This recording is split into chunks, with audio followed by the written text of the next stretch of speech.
national anthem.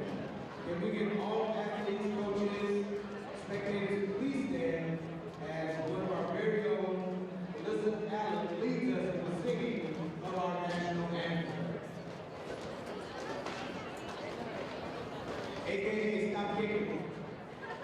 AKA, which is also known as, yes, Stop Kicking. Harold Houston.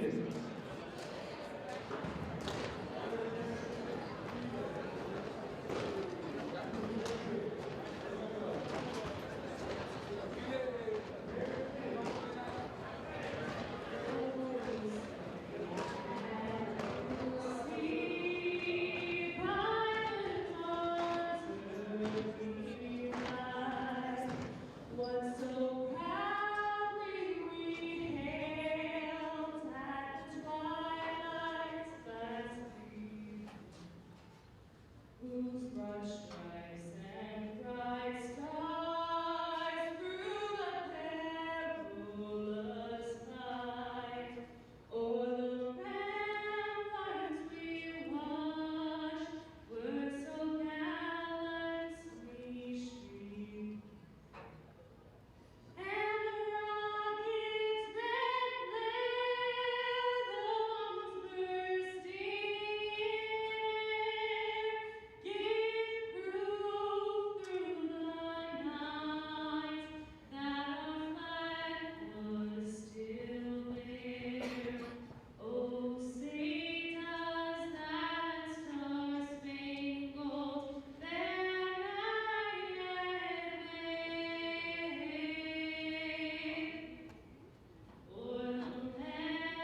should all be available here at this time.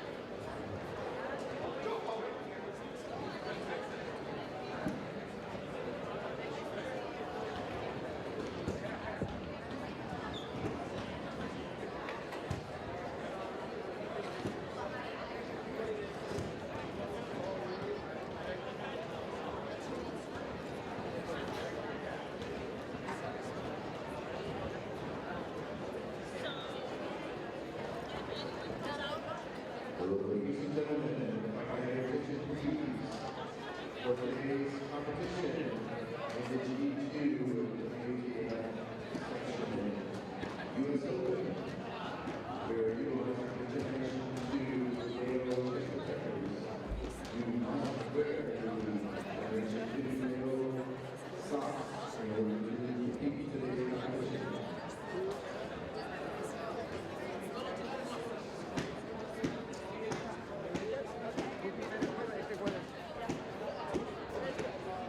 One, two.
Match 803, Blue Coach.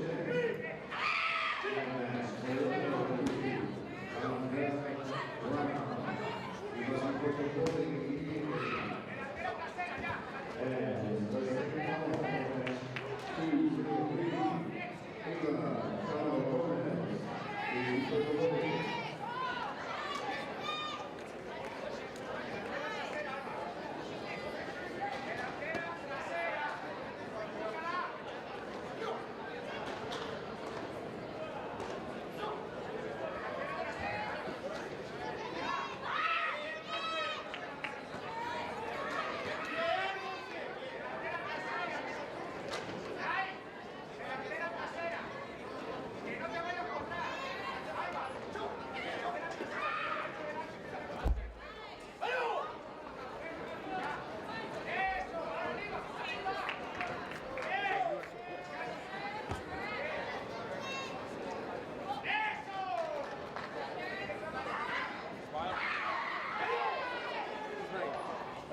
Face forward.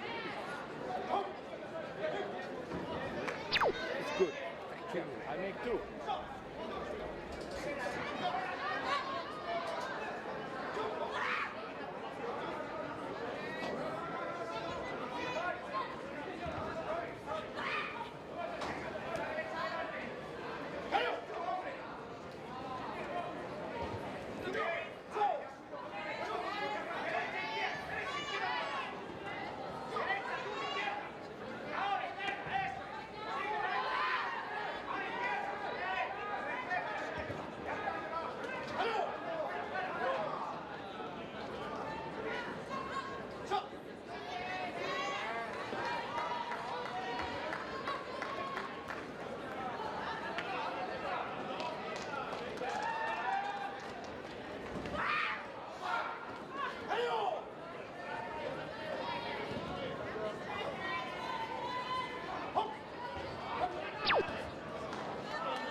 Just watch out for this thing. Okay?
Hello, good morning and welcome. Can you hear me, Sherman?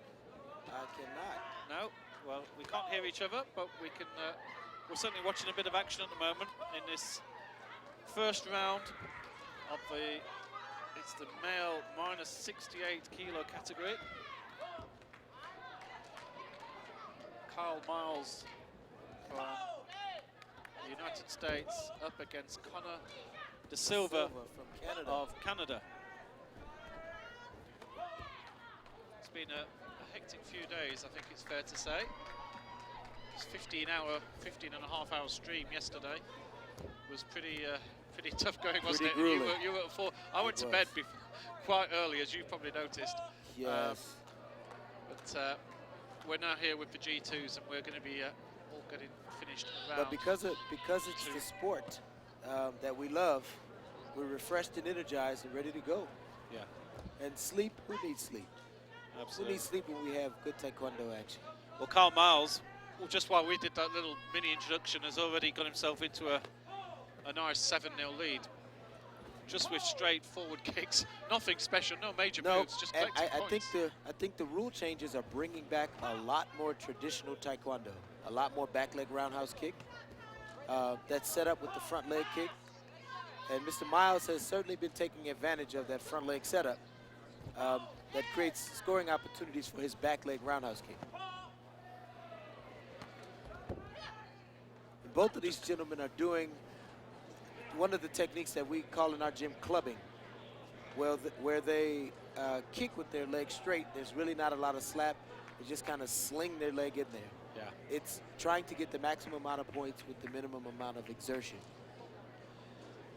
But it's going to be a long day here. We've got 9 categories taking place. We've got 5 male categories and 4 females.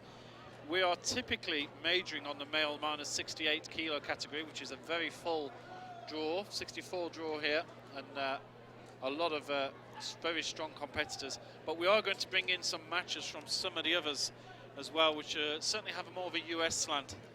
And if you're watching this as well, we do make an appeal. If you have any questions for Sherman Nelson, Coach Sherman Nelson, or the Shermanator, I believe. Oh no. Steve McNally is trying Yes. to. My nom de guerre has gotten out into the masses, so now. But if you want to ask us any questions on Twitter, you can ask on the Facebook group, or if you go to Twitter, use the hashtag AskUSOpen. And we will try to get an answer to you as quickly as possible. Yeah. We've got all our gadgets set up to stay connected. We're here all day. De Silva trying to go for the little... And De Silva has gone for that swing over the top. Yeah. A couple of times. Well, there's another Gam John. And as you see on the scoreboard, a number 2 appears against De Silva. So this is the new way of monitoring. We're going to be talking about this for the next day with yourself. How many? It's 12 now, isn't it? 12 Gam Johns means a disqualification. 10. Is it 10? 10. Oh. So you now get to lose 10 points, which was the same number of points as before, but now they're in 1-point increments. So we've done away with the half-point increment, which we call the kyungo. So now every infraction costs a point. And just to add to the confusion, the kyungo, and hopefully that's the last time I'm going to say that, the kyungo symbol that we're all used to and love has now turned into the Gam John symbol. So they replaced the most common symbol with the only nomenclature appropriate for a deduction. Now, the challenge, though, Adrian, is that most of these referees have been doing Taekwondo at least as long as I have, 30 years or more. Yeah. And we've always done the gamchum symbol as a individual finger, index finger pointing up toward the sky. Yeah. So many of them have to change what they've done for over 30 years in order to accommodate a new rule concept. I'm sure it's going to give us a little giggle now and then as Well, we and see then referees I think do I it. saw some referees in medical trying to get their shoulders iced because I think there were a few dislocations as they did a hybrid between the index finger up and the index finger out horizontal. Well, De Silva's got himself back into this a little bit, and that's certainly a feature of the newer rules. There are a lot more points being scored. And we'll talk about that more throughout the day. Yeah. How the restructuring of points have allowed for competitors who were once out of the game to come back in the game with some very simple technique. And that's significant as we look at strategy moving forward. Absolutely. In the old days, 11-4 is pretty much game over. This year, 11-4 is nowhere near game over. Oh, you can come back from an There we go. 11-4 deficit, 11-7, right. As we spoke, he gained 3 points. Yeah. So you can make up 4 points in under 10 seconds. Well, And now he scored another roundhouse kick to the body, and now it's a 2-point deficit. well, Mr. De Silva's gone back to his coach with a clenched fist there. He's pumped because he was 11-0 down. Early on in this round, it was 11-0. And in that brief period of time,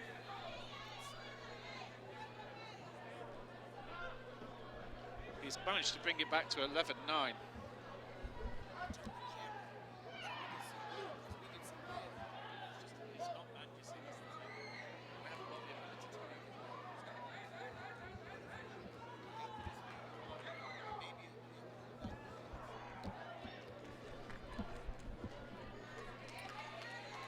Adrian Battersby here with you, with Coach Sherman Nelson for our annual US Open commentary gig.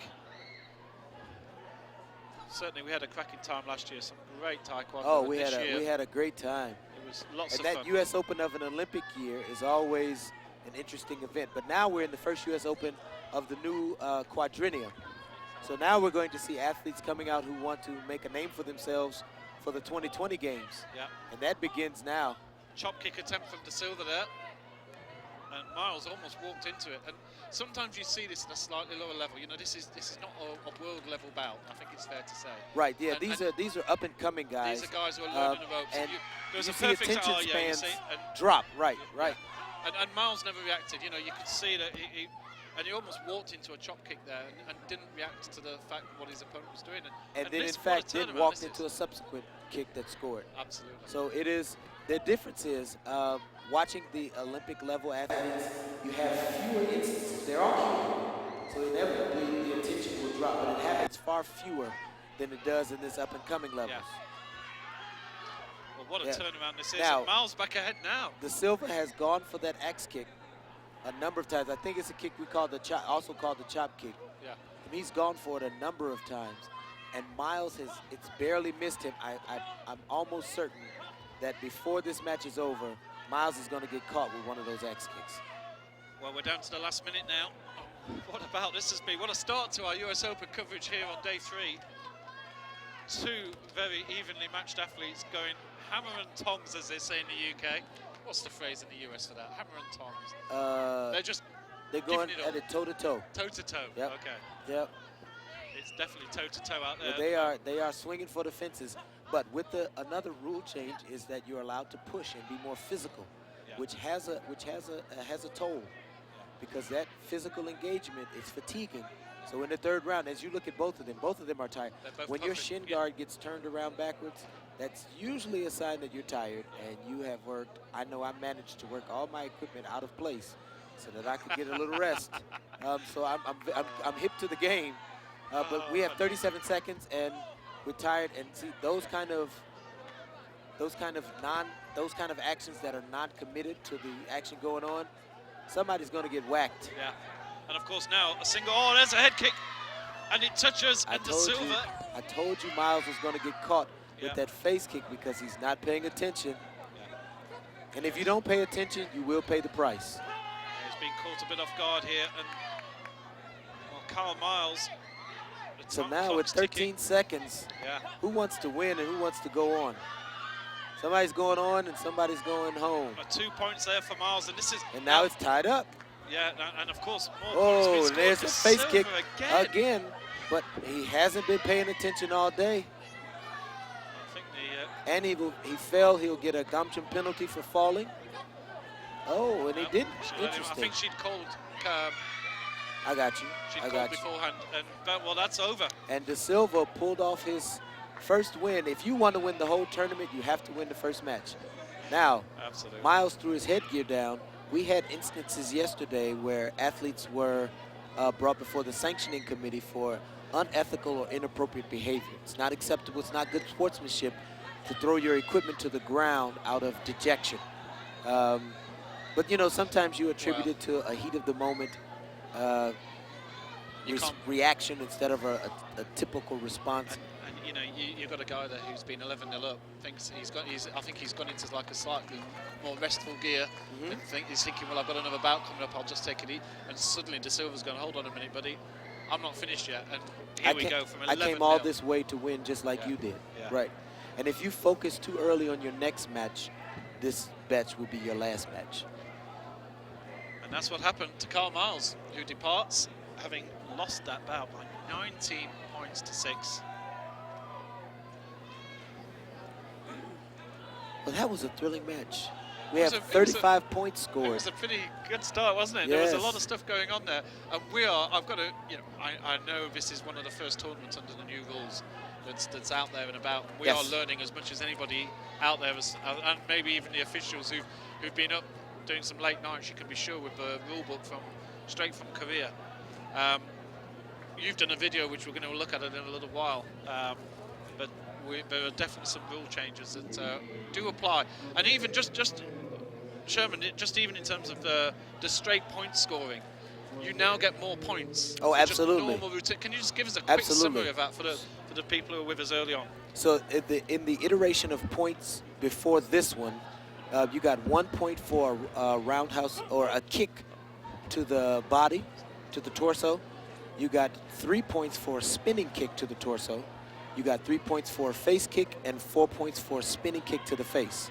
Well, now you get 1 point for a punch, 2 points for a roundhouse kick or a kick to the torso or the trunk, 3 points for a kick to the face, and still 4 points for a spin kick to the face.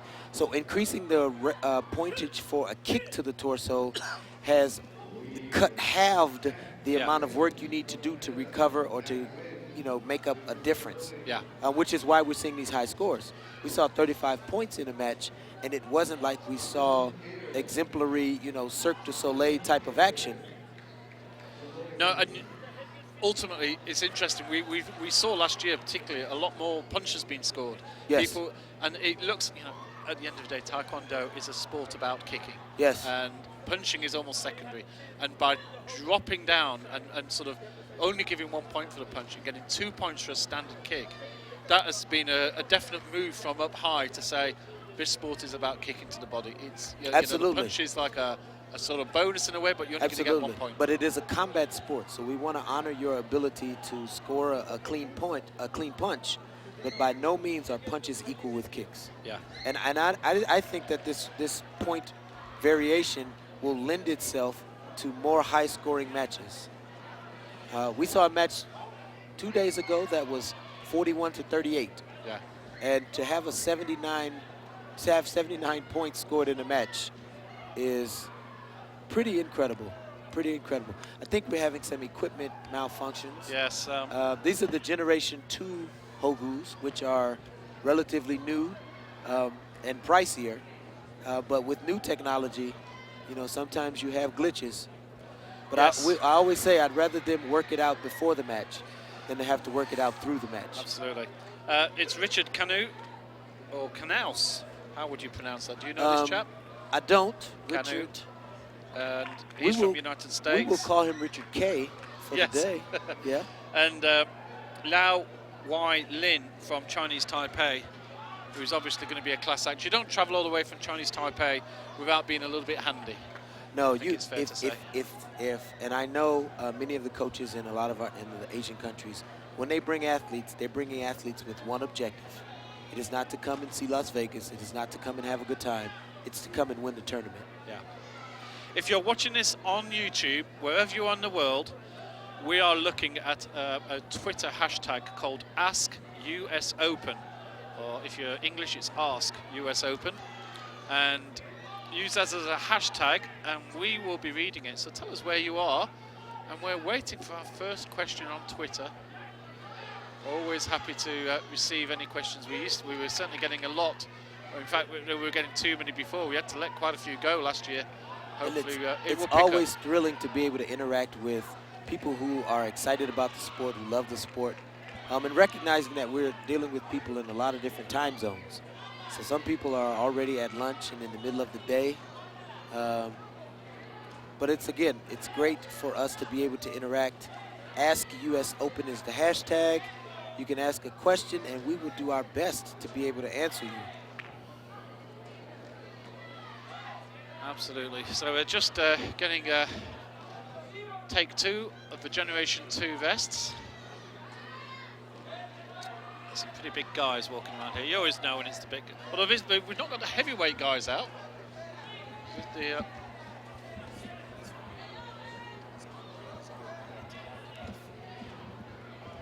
Yeah, we have all around us. We have a dearth of sizes, and we have some of the big guys. We got little guys. Man, this is just. It is. Just to let you know, if you're watching the other streams, Ring 5 is mainly the female minus 53 categories. And just to mark your card on the other rings as well while we're here. Ring 6 is currently this competition, the male minus 68 kilo, the other half of that. And then for us for Ring 8, we're seeing a lot of the male minus 58s in Ring 8. So some pretty tasty matches lined up on there as well.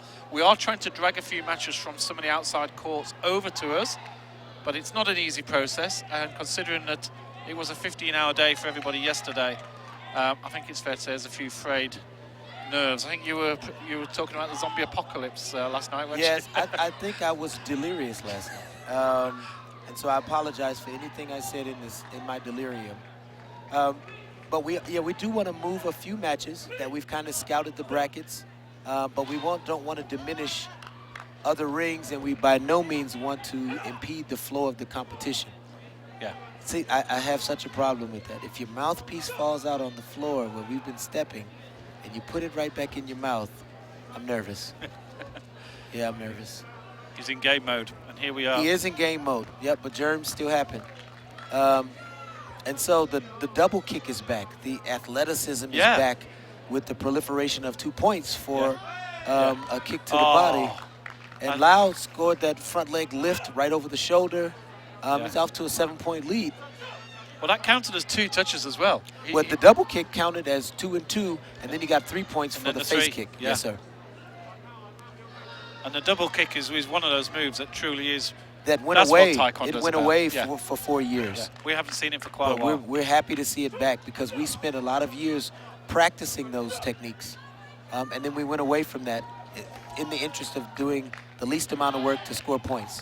But now athletes are able to be a little more combative. Yeah. Well, Wei Lin is certainly showing he is a tasty maneuver, isn't he? He's gamey. He's like a tough piece of chicken. He's gamey. Yeah. And I think Mr. K is looking to be relatively new to the competition at this level. Yeah. And I look at his body language and I look at the gestures and the techniques delivered. Yeah. But the only way to get better at this level is to pay your dues at this level. Absolutely. And we all had to cut our teeth, so to speak, at these competitions. This is a step up, and absolutely. And you can learn a lot from a loss. And I'm not, by no means am I counting him out. No. But I'm saying that both these gentlemen will have something to learn from this experience. Kanu going for the spinning kick to the body there. Spinning kick to the body is worth 3 points, so you want to get on the board. Yeah. You want to get on the board. You don't want to come to the game and be shut out. Yeah. Because again, wherever he came from, he traveled to this, and he's on the board with a face kick. Got a face kick on the way out. Well done. Now we're using the electronic headgear, so the electronic headgear registers proximity. Your foot doesn't have to hit the head with concussion level impact, but you have to get the sensor in your sock into a very neat and tight proximity to the headgear. This allows for kicks that look like they don't hit and score to actually be close enough to score. We want to see face kicks, but we don't necessarily want to see people get concussions. We don't think that a person has to be knocked out in order to score a face kick. But Taekwondo purists, we know what we train to do, so we don't mind seeing, somebody receive a nice face kick here or there. There's also been a change in the point gap. There used to be a 12-point ceiling. At the end of round 2, if one player was up by 12 points, the match would be over. Now the threshold has been raised to 20 points. I think in my entire career, I never scored 20 points, let alone in one match. Yeah. But again, we have a diversity of points. In our day, every scoring technique was 1. Yeah. Now you can get 1, 2, 3, and 4. And I almost feel 20 points is possibly a bit low as well. We just saw a match that was what, 17-16 or 18-17, so it's easy. And we're nearly 20 here. It's 18-3. We have to go at least a minute into the second before we can have a stoppage. Nice to see. You know, already the new rule changes are sort of coming in, and you're seeing nicer moves. You're seeing very early on. Adrian, Yeah. imagine how this is going to morph as people get more accustomed to it. Yeah. I think we're going to see the flashiness, because Taekwondo has the best kicks in martial arts. Yeah. And I think we're going to see those kicks have a reemergence. Yeah. They're gonna rise from the veritable ashes, so to speak, and bring the excitement back to the game. And I know that was the World Taekwondo Federation's idea in changing the rules. The question is always the timing of it and the manner in which it's implemented. But if it was to make Taekwondo look better, then it looks promising so far. Yeah. It certainly is, and Master Liao is looking very promising indeed. With just over a minute to go, he's on the cusp of his 20-point gap, but he does look as if he's going to be a dangerous character. And the nice thing is, we're going to see him in his later rounds as well. Yes, and this is that under 68 division, which might be the most exciting, maybe next to under 80, might be the most exciting division in male sparring. Well, so Mr. K was able to score, maybe to score another body kick and get to 5. And Mr. Lau responded with a face kick. So we're at the 20-point threshold. He just has to maintain that or increase it and hold it for the next 32 seconds. Yeah. And so he put 2 roundhouse kicks in there. You see a little bit of a delay because there's a 1-second window scoring opportunity. And so it's not like it's the judges, it's the system, which allows for, but it registers all those hits. Yeah. So if you hit 4 times, those 4 points, if they're clean, they'll all come up. And Liao's just like, it's like he's picking apples off a tree the way he's scoring there. Well, yeah. Loved it. Beautiful move, another 3 points to the total. And, well. And so now, you know, now this is a dangerous time because you can get too relaxed. And we can get injured. Yeah. But he safely got through 39-5. That just wasn't possible in the old days with the 1 point. That was well and truly a dominant performance, wasn't it? But interestingly enough, he's in one of the most hotly contested divisions. So let's see where that measures up against. He would meet our Terrence Jennings in the next round. So no, I think he's actually got, it would be 2 rounds away because that's 7:03. So he's going to meet the winner of the next bout, which is Su Shim of Sweden up against Josvel Perez of the United States. Yes, Josvel Perez, he lives here.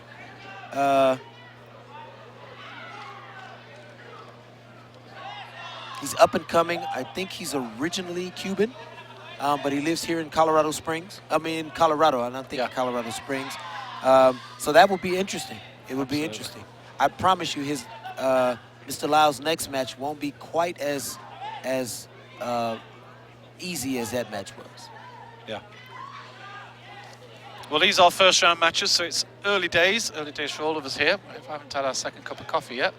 Yes, I have not had my first, so I don't even drink coffee. You were drinking water this morning at breakfast? No, yeah, I was drinking water. I have to stay hydrated. Yeah. Because we're going to be talking a lot today because this is what we do, Adrian. We've been waiting all week to get to this moment. We've been like I've been like a cold spring. Although I may not look like a cold spring, but I've been sat behind my desk doing a lot of admin and sorting out my inbox and things like that. You've been very busy because you're a multi-talented person.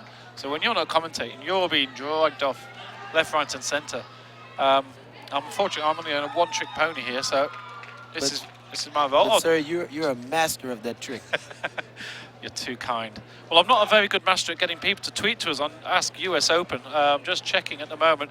We're still on 0, guys. Come on. Surely there's somebody out there who wants to ask Sherman Nelson, the Shermanator, a question using the hashtag Ask US Open. Unless I've mistyped something at mine and I'm not seeing them. This next bout, we've seen there are 2,649 entries to the US Open this year, 63 different countries. It really is, and I think 2,500 were competing yesterday by the looks of it. Play was going on till just after 11 o'clock. Oh, it was brutal. It was pretty harsh. It was brutal. And the replays are all up there, 15-hour-long replays, which certainly pushed YouTube to the limits. certainly pushed a number of referees here. I think the pizzas were going down pretty well last night, I believe. Yes, they brought in food. The staff and the organization did a good job to take care of people that they had been working hard. But we're here because we love the sport. So Perez in red from United States. Shodin from Sweden. Yeah, there's a few different pronunciations of the name, but Linus Shodin. And I apologize in advance for the butchery that I tend to do to names. Please charge it to my head and not my heart. Wonderful I play told you, from Perez. young Mr. Perez he's action. It's the follow-up moves. It's fascinating. You know, the kick to the body, and then he takes the header straight afterwards. You know, but Adrian, we talked about that each time we've gotten together. We talked about sequential kicking. Yeah. And the first technique is to engage. The second opportunity is to score. Yeah. If you can score with the first one, great. But you always have to watch for the second and third thing. Yeah. Especially when it's coming to your face. Yeah. Because you can take a body kick, but you can't absorb a whole lot of face kicks. Well, I'm very happy to see that this category is going to be the mainstay of our Taekwondo here, because this is these are first round bouts, and I'm seeing, we're seeing some. Yes, it's going to get juicy. Yeah, it is. Yeah. These are two guys. Perez showing that he's no walkover at all here. He's got some real talent to him, and Shodin has come a long way from Sweden here. Sweden's one of those heritage of Taekwondo countries. One of the little outposts in Scandinavia. Yes. And they have a long history. Yeah. You know, Ellen Johansson, they have a long list of top flight competitors. So you don't have to be from a big country. You just have to be from a country with big fight. Yeah. I just wonder if at some stage this history of, why would you choose Sweden? I just wonder sometimes if there's a historical aspect of a Korean guy who was into Taekwondo, went to Sweden in 1930 or 1940 and actually started an outpost, and then it just went crazy. Well, it was an intentional plan to plant seeds of Taekwondo all over the world. So Korea sent instructors who were sent forth as ambassadors or emissaries to go and bring Taekwondo to these places. And so we're grateful that they did, because it has increased, the spectrum of where Taekwondo is done, and our palette of Taekwondo is richer because we're in all these places. What we're starting to see more now is that countries are using the indigenous population to take over their head coaching opportunities. So they're not necessarily reliant on Korean instructors, because those instructors have now groomed new leaders who are, lifted from the people. And I think, ultimately every good leader should come in and create new leaders. So even in US Taekwondo, was there a Korean who really started things off here and was the... Absolutely. And that was the golden moment. And so in the original version of AAU, which USTU, US Taekwondo Union came from, it was predominantly dominated by Korean grandmasters. My grandmaster, Dong Jae-yang, was one of them. And they built a foundation. Now, he was a Korean grandmaster who taught at Howard University, a predominantly black university. But what he did was teach us sound fundamentals, and from him, we got Master Sumari Alpha, Patrice Remarque. I've gone on to coach and develop, and we have some students from Howard University here today. So they planted seeds, and it grew to fruition, and we got to see the fruit of that today. Yeah. So again, I'm grateful that they took the sport that we love so much and pollinated the world with it. And I'm even more grateful that the individual countries were able to recognize within their own people, people who could come up and carry the mantle forward. Yeah. Well, we've got a video review.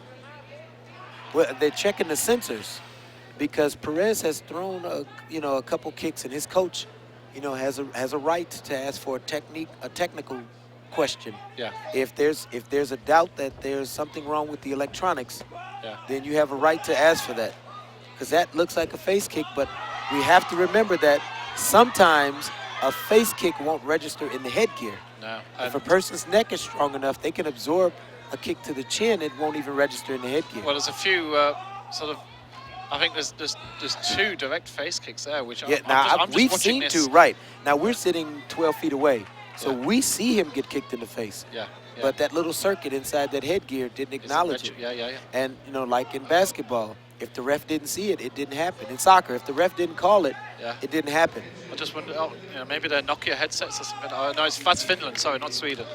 But there's definitely a feeling like Perez scores there. Because his face is red. Yeah. So he's been getting kicked in the face. Yeah. But in this instance, you have to not go away from what you know is working. And Just because it's not registering doesn't mean it's not working. Interesting, Perez just dropping a little bit. He's actually just looking to score on the vest for the moment, and he seems to have used a little bit of intelligence. He's realised that suddenly something's not happening up there, and he's actually scored 2 points on the kick to the vest, so he's 8-6 ahead. And so kick with what will score until what you want to score happens. Yeah. Sometimes you do get this in Taekwondo, which is interesting. Now there's and that kick does count.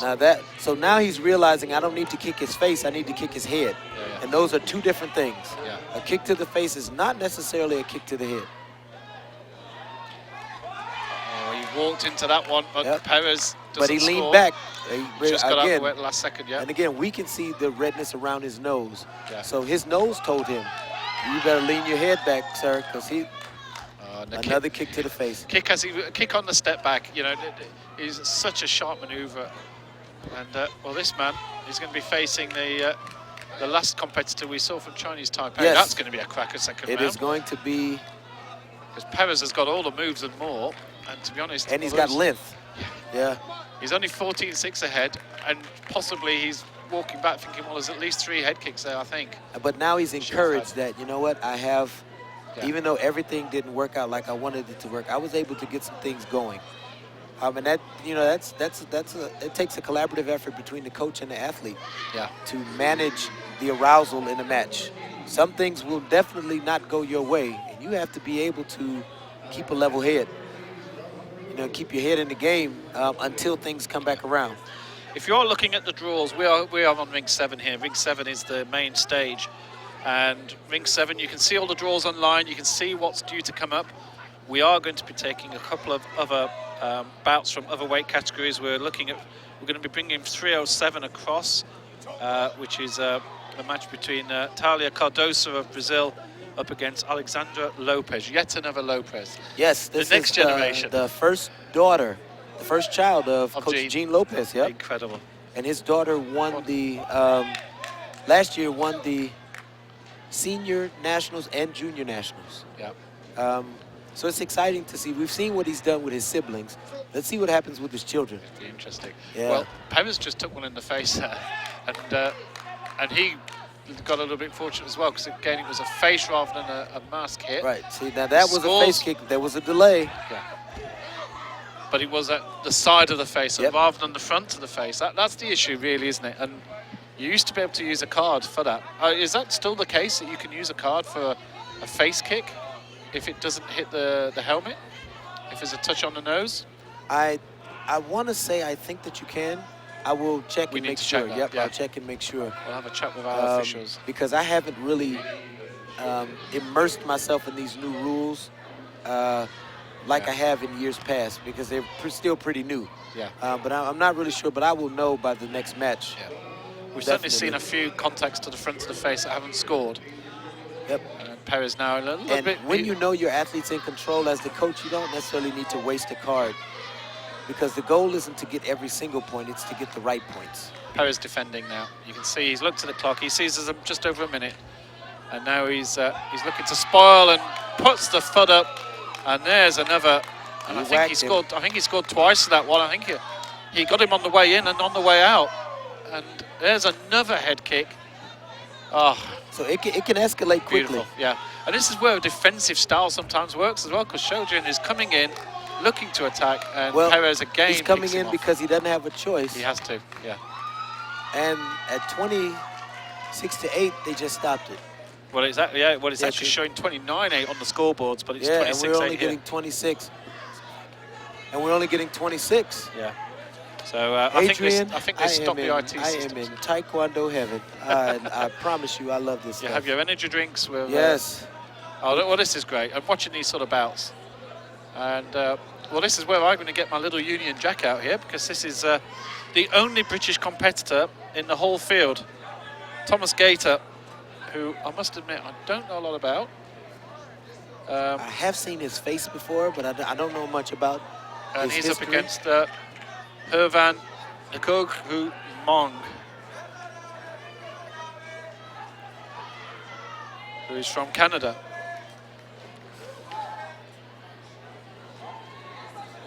Team GB have not sent a team over this year. No, and I actually spoke to Bianca and to Lutalo Muhammad. Yeah. And I'm friends with them on social media. Not only are they exceptional athletes, but they are really great people. And Lutalo said, please let the gentleman know that I will not be attending. Someone else can have my gold medal for this year. And I said, sir, you are, if nothing, a gentleman. So yeah, they had gone to some European Opens, and we're going to make this event. And we're always excited to have them because they bring it. The Great Britain program is kind of the standard. It's incredible. For what you'd want to see. Their success is an expected byproduct of their work. Their focus on medals is incredible, and yet they have such a smaller number. Here we are with 2,500 competitors, of which there's probably 2,300 from the US in the other age categories.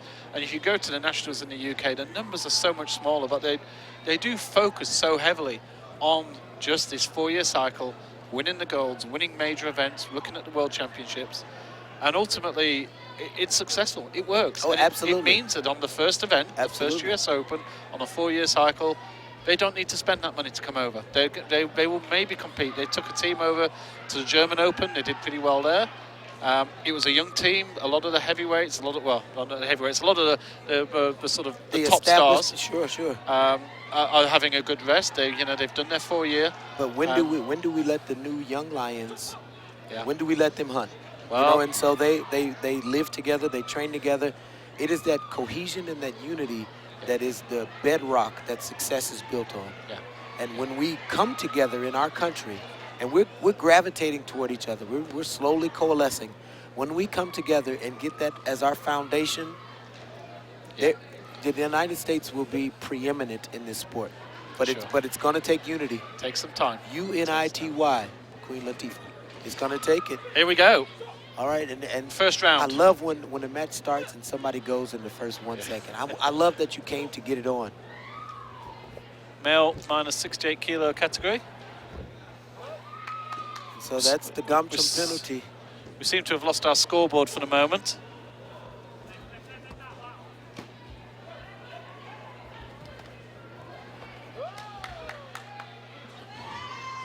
Kogu pushing Gator over, but Nkyungo goes against the Englishman. And so we have a 2-2 match while we... Both Gam Jonzo, I Yep. think, is quite a physical presence, the man in blue, and I think he's had Gator on his back twice so far. There's a little pattern developing early on here. And interestingly enough, Mr. Gator has...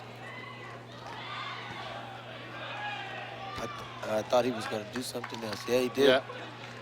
A little bit of sharpness there Yeah. from the Canadian. This is an even battle. This one could go either way. Yeah, I think it's a little early to tell in this one. Oh, Oh, but we'll take that. and that one doesn't score. Well, that looked like he was wiping his foot all over that face, over that head guard. Gator's And a that little was bit weird fortunate there. because that looked like a clean placement of the foot sensor. Yeah. There's a heel sensor that the Generation 2 chest guard and headgear require, and it looked like that placed evenly. Yeah. But again, just because it didn't score doesn't mean it doesn't work. That's So we what go back happens in to it. sport. Yeah. Now these electronic scores are much better than certainly some of the early generations we used to see. Oh my goodness. Oh, good. Let's leave those horrible dark days in the We've past. all got so many stories. People, and of course it did take a bout in Korea where I think it's quite well known that there was one of the top Korean guys actually didn't score a single point in a bout against a young junior, and Then they analysed and realised there was some a serious, change, right. there was some serious bugs in that they found out the vest wasn't communicating with the central desk, but it wasn't bringing up an error, and so the guy would never be able to score ever. Those days are gone, thankfully. 4-all. It's been a good first period here. And Naomi Lambdin. Now, surely she's related to Stephen. That is the one and only mother of Stephen Lambdin. Hi, Naomi. You have just made two gentlemen sat by the side of this court very happy in that well, first of all, our Ask US Open system is working. And also somebody said hi. That's lovely. I suppose it's a little bit early in the morning for people in Korea to be coming in and saying hi, but... yeah, but in the U.S., no excuse in the U.S. No excuse in Europe. I think they're in Central Time. I think Naomi's in Central Time, so it's 12, middle of the day. Yeah, and it's what, in the UK, it's what, 6 o'clock in the evening, 7 o'clock in Europe. So, you know, you guys watching over there, come and say hi. Use the hashtag Ask US Open.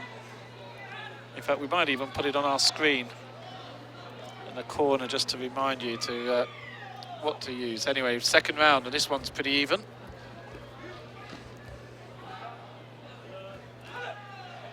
Mung from Canada up against Gator from Liverpool. Yeah, and this is like we said, this was a pretty even match.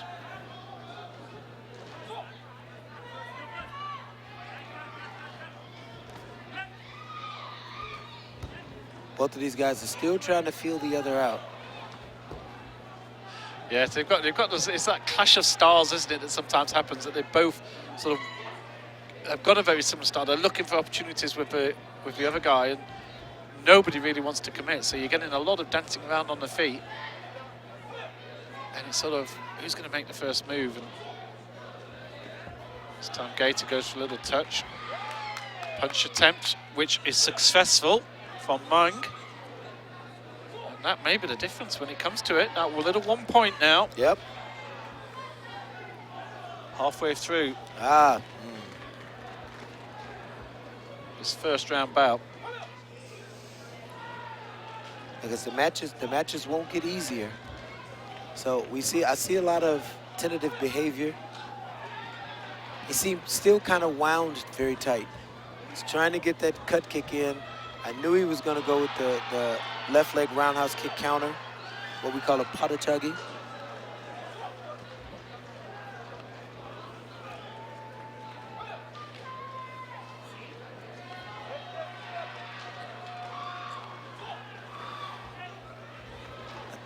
I think I see an opportunity for a face kick.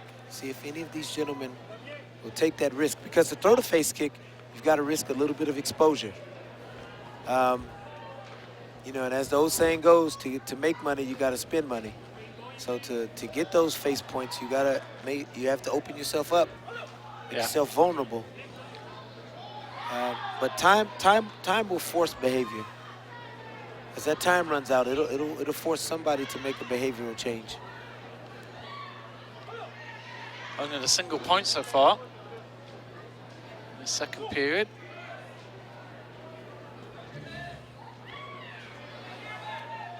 So I'm just getting a painful little knock, but hardy types, these Taekwondo fighters, and another punch. And Tom Gator there just grimacing. I think there was a clash a little earlier with the shin. Yeah, he's struggling, isn't he? That left shin he's having trouble with. And he's taken another ganjon, so there's 3 points there. But yeah, he came off the worst in that clash and still grimacing a little. I think he wants to just see this period out. See this period, exactly, because that adrenaline will get him through it. Yeah. He just needs to manage. He just needed to manage those last 20 seconds. So 7-4, Mung leads from Canada. 2 punches there, making a difference. So even just a single point, when you get a clash of styles, sometimes that little single point touch can make all the difference.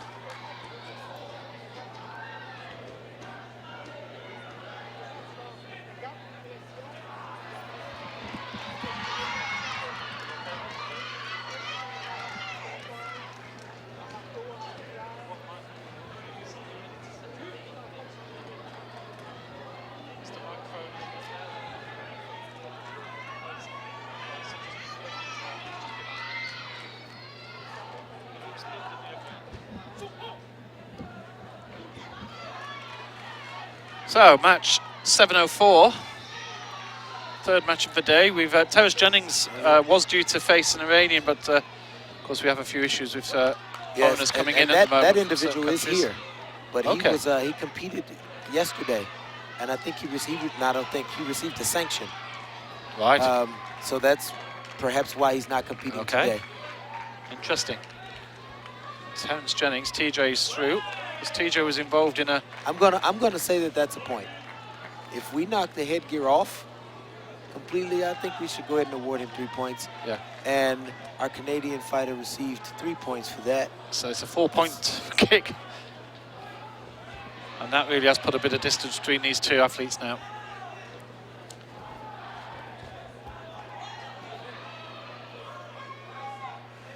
And so now, even though 7 points is not an insurmountable lead, it's going to take a higher output of energy than this. Well, Gator now needs to get a move on here, and the onus is on him to do something, whereas I don't think his basic style is not to be chasing it down. But he's going to have to flick that switch. Start hunting, and there you see already he's just... See if he can pick up 2 points. It's not insurmountable. 7-point difference is nothing. But you have to put in work, and we're at 1 minute. And the work output in that first minute was low. So he's still got time. Yeah. He's just got to step it up a little bit. As you see in the corner of the screen, Ask US Open is the place to get questions. And I see we have a second question. Well done. We're getting there. It's slow starting.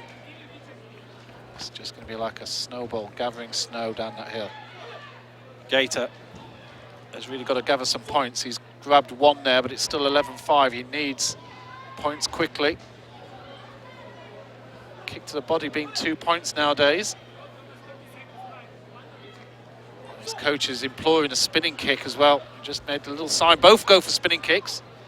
Gator touches the floor. Put that hand on the floor, and any part of your body that touches the floor, other than the sole of your foot, is considered falling. And Meng, well, he did the same move, but he managed athletically to somehow not put his hand down. And you know, he's the stockier, slightly stockier of the two as well. You'd have thought that he'd have probably had a little bit more weight to go down. That's a gumption for kicking or attacking your opponent's leg. But these are holdovers to the old ways. Yeah. And again, this rule change is going to require that people conform. 6 points, 10 seconds is really just 2 face kicks. Yep, needs a. And I saw Carlos Navarro at the Olympic Games score 9 points in 1 exchange. So it's possible, but again, but not here. Yeah, it didn't happen today. There's still. So Mengi's through.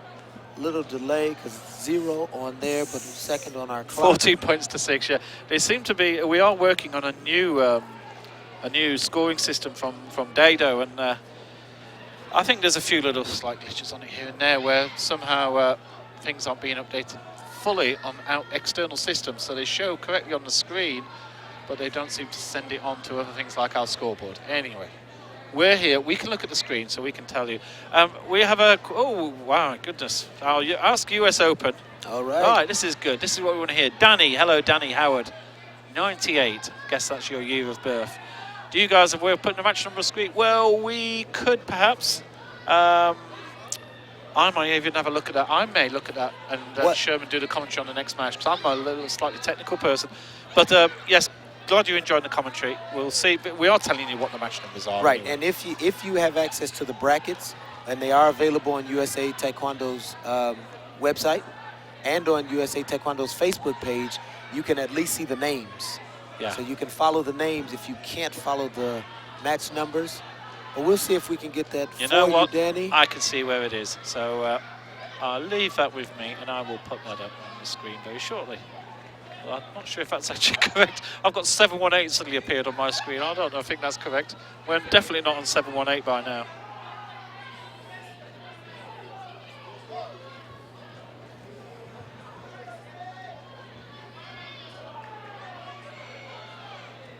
Right, next bout is definitely match number 706. Yeah. We have Osani from Japan and Snip from Suriname. Truly international competition, this one.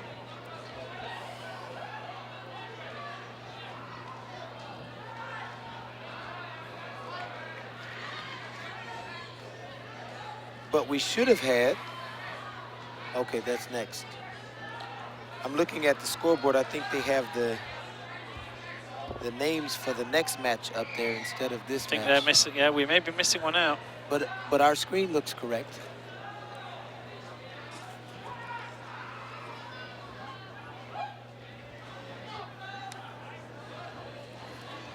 Well, let's just see.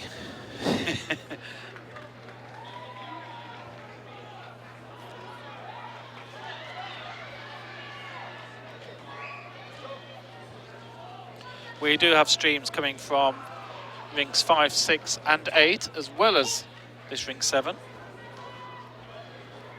Can I have the scoreboard up, please? I'll just leave it on all the time.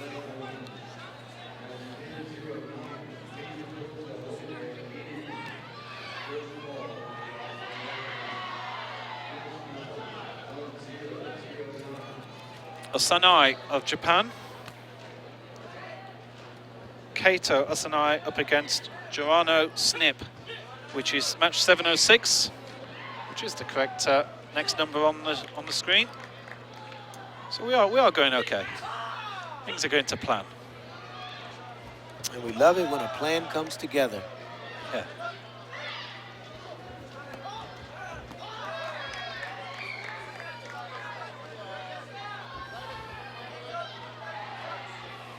Suriname is on the board first with the 2-point body kick.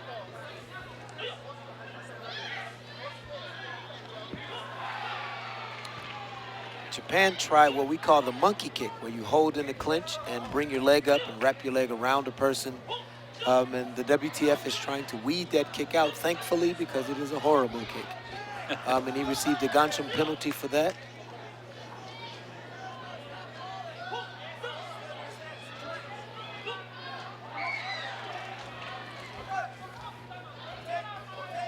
A second Gancham now. Snip just tried it, and he received a Gancham penalty. And I hope that we penalize that kick out of existence.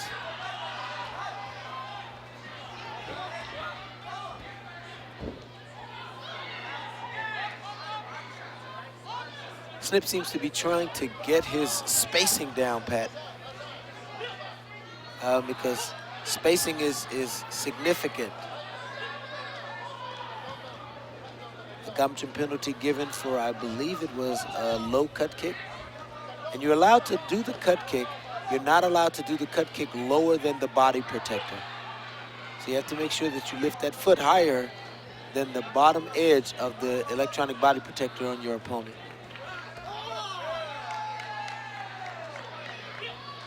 Inside roundhouse kick. We call that a pocket kick. Inside tight pocket kick makes it 7-5. Makes it 5-9. Japanese competitor said, if you can do a pocket kick, I can do a pocket kick.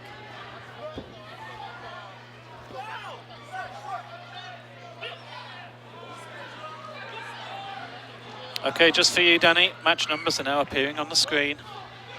So you can see where it is relevant. It probably helps us out as well to find what match we're on. And you can, of course, check that up on the draw. Oh, that's a beautiful touch from Osanai. Face kick, Osanai. And there's the front 3 leg points. face kick, a little longer in leg. And both of them tried it. Let's see if both of them will get it. Yes, sir. They both got it for that horrible kick.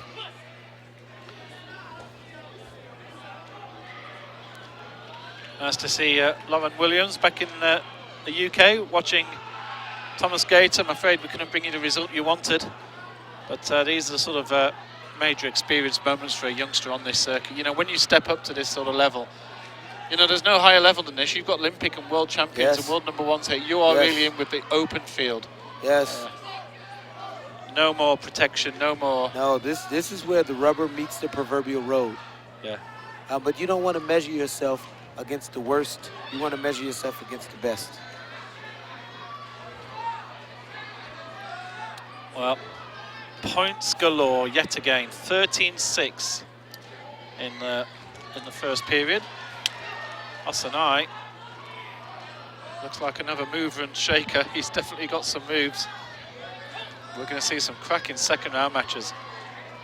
And that is one of the nice things, actually, of concentrating on an individual draw, which you sort of see people's journey, you see the draw Sure, you get progress. to see the matriculate through the division. I love that word.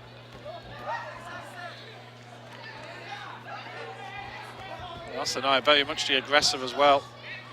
And he's tried that kick again, and he will, this is his 4th deduction for that technique. And so the question, you only allow 10 deductions. The question is when do you stop doing that? Yeah. When does your behavior, which is having an adverse effect on your performance, change? Yeah.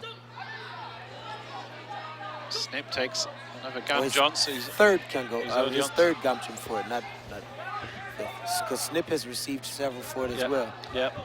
Well, that's certainly a push. Now the interesting thing is, yeah, And now that that's is going against blue. And I wanted to. I'm glad that happened because I wanted to talk about the rule change. The rule change says you can person unless they are performing a technique or you push them out of bounds.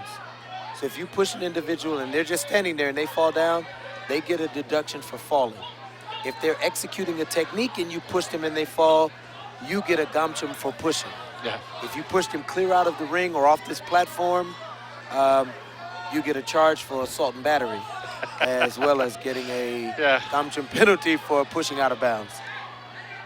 I think it's fair to say there is actually a sheer drop as well on this stage. So It hopefully is. we're not going to see anything like that. No, and as much as we love to see action, we want it to be contained in a safe space, absolutely.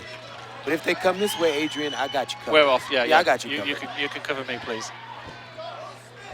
Well, this one, 18 points to 11. Yeah. Points have been scored aplenty. And Snip again has realised now. So it's interesting because there were several infractions that just took place. Yeah. Let's see what the referee calls. He will call falling, and he didn't call him for the attempting of the monkey kick. But this is the thing that I actually sort of feared, that you could get bouts now where Snip now knows that he's scoring points aplenty by pushing his opponent over, and he's not being penalised for it. And you know, you only need 10 Gamjons, and you've won the match by DQ. And so if you're getting points by other people getting deductions, that has to be integrated into your strategy, because your goal is to get points. I don't know if you remember last year, as we come towards the end of this second period, Punch not scoring. Oh, it does score. It did score. It was a loud punch, so you can't really measure the force of it, so you really have to go by the form of it. Yeah. Full extension of the arm and the sound of as it hits the hogu. And that's the thing also that the judges are marking as well. They're pressing the buttons on the point. Now they are in, I've heard that there's conversation about putting sensors in the glove that will measure force. So then that would be interesting to see. Would be really interesting. Because to hear, to know that a heavyweight has to punch at, I'll pick an arbitrary number of 30, and a person at plus 87 has to punch at 30, a person at under 45 has to punch at 15. Yeah. Well, it's and that of course does happen with the vests as well. Different weights have to punch. Nice to see. Oh, Naomi London's just come in and said hello. Joan has a question. Yes. What happened with match 701 with Terence Jennings? Didn't see it. No, he got a walkover. You just mentioned it earlier that his opponent competed yesterday. His opponent competed yesterday and received a sanction for unacceptable behavior and wasn't able to compete today. Yeah, so Terence Jennings moved on, and his next match is match number 717. Yeah. And he's up against De Silva, who looked quite a handy character Yes. earlier on. Yes. You could say he's a slow starter, considering he was 11-0 down halfway through the second period, but then he won 19-11. And that's dangerous against Terence Jennings. Yeah. Because he is a dynamo. Yeah. We saw TJ last year in that major match against Steven Lopez. Winner takes all game. Yes. I did really enjoy that experience. There's not many games where, you've got a single bout and you say whoever wins this goes to the games. And I think that's unfortunately that's how the world is, but that's a lot of pressure. Yeah. And when you know both of them, I've known both of these gentlemen over half their lives. And they know each other. Yes, and you don't want somebody to come up short. Yeah. But Terence was also a training partner for Paige McPherson at the Olympics, and was a great training partner, was very supportive. So You know, he's still an Olympian in his heart. He's our bronze medalist from 2012. And I've learned that there's no such thing as a former Olympian. Once you're an Olympian for life. There's a cheer there from the Japanese section of the crowd who are all alongside the side of the court here, cheering on Asanai, who just scored a head kick and went. There's another one, another 3 points. And now a little bit of clash. You just feel that Snippers maybe tired himself out. You know, he did a lot of pushing, and there was a lot of physical prowess. And it is going to change how we train in preparation for these events. Yeah, we're going to have to increase your capacity to be physical. Yeah. He's breathing and heavily. to endure being pushed around, because getting pushed around is no small thing. Yeah, there's no doubt that he's blowing quite heavily now. And Asanai is, he looks as fresh as a daisy, doesn't he? He looks as clear as he came in on the first round. Now, part of that is, you know, the ability to mask. Yes. Another 3 and another 3. And it is just like picking cherries at the moment for Kato Asanai, who he'll get a Gamjon there. I think his only worry now is, well, 20 seconds to go. You've only got 3 Gamjons left. So yes, so each man is down to 3 left. I remember Cho's final, Muhammad Cho, another 3 points, got another go. And remember towards the end there, he was up against, I've forgotten his name, the 6'10" guy. He won the Olympic gold, and from was it Gabon or Ivory Coast? Ivory Coast. No, Niger. Niger, yes. Sorry. Yeah, he was the giant. The new guy, the giant guy. He was that big guy. And towards the end of that battle, Cho realised that the only way he could win was by shoving his opponent out of court and using his physical prowess. So it became a bit of a wrestling match for a little while. But now it'd be interesting to see that match under this version of the rules. Yeah. It would be. It's going to. There's a few questions. These rules are going to be interesting when we see them applied in the heavier men's divisions. Yeah. When you see 200-pound guys pushing each other around, that's going to be a considerable deviation. For sure. Well, that one is over, and Asanai 31 points to 7. We are seeing some big scores here. There's a question about Super Bowl scores. Yes, there's a question about the brackets being on US Open Taekwondo page. They are, because I looked them up earlier on today. So let me just have a quick look. I found them through MA Reg Online. I must admit, I cheat, because the guys who are running the tournament here. If we have a look at Team USA, /USA Taekwondo, I'm just having a little look myself while we wait for the next match to come up. So, all right, on the home page of USA Taekwondo, I think there's a fairly big graphic there that says your time is now. Watch the action live. So that's taking us to I think they want them to watch the action now. Oh, that's to us. Yeah, well, that's good, because that's us. So those are all that's all links to us. And of course, all the other days are there. A few people saying, actually, it's interesting to see comments. We did have an issue of certainly a few days ago where the streams were only limited to the US, but we sorted that out, so there's no issues like that anymore. Come on, Sherman, you can help me. Where would the brackets be on the USA? So they should be on that first page, latest results and brackets. Just click on there. It's usually in that very first. Okay. And if we scroll down, go back up. It's usually in that text. Okay. So we can't see it here ourselves. We might just make a little comment to the webmaster. You can go to MA-Reg Online, MA-REG-online.com. Click on the US Open, and all the draws, all the brackets are there. And that's where I found them out. But yeah, I think Sherman may be going to have a quick word to see if somebody's put the draws on the US Taekwondo website. This is the beauty of Twitter.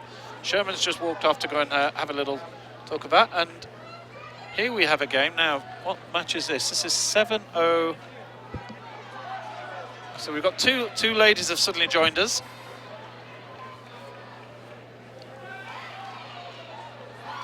So this is match 307. This is one of the games we moved over here to come and have a look at these girls. So Thalia Cardoso of Brazil in the blue. And it's Alexandra Lopez making a first outing here with Jean in the corner. Her father watching on. It's not bad to have a legend of Taekwondo in your corner, keeping an eye out for you. And Alexandra is going to make her first bout here on the front of our cameras here on the international stage. Thank you very much for letting us know on Twitter. There seems to have been a mistake with the brackets. We will get that sorted out. Ask US Open any questions. We are keeping an eye on that, and we're happy to answer questions, talk about just anything really. So Cardoso from Brazil in blue, Lopez from the United States in red. Sherman's just sorted out the website issue, I hope. And here we go. Yes, does. I'm back in time for the action. Those brackets are available. We might need to refresh our browser because Steve showed me where it says download the day 2 brackets. Let's have a look at this in a second. And I'll watch the match while you do that part. So we have 0-0 for now.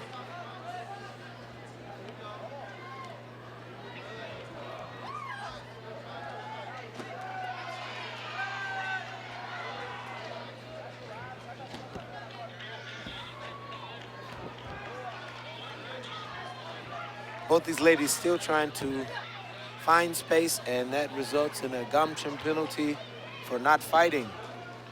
So you have to find your right space, but you have to find your right space in the context of fighting. Yeah.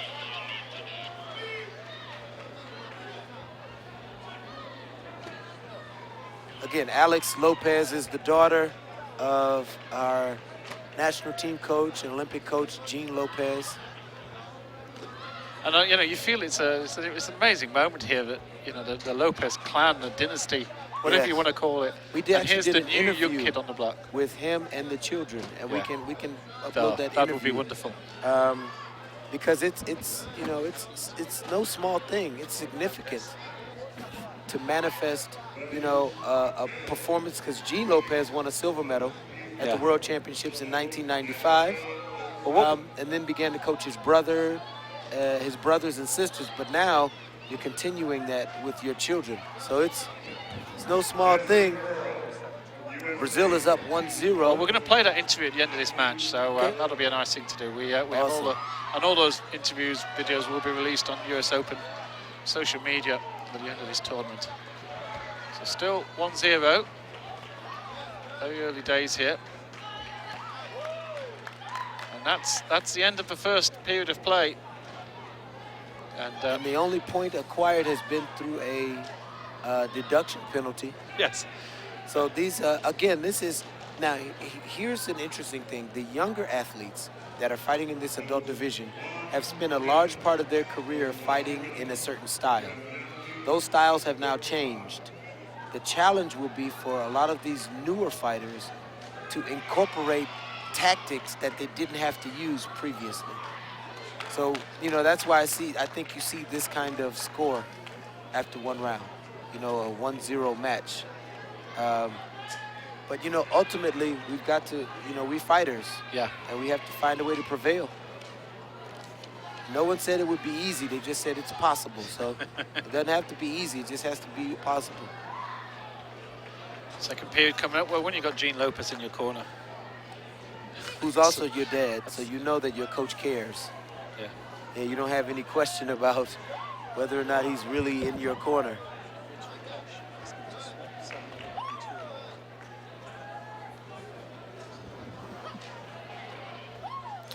Well, we are going to swap a few other matches as well. Brigitte Young, Canada is... Yvette Young. Yvette Young, sorry. Yes. Somebody took my sheet away from... Yeah, we're going to get her on here in a few rounds as well, so we'll get to have I think we have a another number one Canadian seed. athlete coming up, Bernard Lord. I mean, we want to make sure that we provide some really good action. Yeah, absolutely. Just to update you on the draws, they are updated on the website. You click on the link that says to the brackets, and the brackets are available there on Team USA as well. Still no score really from either athlete, but you tend to sometimes find this with some of the lighter weights, and the girls are a little bit more and these ladies are tiny. Yeah. They are tiny. I mean, they're feisty, but they're tiny. Yeah. And I'm not even seeing touches So what we can see on the screen here is when there are touches. Well, there's a Gamjon. So now we have an even match. So that was given for what's that cross? The crossed arm is for executing a cut kick that's not acceptable. That's not high enough, or it kicks. And sometimes it's when you kick the leg. Well, that one evens it up. So now we're back up 2-1 now. Yeah, referee just stamping a bit of authority on this, trying to get them to fight. We've got a timeout appearing. Yeah, we'll carry on. Well, the officials are just stopping things then for a second. And so on the scoreboard in the venue, you can see when an athlete gets a touch, and that means when their foot makes clean contact on the hogu, but didn't have a high enough threshold to score a point. Yeah. And I'm not even seeing touches, so these ladies are not getting that foot on there flat enough. And again, this looks like the confusion that comes as we transition from one style to the next. Yeah. You know, you try to take in football, you try to take a pocket passer and make him a scrambler. That's not an easy transition to make. You take a southpaw and make him fight conventional. Lopez. In boxing, it's not easy to do. Lopez wasn't far away at all from a spinning kick to the head there. She only just missed by a fraction. And so far, well, it's two Gamjons to 1. Right. On the scoreboard. So there's not been a scoring kick yet. Being scored by 2 deductions to 1 deduction. Yeah. Jean Lopez in the corner. What is it about Taekwondo that this man doesn't know? I think the answer is nothing. He's been there. He's been there. Yeah. And you can't knock that experience. Yeah. He's coached at 4 Olympic Games, 2004, 8, 12, and 16. He's coached at 6 World Championships, 7 World Championships, Pan Am Games, He's coached at every event. Yeah. So he's seen it all. And he's telling her, it's interesting, well, I'm just lip reading here, he's told her to do a second follow through on a move because he's seen that her opponent isn't sort of taking the second move. And also he said, when you push away, go for the kick. He said sometimes you hit each other and you're not kicking on the retreat. And a lot of points can be scored going backwards in this sport. Absolutely. Well, here we go. Let's see what happens. So that second motion concept, we've talked about that, is you engage them with the first one, but if they don't clear the space, meaning if they don't leave the space, there's an opportunity to throw a second kick. Well, they're getting stuck in now, these girls, and they really want to be in a situation where they leave it all out on the mat. They don't want to be coming back with any energy, having lost 2-1. No, if you lost 2-1 and you still have pep in your step, I want you to be out of pep. Yeah. And then if we lose 2-1 because we're pepless, that's okay. Well, Cardosa scores with a kick, and now... So she scores a body kick, so now it's 4-1. So now there's pressure. Now the pressure's on Alex Lopez. is going to have to up the energy output or change the tactical strategy. Yeah. But and I can hear him asking for the follow-up. Yeah. He's asking for her to follow, and she's still sticking with the one technique.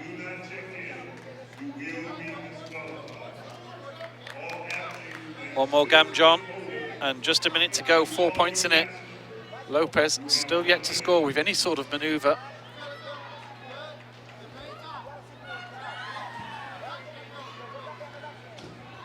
Lopez talking her through this. There's a kick punch there from Cardosa. Just getting the point. And now Lopez has got to score twice here in reality. Yep, and we have 30 seconds, and what will not score is bouncing. Yeah, so we have to up the energy. You know, but Alex is young.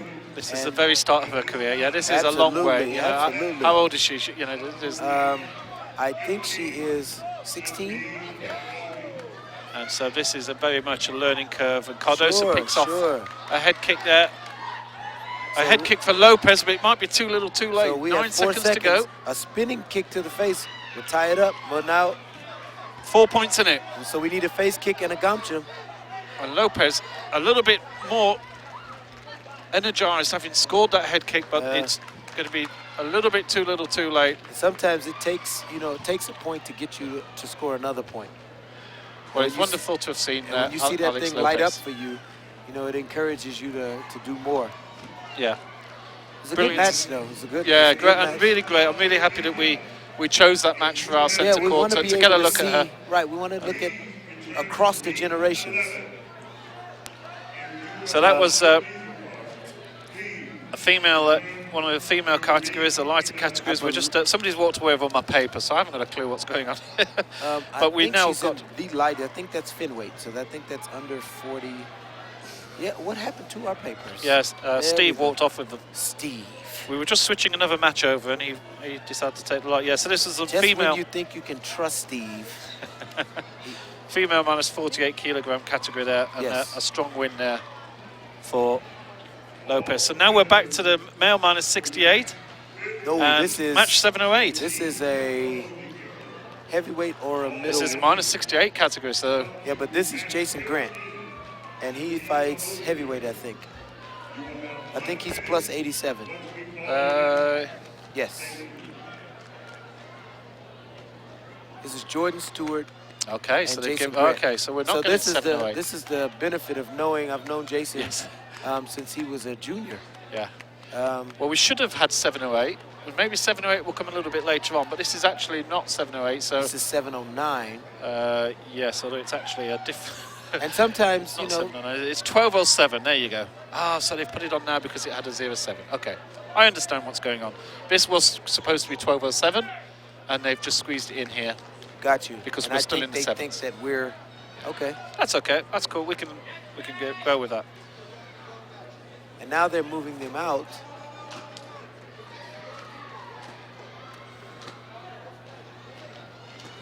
So now they are moving them out. Now we are Yeah. back to 68. Okay, so I think we are going back to 708.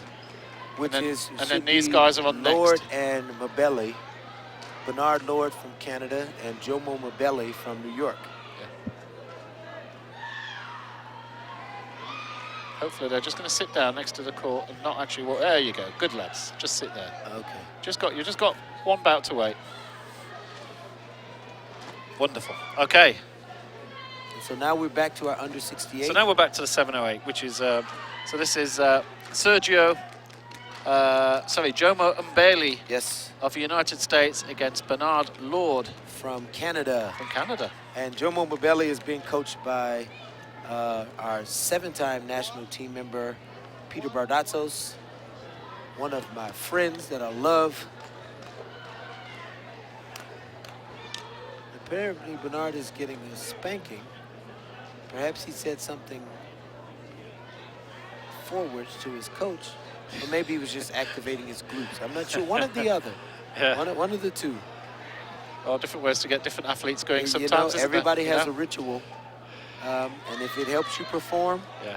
and it doesn't hurt anybody else, go for it. You know, I used to play semi-professional soccer in the UK, and it was never a great standard. But you know, sometimes when we had big matches, some of the players used to have a little shot of whiskey. And to me, there's nothing worse to actually deaden your senses. I want to be on my scent. I want to be like a tiger, and but it was just to get rid of the nerves. I don't suppose you ever saw that in Taekwondo, having a little bit of alcohol to. No, not really. We saw a number of other things. People would have a lot of sugar. Sugar, Yes, and they'd hype themselves up with a lot of sugar. Mars bars and bananas. I try to have a cookie before I go out to coach. Yeah. And I think we'll see a video later of what happens when I have too many cookies. Well, Things go sideways. Some funny footage. And of course, we've forgotten we were going to show the Lopez video. And our director here, who's been ambling around the place, trying to gather as many steps in his Fitbit. He's keeping us in order. He has he's juggling a lot of things, and so we're grateful for Steve. Yeah, he's doing a good job. Yeah, he's done a fantastic job. He's looking after all the 3 other streams as well. Although, what is that one? So we have got streams going on from 5, 6, 7, 8. In fact, I've got a lovely screen here where I can see all the streams taking place at the same time, which is quite strange. But yes, there are definitely 4 streams working at the moment. And you can see the draws.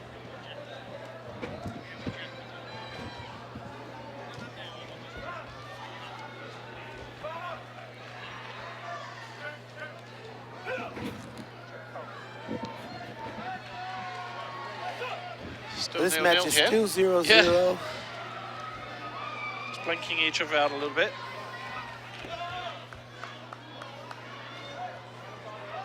Jomo tried to attack with that right leg fast kick. Oh, acha. Bernard went for a spin. Caught him high in the chest and right below the face.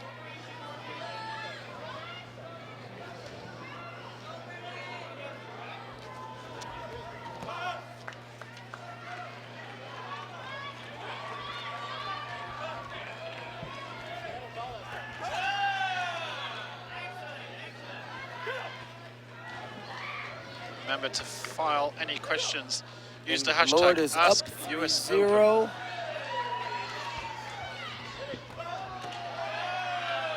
Follows with that left leg roundhouse kick.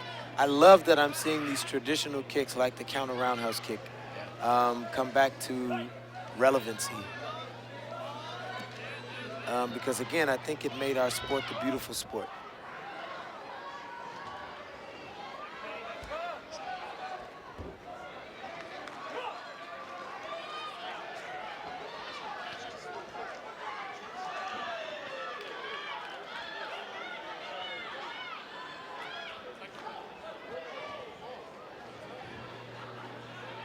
We're just in the process at the moment of swapping a few matches around. We're just getting Jackie Galloway's match onto here and also Paige McPherson. So if We want to see our Olympians when we have a chance. of course, absolutely. We're in the US. Absolutely. Totally agree. There's no way we should be. There are some great matches that we're going to be seeing later on as well, which will have non-Americans in for sure. But this is on home turf here, and we do want to see some of the US, and of course we can't see all of them. We can't be messing up the schedule too much. I don't think the schedule guys actually like us this morning. No, they're not as. We had some funny looks this morning. It was a sort of glowering good morning, I think, because they knew that we were going to be spoiling it. They just worked all night on getting these lovely brackets, and then these TV guys in their crazy furry purple jackets turn up. Sir, this is not furry purple. This is purple velvet. Velvet. I need you not to do my jacket is an beautiful. injustice. Well, I wanted to class up the place. You certainly are. But no, I'm being silly. So we're up to 5-2 now. Mabelli's on the board now.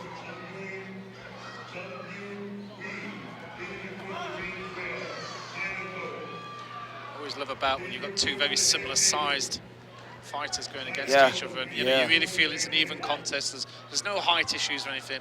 You know, they've got similar reach, similar build. You're going to get a very interesting fight. Yeah, now we can look at.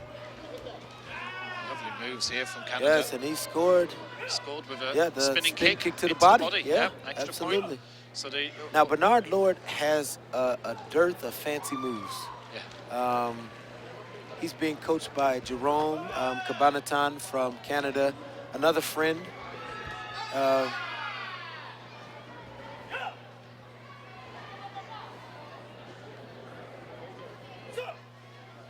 Of course, the judges here, they press their buttons when there's a spin.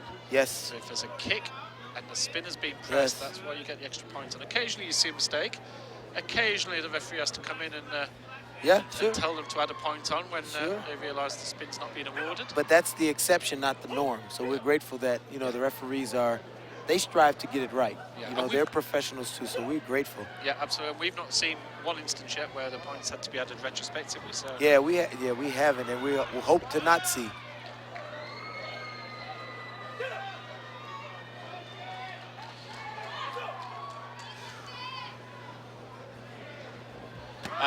Danielle, just answering your question on Twitter. The brackets are there at the top of the screen. If you look a little bit further up, there is a link on that Team USA page that says the G2 brackets are here, and there is the link further up.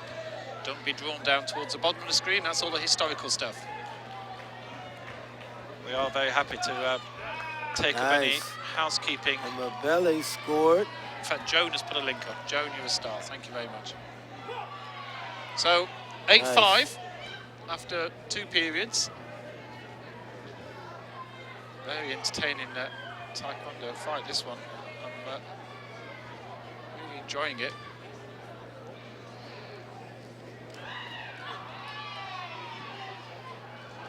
Coach is quite animated here as well. He is very. He wants to Because be out there. it's one thing to tell them what to do. It's a whole nother thing to show them. And then we have to try to get the coach some water because we wear ourselves out as coaches. But this is what we do for our athletes. I tell you, some of the coaches yesterday and the youngsters as well. You know, I suppose this is a human thing, isn't it, Sherman? You've been there as well. When you've got some of the youngsters in there, it's almost there's more onus on the coaches, and some of the coaches are shouting and screaming and really getting, so into the bout, and it's a wonderful thing to see. Yeah, and there's a fine line, Adrian. There's a balance that you have to maintain because you can't tell them to be calm, and if you're not, if your arousal is through the roof, you can't expect that they're going to be level-headed and that's what you need. You need a level head. You have to keep your head on a swivel when you find yourself out there in a vicious cockfight. Yeah.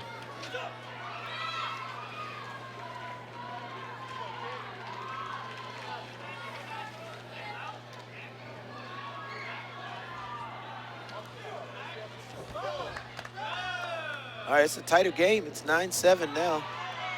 And so now we've got to make some on-the-fly decisions. How a 2-point lead is not enough lead to go into defensive mode. Yeah. You can't drop back into the prevent defense yet. But with 2 points for a simple roundhouse kick to the body, which both of these gentlemen know how to do.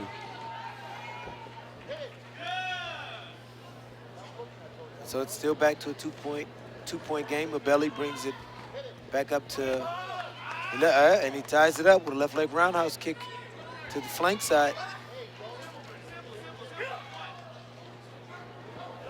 Lord takes a lead, 13-11. I hear his coach telling him to keep it simple. Oh, that's going to be a deduction on Lord for blocking with his leg.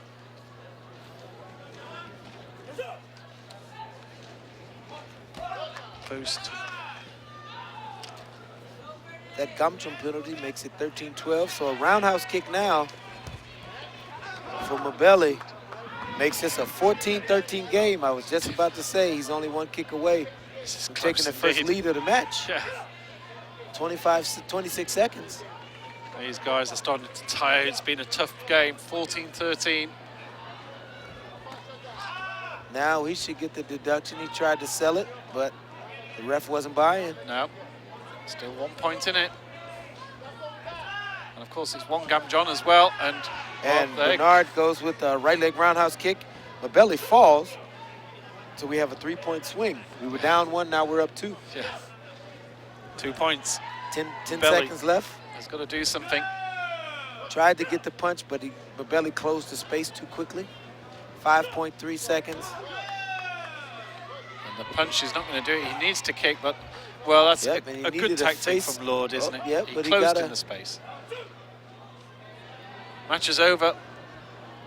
Lord pulled it out. He's a veteran. He's cagey. Yep. He is. Both these guys are very athletic, very dynamic. But it's not just being athletic and dynamic. You have to have a little Taekwondo IQ. I think Mbelli's coach is a little bit unhappy with a couple of moves there. He's pointed to a certain part of them. This is so easy, isn't it, when you're a coach? You highlight that moment in the second period at 1:53. That why did you do that? But it's sometimes that one moment that can cost you, and he obviously switched off. There is a natural rhythm and momentum in a match. Yeah. And one bad decision can have that pendulum swing away from you quickly, and then it just piles up. So that was a good match. It's an exciting match. I'm thrilled.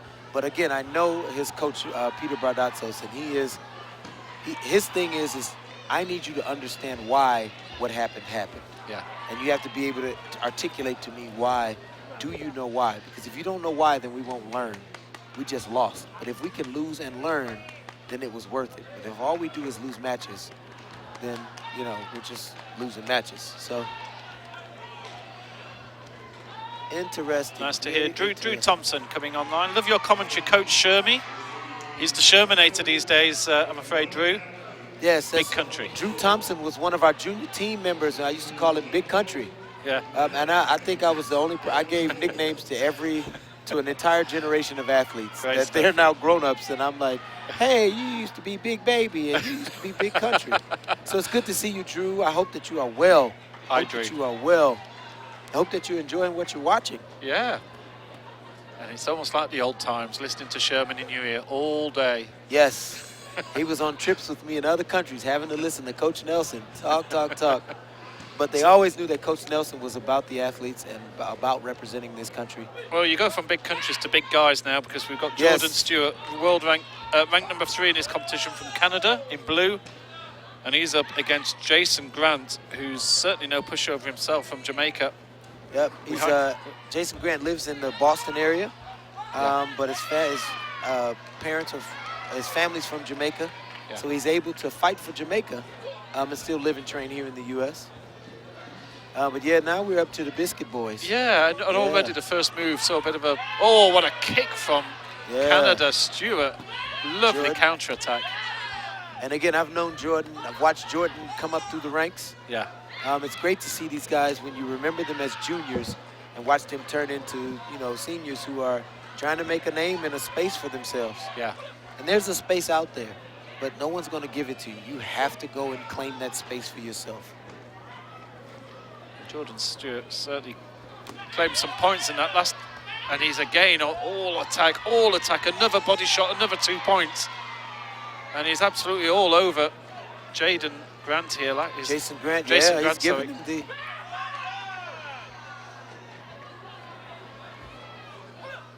Bit of a rough and tumble. I'm not sure what he's asking for. He wants a card. He's, I remember the days you used to get a Kyungo for telling your coach to get the card out. Thankfully, they stopped that rule, because that was a stupid rule. And stupid's a bit too emotive a word. A silly rule. And, it is. When you say you can't ask your coach to... No. Yeah, that's... what we're doing is we're litigating the wrong things. Yeah. And all you end up doing is you're getting secret little signs then. Like, and you know, I we followed had the signs World with Tour. our athletes, right? It was a right pat on your leg if absolutely. you were sure. It was a left pat if you were unsure. I think I may be right. Not even gone to review, so that was a review. That was a card for something that you're not allowed to ask for. Right. So I think his question was, he looked at the board and he saw 2 lights go up for a punch, but they didn't go up in that same window. He said there's a 1-second window. Yeah. But you can't waste a card on that. Yeah. And so that's when, as a coach, you have to know when not to let your athlete's emotions take you to a place that's not in the best interest of your athlete. Smith's almost out of the ring, out of court here. Just managed to keep a big toe in there. I like the way that Stewart conserves his energy at the right times. You know, he launches into attacks, and then when he knows there's nothing going, he just stands there like a blob. He's just not moving. He goes, okay, you know, that's happened. I'm not going to be wasting energy. Now this is middleweight, and this is these guys are big enough. This was my division. Yeah. And they seem much wider than I was. They look as a bigger. middleweight. Yeah, I would say so. Well, I mean, not now, because now I have daddy fat on me. But back then, I didn't have daddy fat. Yeah. But there is, you know, there's still a level of athleticism that's required, even at this under 87 kilogram division. Yeah. So Jason's gonna have to find a way to get on the board.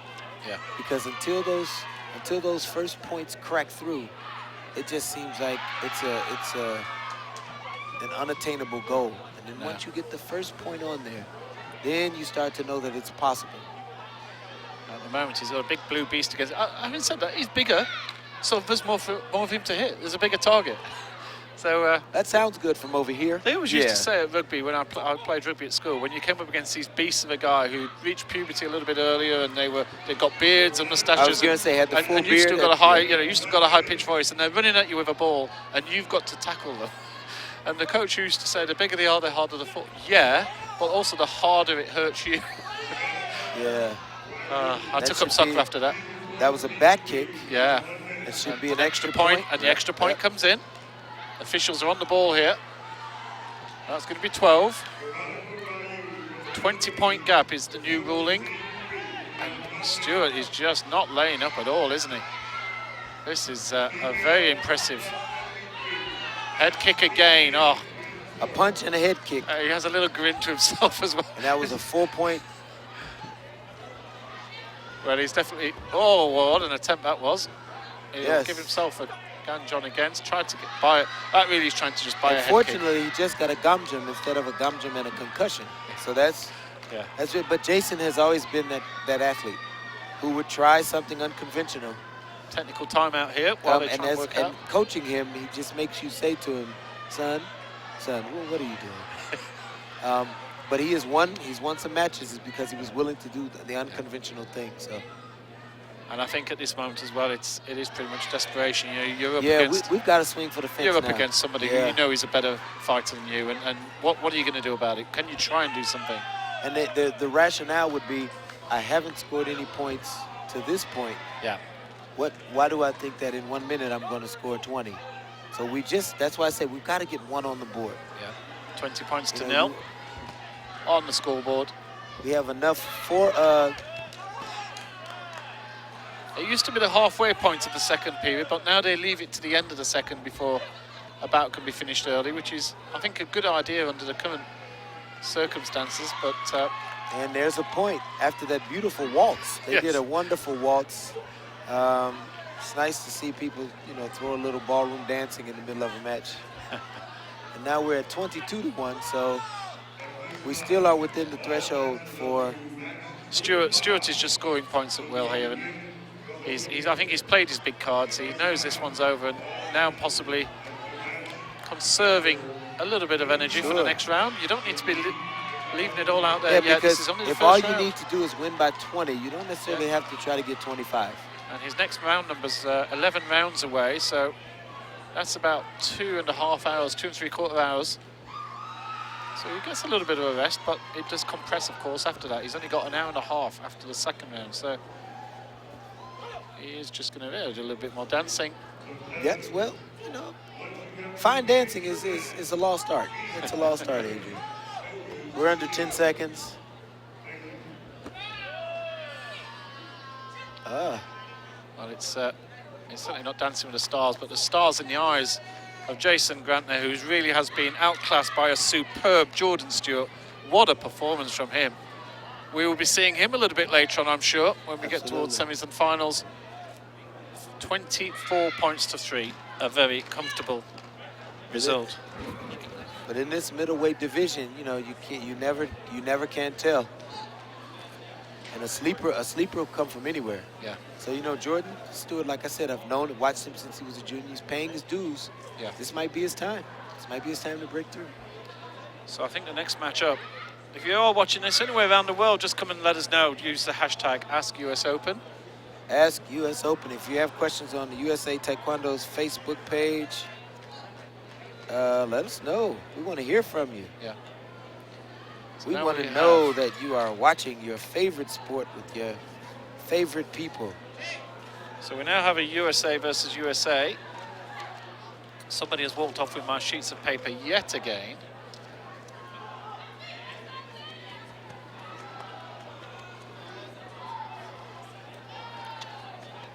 So this is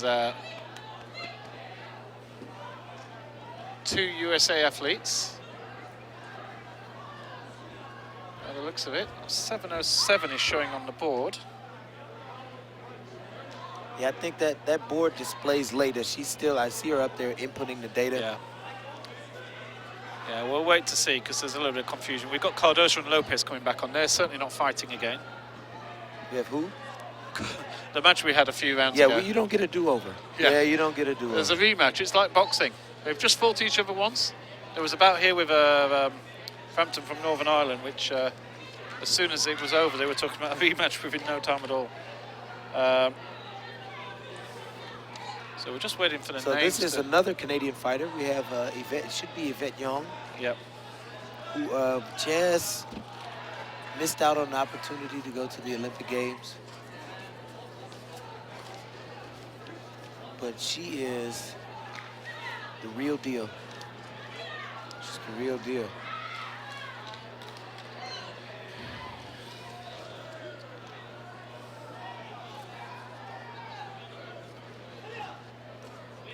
Yeah, so this is match 211 according to the sheets.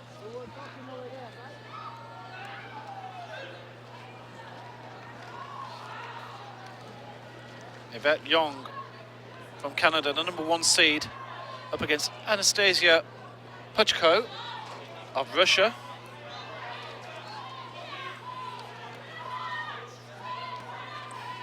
Lovely to be able to have a little look through and select some of the matches that we like the look of. And we're certainly doing that. And this was one that we wanted to see. Our #1 seed in this female -67 kilogram category. It's showing as a female -46. I think some. Yes, because this is one of the ones we moved. Oh yes, it is. Sorry, it's Yep. a female -46. Yep. Excuse me, I have the wrong sheet in front of me. So off we go. But I'm here to help you, Yes, my brother. it's good job we have somebody who knows Yes. something about the sport. So Young in blue, already launching in, but she's given a bit of height and reach Yeah, she's away to giving her up a Russian little opponent. reach. So this is one of those interesting bouts. Young has a bit of work to do here to try and get inside the defense of Puchko. And the Russian fighters are fierce. Yeah. They are fierce across the board. Well, the reason we selected this is, you know, you don't come here from Russia without being a good athlete and a good fighter, and they're not going to be wasting their money on a flight and all the details. No, so Puchko has come here it's not a small trip. with a pedigree, and if you come a long way for this sort of contest, so this is why we highlighted this as being an interesting first bout, and Young just searching Have for a a little head kick. equipment malfunction, but yeah, she's so active and busy in the ring. Yes, and Puchko is trying to find that space where she can bring that leg down over the top. Yeah. Because there's reach is reach, and reach gives an advantage that you don't want to give away by compressing your legs or compressing the space. Yeah.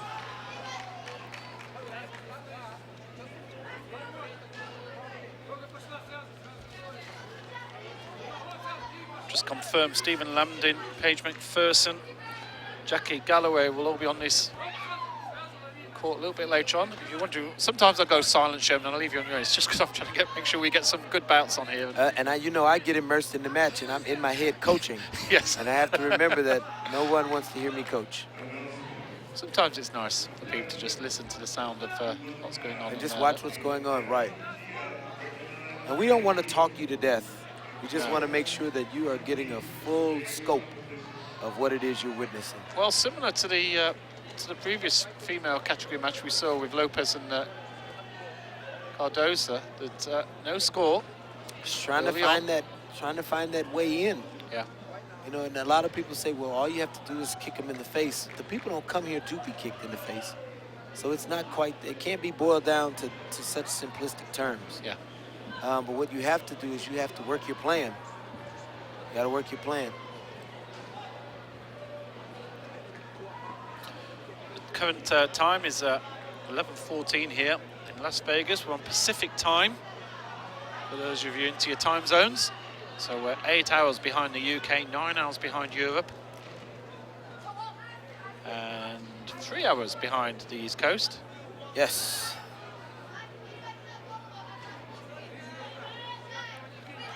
We'll be going on till around 7 p.m. this evening, so...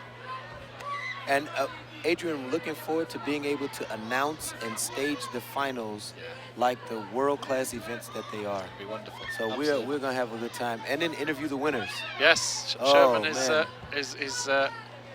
to be interviewing winners over on the stage. We have all the cameras set up. We're going to ready start to a go. petition now for Sherman for Tokyo 2020. Because we didn't have great commentating at the 2016 Rio Games. But if they bring us, Adrian, we will turn Tokyo out and having everybody excited about the Taekwondo event. So if you want to get that petition started, Yes. Sherman and Adrian, we're a team. In I 4 years, don't leave my brother behind. Yeah, in 4 years we can probably get a Yeah, we 20, can. 25 signatures, do you think? Yeah, I think we can. Get a few in there. So Yvette looks, her right leg looks a little gimpy. I say that and then she flips it in there. Yeah. Because these ladies are tough. Well, you know, we've seen quite a lot. You know, points can be scored quite easily. And Yes. if you're Yvette Young here, You know, she's been a class act for many years. Yes. And you don't get to be a #1 ranked player without having won many titles to your name. And she's in a little bit of danger here now. When it's 0-0, you know, this is exactly what Puchko would have absolutely loved. For, you know, if you get the option to be 0-0 halfway through, you go, okay, I've done the first job. And I watched Puchko fight. I think she fought in juniors yesterday. So she's one of those up-and-coming fighters that they want to, you know, put a little weight behind. She's holding her own. She's representing herself very well. Yeah.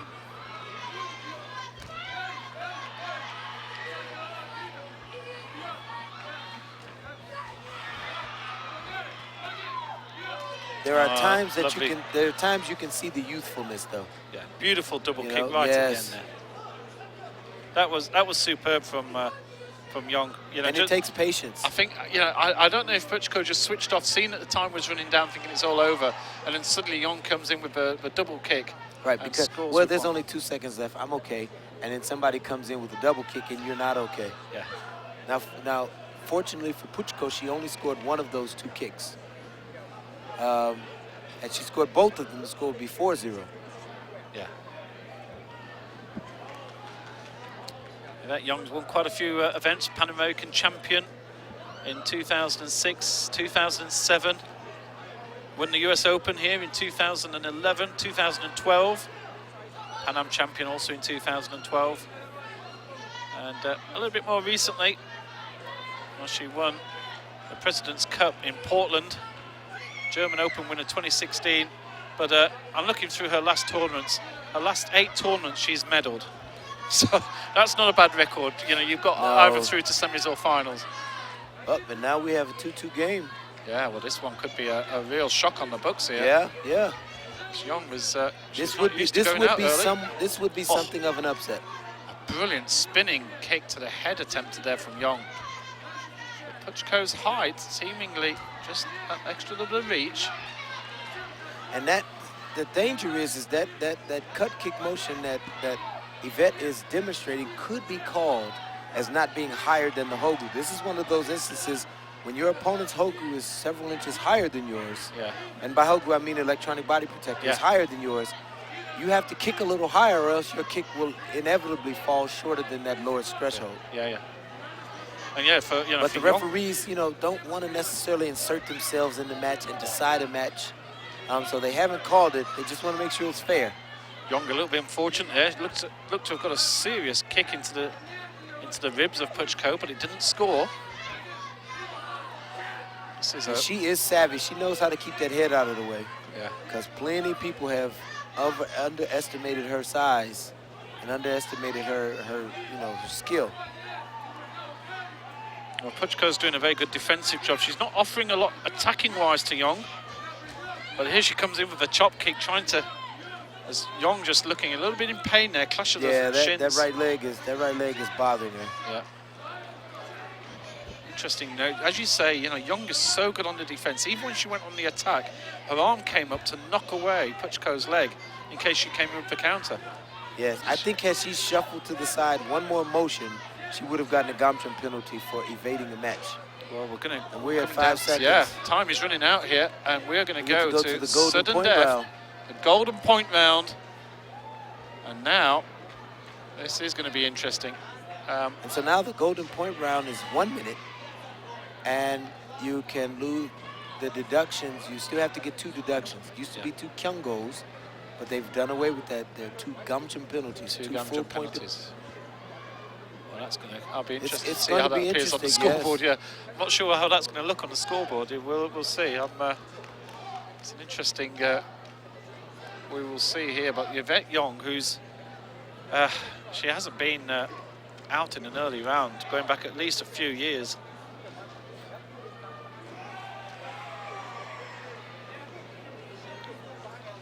All right, Russian so coaches are giving those last-second instructions, but ultimately, it's the ladies out. Those ladies out there in the ring are going to determine this match. Yeah. So 1 minute on the clock. First to score wins. And of course a punch will win as well here. She's trying to get that cut kick on there.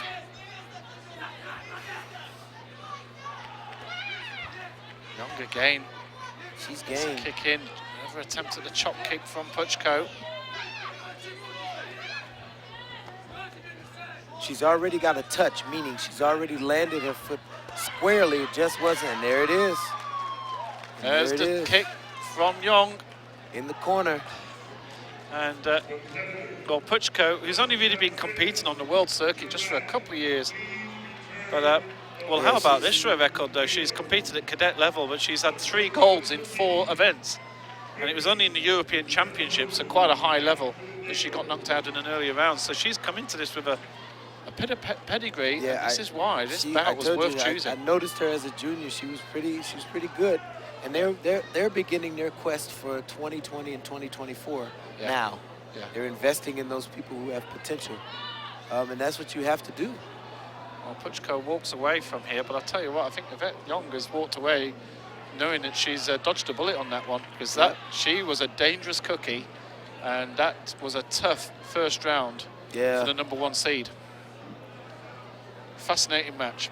But now you know, we're back. very often that first match is your hardest match. Yeah. You know you've warmed up, but you just got to get into a rhythm. And now you know your body's warm and your nervous system is alert and everything is kind of working in cohesion. So now she should be able to perform a little better. Now you got to wonder, how's that right leg going to hold up? Yeah. Because you don't often see her grimace like that. She certainly was in a little bit of pain there. So we're back to the male -68s here. And we have a lanky fellow. Yes, match number 710 according From to Mexico. our sheet. Aaron, okay, this person, whoever named this chap, does like the A's. Aaron Alessandro Aranda Cimental. Yeah. Mr. Cimental, we'll call him from now on, from Mexico, and it's Miles Kiffman from the United States. Miles Kiffman's from Hawaii. Yeah, very tall. Yes, this Mexican chap. I want to try to stay, Mexican lad. I'll try to stay current with you. He's a tall drink of water. Yeah. Cimental is certainly going to be, you know, what is one of the sort of current Taekwondo. They're currently saying, you know, I'm sure you're aware of this as much as anyone, Sherman, that at the moment the rules have been favouring taller athletes. You know, absolutely. You get the 6'10" chap who goes and takes the Olympic gold. And I was just thinking that, you know, the last 4 years, you would look at this match and say, well, odds are with the way the scoring is structured, Cemento would have an advantage. Yeah. But with athleticism starting to reemerge as a very important factor, you know, it's that you can't tell. You won't know until you see. Yeah, you won't know until you see. Because how now they you're react in the moment. You're in a situation you can score points well for, you know, just the fact that you're getting 2 points now for a body kick and 3 points for a head kick. You know, before it used to be 3 points and 1 point. So the fact is that that definitely would favour the taller athlete. Now it's only 2 points and 3 points. You know, the other athlete who maybe say, well, look, I can't even touch his head, never mind reach. And you can win a match without ever hitting somebody in the head now, absolutely. So now it's only half as many points again for the head kick rather than double points for the head kick. And so now it used to be triple points. If you are technically sound and athletic, you have a chance. Yeah. You don't have to be tall. It's a very big difference between 3 and 1 and 3 and 2. And I think it is going to favour some of the shorter athletes that we will see. I'm not sure why we're not getting a start here, but what we'll do is, we mentioned earlier, you did an interview with Jean Lopez, and we talked about the Lopez. And hopefully this is not going to appear on our other stream, because we're only 2 streams. But let's have a little look, and this is Sherman, the Shermanator, talking about the Lopezes. Hi, this is Sherman Nelson with USA Taekwondo. I'm with the first family of Taekwondo, the new generation. I have Coach Jean Lopez, who is our 4-time Olympic coach. He's been our national team coach for forever. He has coached more gold medalists than any other coach in U.S. history, including the greatest of all time, Steven Lopez, who happens to be his brother. But I also have his children. I have Alex, I have Diego, I have Andres. the next generation of Lopez Taekwondo champions. So Coach Lopez, what's it been like competing first? Coach Lopez was a silver medalist at the World Championships 1995. What's it like transitioning from athlete to coach to the legacy that you've generated and now working with your children? It's been an amazing journey. It really has been, and going from athlete to coach was not the easiest transition, but I have enjoyed, the journey and being able to be in a position to be able to give and inspire my family, and hopefully inspire the country to be able to do things as a family. It is always tremendous to see. I had the extreme pleasure of being teammates with Stephen and with Mark, and they have a family bond that is unbreakable, actually, because there's been adversity, there's been some challenge, but no matter what, they've stayed together as a family. But now, that was the siblings, but now we have the next generation. So Alex Lopez was our junior national champion and senior national champion, which is not an easy feat to do. What's it been like first winning both juniors and seniors and preparing to follow in the footsteps of your dad and your aunt and your uncles? It's a great feeling, just being junior and senior national champion, and most of all, just to carry on my Lopez legacy, the Lopez family, to carry on that name and to follow him to my family's footsteps. It's wonderful to hear young people talk about legacy, because we are all products of the people that have gone on before us. So I transitioned from Alex to Diego, the firstborn son. What's it like to be a son in this family of great champions? It's amazing. I'm proud that they're my family. I love training with them every day, and I'm just so glad that they're my family and that I can be part of the legacy.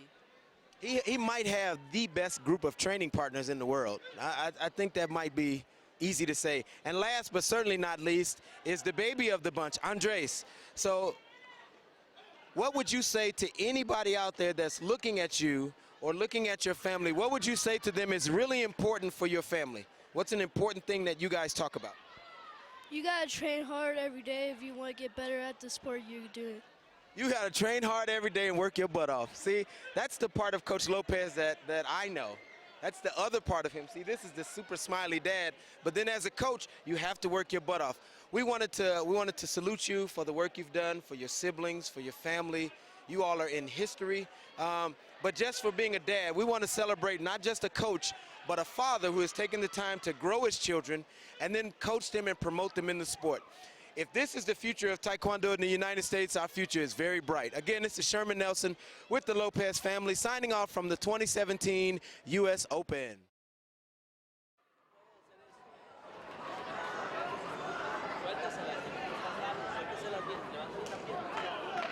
Well, that was a bit of perfect timing there, as great for Sherman to be talking through with Gene Lopez and the younger Lopez clan.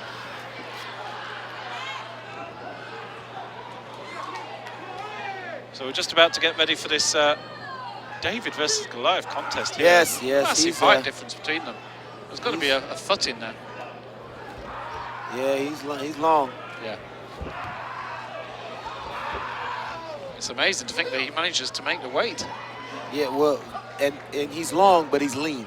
Yeah. So, a hard kick or a hard punch will make a difference. Yeah. He doesn't have the body mass to hold up to that, to the rough and tumble. This is one of the matches that it's slightly delayed because we've been squeezing a few of the games in. I think, never mind the schedule is not liking us. I think some of the athletes aren't exactly enjoying walking around the arena as much as this, because of course normally the way that Taekwondo is scheduled is you stay on the ring and you get to see all your opponents and everything, but it's right. We've set up our commentary. Well, but it's a it's a two-edged sword, because you want the visibility and you want the exposure, and that comes at a price. Yeah. It comes at and I don't think it's an exorbitant price, so they'll be okay. Absolutely. Cemento just with the 1 point for the Gamjon early on. The nice thing is this male minus 68 kilo category is a cracking category. Oh, absolutely. And it's you know, we have got probably one of the tastiest categories of the day, actually at home here as well. So we get a double win. In fact, that's something we must make sure that we do for tomorrow. That we absolutely make sure we get as a good. We are intentional about what we bring to the division, to the ring that we're doing the commentary for, so that we give people, you know, the best we have to offer. Yeah, a lot of work goes on behind the scenes. And it's hard. It's hard to select because you don't always know. Yeah. You know, you're not always sure what match or what division is going to really, you know, sparkle. Yeah. Ask US Open is the hashtag if you want to send us any questions. I think Sherman's keeping an eye on the US Taekwondo Facebook page as well. Always happy to answer what you have. And I know there's, you know, it's crazy that there's over 1,000 people watching the streams at any one time. And it's certainly become a very popular way of sending out, you know, we certainly weren't getting those sort of numbers 3 or 4 years ago when we started out on all this. No, we were not. And now it's... And it is thrilling to see people are expecting it, yeah, looking forward to it. Every court is, you know, I looked at the stats, every court is over 10,000 viewers. And it is quite incredible. So, end of the first period, and Cimental with a body kick and 3 Gam Johns. Certainly looks to be advantage as to tall so far.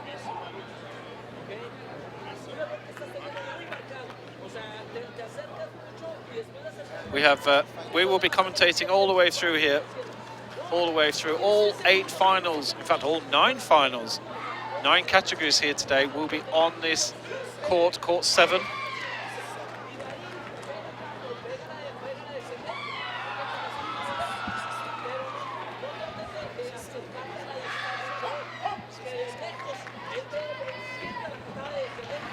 All right, and we're back at it.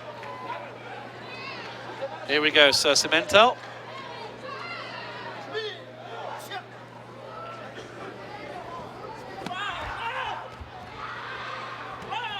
Fierce kicking from the Mexican, and there's the chop kick coming in. But no connection, just managed to avoid it from the US athlete, Miles Kiffman.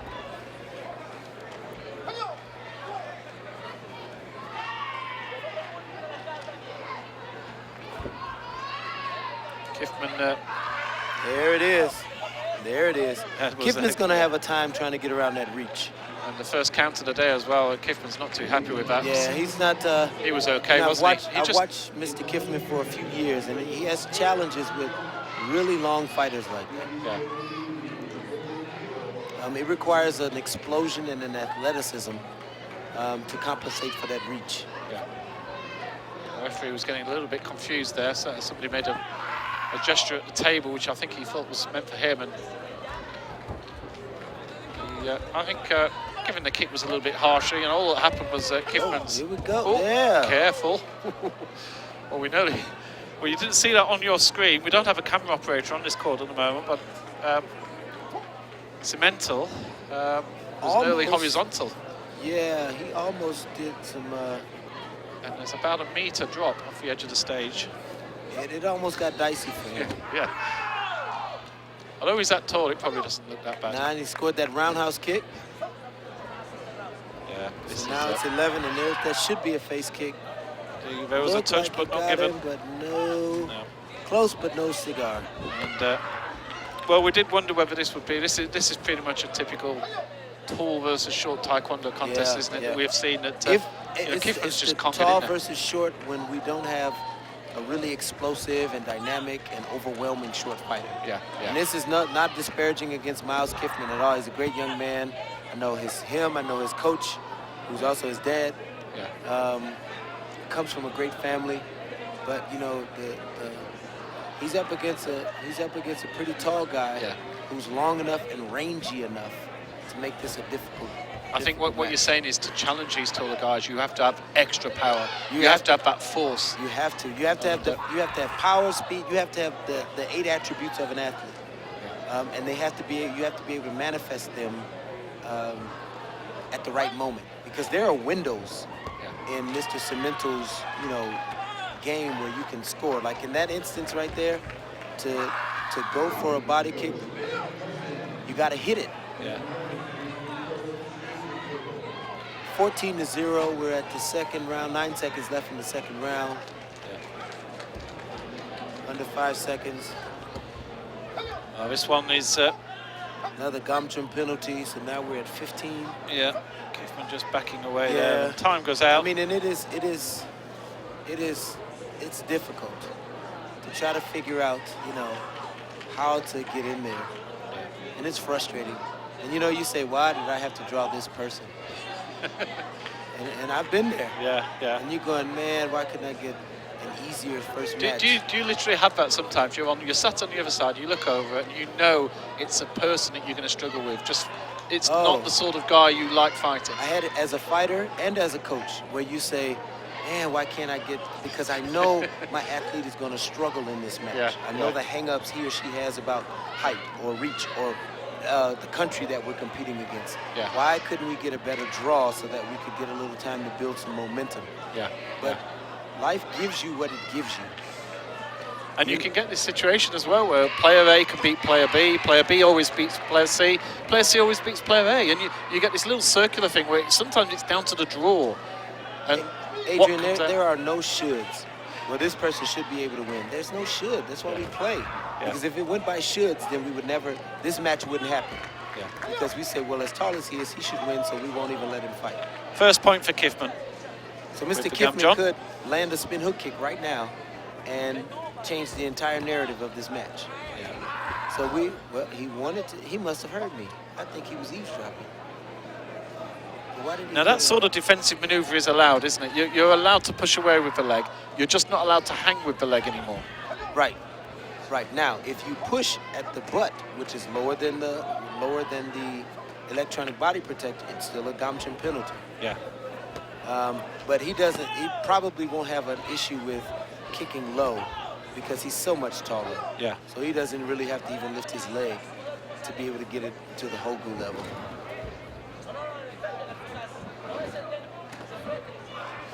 Time running out here for Kiffman. Yeah, I feel all. for him. It's one of the great things is knowing all these athletes, but one of the sad things is you don't want to see any of them lose. You recognize that it's a part he's going to get a Gamchum penalty for blocking with his leg. Yeah. It's a part of the game, but you know. Well, he's on 9 as well. So yeah. So he's one away from disqualification. So we're close to either a 20-point margin or a Gamjon. There's a head kick from Kiffman. Doesn't count. Oh, it does count. It came in late. Beautiful kick from Kiffman. And now, you know, he's made a showing of it. Those nine Gamchum penalties are a problem. Because if he gets one more, he's disqualified. And I had an athlete get disqualified by Kyungos once. Yeah. And we had a very interesting conversation in the holding area after that match. And we never worried about getting disqualified again. A lovely head kick there from Cemental. Just a delay in the foot as well. So well, the ability, right, that athleticism to be able to lift your leg, hold it for a second. We call that off-count kicking. Yeah. To kick instead of on 1, 2, 3, to go 1, 2, 3. And right. Kiffman was expecting the two. And we're already, people are creatures of pattern. So I want to count, and I want to be able to measure the timing of the event or the interaction, measure that timing out. And when you throw an off-time kick, very often you can sneak one in. Jason Neville, former heavyweight and middleweight national team member, Pan Am Championship gold medalist, was excellent at off-timed kicking. Yeah. So we're down to 3 seconds. And do you let the match end, or do you give him the deduction? And I think the deductions happen. It's ended in 2 ways now. Time is out. That's a double end. And it's a DQ at the same time. So whichever way the scorekeeper wants to do it. But so the day didn't go the way Mr. Kiffman planned it. But you know, one of the athletes that we interviewed, she said, you know, when you step out on the mat, you already won. And so the bravery and the courage it takes to walk out there, because they did what 99% of the world can't and won't do. And that's go out there and risk it all. Mexico progress through to the next round. with Aaron Alejandro Aranda Cimental winning by 22 points to 5. Very convincing win.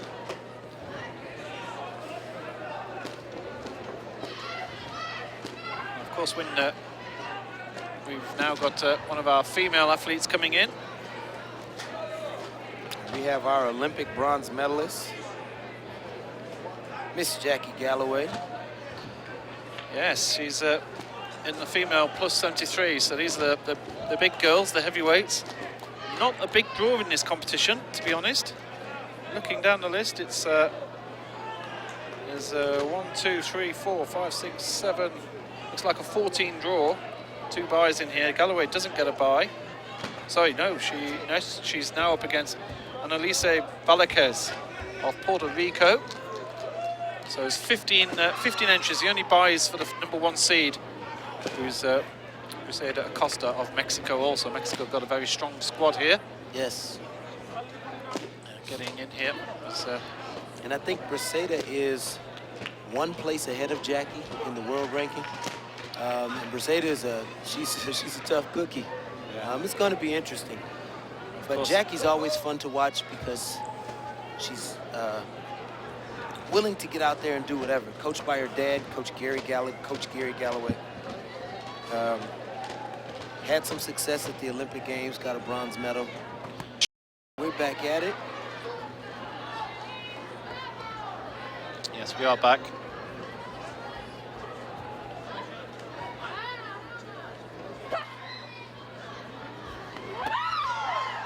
Nice, Jackie with a nice spinning roundhouse kick.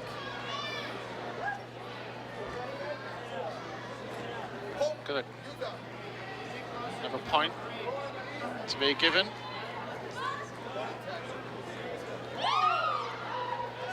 Yep, for the spin as well for Galloway.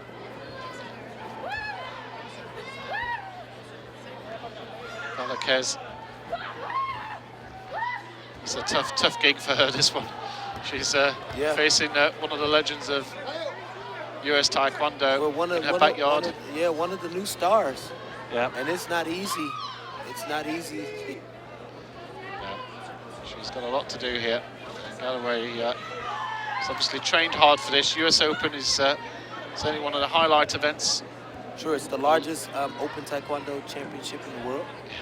And you're the Olympian, and it's in your country, and your face is on the banner that hangs up at the door. Really? So yeah, Jackie's the banner, the first banner you see when you walk in. Yeah. But she's young and mature for her age.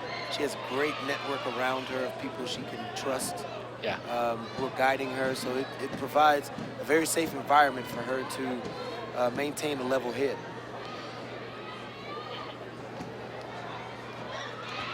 Coach Sherman Nelson with me here on commentary. So Art Jackson asked how do the new rules impact the strategies. And Coach Jackson, a lot of people are using the front leg, but there's not the over-reliance on the flimsy cut and just in putting your leg in the way. So now people are using it much more like a jab. There are a lot of hard front leg cuts, but they're following much more. We're seeing a lot of back leg roundhouse kick, a lot of pocket kicking, that in close and in the clinch kicking. It's a nice gateway back to an older style of Taekwondo that was far more dynamic and vibrant, where I think real Taekwondo emerged as the preeminent kicking sport. Yeah. So Coach, I think as people are adjusting to the rules, we're going to start seeing a little bit more of what we've been asking for. Galloway getting a big ooh from the crowd there. It's incredible. There's a lot of Americans have come here to watch this particular bout. So Danielle, we're back up. Yes, hi Danielle. Hopefully you're watching us now. And those cyber demons, we have prayed over them and they're gone now. Yeah. So we're back up. Those machines don't really stream too well when they don't have power. I have found that, much like people. Yes. When we run out of energy, we're done. We don't stream well.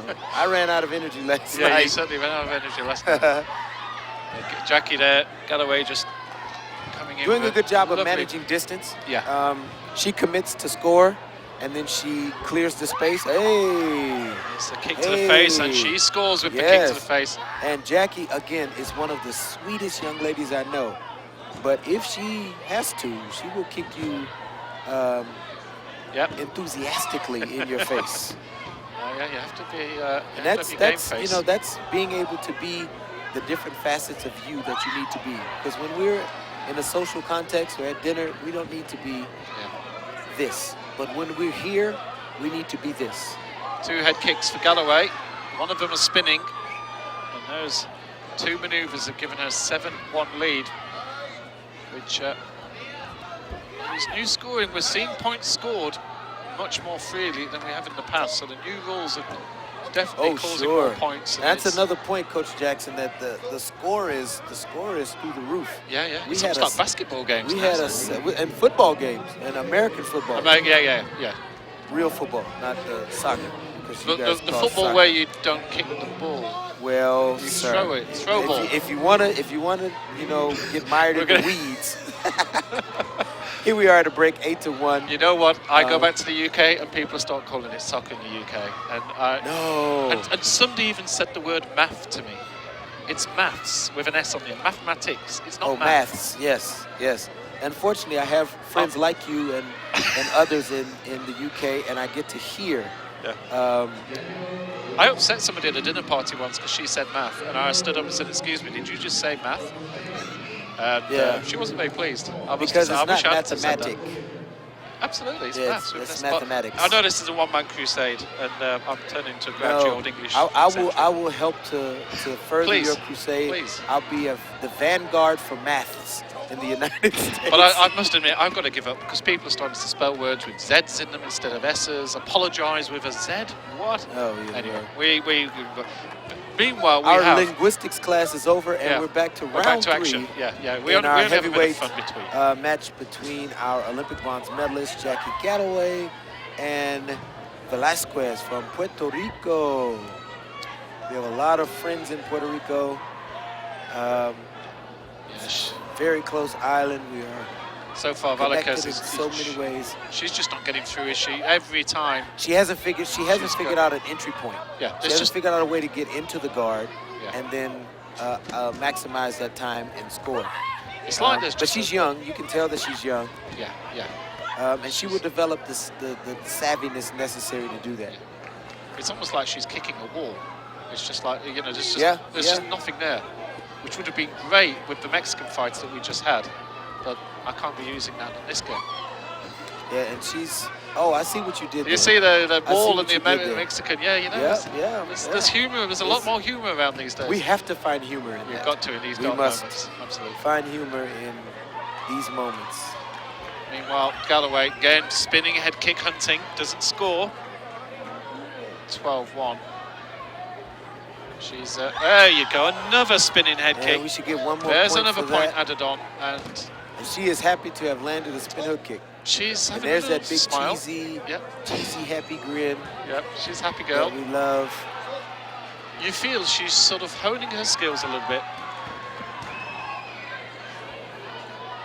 You feel she's just having a bit of a practice, getting her range.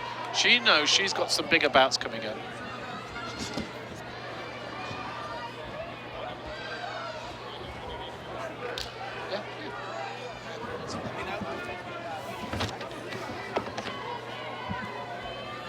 Well, if you're on the US Taekwondo Facebook page, Coach Sherman is going to do a live interview on Facebook Live on US Taekwondo. So you have a little pop over to there. I don't mind you leaving me alone as this game comes towards the final. 16 points to 1, Galloway is going to win. In fact, this has been a simulcast with Facebook Live, because I think the whole bout has been shown on Facebook. We had an emergency phone pulled out of her pocket when we had a slight power issue here on the desk. But Galloway wins comfortably, and she progresses through to the next round.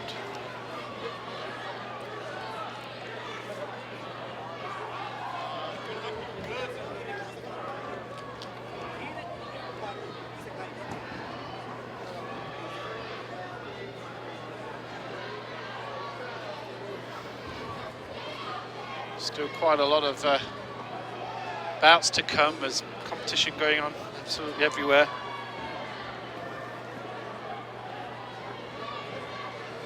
We've got a Coach Sherman Nelson doing a live interview with Jackie Galloway on Facebook Live right now.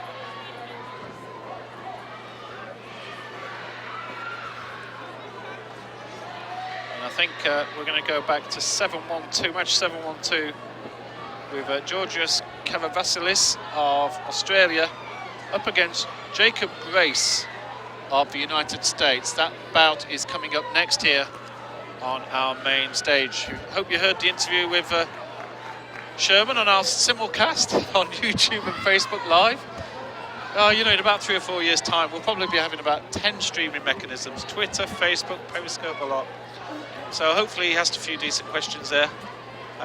And we're getting ready. We're going back to the minus 68 kilo category. She's a happy girl. She honed a few of her skills. She was, but again, that smile, that's what you want to see. Yeah. Because that's fundamentally who she is.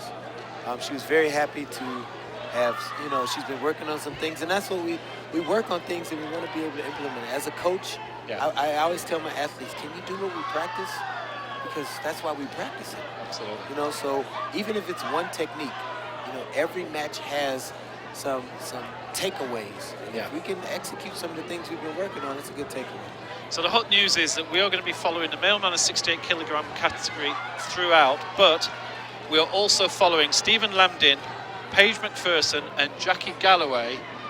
We will be following all their matches on this main piece. So they will be moved over to this main piece.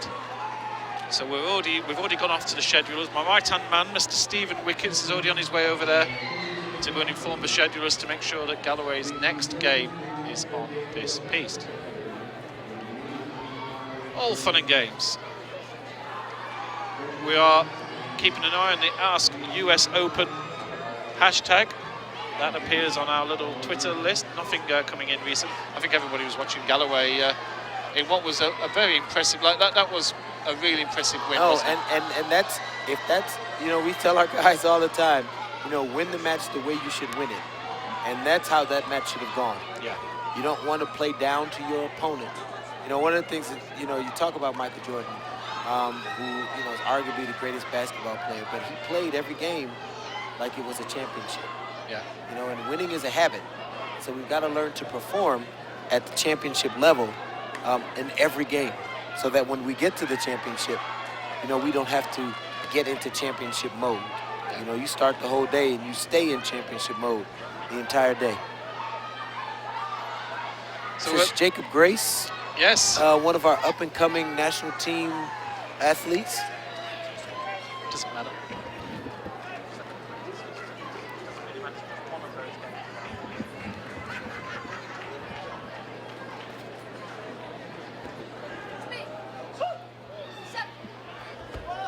So here we go with the first action. Vasilis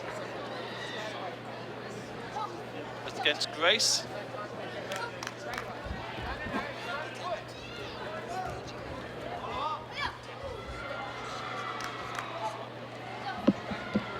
First count go as well. Grace accumulating points very quickly. First 10 seconds on the clock, already 6-0 ahead. Yeah, so I stepped away, looked away You looked for away a for moment 2 to seconds, tie my yeah. shoe, and the score is 6-0. Some guy walked in and asked us if we've got a charger for a Sony camera. Do you think do we look as if we're quite busy with headsets on and notes Okay, on so I'm going to take a picture and post a picture of what we look like while we're doing what we do. Yeah, I think and we look see quite if, busy here. if you think that we might be busy. We might be at work. So that was the face I gave him. Why was I smiling and you're not smiling? No, I need you to Oh. make the face we made when he asked, do we have a charger? That's the face we gave. So we're gonna post that on the USAT Facebook page, and tell me what that face tells you. Yes. Because we were in the middle of a match, Yeah, yeah. and you ask about a charger, He and stood there in are. front. He stood directly between us And the match match, that we were yes. watching to say, do you have a? Yeah, okay. All right. We do have a lot of power sockets here. Not all of them working, of course, as we just found out 10 minutes ago. Meanwhile, another few seconds. Mr. gone. Grace has an 8-1. 8-1 lead. Oh, wonderful. And that cut Reflex. kick. was high enough. Yep. So Mr. Grace doesn't receive the Gamjum penalty for kicking low. And the blue player should receive a Gamjum penalty for holding, but the ref didn't see it because she was behind him. Yeah. In fact, And she nearly took a hit there. what they don't see didn't happen. She had to move out pretty quickly there, actually. She's only a short lady. Yes, So, and these are some big guys in yeah, front of her. You're a referee. You don't want to be hanging your head in a certain area where there's feet kicking around as violently as This is now a 15 to hectic 2. game. Mr. Grace he's letting them fly, Yeah. and we like that. We like that. It's not that the Australian athlete is particularly been slouchy in any way here. He's attacking as much No, as he's. Grace. Ooh. Oh, it could get. Another head kick See, here. and again, we start to see their maturity level. Grace, If not, in terms of age, but definitely in terms of competition. We see because he's walked 12 meters, and there's nowhere to go, son. You're out there. So, but he's young, and he's not really sure how to handle being down 27 to 2 in the first round. And in the old days, when this used to be a square that they used to compete in, there's no doubt the Australian would be in the corner and taking a bit of a pump. Yes, It's just going round and round. That's one thing that this little octagon has helped out with. And you have 8 sides now, Yeah, right? yeah. So you've exponentially increased the amount of space. So at 34 to 2, this is a record I'm going to score. go ahead and say that 35. as the coach, well, I want to talk to him, and I would send him back out there for the second round because I'd want him to learn a lesson. But I'd have my hand on the towel. Well, it's 7 Gamjons already, one period. Yeah, and so if you got 7 in 2 minutes, I mean, if we extrapolate the probabilities, it won't be long before he gets the other 3. But again, the only way you learn how to survive at this level is learning how to survive at this level. Well, one person who'll be very happy is Art Jackson, who is going, let's go, Jacob Grace. I'll tell you what, Yes, Art, because they train, he's going. he's from California. He's very much going, there's no doubt Yes. about that. I No, don't he's think he not needs going, us. he's gone. Coach Jackson, he's already there. He's not getting there, he's there. Because he has a 33-point lead after 2 minutes. So I would just want that to sink in for a second. After 2 minutes, he has a 33-point lead. I'm going to give you 8 seconds to let that marinate. It's that big a win. Oh, sorry, 8 seconds. And time is up, yes. Now you can. It's that big a, I was just going to say, Joe, it's not really worth it now, but I was going to say, it's that big a win. He's actually progresses 2 rounds with that victory. It wasn't really funny. I wish I'd not said it. They can't all be winners. No. We got to put them out there. We got to see what we get back. All right, here we go, round 2. Well, Kavavasilis is certainly met his match here. He's really been just totally dominated. Another Gamjon, that's number 8, 2 more to go. For trying to get his equipment fixed. And what I like about competitors, if you see a person put themselves in a position of unpreparedness, you have to go for the kill. Yeah. And I don't mean a literal kill. I mean but you've got to go for the strike. Well, this is a match we highlighted to the schedulers that we didn't want them to move out. When we're bringing a lot of games in, this is what we wanted to see here, and this is exactly why. It's Jacob Grace. He's certainly gracing the stage, there's no doubt about that. That was well played, sir. Thank you. It was well played. Yeah, I made up for my earlier terrible joke. And there's number 9. Yeah. Number Gamjons, 1 more to go. I think the referee actually just highlighted that he's in.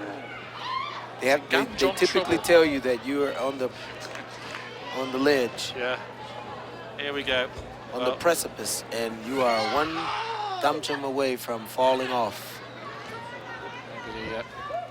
Now, even in all of this, Mr. Grace isn't trying to kill him, isn't trying to hunt for the face, he's trying to win. But there is a way to win with the modicum of decorum. He's laid off, there's no doubt. With some character.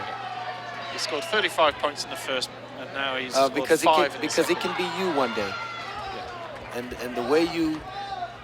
And there we go. There's the 10th. He stepped out. He knows that was the over. Kavavasilis. And it was a lot for him. It was a lot for him, and he might be a junior, fighting up. Absolutely. Well, and that was pretty much a superb performance from Jacob and it Grace. was The man from down under has gone under for sure. Here. Yes, He's you really, are on. You have recovered from that other joke. I had a nice night's that sleep. was 2 in a. Yeah, you had enough sleep last night because you left us very early. I must admit, I left at 8 p.m. Yes. But I was up at 4 a.m. to do a lot of work with the guys back in the UK. So that was No, but you're always working, and we appreciate that. And one thing I will say that you give us your very best, and we are grateful for it. It's absolutely. It's always lovely to come here. Absolutely wonderful. So Jacob Grace, great job, Jacob. Performance, superb performance there. Good job, very good job. Jacob, we have a high five misplaced from myself, but Nelson nailed it in one. But Jacob Grace, superb performance there. He progresses through to the next round, and we're going to stay. This is match 7-1-4 coming up next, so we're missing 7-1-3 is dipping out, and it's Michael Berg of Norway up against Arthur Quack of the United States coming up next. Jacob Grace looked very happy there when coming off. I suppose you won a match by 41 points to pennies. You're bound to be happy. And again, he's one of our up-and-coming athletes in this division. I believe he was on our national team. Yeah. So he's trying to, he's trying to make a space for himself. And again, like we said before, that space isn't going to be given to you. You've got to go out and claim it. So we're working hard to get all the matches that we want to on here. So we've got Lambdin, Galloway and McPherson, all US top athletes who are on the outer courts, but they are coming to play their games here, I'm very pleased to say. We've got Lambdin and McPherson probably coming in about 4 or 5 rounds time. They are matches 7-1-9 and 7-20.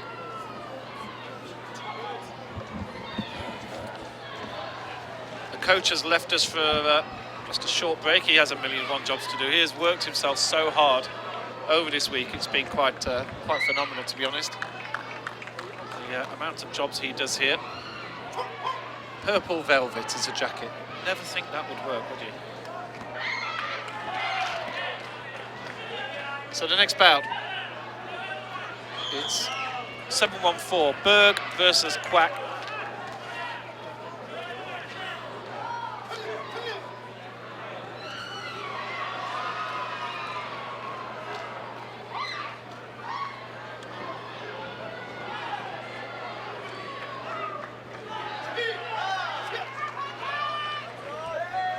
And off we go. First round of the men's minus 68 kilo category.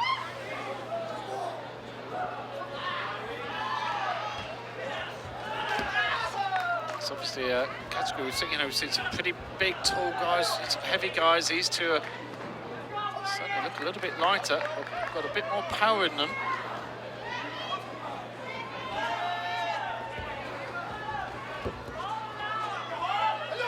Two very similar builds here. Small height advantage to Berg, the Norwegian.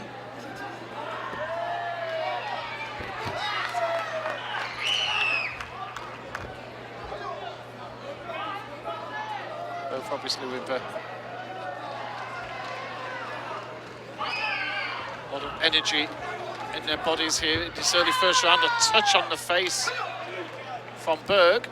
Gets the 3 points, but a punch from Quack gets a point back. And Quack goes to the floor. Kyung Go, another point for Berg, 4-2. Lovely dot. That's superb play from Quack there, moving away from the foot.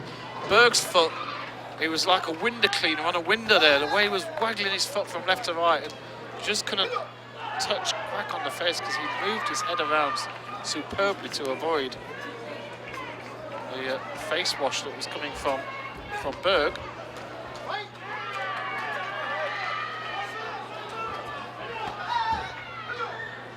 Clash of shins there a little bit. Kyung Go goes to against the American.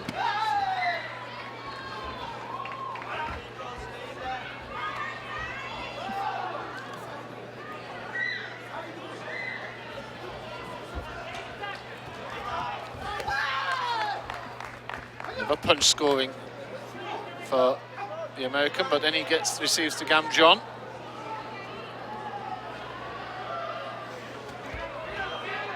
referee to Berg towards the last 20 seconds. Much more even contest. I mean, just seen probably one of the most one-sided fights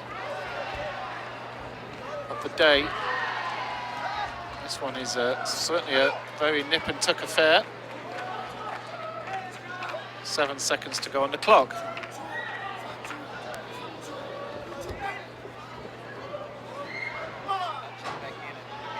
And so the end of the first period, very entertaining first period of action. But it's Michael Berg of Norway leading by 6 points to 3. Nelson Sherman is back with us. You're into a little walk around. What's going on out there, Nelson? Oh, just one of my athletes was about to fight, and he was looking very nervous. Yeah. And you know, when you know your people, you look in their eyes, you see that. And I just told him to believe the process will yield the results. And then I was watching the match, always looking for what can we do better, what more information can we, relay to people.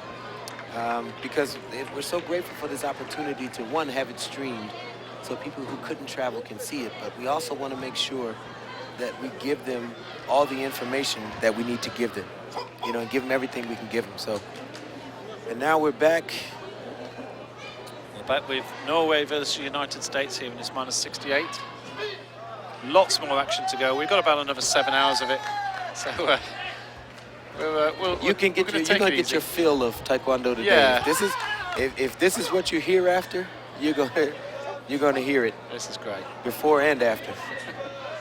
There is typically a lunch break. Hey, what a spinning head kick from Quack. Whoa, and we didn't get anything. Not scored. But again, if the sensor doesn't connect and register on the sensor on the face, on the head, then it's not a point.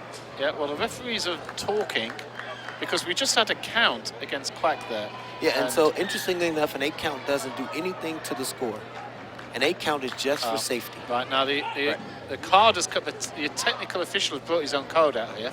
Because so he saw the head kick. The center referee has the right to play the card on behalf of a coach if he thinks there was something was missed. Yeah, and he said spinning head kick. And, right, which is 4 points. Yeah. But we're grateful that the referees, we're not working adversarially. Everybody wants to see the game adjudicated properly. Coaches, athletes, and officials. So that's a good thing. Well, we're looking at the right thing was done in that instance. Yeah, well done. Because it was visibly clear to everybody here. Now, of course, if I'm the coach of blue, I'm like, they missed it by a mile. Yeah. But in my heart of hearts, I know that if the shoe were reversed, I'd want them to do the right thing. Well, that's excellent refereeing here. Yeah, it's character, and it's Taekwondo is founded on some principles, and I believe we can still compete and not compromise those principles. Yeah. Now the referee is also given a Gam John, I believe, which didn't. Yeah, the score is slightly wrong here. He also gave a Gam John, I believe, against red. Yes, so blue gets a point back. So. Not sure what that was for. Put his hand on the ground. Was it? Okay. So he did a spin technique, and that happened before his deduction. So he still gets his 4 points, but he committed a violation. Well, that's opened up the game. That's a shot. Never Cam John, and that's. But you see how quickly this pendulum swings in these matches with point. These points are flowing like. Yeah. Well, it almost gets to a stage where the points are flowing so quickly, it's hard to keep on top of what's going on. You can lose, if there's a flurry of action, you can have a 6 or 7 point swing. And this is where you almost need slow-mos and super slow-mos to actually analyze how the points are scored in a particular bit of action. So we're going to continue to grow our membership and our revenue stream so that we can have slow motion cameras so that when we say it, someone can play it back in slow-mo. And what happened, Yes. Because the better product we produce and get to people, the better product we can produce and get to people. Oh, what a spinning head kick there. And that's another count. Yeah. The referee. So here's what I think our Norwegian competitor might want to learn is that Mr. Kwok likes to spin. Yeah, I I think he's possibly noticed that now. The fact he's been counted out twice in this Yeah, he's in received the 2 second 8 counts. period. Yeah, he's had 2 And counts so already. we want to, we want them to go hard and compete hard, kick hard, but we don't really want anybody hurt. Yeah. We really don't. And so Well, now- Gamjon's are piling up. You know, Quacker's had 5 against him. And we're going to see a card now.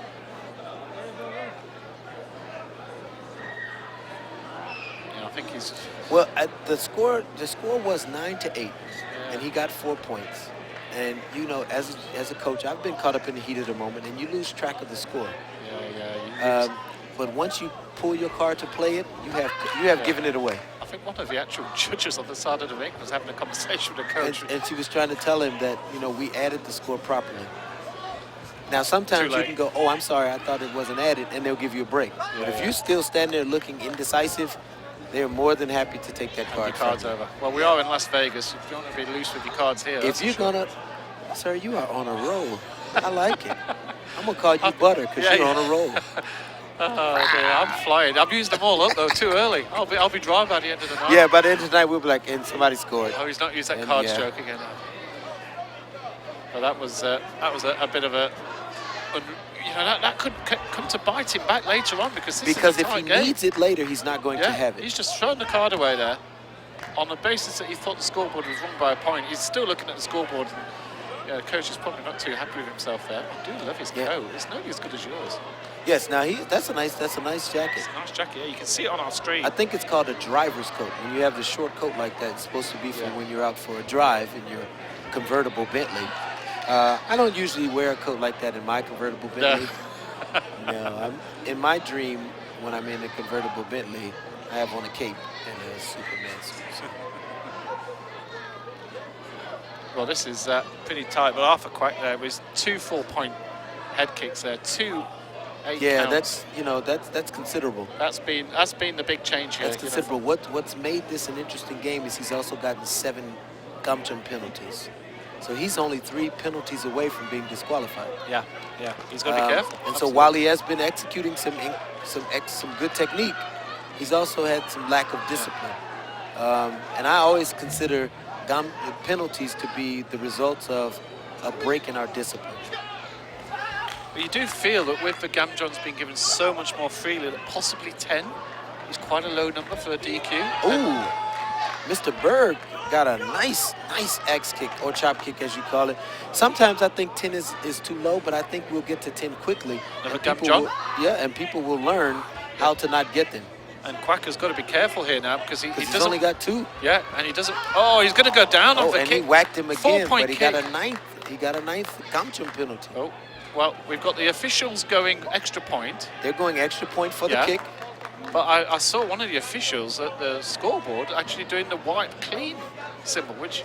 Well, if they think his hand touched first, then he gets the gum jump, but he doesn't get the 4 points.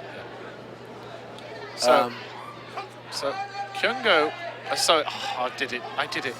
Well, now we're into really dangerous territory. Gamjon each way for touching the floor. And so now you're winning. And I posed this question yesterday to the audience. What happens if you're winning with numerical score, but you get 10 gum jump, you get 10 deductions? Arthur Quack has got a whole 1 minute 30 seconds to go. If he goes over here, he's going to lose the game. And look, Berg is trying to push him. Yeah. He cannot fall, he cannot push, he cannot hold, he cannot go out of bounds, he cannot block with his leg. There are a number of things that he cannot do. Arthur Quack is breathing so heavily. He's right in front of us and getting a great view. We want to check his best, which is actually probably, if you're Arthur, this is a brilliant timeout to have. He's breathing heavy, he's working hard. He's tired. Yeah. And again, that physicality that we talked about, the physicality has gained a level of preeminence with the new rule configuration. So he's just off camera, they're just checking his backpack. They'd lost a connection between his vest and the central computer. But, the story is nothing to do with the score. The story is that 9 against his name. That's a nice One more, punch. Gamjon, and he's away. There's a head kick. So what a game. This is 25-23. Gamjon against Berg. He's not in trouble. It's Kwaku's in big trouble So here. now the question is can you make him get another? Well, that's a Now, trip. are they going to call that a throw? All right, so There's a nice smile from Michael Berg there. Yeah, I think he knew that was coming his way. Well, that was probably as clear a throw as possible, really. He knows. If Quack goes down, one fingernail on the floor, and those spinning kicks could be his downfall. Again, he goes over. It's the same move. He will, and Blue will get another Gamjon for the same. He sold it though. He Yeah, sold yeah. it, and now we're at a 2-point difference. That can swing really easily. There's two numbers to look at now. It's not under the score. Punch from Quack does not score. 3 points. Fascinating bout. 30 seconds. Yeah. See, so now if you are Mr. Berg, you have got to force him to go out of bounds or force him to fall. And Quack is not taking risks here, is he? You can see he's not trying spinning kicks anymore. He knows he But can't. see, he try can to also kick. get a deduction for not fighting. Yeah. So he's got 10 seconds. 12 seconds, 10 seconds on the clock. Clock is winding down. And now he's too tired to get this 10th. Oh, my goodness, what a 29. kick to the head. It's 29 all. Wow. Seconds to go. So who wants to win? Who wants to win? And Gamjon trouble for Quack. Wow. And it's all over. He What let him a off the bout. hook. What Because about? going into now, so in the golden point round, if no one scores, then they look at touches. But then they look at total number of Gamjon penalties. So that number 9 could come back to haunt That him. 9 might come back, yeah. But he Well, let him off the hook. there's He had 90 seconds Yeah. to make him get 1 because in 4 minutes he got 8. So you've got to be able to make that. You got to be able to pull that trigger. There's no doubt at all that Gamjon trouble caused Quack to just stifle up. yeah, He couldn't yeah, attack. He sure. couldn't risk anything. And Sure. then that one superb head kick. And right Mr. late Berg, on from Mr. Berg landed some really nice kicks in this 3rd round to get himself back in the game. Coach of It's great to see the concept we talk about, how easily it is to come back in the game, manifest itself. Yeah. So that we're not talking in generalities. We're able to see it actually come out live. And how often in Taekwondo? So they've got to change this because it's set for 2 minutes when it should be set for 1 minute. Yeah, there's a mistake on the board here. It's still showing 2. Yeah, it's still they've showing just 2 realised. minutes. I've just realised.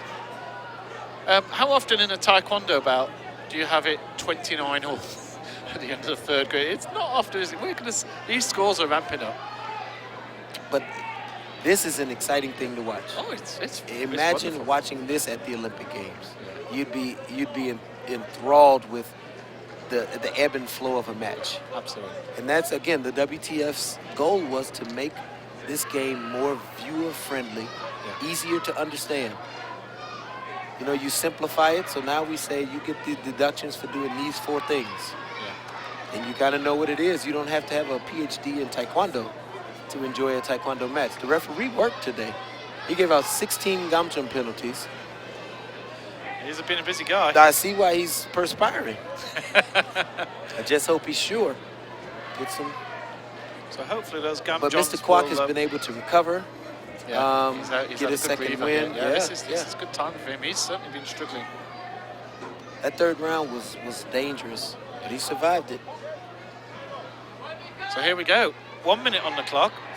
Our Gamjons are showing at 9-7 still, so I think there's a software issue, so we just have to ignore that. We're just going to have to tell you this on commentary. And there's a They score. scored that punch. They scored that punch. A score from the punch, and I don't know what he could be protesting. yeah. What's he protesting here? I don't He's know. got to say that he was. So he's going to protest and say that Mr. Quack, the red competitor, was holding, which would invalidate his punch.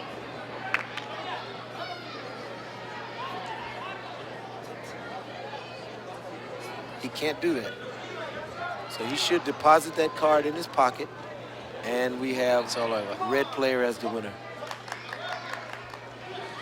Well, what about that was? Now, this is an interesting tale of two cities, for lack of, I wanted to make a literary reference. We had an individual who did not know how to close out a match. You needed one warning or one deduction. You have to make him get that. Yeah. We had another player who didn't know how to maintain decorum as it relates to competition, because to get 9 deductions is not acceptable. Yeah. Right.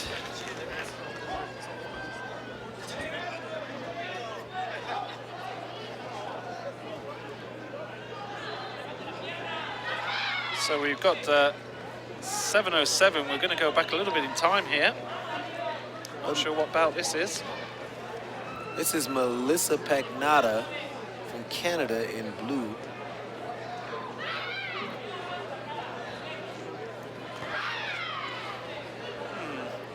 I'll check at the table. Yes, I think we're a little bit confused here. This is not a game that we should be expecting, but Sherman's just going to go and have a little look.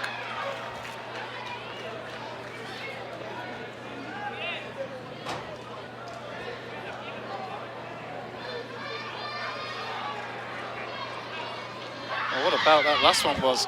All the way through to a golden point.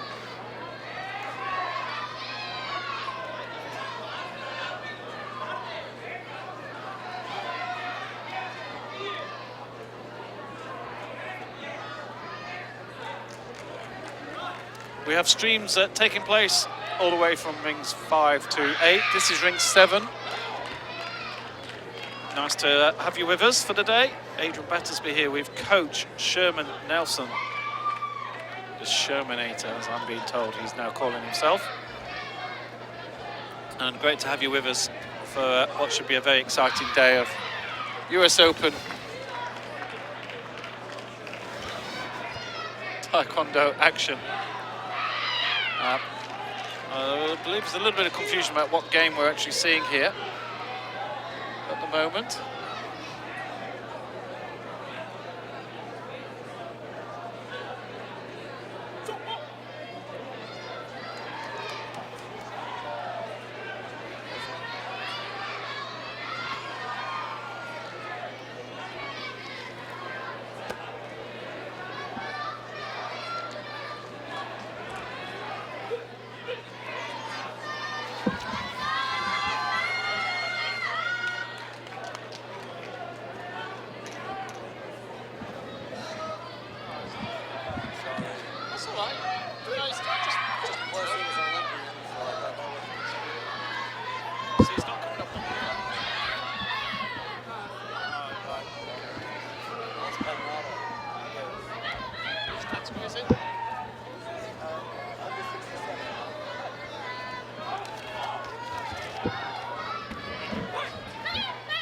Okay, so Melissa Pagnotta here, ranked number 3 in this competition, up against Randy Dingeland of Norway in the female minus 67 kilo category. This is a bonus game. Ignore the scoreboard. For some reason, we're not getting scores through. And Melissa Pagnotta is an Olympian. Yeah. Canadian, under 67 kilogram fighter. And 2-0 up already is blue. Pagnotta in the blue. Randy Dingeland of Norway in the red. Pagnotta leaving 2-0. I think this could be the last bout before lunch. So we all get to have a little break.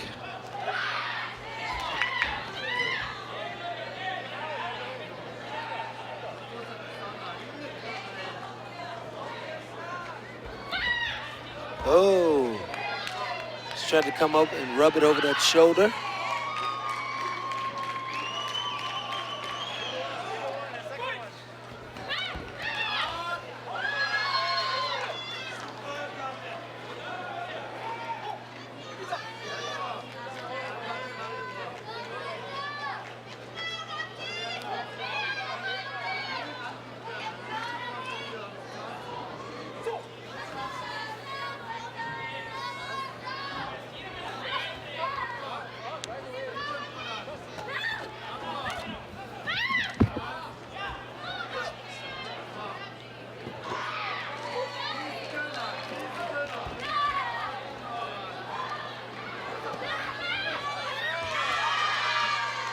Good. Now Pagnata takes the lead again. It's 4-3.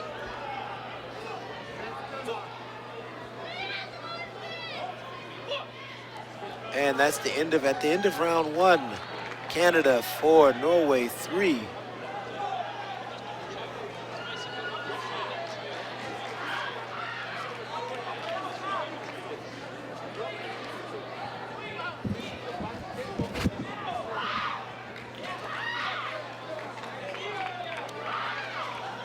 Pagnata is the number 3 seeded player in this particular draw.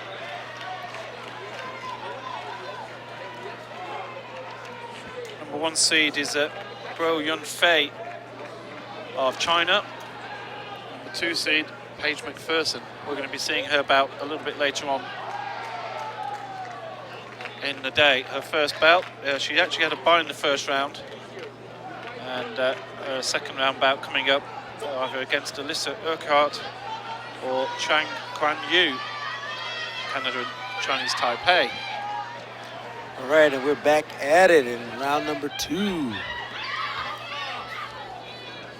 Now, interesting, because we just saw the player from Norway travel across the ring with the cut kick. But because the rule states now that if your cut kick is higher than the lower edge of the hogu, you still have 3 seconds. So we won't get the flick, the lazy lifting of the cut kick that we had before. Yeah. You can still use it, but you have to be a lot more intentional with it.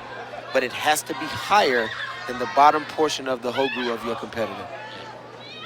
So that's one of those rule changes that, you know, I guess they wanted to kind of find a happy medium between how it was and how they want it to be. And they know they couldn't radically cut everything out because that would have a negative impact on the game immediately, but they will phase it out over time. Nice quick front leg roundhouse kick. She goes back and then she lifts to the body, lifts to the face. Yeah, and she gets Very the 3 nice. points there, 7-5 ahead now. And again, as a coach, I'm thinking precedent, because people are creatures of habit. I go body, you come in, I go face. And the coach saying he wants an extra point for a spin here. It wasn't awarded. I don't know that I saw a spin. Yeah, I thought she went with the... Well, we're going to see, we can see the screen from here. This is the red side. So you can see on the screen in the far corner, possibly not there because the lady in red is right in the way, but we're getting a decent view of it. Yeah, there's a spin. It's a point. The coach is good. Card can go back. Well done, Mr. Coach. So an extra point. So in the end, that tussle was 1 head kick, but it was a spinning kick to the body.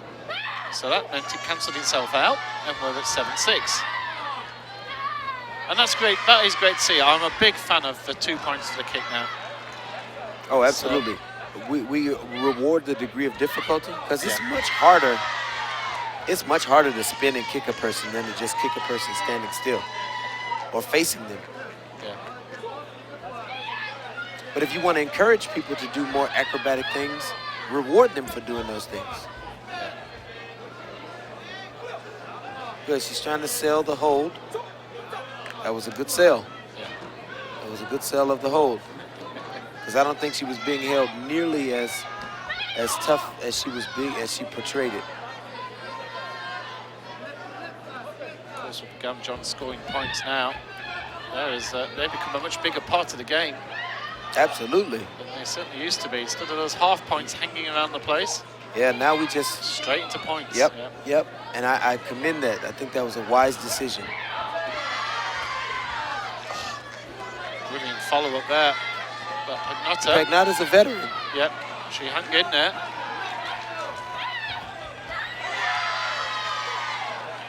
Great pressure from a Norwegian.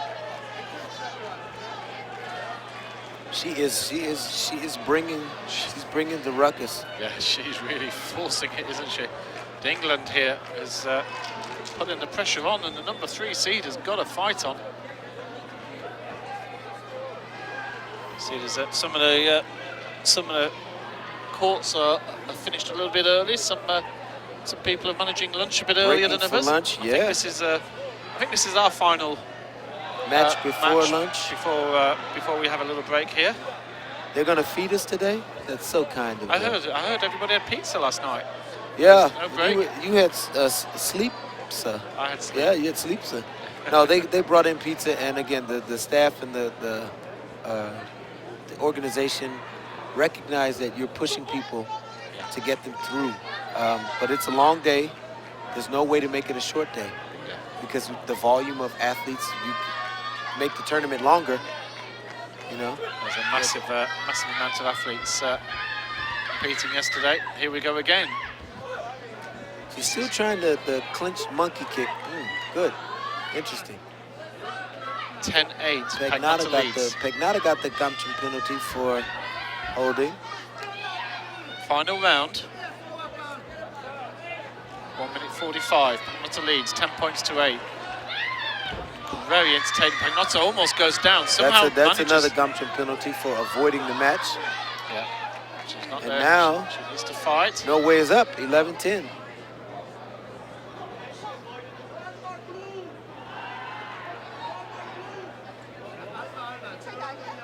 So what's being called there? The question was, was there something that deserved a technical point in an additional point?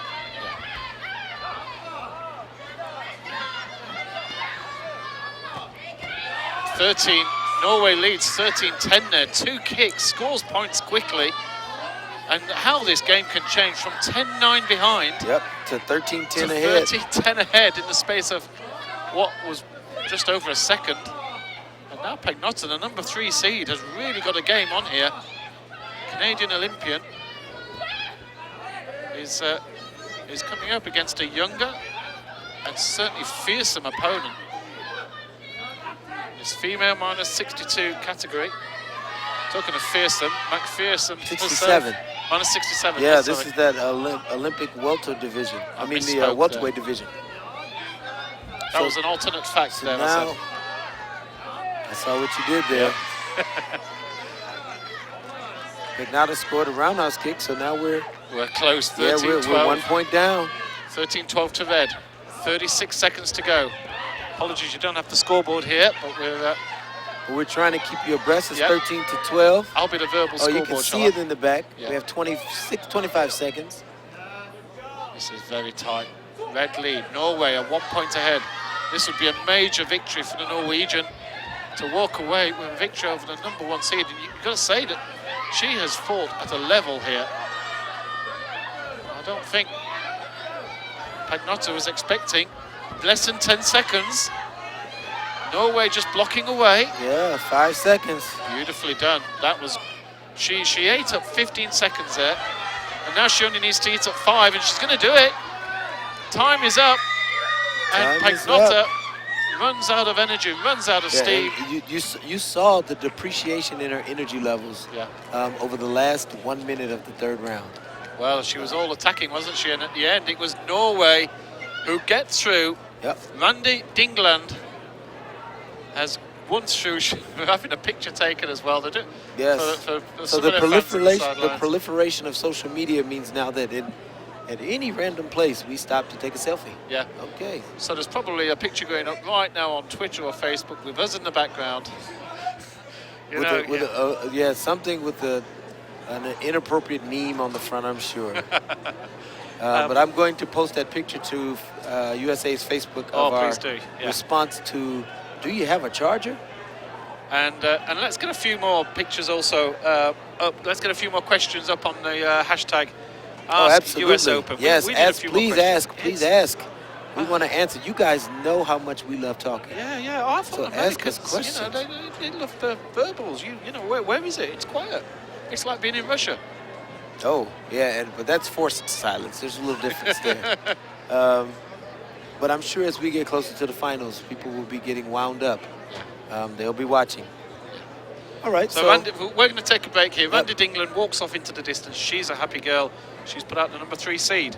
We'll be back in, what do you think? Maybe 45 minutes or so. 45 minutes or so, yep. It's usually something like that. Okay. All right. Goodbye for now. Stay tuned. Bye-bye.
There's gaffer tape there.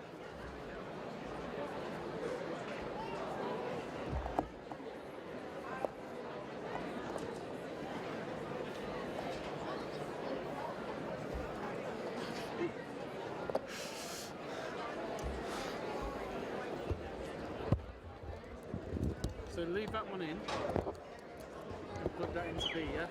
Yeah. 1, 2, 1. Yeah, that's working on B, yeah?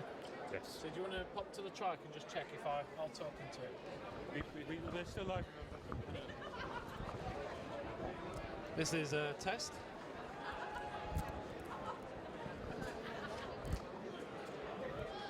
This is Adrian testing the interview microphone. 1, 2. If you're watching me doing this right now, there's not a lot going on. Everybody's having lunch. Us technical people have to still carry on working, doing things like testing out the microphone. We don't get to eat lunch. Although it looks as if I've had a lot of lunches. You're happy with that, yeah? Wonderful. Now we're going to go and have lunch.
Please report to station.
Taylor Ramirez.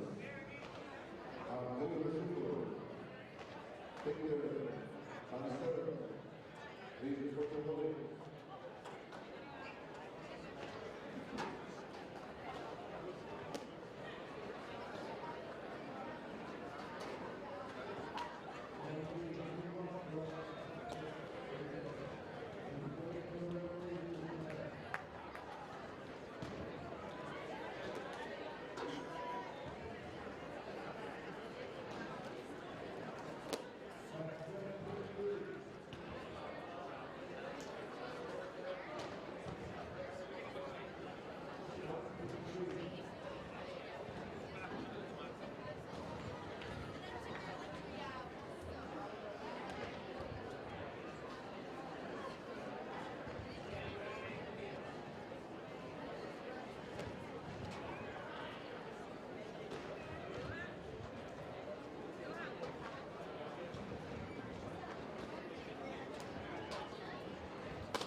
At this time, we need all competitors up to match 130 only.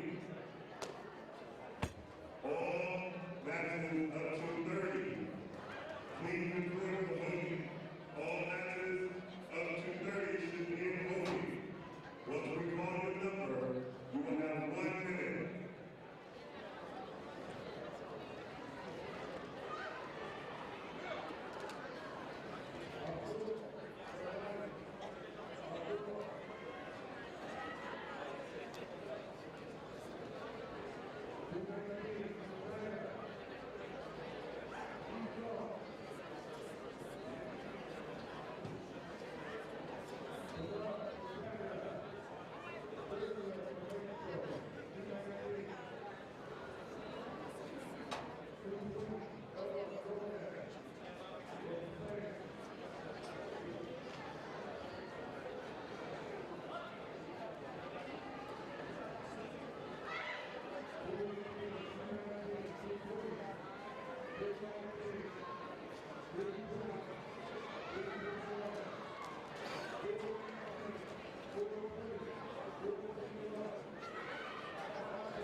Check it out, we can copy. You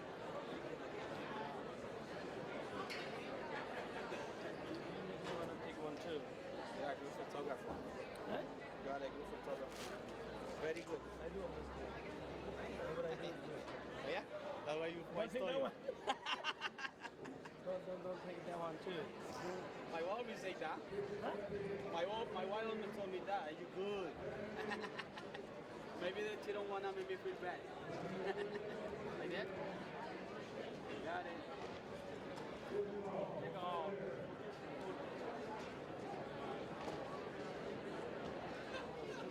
Shake it? Yeah. No stance? I was gonna do it, but everybody looking at me and it's shy. embarrassed. Oh, the lights. The lights. Take me on the one. Stand up. Yeah. Full. Right, let me go now. Yes, here? There you go. Right there. Drop it, yes. All right. That light is gonna come out. The light. Yeah.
Hello, good afternoon. It's 1:36 in the afternoon here in Las Vegas, United States. Pacific time. And we are about to get underway, having everybody's had their lunch. We're all fully refreshed, and we're about to see Stephen Lambdin for the first time from the United States up on our main court. He's up against Jose Albarra of Puerto Rico. They've been hanging around a little while. They're just sorting out a few technicals by the looks of it. And in fact, they've all just walked off from the table. So a few little delays here. Usually is a little bit of a delay before we get started, but we'll be back shortly.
So here we go with our first bout of the afternoon. Yes. Stephen Lambden in Stephen red Lambden, from the United our States. 2016 Olympian in men's over 80 kilogram. Jose Joel Albaran of Puerto Rico is his opponent here.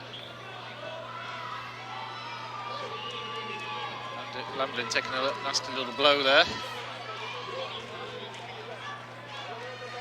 They've been waiting around quite a long time, these athletes, Yes. which I think is always a little bit frustrating when they realise they lost the transponders. Lambden collecting a little two-pointer on the way out, and Albaran wasn't very happy with that, little shake of the head. Yes, and he is, Stephen Lambden is excellent at the inside roundhouse kick.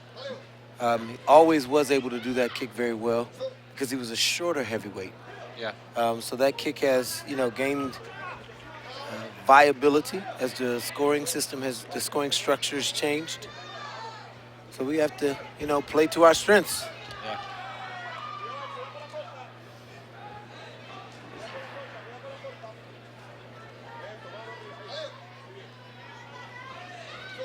Well, we are back in with our electronic scoring. Somebody kicked one of the network cables out. The joys of tournaments. Lambden with those two. He's collected two kicks, both little sneaky ones, you could say. When he was on the retreat, just put in a little kick there. He did it again. Just like that. Yeah. Early got it that time again. That one didn't score, but he did make good contact. Yep. He did get lights. It's a little, you do study when your opponents are weak, and there's a little. And when they're not as engaged in Yep. the game, Yep. that's when you have to be all the more engaged. The referee hasn't called split of anything, so you guys are moving away, and there's a chance to pick the back pocket. I did a commentary with a guy, John Cullen, Scottish guy. He may even be listening, and he told me that he perfected the technique that he would. I think I may have told you a story before. He perfected a technique where he would nod towards his opponent at the scoreboard to make his opponent look at the scoreboard, and then he'd kick him. Oh, that's he said, if he's stupid enough to look there. Yeah. That's and that's, you know what? You manipulate the people who allow themselves to be manipulated.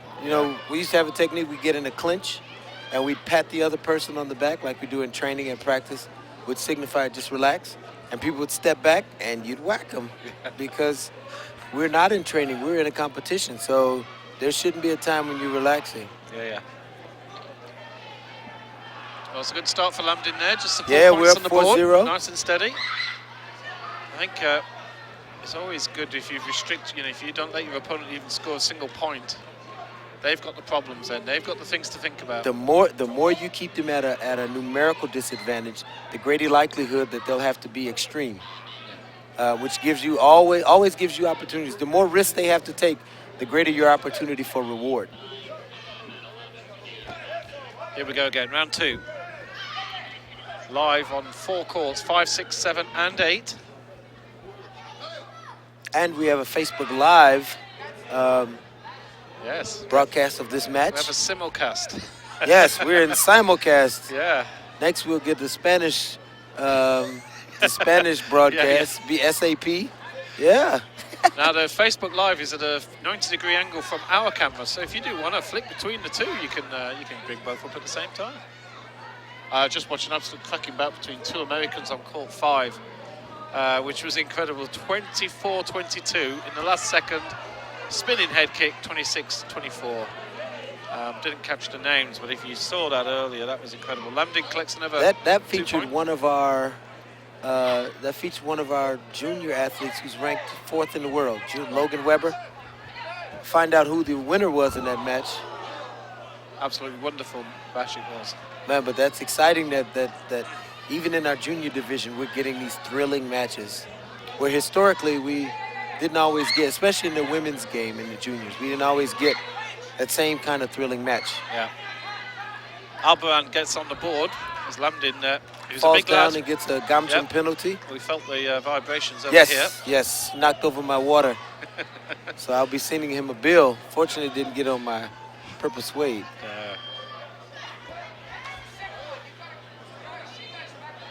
Lamdin closing in the... Well, Albaran's a bit unfortunate to get the call for the knee. He was trying to kick, but Lamdin had closed the space so much. He basically jumped in on Albaran's knee. 7-1. Lamdin now another Gamjon. Heard it called a Kyungo again a second ago, but that's going to happen all year. Because I see that gesture. Yeah. There's a finger in the air from Lamdin. He wants the points, but he's not going to get them. Did not get it. No. And there's no card. Can't really call the card. That's certainly not changed. Unless I think it's the face, which we need to ask an official about. If that still is the case, I'm sure it is.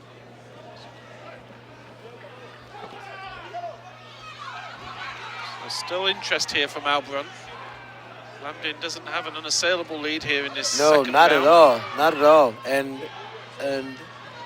Albaran is, his response to the score doesn't seem appropriate. It's not really overly engaging, but you know, just might be cautious, trying to find the right moment to break in there. 7-2 in this men's heavyweight category. This is a first round match. Looks, just looking at it, Lamdin's he had a bye in the first round, so he'll have 4 matches to compete in here.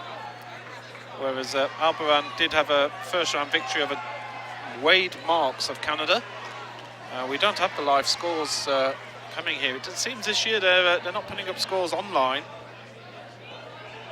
So I think it's one of those where they're posting the PDFs at the end of the day, but there's no actual live scoring option.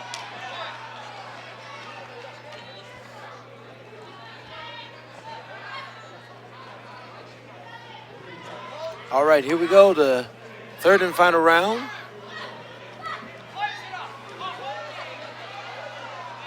So all to play for now. 7-2, only 5 points in it. And Albaran might come out with a little bit more interest now.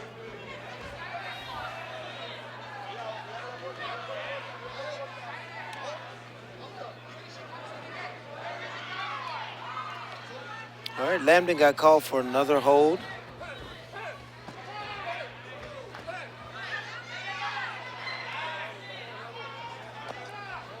Lamdin, of course, had a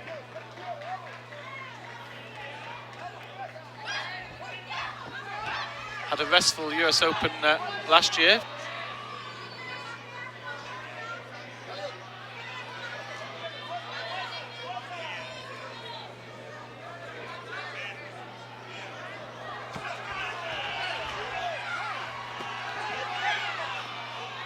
Still 9-3. Yes, no points either way for that. Lamdin's definitely just trying to slow things down. The referee's sort of trying to be on top of that. We've got an experienced referee in the centre here. Yeah. And he can see the way this fight's moving. Lamdin is just looking to maybe pick the opportunity, but he's generally just trying to, it's just some spoiling tactics. And again, another Gamjon to Lamdin. And it's more the referee, I think, just been it's more the referee being a little bit not agreeing with Lamdin's tactics. And yeah. I think that was a harsh one there. Yeah, it didn't look like he went all the way out of bounds. No. Still, 50 seconds, plenty of time to go. 4 points in it. Solid kick from Lamdin, doesn't score. Yep, but it was blocked. We have just over 40 seconds. Lamdin took a bronze medal at the German Open just a few weeks ago. So he's in a bit of fighting fighting form.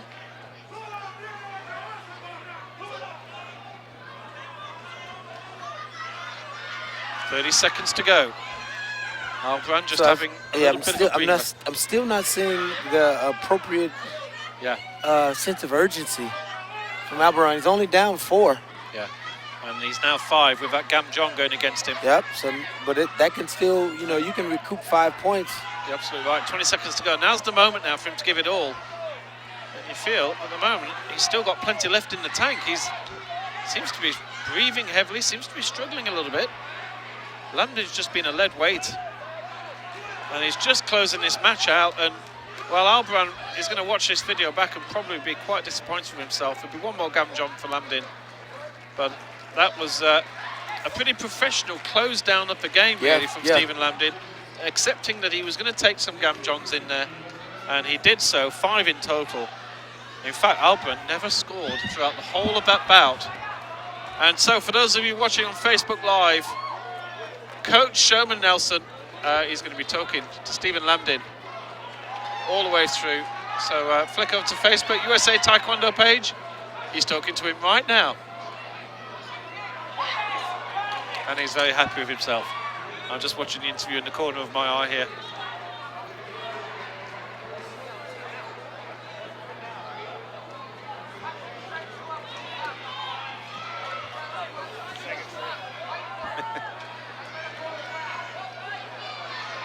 So 2 o'clock here in Las Vegas, plenty more matches to come.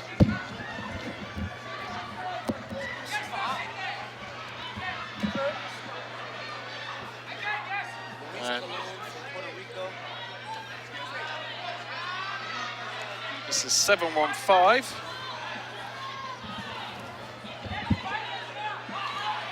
I think we're back to the -68, are we, by the looks of it? Yeah. So we've got so we'll be seeing Stephen Lambdin. We're going to follow the US interest all the way through here with Stephen Lambdin, Jackie Galloway, and Paige McPherson. And McPherson is going to be up very, very shortly. 7-1-6. So this is match 7-1-6 up next. Oh, it says 7-1-5 on the screen. Walker versus Nadler. That's what 7-15 is. Yep. But the athletes in the ring are athletes for match 7-1-6. Okay. So they're sorting it out. They're just sorting it out. Yeah, We'll let them sort it out. They've been told to get off. You don't have to go home, but you got to early. get the heck up out of here. You're too early, boys. We've got another game before you. Off you go.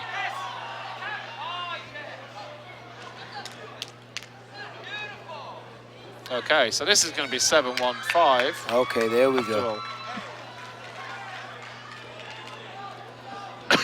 Right, I just have to go off and just sort out a bit of scheduling. I'm going to leave this in your capable hands for a few minutes. All right, Sherman. all right. I'll be back very shortly.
All right, and we are underway.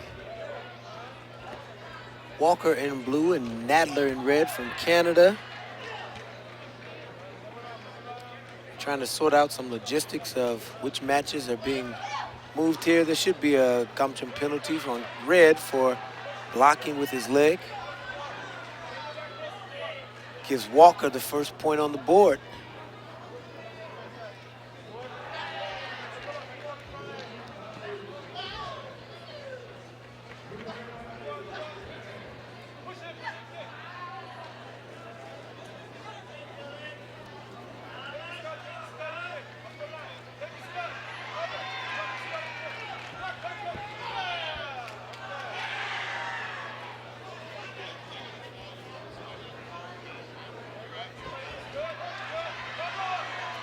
We're at 1 minute now. Both these athletes still trying to figure each other out, trying to manage the space, trying to manage the spacing.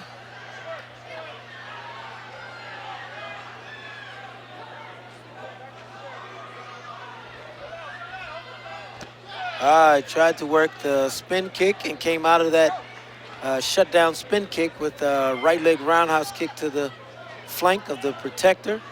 Now he's a 3-0 lead with just about 35 seconds left in the round.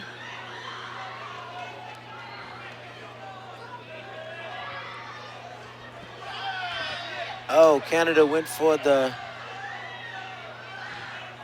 turn. Fell down. If any part of your body touches the floor other than the sole of your foot, it's considered falling. So his hand touched the floor, so he got the Bantam penalty, which takes the score to 4-1.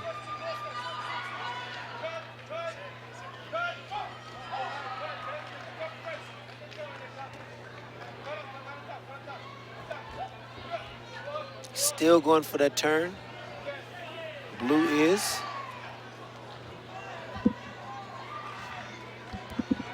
And at the end of round one, it is 4-1. So the good news is just confirming that we are going to see all the American fighters all the way through the competition here. So that's going to be good. This ring is going to be quite a busy ring this afternoon. Due to finish around 5 o'clock in about 3 hours' time. And then every single final will be held in this ring. Yeah. So you get to see how we all end the day. This is lovely, though. This is exactly, this is such an improvement on previous years where sometimes we saw half the finals. Yes, yes. In fact, I remember one, the very first year, I think there was going to be 8 finals across all the courts. And, we managed to get 3 finals on one night. And we had to cut them. So now to have all 8. Yes, for us to close out the day. And I think we actually have 9 divisions today. So yes, we should have, we have 9 finals today. today. So is there only 7 tomorrow? Is that? Yeah, it's a shorter day tomorrow. Okay. Interesting. I don't think I've seen that before. Here we go for round number 2.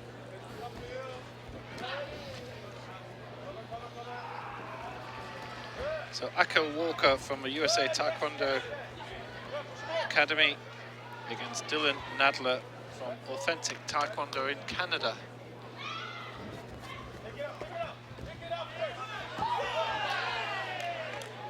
All right, Adler, looks like Mr. Nadler scored another 2-point.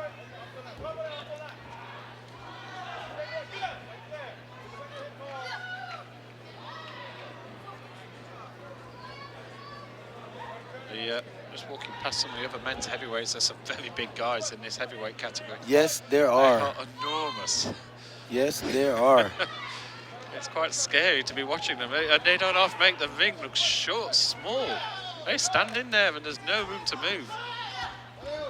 Nice. Well, he gets... Mr. Walker's got 2 points to this punch. Yeah. The officials want the point, and then the referee will be giving the Gam John. So that's where the punch can give you 2 points. And then, well, she give him the blue again. Well, I don't know. That seems like an odd series of events. Why would you give that against blue? For going out of bounds, it looked like he was well within the boundary. Yeah, yeah. Interesting. And red ended up on the ground. On the ground. So. Okay, it's one of those moments where we need the Twilight Zone music to be played occasionally. I'm going to find a button that I can press just to... Tried to go for axe kick. Walker leading 7-4. Adler is hunting around the head. He's so active, isn't he? There's the head kick move. He ends up on the floor, but he scores for the head kick. There'll be Gam John's given. No. No, I think if both athletes get tangled and fall, then that's okay. Yes, that's acceptable. No athlete gets a deduction. Adler is so active here, deserved. Nadler is, and I think I remember him as a junior. Really do. His face looks very familiar. He's very young now still.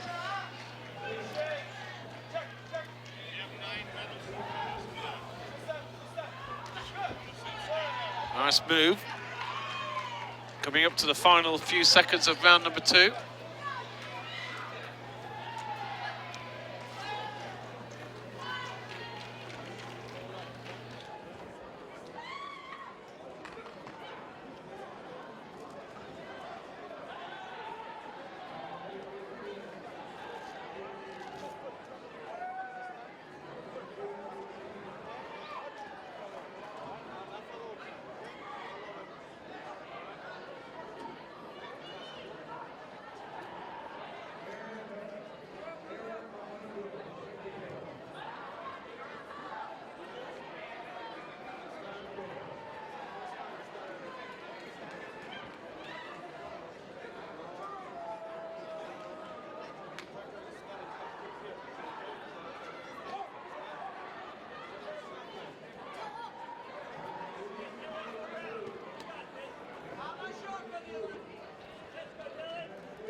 Right, here we go. Here we go.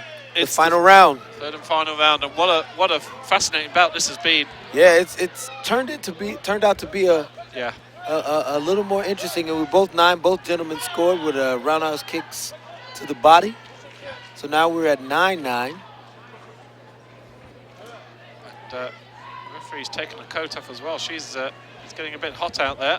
There's a lot of action. That's a brilliant spin kick. Doesn't score. And no score from the chop kick either. All action coming from Walker so far. Adler's just had to defend. He's not had a chance. Well, yes, he's out of court, Walker, so that's a point against him.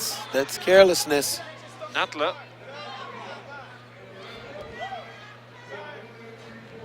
Kind of lost track of where he was for a second. Was it? Walker's in agony here. Nadler did well actually. He was launching him for a major attack and managed to just withdraw. But Walker's in pain. He's walked out of court. He's in something with his shoulder. He'll collect a gum jump for that. And both players got the gum jump penalty for going out of bounds, because just because your opponent goes out, that doesn't if the referee hasn't called Kalio, that doesn't authorize you to be able to walk out. Yeah. And Walker is just, well, he made his big effort. Nadler collected a 2-point serve as well. Two 2-point hits. He's gone to 15. Another gum jump, 16 points are totally not for Nadler. And I think Walker just hurt his shoulder there. That's just dropped his level, and Nadler just took advantage. Yeah, quickly. he took advantage of it. You have to capitalize when the opportunity presents itself. Paige McPherson is around. Her bout is coming up later on here. There's a bit of a queue developing on this main court. It is totally our fault. Yes. We are bringing extra matches in. There's actually a queue as long as the lunch queue that we had a little earlier. Don't go to lunch when all the referees go at the same time. I think that's the one certain tip. So 19-11 with half a minute to go. So Walker has to now step up. But you just wonder if he's run out a bit of energy. He made lots of effort early on in this round. That pain is sapping his resolve. Look at his face. He's been penalised for not fighting. Didn't really see much from Nadler either in that moment. And it's a cool sport here. No rest, no chance for the weak or the injured. If you're hurting, well, tough. And time is up. And the winner from Canada. Yeah. Canada, Mr. Nadler. Dylan Nadler wins 24. Dylan Nadler, 24-11. And Akko Walker, well, he was living all the way with him there, but, well, we don't have replay facilities yet, but I would there was obviously some harsh clash there in the shoulder, and that really just put him off. I didn't remember seeing one specific thing, but obviously something caused him some consternation, because that pain took him right out of the match, and it was a tied match. Whether there's an old injury there that's just come in, it didn't look like anything, Yeah, it was relatively close until whatever the injury was. But, you know, in this sport, there you go. You look at the scoreboard, 24-11, looks as if Nadler had the one in the bag all the way. Actually, it was a much closer affair. Much closer fight than the score would indicate. Yeah. So a truly international bout coming up next, 7-1-6. And our number 2 seed, Luis Colon from Puerto Rico. And he's up against Gianmarco Moshin of Italy. As we always say, come to the US from Italy, you must be a decent fighter. Italians do have a heritage of good Taekwondo.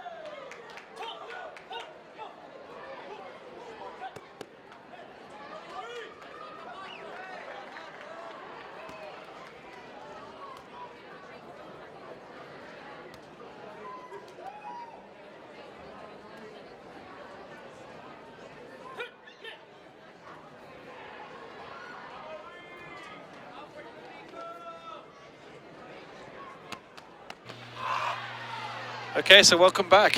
We're concentrating mainly on the -68s, but we're also getting a good look at some of the top American athletes as well. This Puerto Rico in red is the number 2 seed here. But Luis Colon has been around for a while. Yeah. He's won some. He's put in some work. He's gotten some victories. Yeah. At some major tournaments. First rounds are always interesting, aren't they, Sherman? Yes. Because you know, you got 2 athletes coming in totally fresh, and you know they haven't fought yet. This is their first match. And it's the imposition of will. Yeah. Who can come in and impose themselves on others? And you don't, you know, you can watch a scouting report and you can watch a match, but what a person does on film and what they do in front of you, it's not always the same thing. Great face touch there from the Italian. He's been asked to fight. Yeah, so you're allowed to take 2 to 3 steps to avoid, but if you take 8, 9, or 10 steps, they would typically give you the Kamjum penalty and admonish you to stay in there and fight. Now, I've always said I think it's weird that you tell me I have to stand here and let somebody kick me, but we don't want people running all over the ring. It just felt unfair because I think he lost his balance, and so, you know, was just keeping himself up. So it's 3-3, it's all tied up. Yeah. Each of these gentlemen has scored a body technique, and they have 1 Gamcham penalty. Some of the athletes have said on commentary with me in the past that the first round can be a really dangerous round because you've got somebody who's full of adrenaline, and usually when you get to second, first, third rounds, you know, they've had a bout already, and the skill, the class starts to step in. Yes. The tiredness is there, it drops everybody's level a little bit. But it's that first round where you can maybe come in over the top of somebody who normally is better. That's a lovely move there. Yeah. Puerto Rico. 4-3, Moshin leads. We definitely have one of these situations here on the rankings. There's a major difference between these 2. Well, but then it's still early, and just like you just said, it's still that first round, and the tempo hasn't been established. You know, the rhythm of the match is still being established. It's a good inside kick. Luis is good at those inside kicks. Yeah. And John there as well gives Colon an extra point.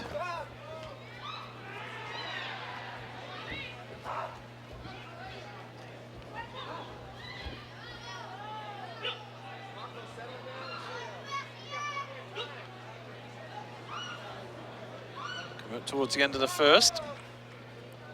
It's been a pretty interesting first round. Yep.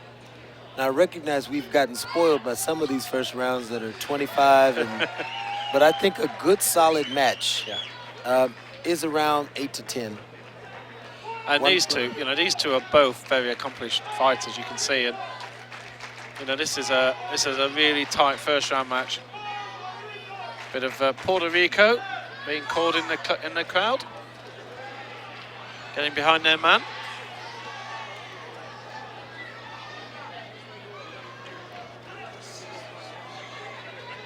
Thank you, sir. I just received some sustenance in the form of a Reese's cup, and I am going to be a partaker of it. Do remember, Ask US Open, hashtag on Twitter. Want to send any messages our way? We'll happily take those. Hashtag Ask, ASK US Open. Round 2 here at Westgate Center, just off the main strip of Las Vegas. Not had the pleasure of going down there yet, but plan to have a day on Saturday, having a look around. We've got some real top-class Taekwondo, world-class Taekwondo in the meantime. Luis Colon starting to dominate the centre of the ring a little bit more here. And a solid push. Nice, solid cut kick that sent Mr. Motion to the floor. He may not have scored for the kick, but he got the point. But he got he got the Kyungo. I mean the I said Kyungo that's one, too. one each, one all. Oh man, we might have to go into the golden point round. It's a low-scoring affair between me and you at the moment. But this becomes a... I'm not sure, yeah, he's looking for a push there, but he'll accept the ganjon. It starts to become an actual facet of the sport to say, well, even if you don't score, hit them hard enough, send them on the floor, you get a point. And that is starting, you know, we're starting to see a few moves here where it's like, well, if I just get my opponent on the floor, I'm going to get a point. And scoring points is done by what you do and what your opponent does. Yeah. What you make happen to them. Sometimes just causing them to fall, just causing them to go out of bounds, if it gets you a point, then it's an offensive technique. Yeah. We can't be locked into, I don't have to kick and score. Yeah. I can also manage or manipulate my opponent and score. But also we don't want to turn it into a street fight where there's just a brawl, and as long as you can put your guy down, you know, it turns into something like WWE, and you're getting crazy moves just to get your opponent down. And I suppose that's one thing that... And we still have the warnings for holding and grasping, grabbing and throwing and pushing. So those are safeguards against us losing the science and the sport behind Olympic-style Taekwondo. Yeah. 16-6. Colon asking his coach for a card. Coach didn't fancy it. Time runs out. 16-6. He has a 10-point lead, and a much similar second round to the first. Colon scored 8 in the first, another 8 in the second. And it was 8-4 after round 1, so he reduced his opponent's output by 2. And you know, we teach our athletes to try to win every round. If you can go through and win every round cleanly, you'll win the match. Yeah.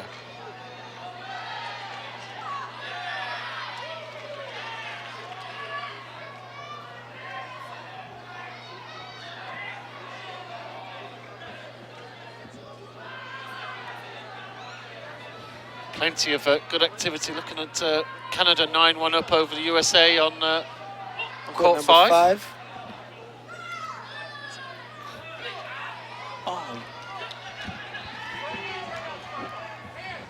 All right, and here we go in round 3.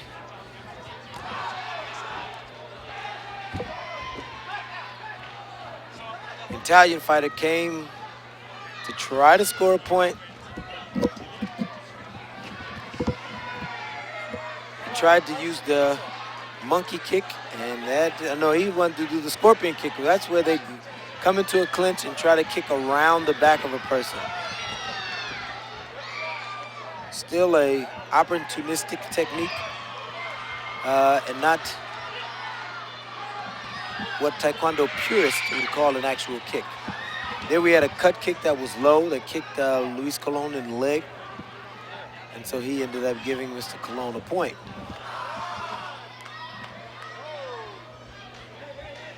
Not a bad punch. Referees didn't love it as much as Mr. Motion did. Yeah, the refs have got to be careful. There's a bit of a drop behind there. Don't go too far back. Colon with a healthy lead. 14 points. And he's just calming down a little bit now. He knows he'll be back on shortly. And there's no reason to risk separating a shoulder or rolling an ankle. Yeah, absolutely. His next match is due in about 2 hours' time.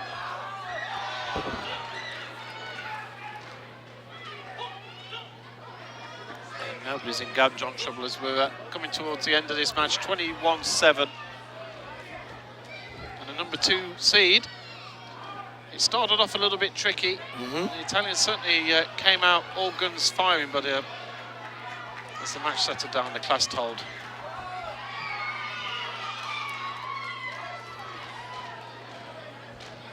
And Lewis Colon will progress through to the second round, where he will face Dylan Nadler, who we just saw a second ago, and I think Colon is going to be a little bit too good for Mr. Nadler as well on this form. Yeah. Game's over. And when you look at the end of the match and how it started, it did not start anywhere near how it ended. Yeah. But it's about rhythm. Yeah. It's about getting into your groove. It's about establishing your timing and tempo, your distance. And that usually takes, at least half the first round, if not all of the first round. 23 points to 8. Pretty comprehensive victory there. So not much messing around here. Straight on, and we're into the second round already. 7-17. And this features our Terrence Jennings, our 2012 Olympic bronze medalist in the under 68 category. Yes, he had a bye in the first round over the Iranian, which would not have been an easy draw for him, for sure. But, well, it became an easy draw. He didn't have to fight. And now I believe that's the easiest draw there is, Adrian. Terrence Jennings is a part of our world-class athlete program in our military, the WCAP program. Yeah. And so he's being coached by David Bartlett, former national champion, national team member, national team coach, and the head of the WCAP program. We saw Connor Da Silva of Canada, Kicks for Kids in Burlington. He was the man who, first bout of the day, he was 11-0 down halfway through the second round. And then he woke up. Somebody woke the sleeping giant. Yeah. Suddenly he perked up a little bit. Right, we just got an issue with the red helmet. Oh, they let the last guy walk off. Okay, they've had this problem before. So they need to find Puerto Rican guy. At least he's a big guy, so he should be easy to see. Luis Colon. Yeah, they need to find him and get the... all the officials are having an argument and shouting at each other. One of them needs to go and collect the transponder.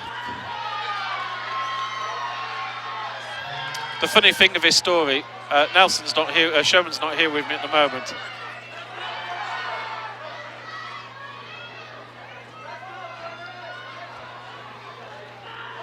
Yes, they're just going to delay things for a little second here while they go and find the transponder for the head guard. So, yeah, we'll be back in a second. We'll just take a quick break.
All right. So we're back.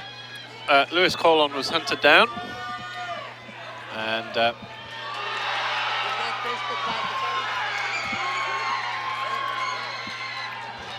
funny thing is the transponders from the match before lunch, the officials forgot about those as well. Yes. So they walked off with the players. And we can't have a match without the transponder. Yep. And it just happened again. And it was quite funny. The officials all had a little bit of an argument in front of us. And one of them realised maybe we should just go and get the transponder and blame each other. Okay. Well, nice start for TJ. Doesn't even have to do anything, collects a point. He had a pretty controversial US Open last year. He was in the US trials against Mr. Steven Lopez. And quite a incredible game. That was... oh, man, it was fascinating to watch. It was one of those games. It had everything. TJ fought up to under 80, which is a 12-kilo difference, which is not negligible. Incredible. Yeah, that's not a small thing. Yeah. Because there are 2 divisions between. But this style of Taekwondo lends itself to TJ's game. Well, he collected They got 2 head 2 kicks. face kicks. Yeah. Because you get one if you place it, and then if you push it, the sensor will register a second kick. And another point. Another 2 points there for the... There's a punch, And he can scores. punch. He might be the best puncher that I've ever seen fight in this country. TJ, Terence Jennings, the number 3 seed, and showing exactly why here. Well, you know, Mr. De Silva didn't have a very good first period in his first round match. Yeah, and I don't see him mounting the 11-point comeback because I don't see Terence Jennings relaxing. Yeah. You know, he's been itching to fight. And I think there was no doubt that his opponent visibly relaxed a little bit in the second. And then the momentum went the Canadians' way. In this moment, Terence Jennings is... and he's a showman. Yeah, yeah.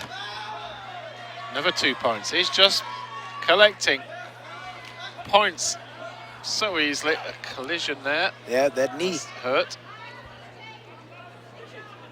Athletes will raise that knee, and when the ankle bone hits that knee, you get a sensation in your foot that feels like it's on fire. Yeah.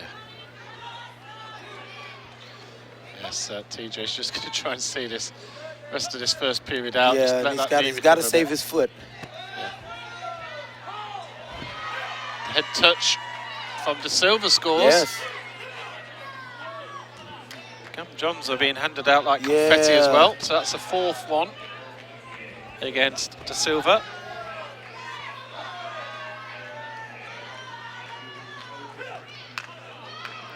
Terence has scored, I think, 6 punches. 5 punches. He's a puncher. He scored in every variety, isn't he? He's got 18 points on the board. And he can punch hard, too. He can punch hard. Well, that was pretty much a rude awakening for Mr. De Silva. And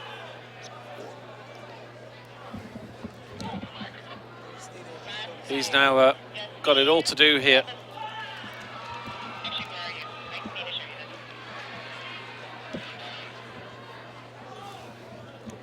If you're watching the live stream, we're also doing a Facebook Live. We'll try to do a Facebook Live of all of our U.S. athletes.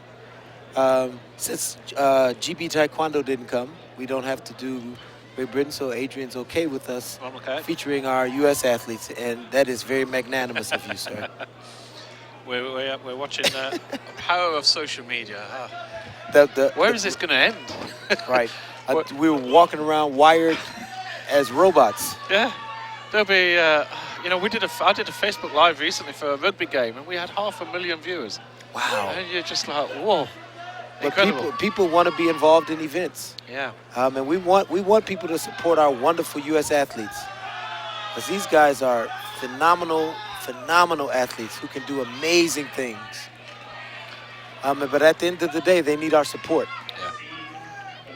Terence Jennings just looks about 25% stronger, faster. He's just better than his opponent in all ways here. Good maneuver there from De Silva to get away from Jennings' foot, but here's the follow-up kick. Oh, it's just the follow-up shots.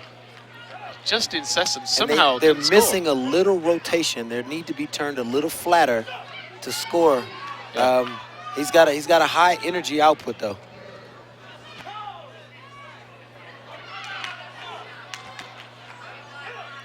You saw him do the tap to the back arm.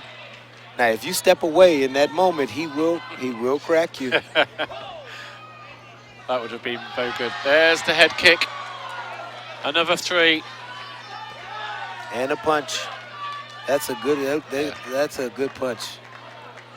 I don't know. I don't know if you agree with me. It seems that the officials are giving more punches because almost they're not as important nowadays. It's a single point. But what they are trying to do is engage. They're trying to reward the fighters, the persons who are willing to stand in there and engage. Because to stand in there and punch a person, you have to stand within kicking range. Yeah.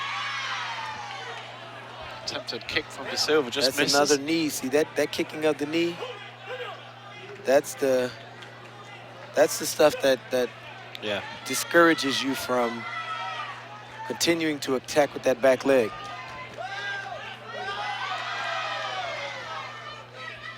"30 seconds to go. 20 points of difference. It could be all over in 2 rounds. We just got 25, so we're at 21 right now. There we go. With 27 seconds, if he can maintain. And that would be good for him because he'll be back on in about an hour's, 2 hours time. And all rest is good rest. So an extra, yeah. If you can avoid a round, that's all good. And at the moment, there's really no angle for De Silva. Jennings only got 1 ganjon against him. Scores another point there, another punch. I think he scored 10 punches in this match. Yeah, which is considerable. There you go. It's all over in 2 rounds. Terence Jennings showing why he's the number 3 ranked seed here, one of the top Americans. And if you pop over to the US Taekwondo Facebook page, Terence Jennings is going to be asked a few questions by the Shermanator himself, Coach Sherman Nelson, who's wants to ask TJ a few questions. Now you see he's just looking over there as he's having Hogu taken off. And he's going to come and say a few words on Facebook. So pop over to Facebook if you want to hear a live interview with Sherman Nelson. That's taking place any second now. Well, they're not messing around here. Next round already. Match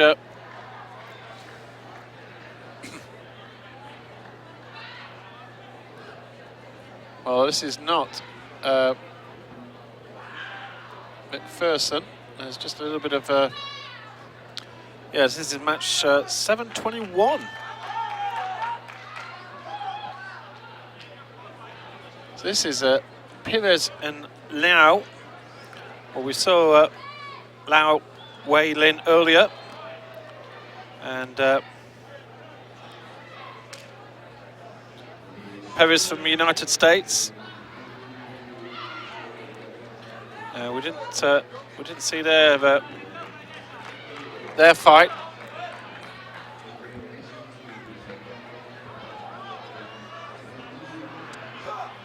I think Paige McPherson is due up next to the USA team.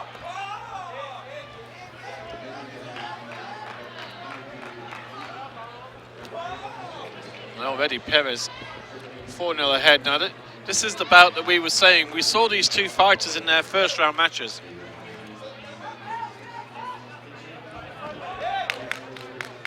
And they were both very, very impressive in their first round matches. And we said at the time, these 2 are going to face each other. Well, here we are. And there's no doubt both of them have got skills in abundance. In fact, Terence Jennings, who's hanging around just watching, he's going to be facing the winner of this bout, I think, next. Yes, he will. So he's just taking in a little bit of a style and form book just to see what kind of styles they're having. They both look very good in their first round matches, but there was no doubt they were against somebody who was definitely a level below. But now we're starting to see what we thought we would see. Now you're with some of the big boys, and now these two have got to fight each other, and the winner will face Terence Jennings in what will be the third round, which I don't think is the quarterfinal. Quarterfinal is fourth round, so there's a lot of rounds for the guys in this weight category, as opposed to some of the other divisions like the heavyweights, but they're heavier, so they need more rest. 5-0 to Perez.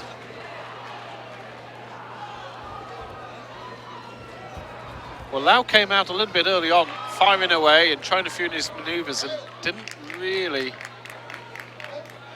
hit any of them off. And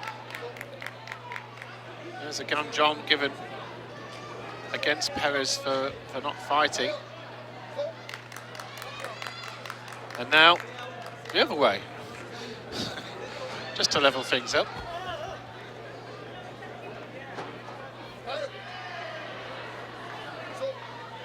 Six to 1. Slightly Oh, taller. I'm glad we're getting under 68 in this ring. Yeah, it's great, isn't it? Yeah, these matches are. Yeah. This division is chock full of really great fighters. Very athletic, very dynamic. Yeah, it's a good weight category. It's there are some great weight categories out there, and this is certainly one of them. So I think we have Jackie Galloway and Stephen Lambdin. We've got their next round matches coming up. For Jackie Galloway, that's going to be a quarter-final. A quarter-final match, Yep, it should she's be. in a quarter-final. She's in a very small division. And Stephen Lambdin also is in a quarter-final. He had a bye in his first round, so he's straight through.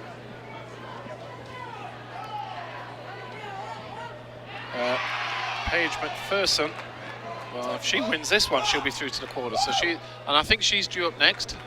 She's hanging around. I think so. somewhere. I saw her. Yeah, I saw her over there. Yeah. So, In our rogues gallery of athletes waiting to be highlighted in Ring 7.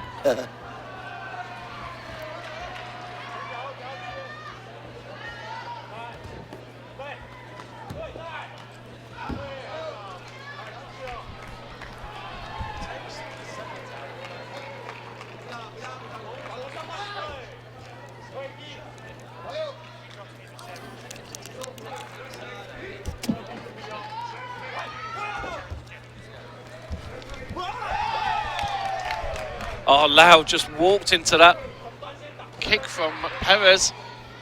6-2. You just feel whatever the Chinese Taipei fighter tries, Perez has got an answer to. There's another kick. Straight forward. Caught him with the body kick right before the face kick. Perez is a little longer, so there's got to be something the Chinese Taipei Lau has got to do to try to overcompensate or mitigate that distance. Yeah. Because speed is great, but speed is not necessarily the only way to get in. You've got to have timing and technique to get past that length of that leg. Because Perez is not a slouch. No, he's an athlete. It's hard to score against him, isn't it? And you can see Lau hasn't scored a kick yet. Both his points are Ganjon's. And He did a good job of working, holding Gamcham for him. Yeah. Head kick from Perez didn't touch, according to the technology. Solid kick again, not scoring. Just missing the sensor.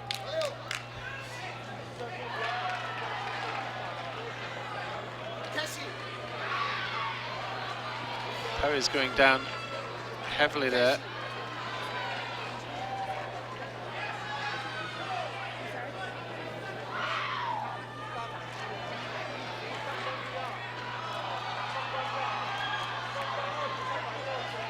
I think was that just a bang of the head on the surface? Yeah, I think it's you don't have to fall from a very great distance.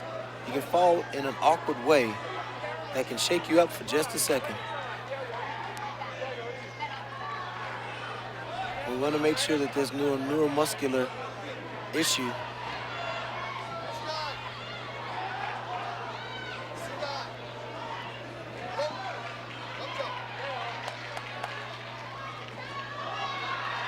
Well, I guess that was a point for going down. 9-3, so it's still only 6 points. It still is a match that's up in the air. You're in the blue corner. You're still thinking, well, I can turn this around. Plenty of time left. We're only in the second period here. Lovely defense from Lau. Here's a little grimace. He goes down, knows that's cost him a point. And Lau tries to climb up high for the head kick. He tried. But it was Perez who got the kick and also put Lau on the floor. Oh, head kick from Perez. What a kick that was. And another one. Beautiful. Oh, my goodness. Beautiful. Poetry in motion. That was superb. And Lau has a little grin. There's a nod of appreciation. Yeah, but he can appreciate the level of finesse and expertise that type of technique requires. Absolutely wonderful play from Perez. And that was absolutely superb. Came in with the head kick. Lau thought he'd got the head. And then a counter-attack and then a second counter-attack on top of that. 6 points in no time at all. I don't know if Thomas Jennings is still watching this. He moved on. He is. He's sitting he's over on the side. up in the stand, is he? Yeah, well. Yeah, sure. He's going to have notified and that. They've faced each other before. I think they've split. Yeah. So that's going to be about, that is. Those two together. Going to be, provided Paris gets through this match, and we don't, ever want to discount an athlete or write anyone out, or all write them off, actually. Yeah. But if that is the match, it should be very exciting. Josval Perez of the United States looks to be setting up an all-US third-round match here. That's going to be a mouth-watering affair. The way he's handled this. Now, well, you've got to take your hat off to him. He's come out knowing he needs to score, and well, unfortunately, it's Perez who gets another two, and there's another one. So we're at 21-6. The 7th deduction. There are only 3 left. Yeah. Before we've reached our threshold. And there's another point and a head kick, and we could be getting towards a 20-point margin as well. So there's a Gamjon.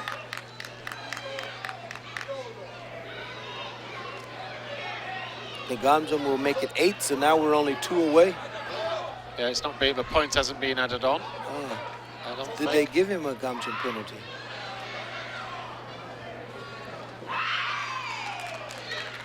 Yeah, I think coach is requesting. I think coach is saying he fell on the floor, so surely that's.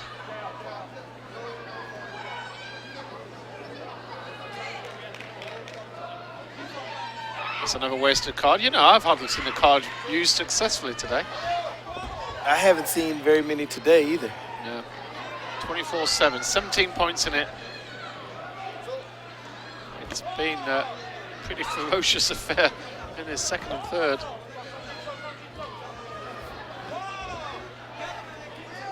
You get a feeling that Liao is absolutely enjoying this bout, appreciating how good his opponent is. It's a real sort of proper Taekwondo contest here. Absolutely. Both and as a sportsman, you can Yeah. you can appreciate the opportunity to be engaged in excellent combat. Yeah. He's enjoying the fight. He might be losing. And 24-8, just less than a minute to go. Starting to get some real big matches. You're hearing screams going up. I think that's court 8, which is also one of our stream courts. There's a bit of excitement over there. 5 to 8 are being streamed.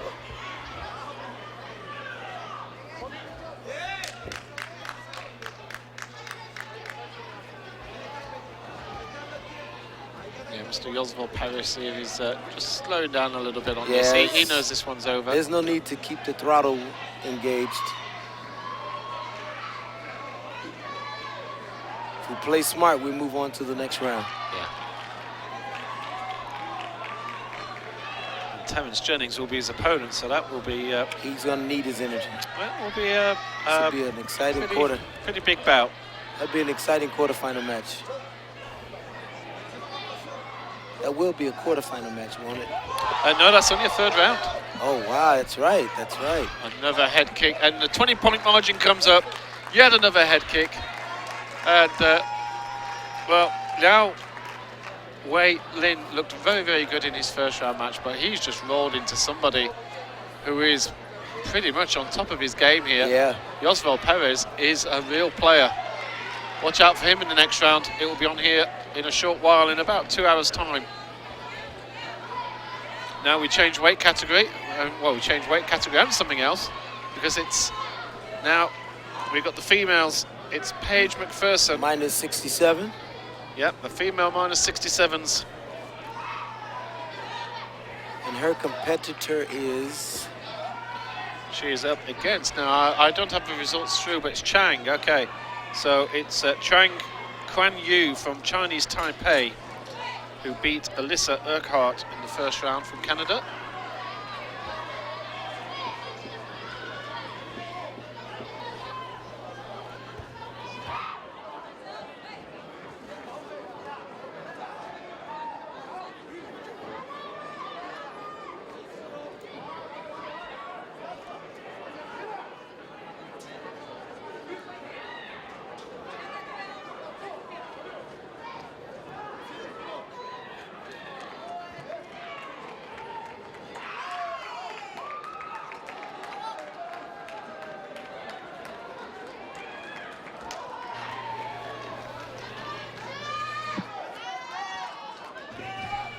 All right, so here we go. All right, we have our 2012 Olympic bronze medalist, Paige McPherson, 2016 Olympian.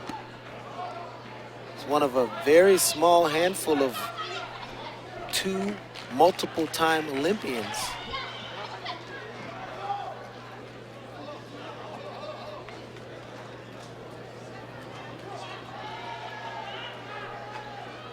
Matter of fact, that would be a great trivia question.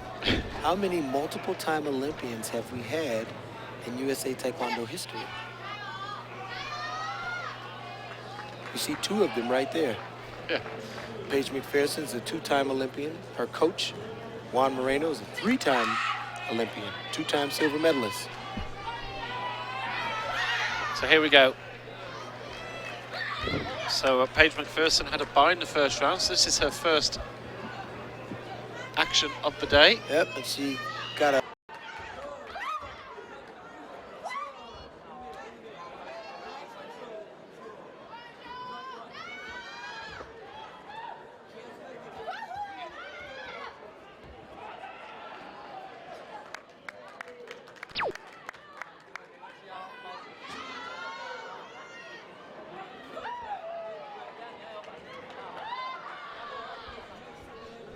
So welcome back. Apologies for our little brief excursion. We're just having a power issue somewhere here. We're going to try and fix it.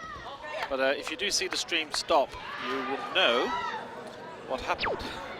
And we're going to try and work out what's going on underneath our desk here. But something is causing a little slight trip. But we are back fairly quickly. The turnaround is...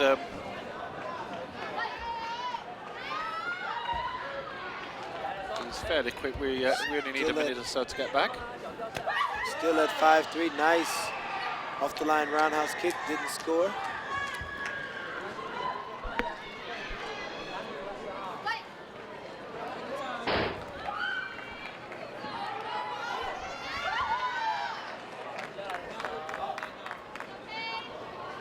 Just over 30 seconds left. Chuang from Chinese Taipei pressed the issue, but no points. These ladies are still managing space, managing their distance, trying to figure out. You can tell that they're very reliant on the front leg as an entry point into opening up or creating an exchange. Yes, as Chinese Taipei came in with a punch, did not score. Paige got another gumdrum penalty. We're at 4. Yeah, it's very Score is tight 5-4, so we've got to be mindful of. Oh, nice try to axe kick. And Chuang tried to respond with the hook kick. At the end of round 2, it's 5-4. Paige McPherson over. Very tight indeed, isn't it? over Chuang Kwan Yu of Chinese Taipei. Chuang of Chinese Taipei. Paige McPherson, number 2 ranked player, athlete in this competition in at this the minus division. 67. Yeah.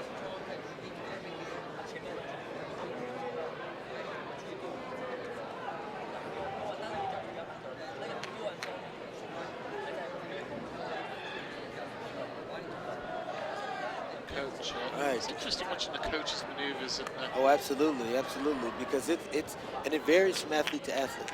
Coach Moreno is one of the most experienced coaches we have. In my opinion, he's one of the best coaches I've ever seen. Yeah. And so he knows how to tailor what his athlete needs and with what he gives them. All right, here we go, 5-4, it's a 1-point game. Well, according to her record, this is actually Chuang Kwan Yu's first actual bout at senior level, her first competition at senior level. She reached the semi-final of the Asian Championships in 2015. Okay. She hasn't done anything in 2016 on the international scene.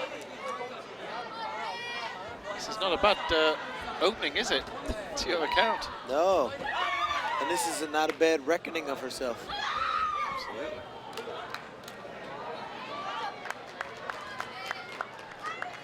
Taking the bronze medal at that Asian Championships, the only event she actually competed in internationally as a youth.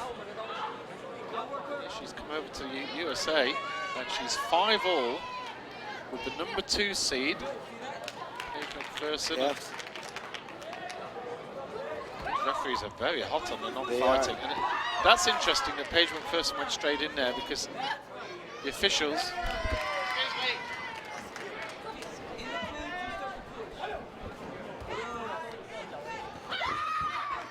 Nice try, nice try.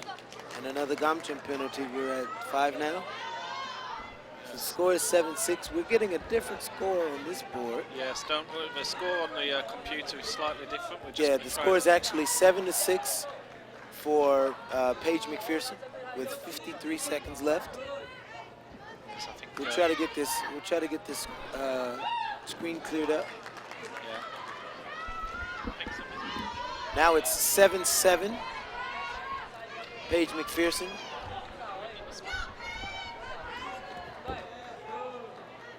40 seconds left with a tie game.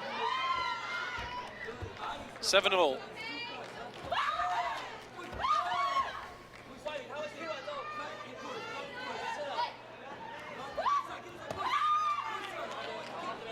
Tried to go with that left leg to the backside.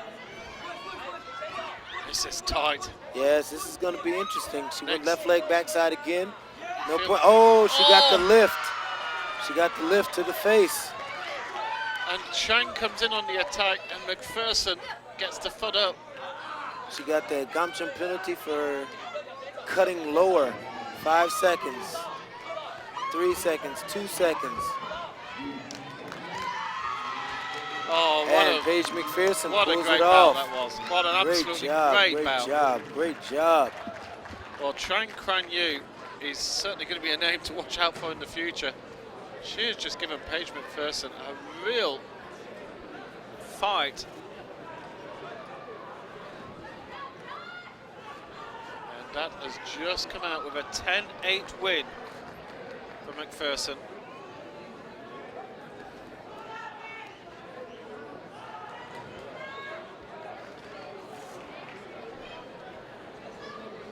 Interview taking place on Facebook Live right now. I'm sure you know the score.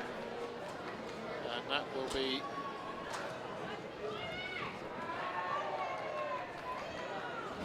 Coach Sherman Nelson.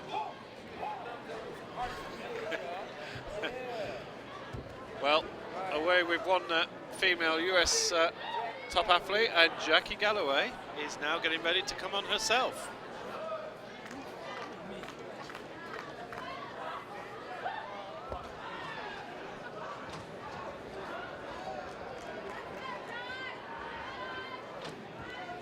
There was the score, 10-8.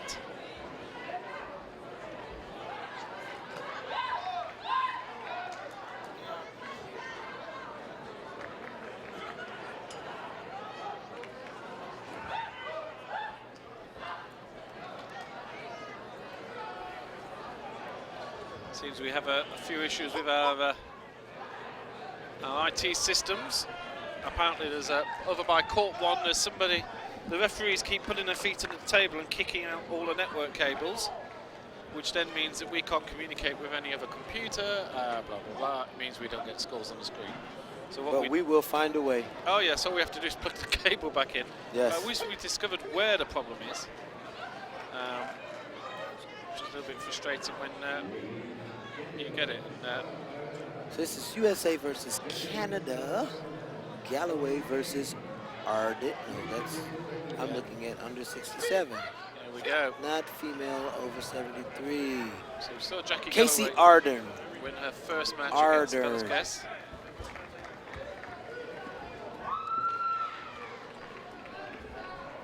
And now Arden of Canada. Casey Arden. She looks. This is a quarterfinal. Yeah, she looks inexperienced.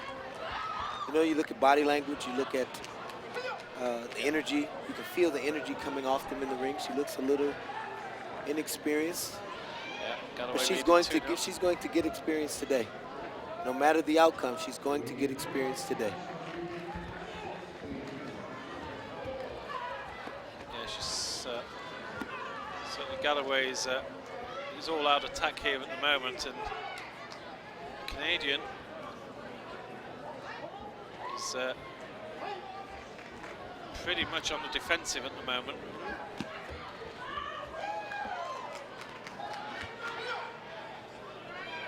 She's definitely in defensive posture. Yeah. And that doesn't bode well. No. You get the feel she's not come here to fight in this contest. Well, she came to fight, but she's not made a commitment. And not realizing that the real fight is with herself. She's got to get past whatever apprehension is holding her back and keeping her from letting loose.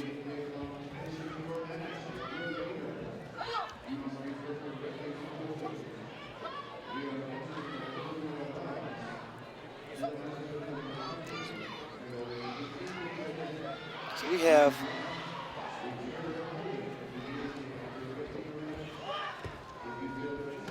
Galloway, another kick. There's the face kick. There's another 3 points. 9-0 in the first round, yeah, which is a good score for Jackie because this will give her, this will embolden her. She'll gain some confidence and it'll propel her to go do some better things, and it'll enable her to open up her game.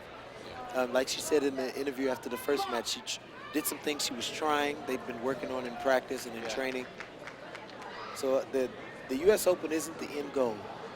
The goal of 2017 is to be a world champion and to be a Grand Prix champion.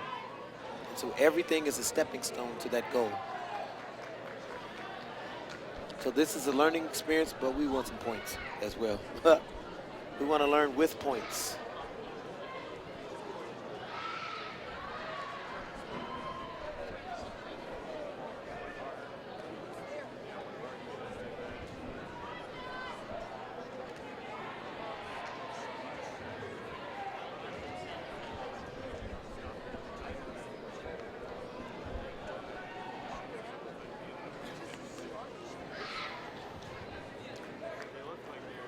All right, we're about to start round 2. The score is 9-0. USA over Canada.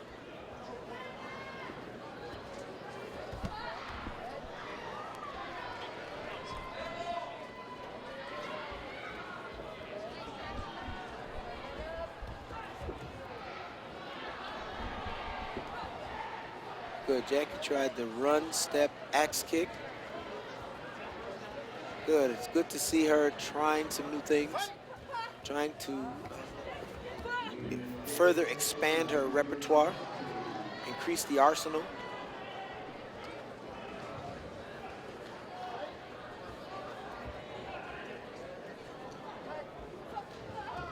We've got Stephen Lambdin coming up shortly. in his next round game. Scored another roundhouse kick. Left leg roundhouse kick to the body. Then she came in with a hard right leg roundhouse kick. It didn't score.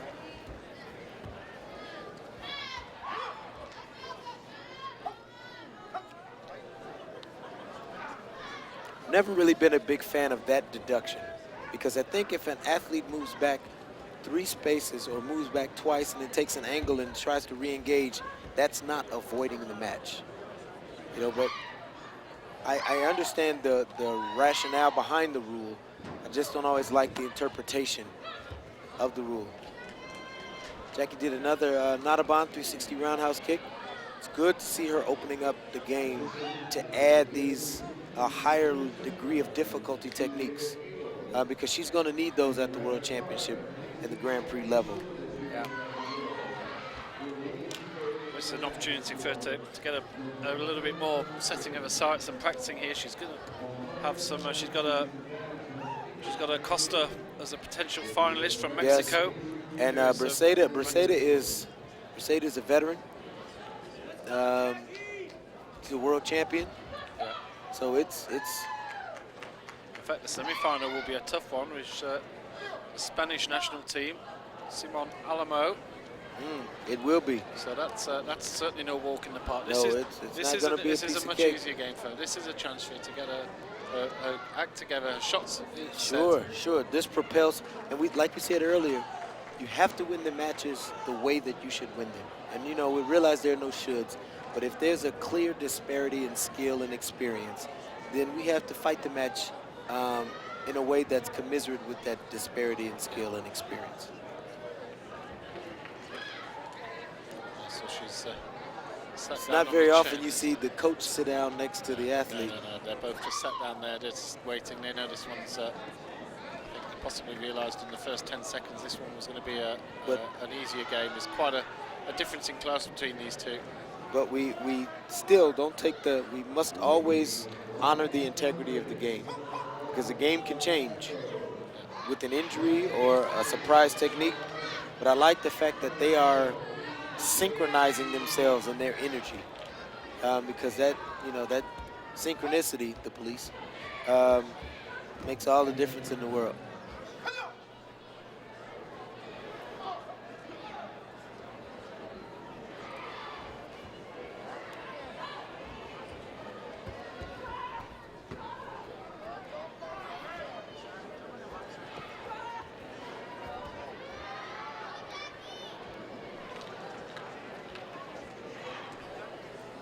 Bouts taking place on 3 other rings here. But just see Jose Cabrera of Spain. He's over on court 8 at the moment on the live stream. He's 6-0 up early on in the first. There's a class act. He's very likely to see him in the final. Jose Cabrera of Spain. Oh, absolutely. In fact, he's hit his opponent so hard already that I think he's at the 8 count, and they were just checking he wasn't dazed, but they're letting him carry on. So that's over on court 8 back now. We have USA versus Australia over on court 5, which is right next to us here. I think this is the winner of that match that you said was came down to the last second spin kick. Yeah.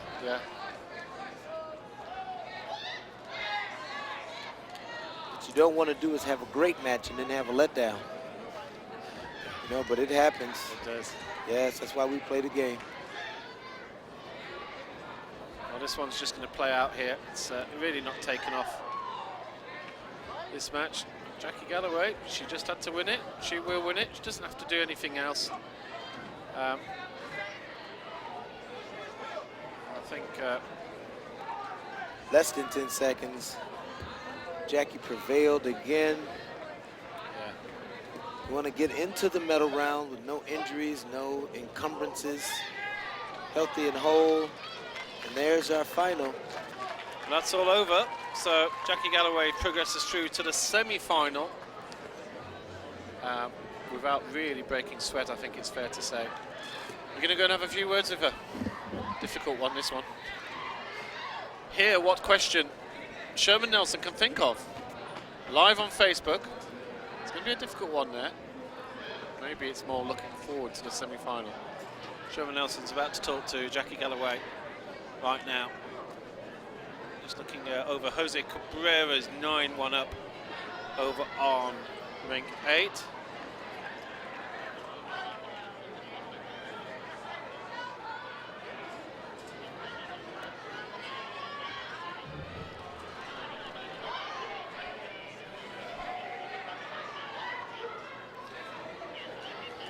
Good news is we have our electronic scoring system back up again.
So here we go, an all-US affair here in his quarter-final of the men's heavyweights.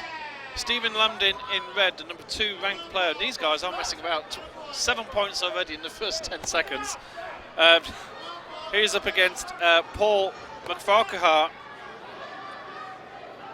who's from Mr. White's Taekwondo. McFarquhar already, there's another headshot, head guard almost taken off his head there, and somehow that didn't score. 6-3 still, Lambdin leads. Coach Sherman Nelson's with me. Yes, and we're trying to get our multiple streams of exposure going. Yeah. Trying to get ready for our final matches. Yep, we've got finals coming. All 9 finals on our main court here, which will be great to see. That's, you know, to me, that's a proper finals. All of them together. Absolutely. And allow the 2 athletes who have worked their way to the top of their division to be highlighted so they can be the center of everyone's attention. Absolutely. Lambdin probably has faced McFarquhar quite a few times in the past. I think he's quite a young chap, actually. So yeah, he looks young. He's got a very baby face if he isn't. And he's got a lot of hair in that head. It's a strange look, that is. He is not follicularly challenged. No, that's absolutely. As I am. No, he's not. He's crammed all that hair in there. Gives him an extra bit of cushion. Extra bit of padding, yeah, for those head kicks. Lambdin looks to be very much at ease in this game. He's there's the punch, no score. There you see, if you're watching this on the stream, a man in the far corner just sat down. There's the Facebook view. So if you're wondering where the Facebook Live's coming from, it's the opposite side. They don't get to hear our commentary, so you don't have the disadvantage of having to listen to us talk away. Yes, you don't have to hear my droning, but you do get to see the action, and that's what you know, we want to make sure that you do is see the action. Hope you're enjoying the coverage here at Team USA YouTube, wherever you are in the world. I think it's bedtime for a lot of people in Europe and the UK. Only the diehards. Anybody from the UK, please let me know you're watching. It might be, what is it, 11:30 at night there, but come on, you diehard fans. I know there's lots of you out there. There might not be a GB team here, but just send us a message. Remember, it's and Adrian, let's hear from everybody. Yeah. Let us know where you're watching from. Yeah. You know, let's see how far across the globe this broadcast is spanning. Yeah. So just give us your. You don't even have to give us your name. Just give us your locale. Just tweet us. Nice. The hashtag's in the bottom left corner. Ask US Open. Ask US Open. Tell us where you are. I remember we've had some people who've been watching us in Asia, and it's been 4 a.m. or 5 a.m. Those are real diehards. Diehards. And they have to work the following day.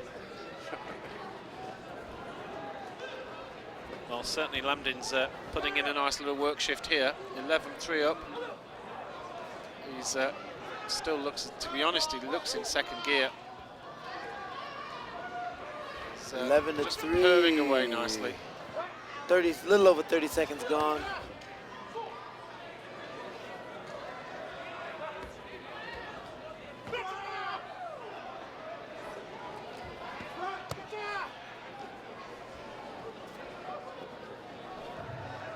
We're getting towards the business end of some of these competitions. There are still some that are in the second round. Like the males minus 68, they're still yeah, they still have a round through. to go. Yep.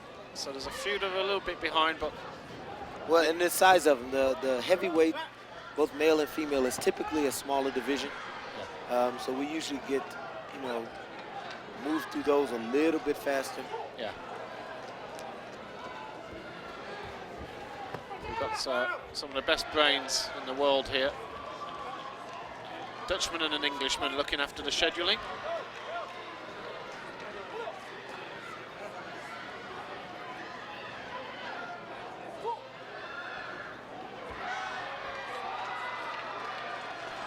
you feel it's not a dissimilar fight from the previous one we saw, where Blue's not really seriously offering.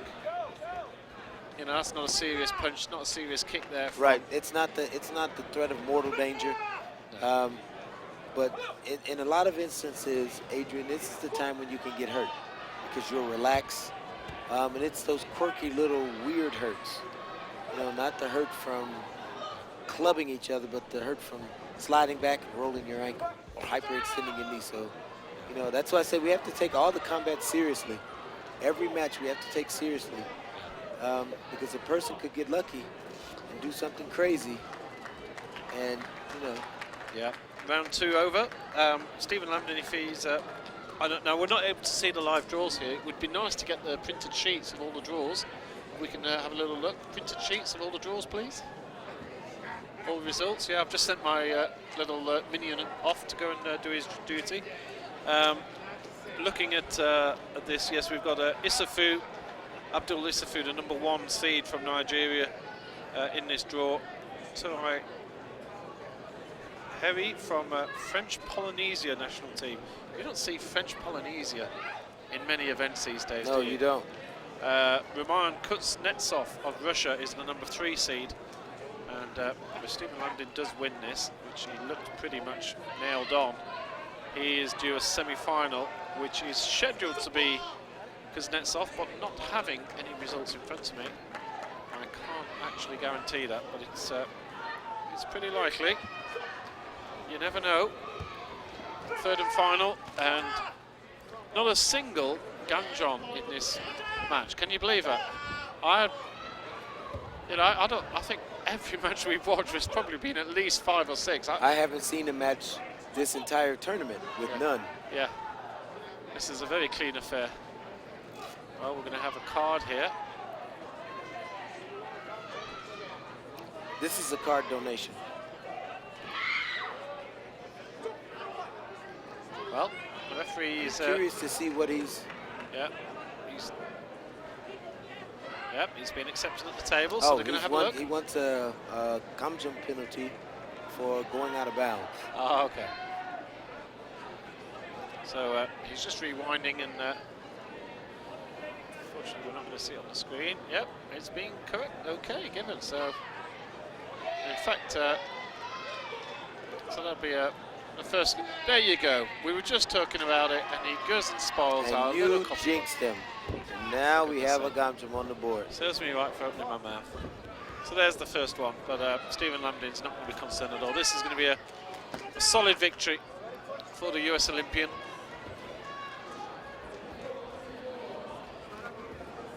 And, he's got 2 very big bouts to come against world top athletes in this category. He does.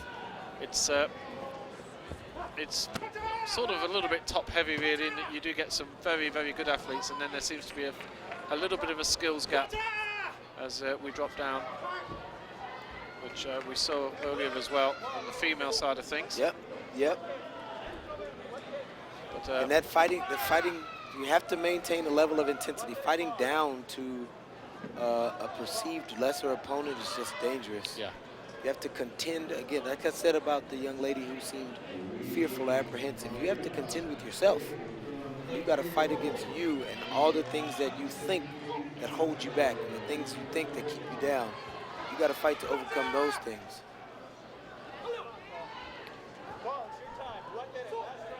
Pretty much intense action going on all around us here. Fighting into the later stage. I do like this sort of part of the day. You're getting, you know, you're really getting down to it. You're getting good athletes against good athletes typically, and you're getting really great close matches as you get past the icing to the cake. Yep, you're breaking it down to the semi-finals. And John goes the other way.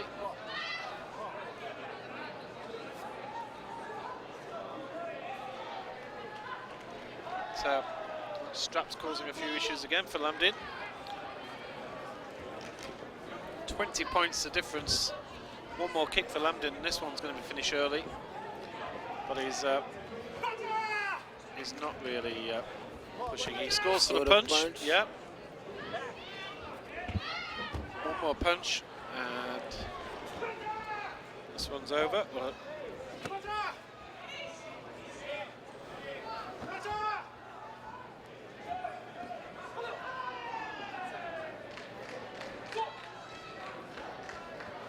final seconds, and Stephen Lambdin strolls through to the semi-finals, and we'll tell you very shortly when we get the draws who he is going to be facing. Solid performance. Switch over to Facebook Live. Coach Sherman Nelson is going to be having some words of wisdom with our US Olympian Stephen Lambdin very, very shortly.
So here we are, we're back. And it's our first semi-final.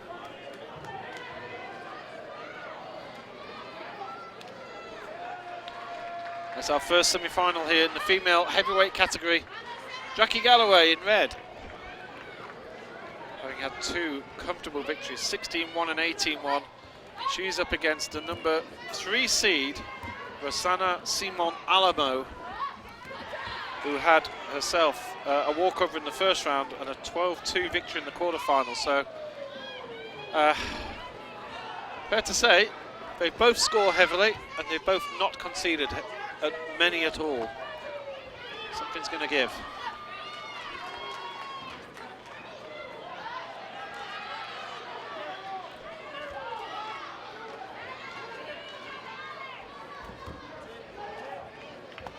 There's 2 real good fights. Nice, what a nice touch front from leg Galloway. counter. On the counter. Just the slightest of touches down the side of the chin.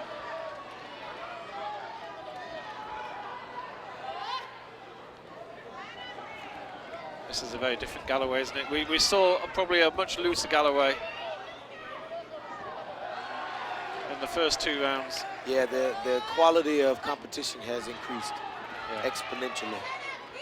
Now she only fought just over half an hour ago against Casey Ardo, and it's probably good that she didn't have too difficult a game didn't there, have because to overly exert herself. yeah, she's been asked to come out very, very quickly. Usually it's a few hours. This is definitely more like half an hour, 40 minutes. Counter attack from Alamo. She scores a 2 with the body kick. Rosanna got on the board.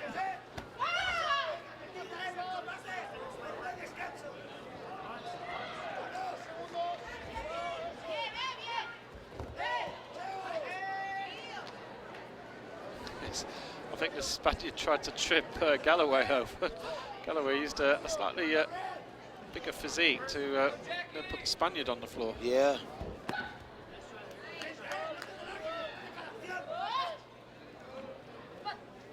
Come on, and round number 1 is over. Yeah, good first round that was. Yes. 2 very good athletes.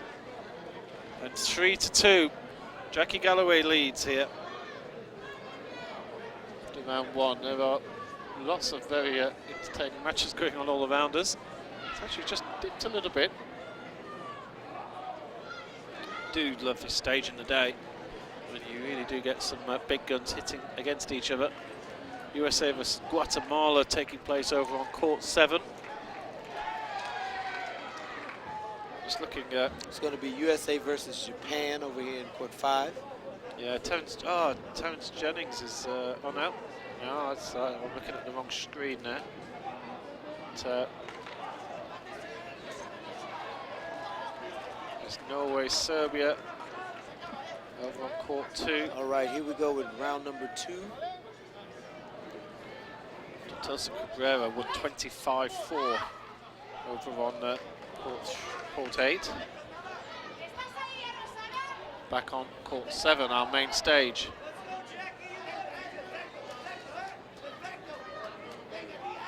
So interesting that one was given against Galloway, yet it was the lady in blue that was moving backwards. I don't know if the officials here have been told they've got to be a little bit harsher on people, but if it does seem harsh. Yeah, if your opponent's running backwards, for you to get called for not attacking is well. And again, if you lift that front leg and it's not high as the bottom portion of the bottom edge of the chest guard, yeah, that's what you're getting the deduction for. So those of you watching this on YouTube, you can rewind. You can watch that all again. It's the benefits of watching on YouTube live. Galloway tried to come in with the high kick, but well blocked there by Alamo. Spanish have brought a very strong team over.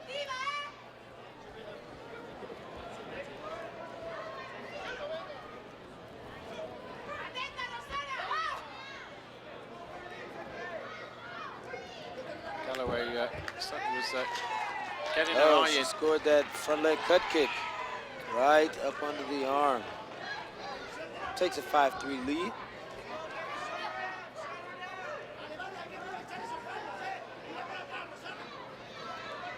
So again, that's lifting that cut kick, but we're not lifting it waist high. Yeah. Or not waist high, hogu high. As Yeah. high as the electronic body protector.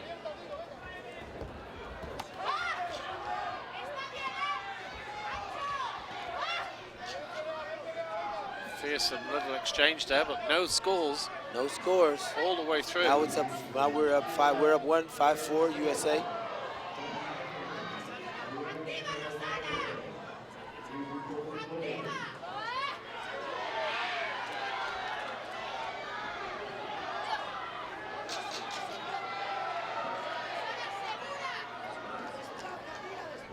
Alamo on the end of the same call.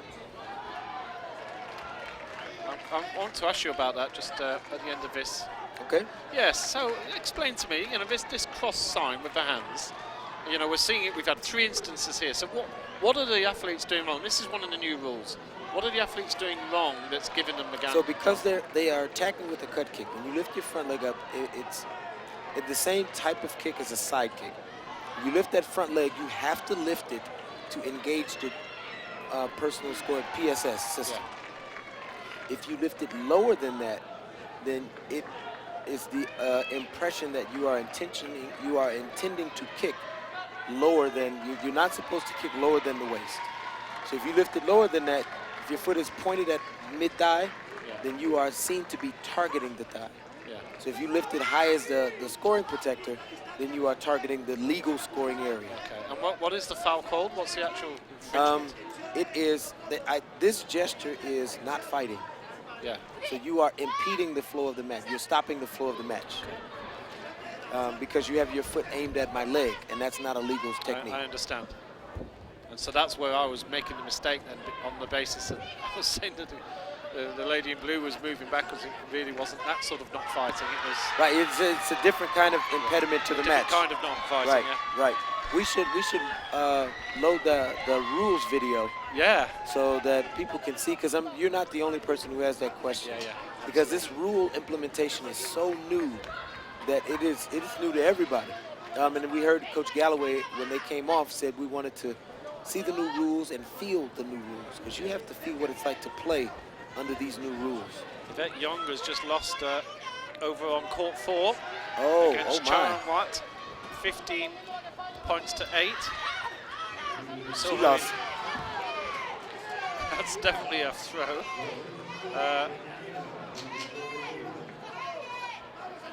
And again, I told my athletes preparing for this that we're going to have to watch for the flops, because people are going to hit the deck.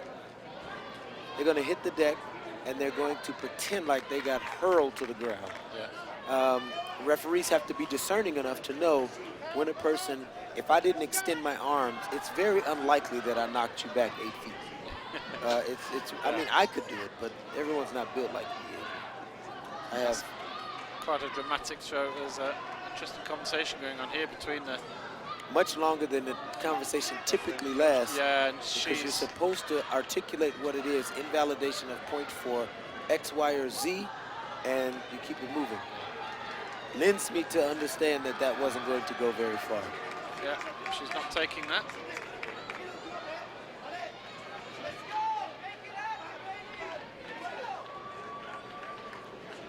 Coach is insisting. It's an interesting decision. A little bit of pressure. In fact, because she got Rosanna got a gumption for falling. Yeah. So I can't imagine what else the ask could have been. Yeah. So because I am nosy, after the match, I'm going to try to see if I can find out what the ask was. Yeah. Because their conversation shouldn't typically last this long. No, and the officials are currently discussing. Okay, I think they're going to accept this. No, they're not. They haven't. Okay, so there was a long conversation there between the I think we'll head ask of the Coach table. Galloway, if we... But meanwhile, Alamo has just scored again with another kick, and that's 12-7. And now... Galloway is in trouble here now. Yeah, it's looking dicey. Less than a minute to go in the third. And Alamo, one eye on the scoreboard, realizes. Yeah, same again. That's the third time that Galloway has given a point for same thing. For lifting that cut too low. Yeah.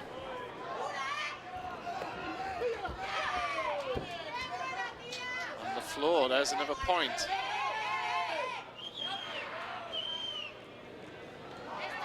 (14-7). And Alamo just stepped away. Now she's in defensive mode. She's asking Galloway to do the special moves here, and she is stepping away. 20 seconds to go. Time is certainly not Galloway's friend. On Jackie's side. Yeah. It's an attempt of a... Yeah, a Gamjon has gone against Alamo there. But this needs an extraordinary turn of events now with 12 seconds to go. So the goal is now to get her Kyungo to, that's another two. point. I'm down 2-1. Yeah, so Set now it 5. again. She needs to get something quickly and then follow up again. Clock is running, 10 seconds. 14 points to 9. And this one looks as if it's all over. Alamo is just defending this away. She'll happily take another Gamjon if need be. And the Spanish athlete is through to the final with a 14-9 victory over Jackie Galloway. Well, it's been a bit of a roll for the USA, but listen to what Coach Sherman Nelson is. I think he's going out to do. Yep, there's a live video coming on USA Taekwondo any second, and have a listen to what Jackie Galloway has to say after that semi-final defeat.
What?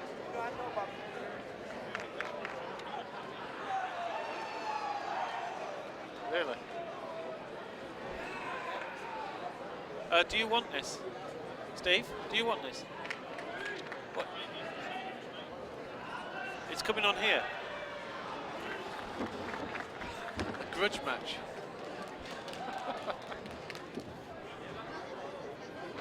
McPherson, okay.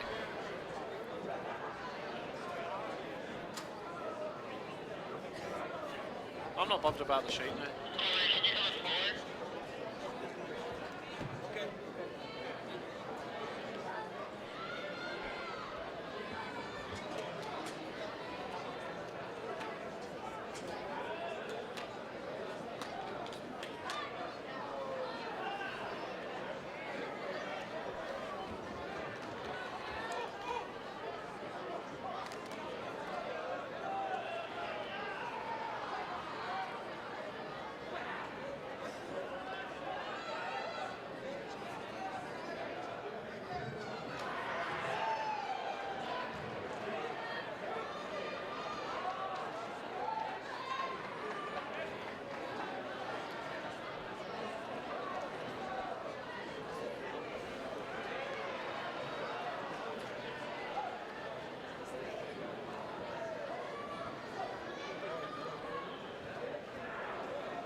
Okay, so we're just getting ready here.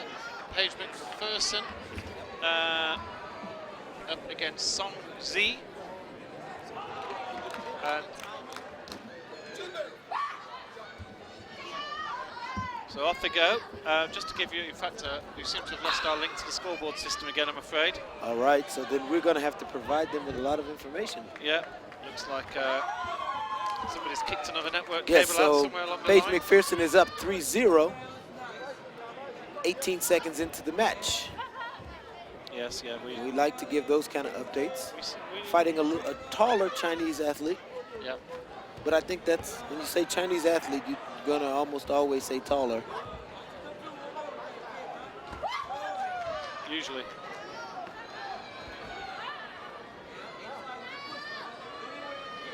(3-0) to McPherson.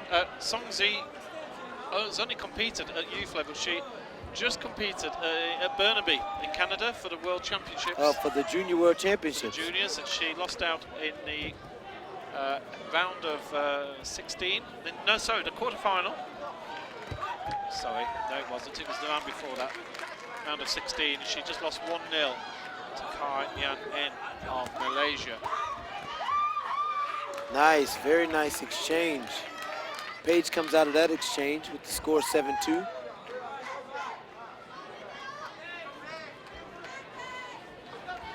This is Chinese athlete, her first event at senior level.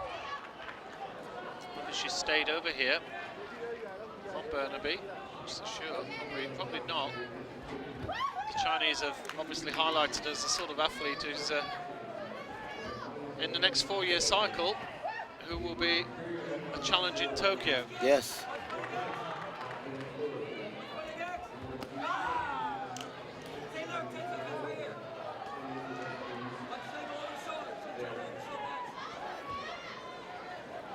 First round comes to a completion. So, Sherman, for those of you who didn't, for the audience who didn't hear what Jackie had to say, you know, quickly just summarise, what did she say after that defeat just now? Well, so I asked her, you know, how do you feel about the match? She said, obviously it wasn't the result I wanted, but I came to experience competition under these new rules.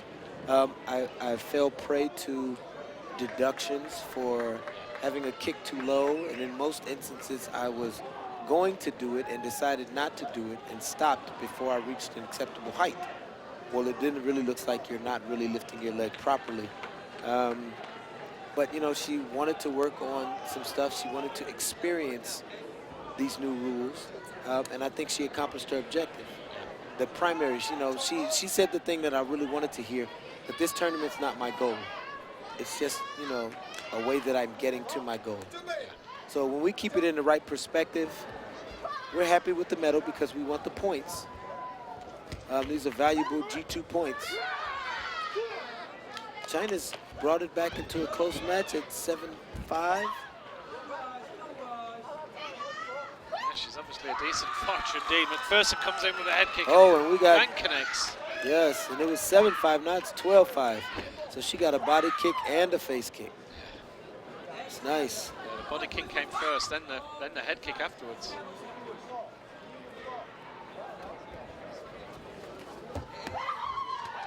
He's only obviously very young. Chinese a little bit. There are countries out there. I think Great Britain's one of them, which are really solely dedicated to Olympics. You know, the sort of the 4-year cycle, as it were. And you know,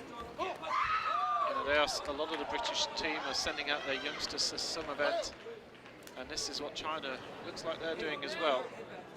Yeah, you have to prepare your next generation before you get to the game. You know, you can't wait until injury or something happens where they've got to be put in. You got to get them ready early.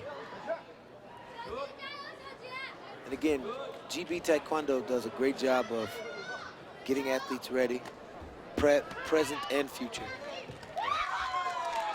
Nice, very nice. Lovely head kick. Both athletes going for the head kick at the same time. Very nice double motion. She lifted the leg up and then she had cleared their face and then went right back in. But that takes a degree of strength in the hips and a degree of physicality that everybody doesn't possess. We're at 20 seconds. First, we're very happy with this second period. She's they're both quite Nice. often going for the same Very sort of move nice. at the same time. It is Another two. nice to see Paige go with a back leg roundhouse kick, but she's traditionally known for using her front leg. But you like to see that they're responding to the rule changes, and that they're, you know, and I know Coach Moreno, so I know he's got them up on the latest application and implementation of whatever the rules are, whatever the scoring changes are. And that's, you know, that's why he's one of the best coaches in the world, because he prepares his guys to be successful today and tomorrow.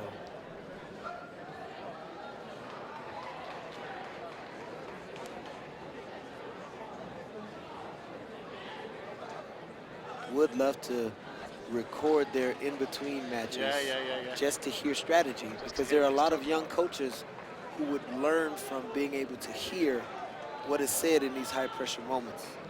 You know, we just don't want to broadcast all of that. No. Yeah, you just need a little microphone in there just for US Taekwondo use. Right, right, and we save it and we archive it. Yeah. It's a good idea. We should convey that idea to somebody. Yeah, absolutely. Third and final round in this Paige has a semi-final. commanding 10-point lead. Excuse me, this is the quarterfinal. Oh, it's only a quarterfinal. Yeah, this is not a semi-final. The semi-final, well, is going to be against the Norwegian fighter. Remember Randy Dingland, who beat Pagnotta in the first round? Put out the number 3 seed. Well, she's made it through to the semi. So well done to her. Not ranked in this tournament.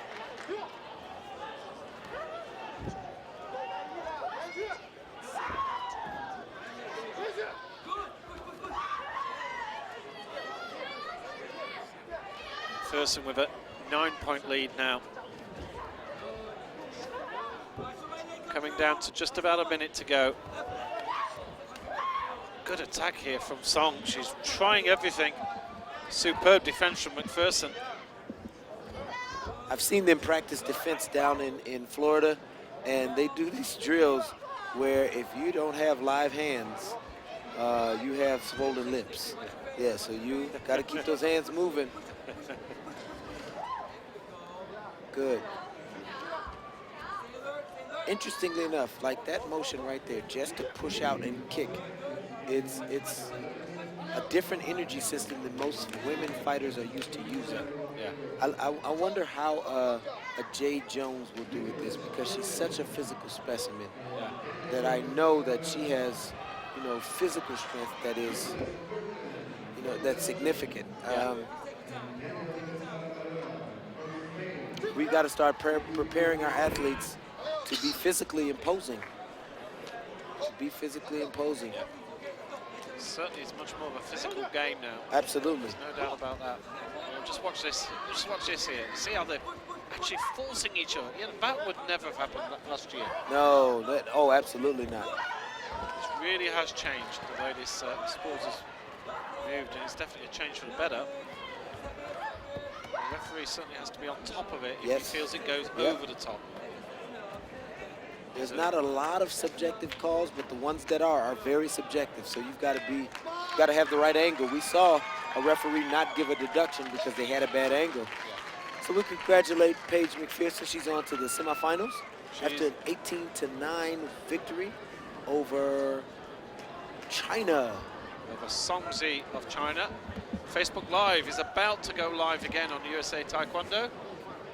Coach Sherman Nelson will be talking to Paige McPherson, who now faces Randy Dingland of Norway, who had a wonderful victory we saw earlier. She actually she had a 28-1 victory in her first round match against Sarah Arlen of the USA.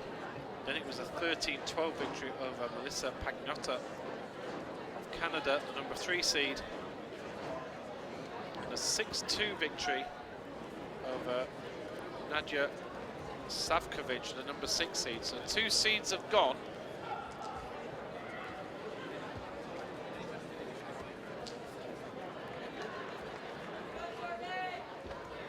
Next up, I believe we are coming back to minus 68 kilos. Actually, corrected, it's a minus 87 kilo category. Salazar Perez of Mexico.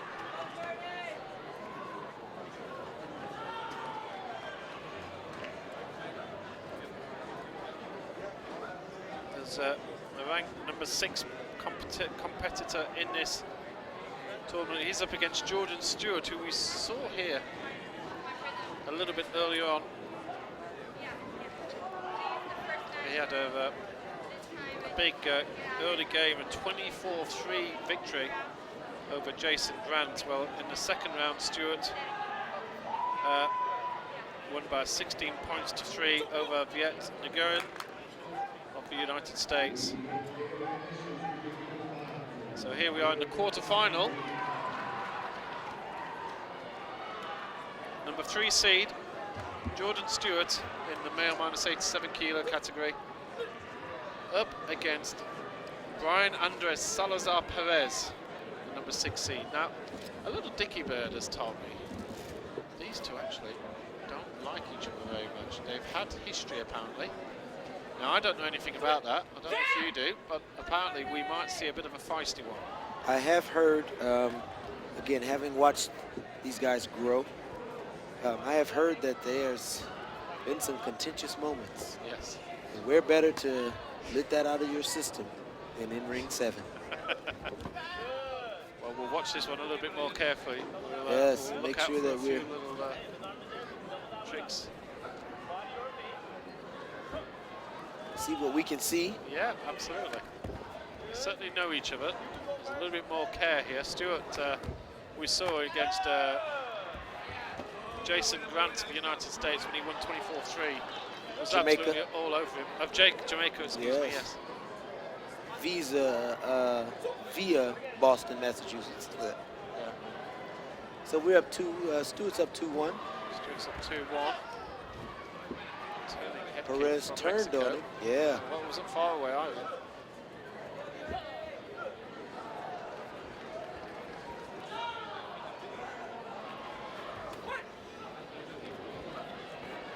It's just Stewart certainly affording a lot more respect in this encounter.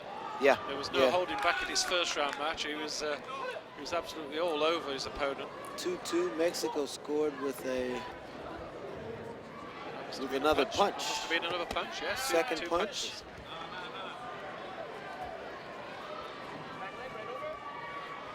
Much more cagey affair. You just know that it's going to kick off later on down the line. We probably just have to get this first period out of the way. Let them size each other up.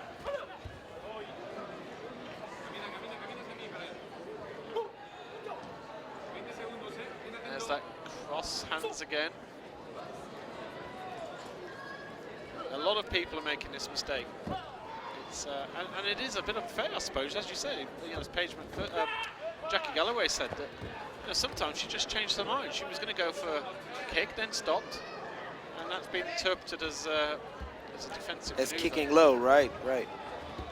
Again, the greater the degree of subjectivity, and what you have to know what the athlete was thinking, the greater the likelihood that you'll get that wrong. Yeah.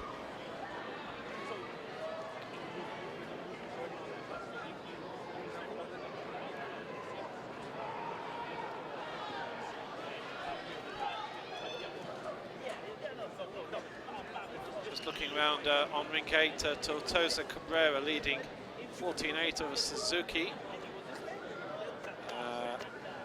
Nadler, in the category we saw, Luis Colon beating Nadler by 18 points to 5, which is probably what we'd have expected, to be honest, the way that we saw Luis earlier. So he's progressed through to the next stage. There are other matches that look to complete. Zelaya has beaten Boron in the male. Terrence Jennings is fighting Jason Ishida. Ignore that one. That's not. That's. Oh, okay. That's a false negative. That's Okay. a false fact, an alternate fact. An Sorry. alternative fact. That was a different game from another time. Here we are back with this particular bout. Very cagey. 3-2. Stewart leads. And the second period, pretty much Like the off first. where the first went on. Yeah, excuse the pun. Stewart dominating centering, but that's the explosiveness I think that Stewart's worried about, isn't it? Perez has got some, and now Stewart opens up a little bit. You feel sooner or later there's going to be a major fight going to break out. Yeah, there's going to be this. It's boiling up under the surface. Yeah, they've both shown they've got it. They've both shown they've.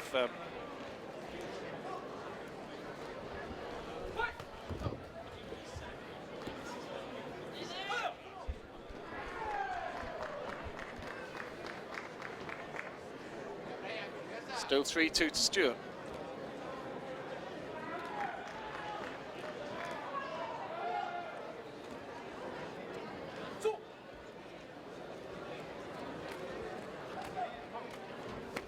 We're at the 1 minute mark in round number 2.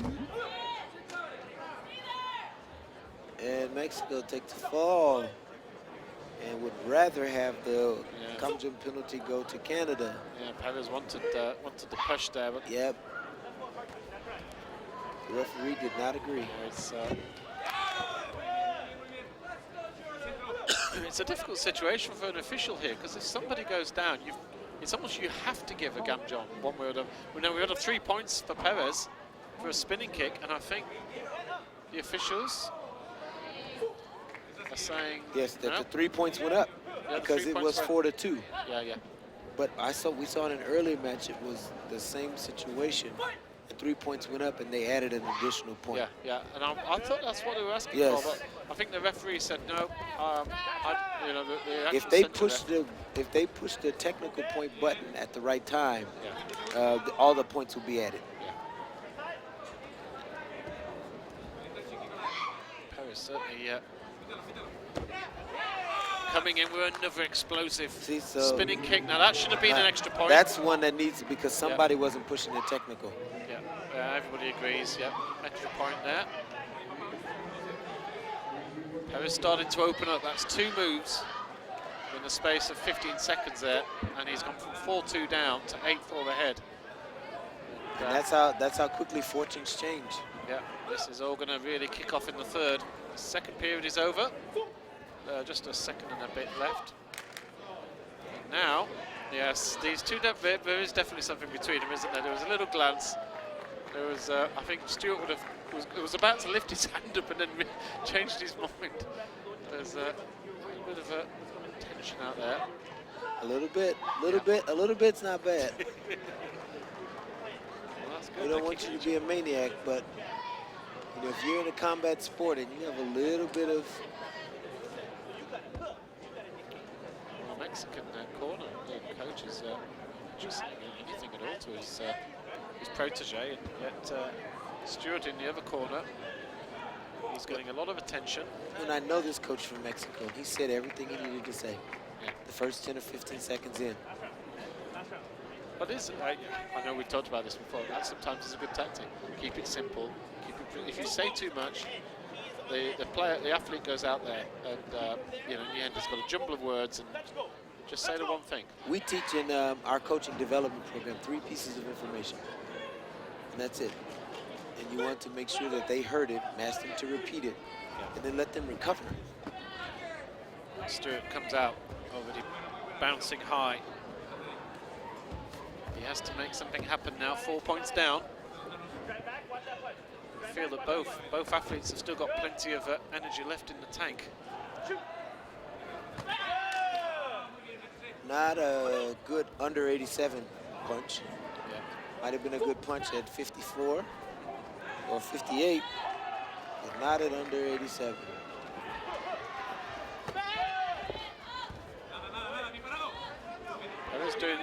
He's doing a good job of spoiling Stewart's attacks. He engages and puts himself in the way enough. Yeah, he's always moving. He never stops. He's either going left, right, forward. And Stewart's kicks are just not landing clean. He's not scoring with them. He only has 4 points to his name. It's gotta get a little more active. Yeah. Is this it was close. It was a Stewart ducked. was a good job. In fact, 2 of those points that Stewart has were Gam Johns as well, so he's actually only scored with 1 kick so far. And, no Gam Johns against Stewart's name, so all 8 points that Perez has achieved have been via scoring kicks or punches. Tried to go for the punch again there. Comes a bit of a wrestling match. 45 seconds. Now Stewart has to kick in. Perez again, just eat up a bit of time. Closes that distance. It's really interesting to watch Perez here. As soon as Stewart looks to make a move, Perez goes. Just reacts every time. Tried to score 2 points. 2 points there for Stewart. That will give him a bit of confidence. 9-6. Punch from Perez scores. 3 points seconds. 20 seconds to go. Here we go. Here we go. Stewart trying to turning kick. He can win it with 1 turning kick to the head. Yep.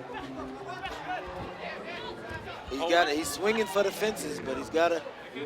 Time's running out. 6.5 seconds on the clock. Canada is playing the video review card.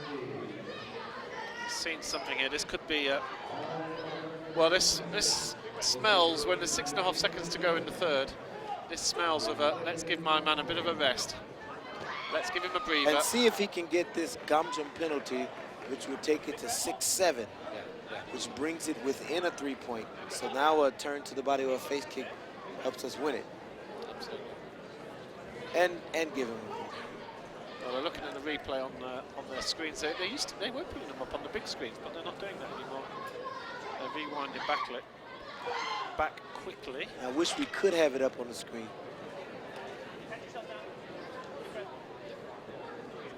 Well, they've pressed a button to put it on the screen, but the screen just has that horrible error message in the middle of it that means you haven't got a cable plugged in properly. There you go. No. He's trying to make it appear. Okay, successful. So it's 9-7 now. Wow. Coach earns his player a point. And now 9-7, 1 kick, 6.5 seconds. Here we go. Kicks galore from either side. No points scored yet. Oh. And time is up. What a contest. Cursory shake of hands between them. And a victory for Mexico. Congratulations, Mexico. You pulled it out. Yeah, that was a very interesting bout, but very well played. Yes. From our Mexican athlete. He will progress through. That was a quarter-final. Brian Andres Salazar Perez progresses through, and he will be in the semi-final. Looking, yes, not sure who he's going to be facing yet. We're still some matches to play in there. Okay, Stephen Lambdin's back on court. He likes it around here, and he's got a tough matchup here now against the Russian Roman Kuznetsov, 3rd ranked. Well, this will be an interesting bout. Kuznetsov won by 34 points to 9 in his first round match, and 17-12 in his second round match against Marc-Andre Bergeron, who's no bad athlete at all. 17-12 that was. Lambdin was a 10-6 winner in his first round, and against McFarquhar was a comfortable 23-4 victor in the quarter-final. This is probably first bout, I think, for both athletes here, which is at a much higher level. It's always nice to have a USA-Russia game as well, isn't it? It's always good to have. There is a history that can't be denied. Absolutely. They're just resetting the computer systems here, so hopefully we'll be getting our lovely TV graphics on screen rather than that little horrible box in the corner, which we don't really like, but sometimes it's our only choice when the IT doesn't want to play ball with us.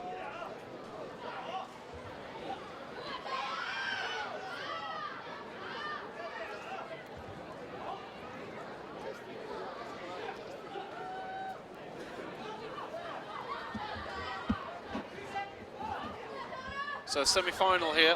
This is the men's heavyweights. These are the big guys. Stephen Lambdin in red from the United States, Olympian at the Rio Games, against Roman Kuznetsov of Russia. Our graphic system is now back up and running. Many thanks to Stephen Wickets for doing a wonderful job there.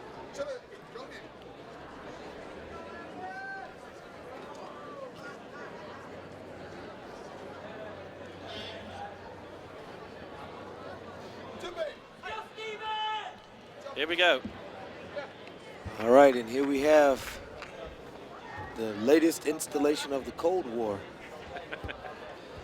Kuznetsov has scored 51 points in his two matches so far.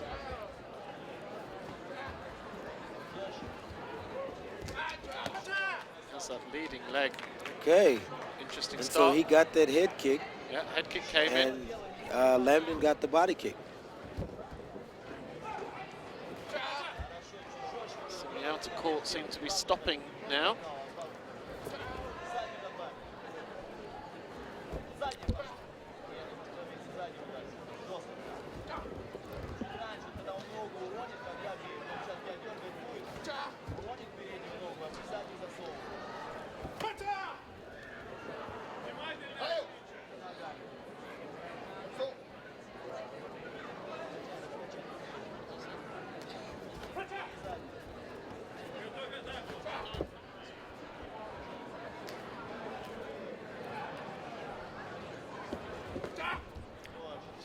Still 3-2. We're at about 45 seconds. Yeah, after that initial, the first 5 seconds they clashed, it was 3-2, and there's nothing since, but... I think they remembered that they're heavyweights. Pretty much knocking each other off at the moment. Great view from our camera.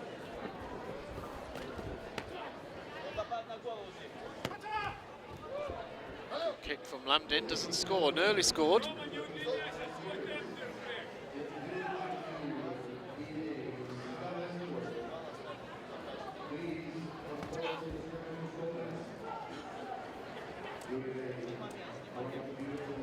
Kuznetsov just putting Lambdin on the back foot a few times here. He's making the initial moves. Using that considerable reach.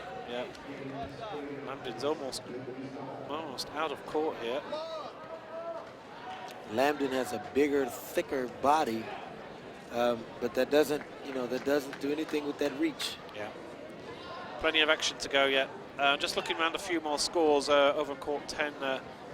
Poland from the United States, if you get my drift, has beaten Mora of Brazil in the men's minus 74 by 16 points to 14.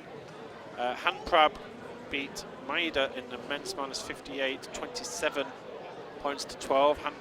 Hanprab from Thailand, Maeda from Japan. Tatosa Cabrera of Spain, he's looking very good indeed. Minus 58 kilogram category, 14-11. Close game against Suzuki, but he won through. Over on court 6 at the moment, which is live, with 5 seconds to go in the first. Gutierrez Macedo of Mexico up against Huang of Chinese Taipei, and the Mexican lead in 7-4. Match is going on all over the place. Round number 2. Round 2 here. At the moment, the Russians certainly been much more active and interested so far in this bout.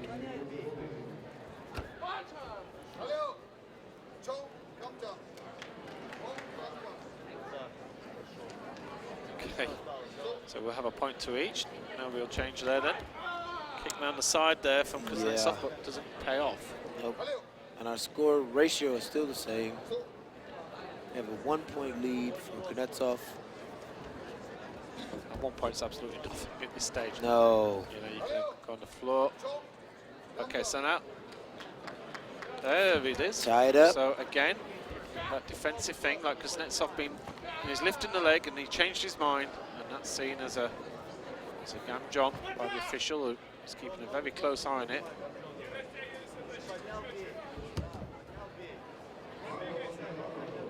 Kuznetsov certainly the instigator of most of the attacks at the moment, and Lambdin's just reacting and defending.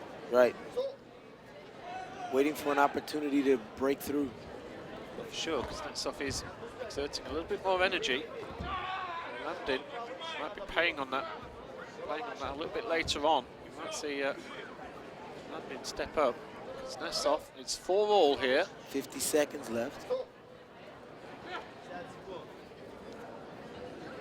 If you're a neutral watching this, you would say, well, surely Stephen Landin's got a little bit more in the tank now for later on.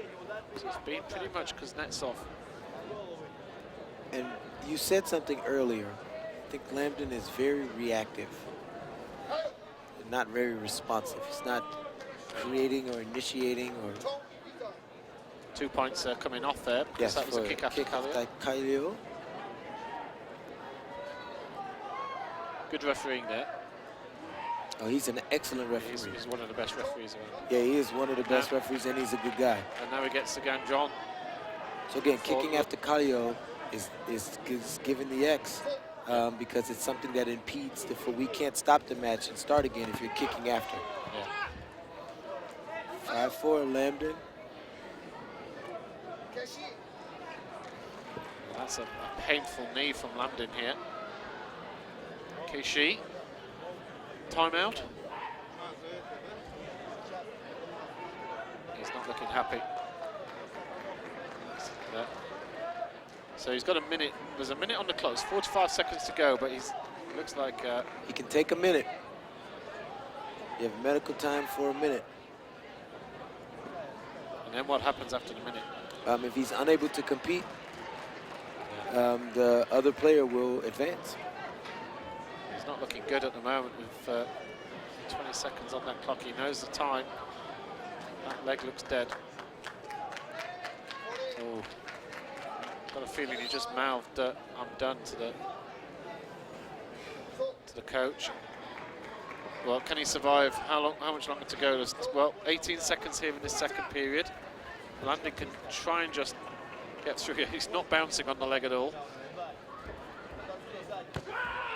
Solid kick. Didn't score. Bit of luck there for Landin. Yes. Still ahead. He didn't have his foot turned flat enough. And another kick. Kuznetsov realizes there's a chance for him here.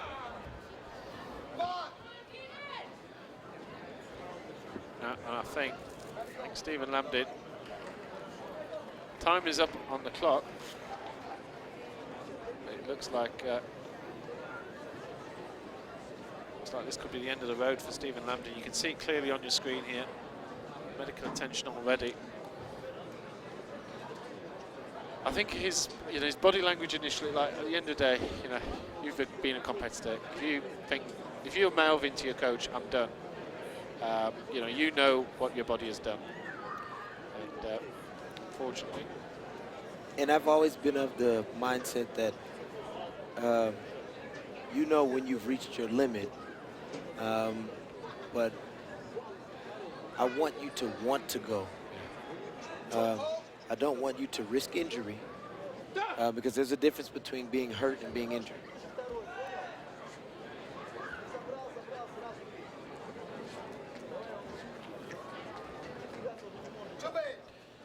Here we go for the third.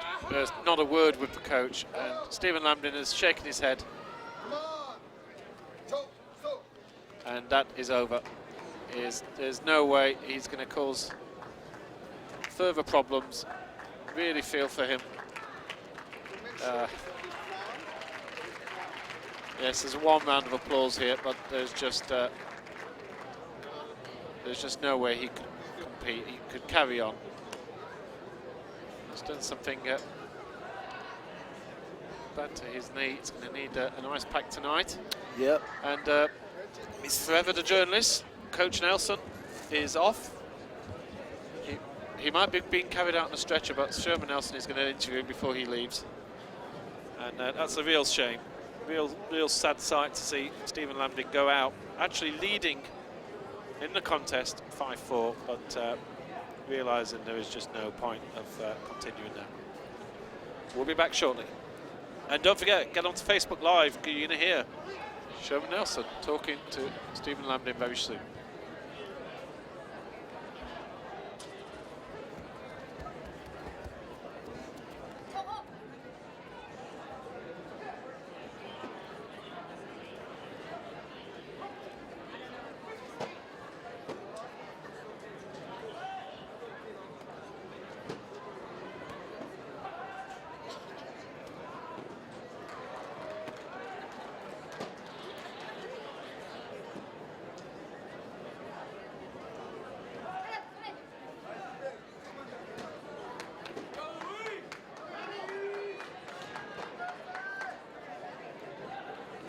Well, next to me, Stephen Lambdin's talking to Coach Sherman Nelson on Facebook Live. Just overheard him saying that it was an injury he's aggravated from a few weeks ago. Meanwhile, we're back to the minus 68 kilo category, and this is going to be a fascinating bout.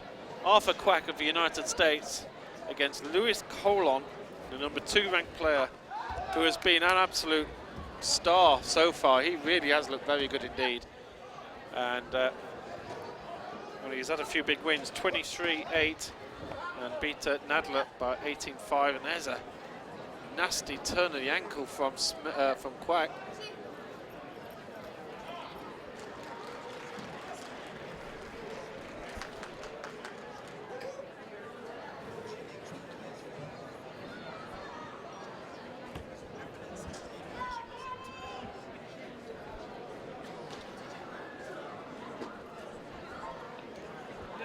Arthur Quack, I'll tell you what, the medical staff on court 7 are working overtime here.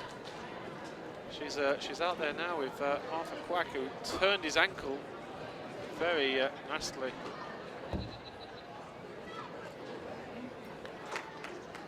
Well, it's going to be hard enough against Luis Colon of Puerto Rico when you're fully fit. You've got a slight tweak of the ankle. It's really going to be a disadvantage. No score so far.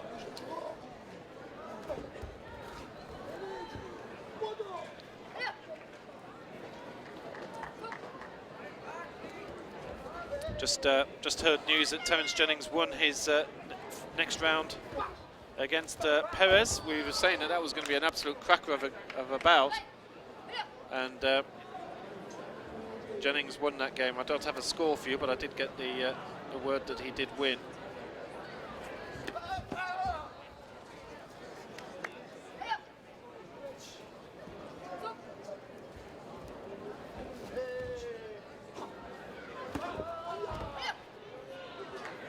Great push kick from Colon there. Scores 2 points to the kick and an extra point as Quack hits the floor. And there's the head touch. Doesn't score though. Definite flick of the head there with the foot, but a little bit of luck for Quack.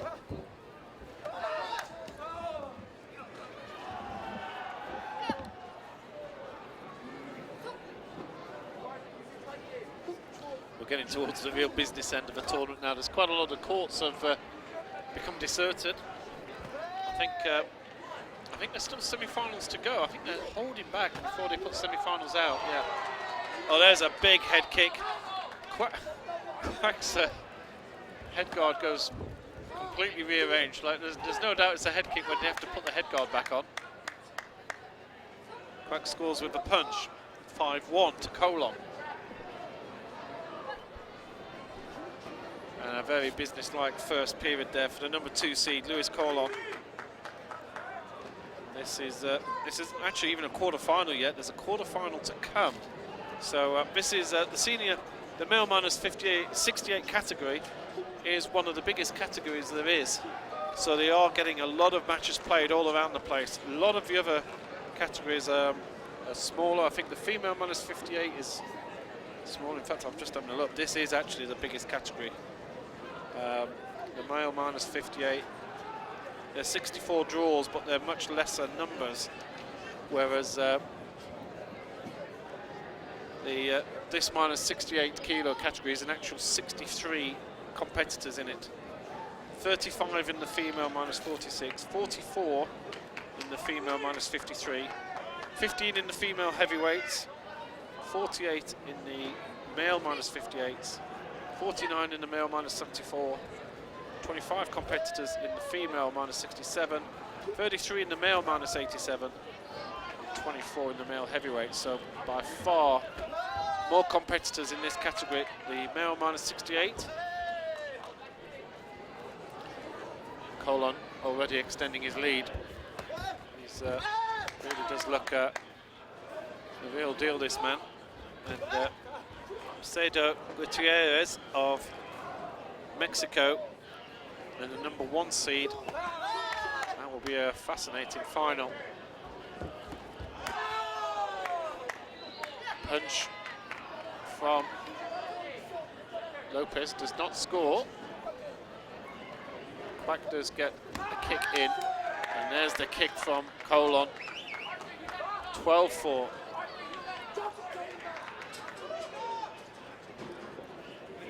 Colon certainly looks like a man who's very, very much at ease. Very complete athlete.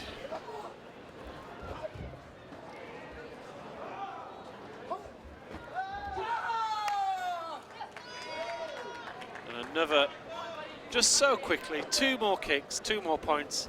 Quack managed to score as well in that little head-to-head. Certainly there's a bit of heavy point scoring breaking out both ways here. Still only 8 points between them. Quack still has a little bit of confidence that something might come his way. Beautiful head kick from Colon. Kick doesn't score, but Colon scores the 2 points for an earlier body kick, and then there's a Gamjon as well. And again, same move, another point for Colon. There's the chop kick coming in, but no contact technically given.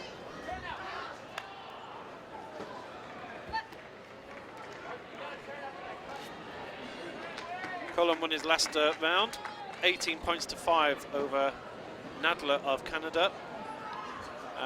Just looking at a few of us, Wassel of the United States in the female minus 48 kilogram category.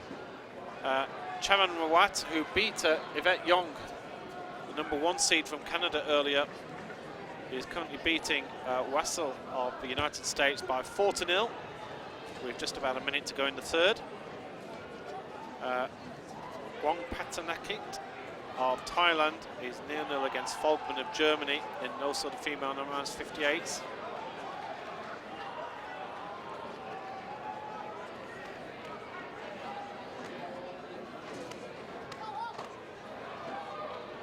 There's a great match between Marquez of Brazil, who has beaten Grace of the United States in this minus 68 kilogram category. We saw Grace a little bit earlier on. He beat him by 34 points to 24. What a result that is. Not a lot of defence there, is there?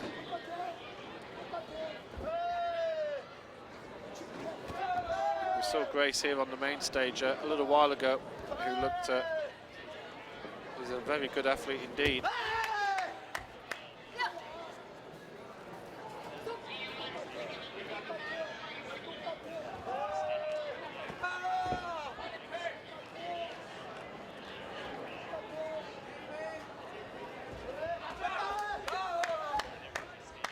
We saw Grace win 41 points to 5 against the Australian Cara Vasilis.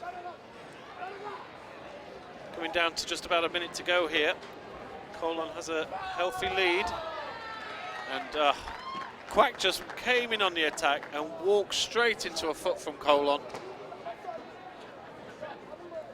Now Colon just slowing things down a little bit. 13-point lead. He knows that he's got himself a semi-final place. Doesn't need to do anything special now.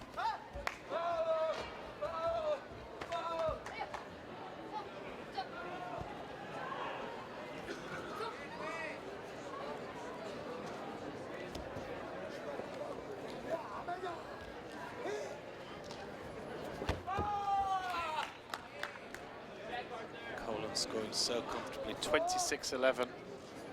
He's such a natural fighter.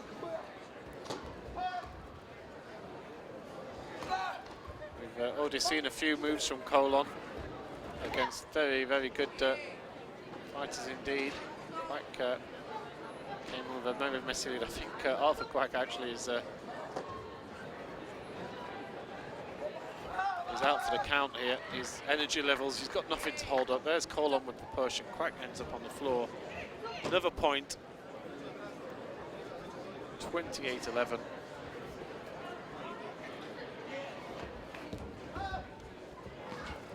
I think Arthur Quack has settled another 2 points there, 30-11. A few seconds to go. A big margin and a big win for Luis Colon of Puerto Rico. And Arthur Quack, well, he gave everything, but really was a superb performance from a number 2 ranked athlete here, who is looking very, very good indeed.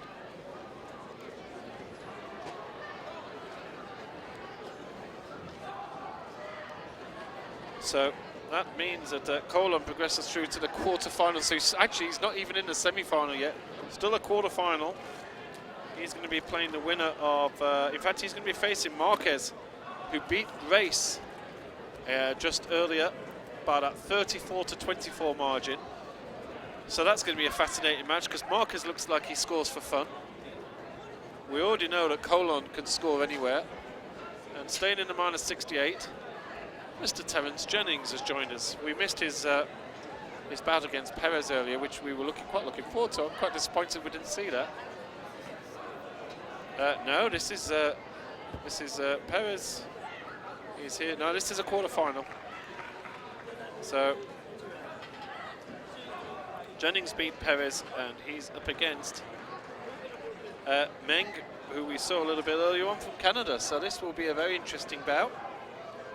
Meng has already had a 19-14 victory over Asanai of Japan, and a 14-6 victory, which we saw a little bit earlier against Thomas Gator from the United Kingdom, from Great Britain.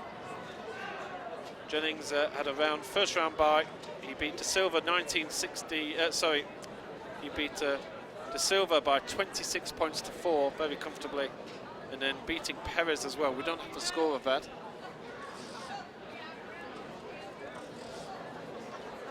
Terence Jennings, the number 3 seed here today.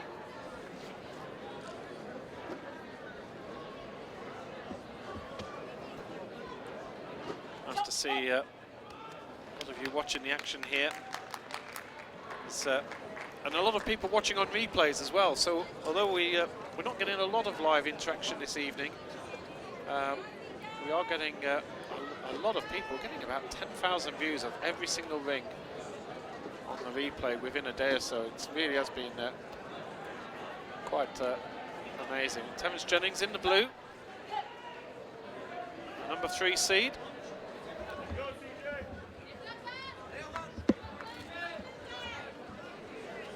All right, and Sherman is back. Trying to get things ready. I'm excited to see Terence Jennings. I don't like to see him making a frowny face. Hope he didn't hurt himself. What did Stephen Lambden have to say? Re-injured an existing injury he had in Germany. Right. The objective was to get points, get ready for team trials, so he can go to World Championships. He accomplished that. Yeah. It's okay to shut it down. And it's, you have to get to a level of maturity to know what's the right thing to do to accomplish the end goal. So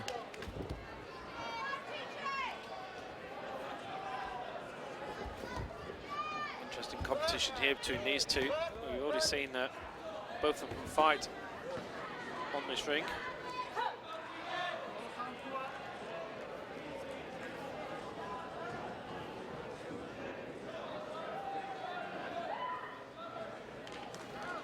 Just a little glove malfunction there. Oh, and its sleeve is caught on his arm guard. All right, so we're back to it. All the points have come from deductions. Great attack from Jennings. He gets points, but then Meng replies. Points galore for him, and then there's a Ganjon awarded against Jennings as well. For falling. Don't you just like that when somebody attacks one guy and then he gives it back? You know, you really like saying, "How dare you, I'm coming after you for that." Yep. And that's exactly what Meng did there. Yep, and that's the mentality you have to have, Adrian. Yeah. You know, you have to have a degree of respect, but you also have to have a degree of get back. Yeah. And if you come for me, I've got to meet you. Absolutely. Jennings goes for the head kick and nails the head kick. Meng is back on the attack straight away. They have very similar styles. So Meng is younger than Terrence, so he's watched him growing up. Reminds me of a younger version of TJ. Yeah. Oh my goodness. That's the head guard goes off the head, but he doesn't. Might have caught it with a toe and not the sensor in the sock. Well, that's incredible. I don't think I've ever seen the head guard kick straight off the head before. And not have a point scored. To score as well. And there's the roundhouse comes in. Yep. And so we're back to 7-7. 2 points, 7-all. What a fight. Already. Yeah. We're still in the first round. Is this the first round? Yes, oh, this is only the first round. Oh, God, it's 7-all. And they're both out. There's no tactics here. We saw about a few matches ago where it was Canada versus Mexico, and they sized each other up for 2 rounds, and then they got stuck in a little bit. Here, they're just getting straight into it. Yeah. There's a little bit of setup, but there's a whole lot of get up. So we like that. Yeah. Meng looking for the punch, doesn't score it. Jennings still leads 8-7. Jennings got 3 Gamjons to his name as well. He may have to be careful a little bit later. Jennings wanted the head kick there. He's convinced he got a contact as Meng ducked down, but he didn't get it. I like it. What a tie. What about?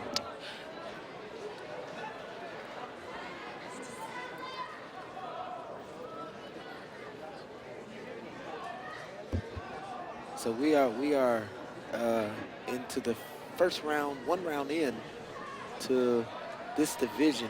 I think we lucked out with the 68 kilogram division today. Was one job we must remember is have a little look at the draws tomorrow. Yes, and let's sit down with them tonight and make sure we get a good division on here. Make sure we're putting our best foot forward. Yeah, absolutely. But there really is no bad division, because if you like to see real honest combat, you really like to see young men and women put it on the line and take risk to be great, then there's no bad division. But some divisions are a little spicier. I think some divisions are a little bit better. I think it's got to be said, you've got a division here with 63 entries, and I don't think I've seen a fighter here who's been outclassed yet. No, right, and this is in the world one of the most populated, hotly contested divisions. Like I said, this and under 80. There we go. Again, false So we talked about the ability to get a point by causing or allowing a person to do something that gives you a point. Yeah. 3 Gamjons given away each. Jennings tries the punch. He has the 2-point lead. That's nothing between these two. No, between these two, they can score 8 points in a second. And there was a flick on the head, not scoring. Interesting. I think it was a little high. It might have been a little shin. Yeah. Mangus, right, he came back with it. Meng's coach wanting. Jennings went for a spectacular head kick. Yeah. And ends up. They go for it. Going down heavily. They go for it. I do like the fact that Meng, when he knows that there's a kick coming in, he's very elastic. He really goes down low. And it's hard to actually get one. And he is a new kid on the block. Punch doesn't score. In fact, but he's trying to let the world know that he deserves to be on the block. Yeah. Fascinating. 10-8. Jennings leads. 10-10. You got that kick in. There you go. 2 points.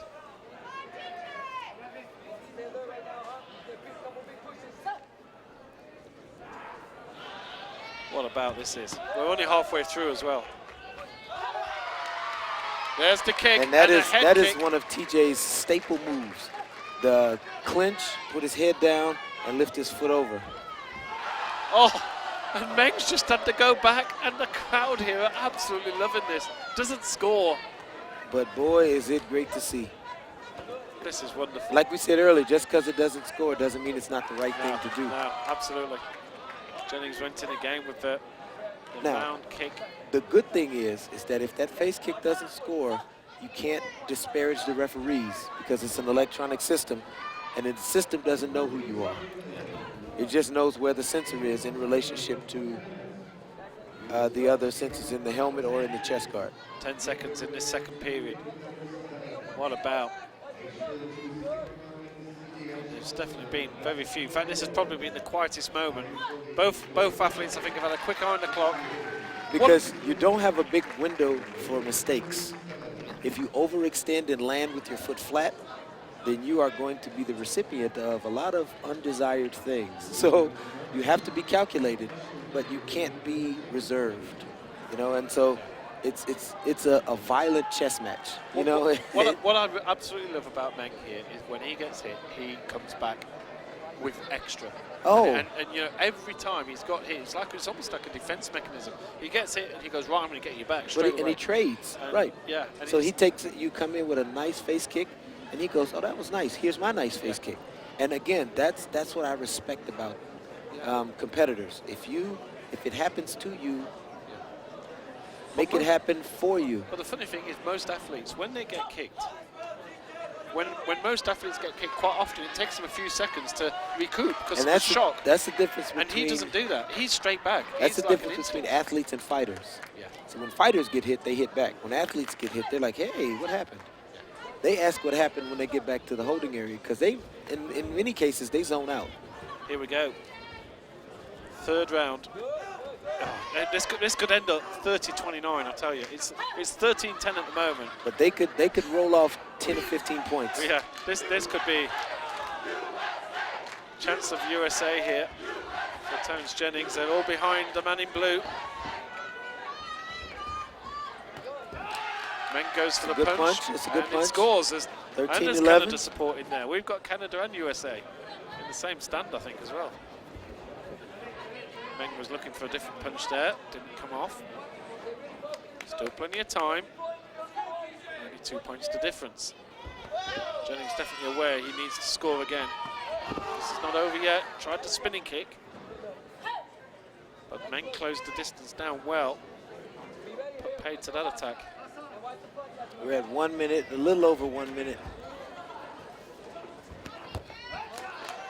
He muffled that punch. Again, yeah. Yep. One judge scored it. Jennings just closed the distance, saying it wasn't, didn't have any weight behind it.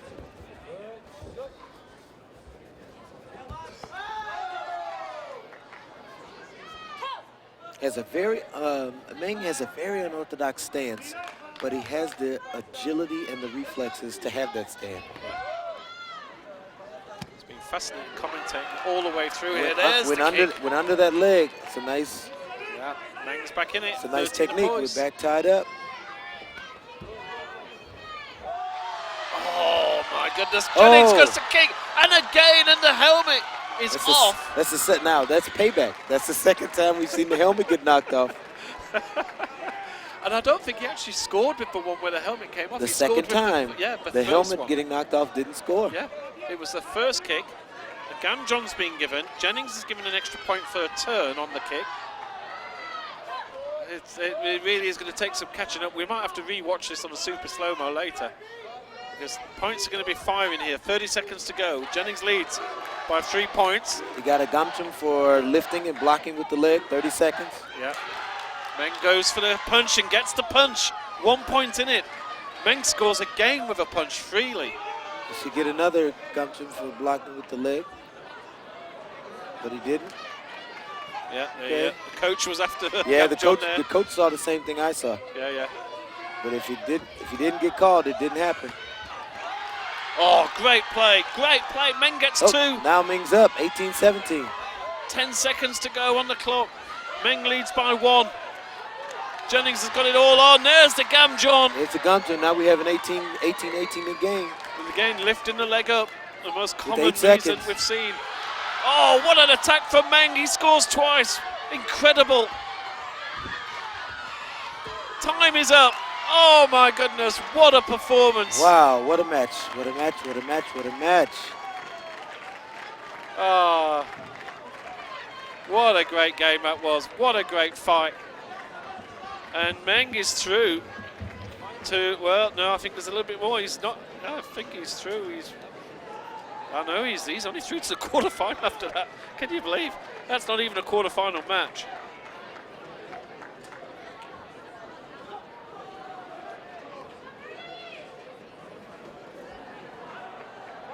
Okay, I think that was a quarterfinal match.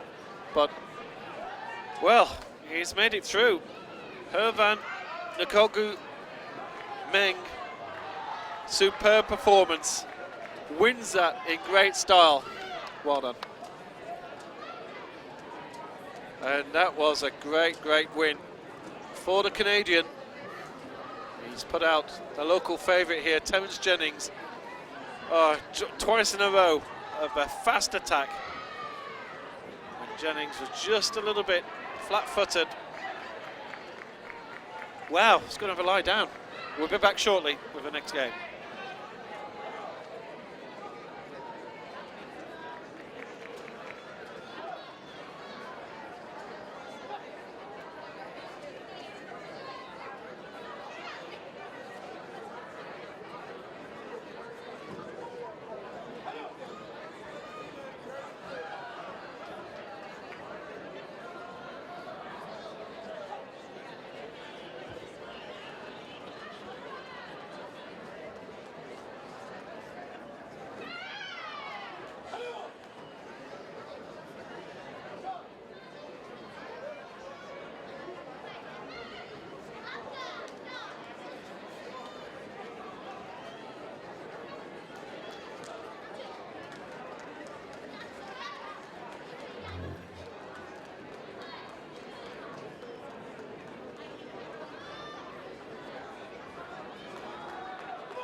So welcome back, here we go. And this is the semi-final. Randy Dingland, who in her first match put out the number 3 seed, Melissa Pagnotta. We saw it here. She's now facing in this semi-final the number 2 ranked athlete, Paige McPherson of the United States. Dingland also put out the number 6 seed of Nadia Savkovic. Oh, by 6 points to Paige. 2. Paige catches her with a nice lead leg face kick. It's nice. I like to see that level of aggression in Paige. Yeah. Dingland certainly showed some form here. She won 28 points to 1 in the first round. And a 13-12 win over Pagnotta and a 6-2 win over Savkovic. So he's not giving too many points away. McPherson. No, and she can play. Yeah, she can play. Should be a good fight. McPherson's got 3 points under the belt already. We've not had a good run of late with the USA athletes, with Lambdin, Jennings and Galloway going out. So I think it's down to Paige McPherson to fly the flag for the finals, perhaps.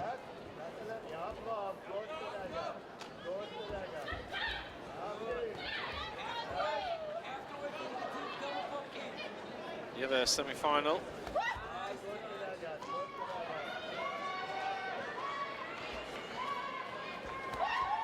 Is Eva Calva Gomez from Spain,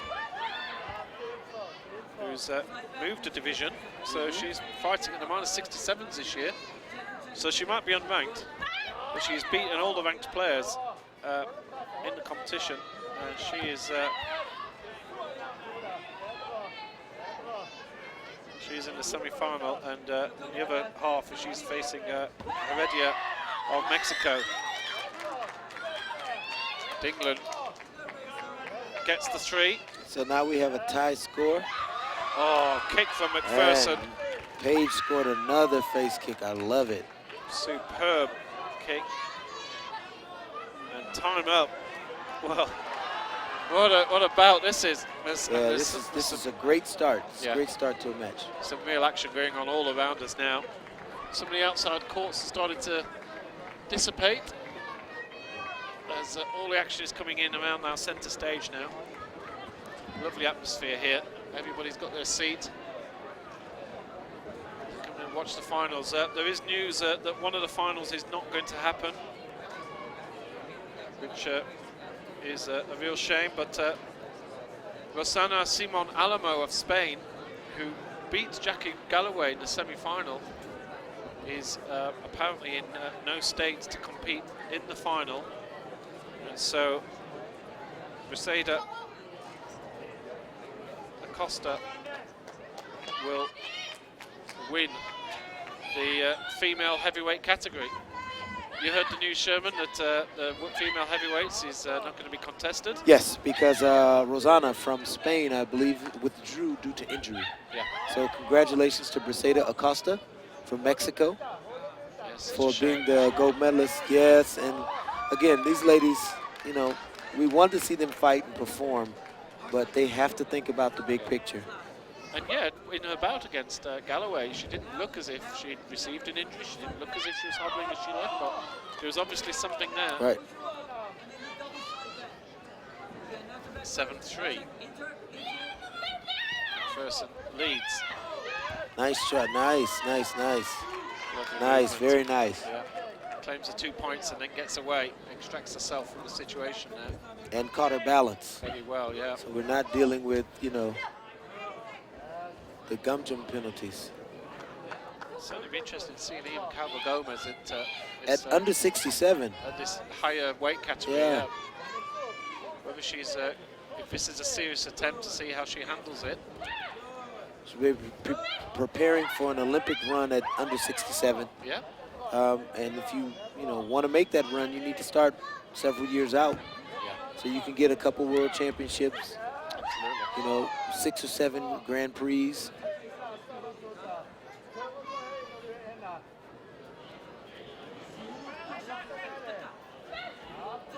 First and happy with things. This is, of course, a semi-final. So one more bout to go. These girls, as we've seen, they've actually been pretty busy this afternoon.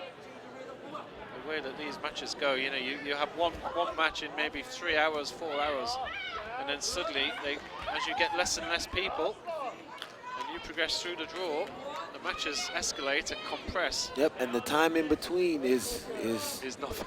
It dwindles. Yeah, I think the fact that we're going to put all the finals on the main stage is going to be very pleasing to some of them, because I think they're going to get a some nice rest. Yeah. Whereas in normal days, I think they'd have had all 8 spread out on every ring, and we should work backwards from the last ones, the last semifinals contested. The ones who've been sitting longer, start with those guys. So why would we use that logic? McPherson needs 12-3 here. We've just a round to go, and he's looking every inch class above in this one. And England, who's had a fantastic tournament, to be honest. She's come into this absolutely totally unseeded, no real form to mention. And here she is, hitting it with the big girls. And in a major semi-final. And she's held her own. Yeah. Represented herself pretty well.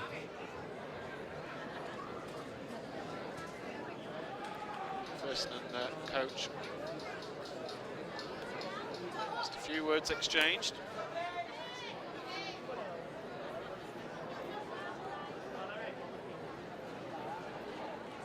England having quite a few words with her coach.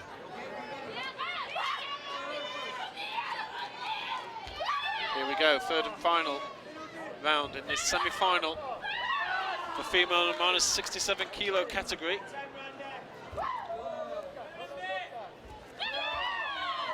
Spinning kick towards the head from England, almost got there.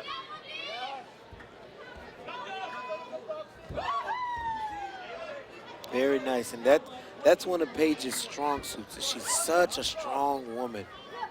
She has such strength to be able to deliver that cut kick and literally knock you over with it. Interesting looking at England's record. She actually hasn't competed on the world circuit since early 2015, so she's had a few years off. She's not a habitual flyer. She tends to compete in just a couple of European events. The first time she's flown abroad, so whether she's been working, it looks like she's been really working hard and studying hard on her technique, and she's having a serious go this year.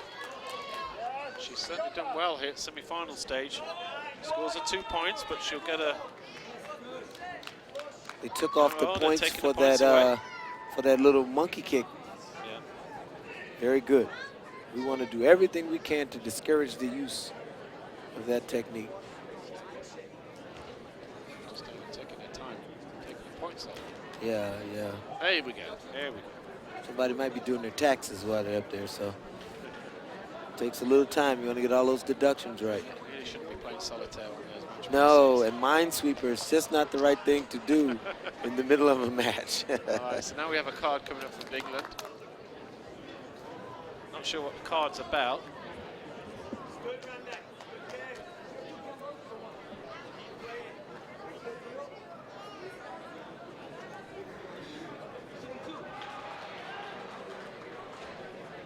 So who, the blue coach played a card? Well, blue coach played a card. What for, I don't know. Maybe he's saying, well, actually, I want those 2 points on in the first place. It's got one of those desperation feels about it. Did she get any points for that? I thought the score was already 4. Well, the monkey kick, 2 points that were taken off.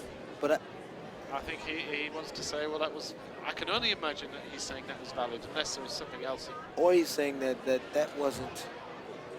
It wasn't. Perhaps he's saying it wasn't after Callio. Like maybe she took the points off. She said Callio and the points. Maybe the coach. But she took the points off because she was holding. Okay. So if you commit an infraction and score a point, we have to remove the points. He might be saying that those points were not the points associated with that, because if that didn't score, and I've been guilty of this. You look up and look at the score, and I think, hey, did points just go up for that? Then we want to remove those. But if they didn't go up for that, then you don't want to remove points that were already there. But I'm looking at the scoreboard, and I can't remember what the score was before that exchange. So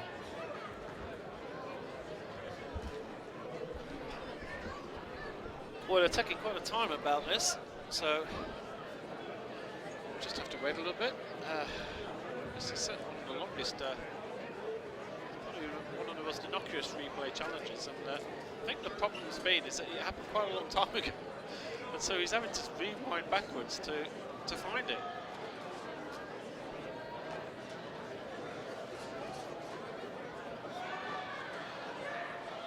Well, there's lots of all the finals are coming up here.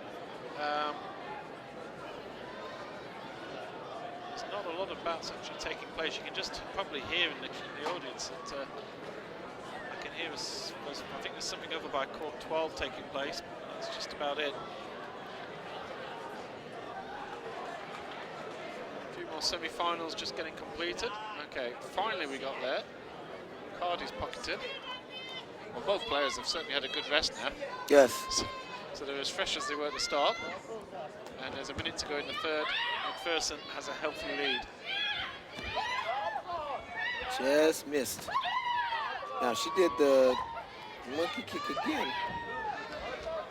McPherson scored with the kick there. Comes in on the attack again. Sees England looking a little bit weak. McPherson pounces.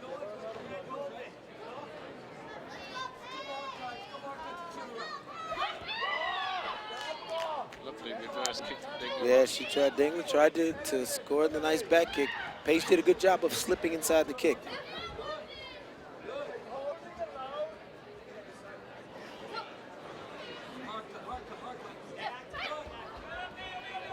So that's the cut kick again. Can't be below the Hogu. 15-4. That one was right on the Hogu.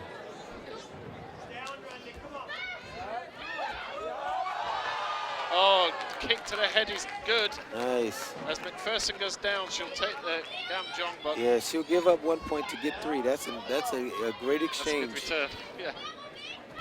And time is out, but I tell you what, I really like the look of this England girl. She's got a bit of fight about her. She might be losing out here. But she's losing to one of the best fighters in the world. Yeah, yeah. And that's not really losing. No, she is giving it because what she's doing is learning from one of the best fighters in the world. Wonderful performance. Paige McPherson wins by 18 points to 6 over Randy England. Get onto Facebook if you want to hear what she's got to say. Coach Sherman Nelson is going to be talking to her any second. She is through to the final. And I think she may be our only American finalist in the 8 finals we have coming up this evening.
Okay, here we come. Semi-final time in this category that it's absolutely enormous. 63 competitors. We're down to the final 4, and well, this one. This is I'm really looking forward to. This is Marquez Carino Contes. In fact, I think this could be a quarterfinal. I'm just trying to check up. It's so many sheets of paper here. Against Colon of Puerto Rico. Colon, the number 2 seed.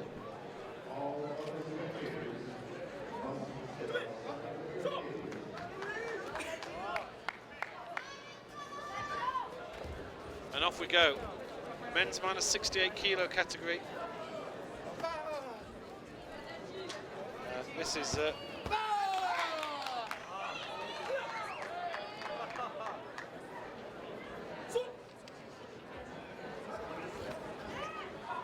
think this is actually a quarter-final.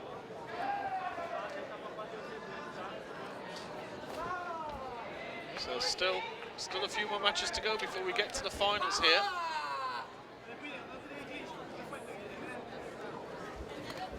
Colon leads. Oh, what a face kick there from Pontes, and an 8-point score from the Brazilian. And the officials are, well, can you believe that scoreboard? Can you just rewind that again on YouTube while we have a stoppage? Just look at that again, because we had 7 points. I don't know what happened there. I really don't know. The card is out. I think the coach there is saying that there was a... Right, the card has gone back. The actual referee is getting his own card here, because I think there was I think there was only one movement on a head kick. It was scored as a 2. So I think that, you know, suddenly looked at the scoreboard, and Pontes suddenly had points, which I have no idea where they came from. I'm actually rewinding it on YouTube myself here, see if I can see what happened. They're rewinding it in the arena.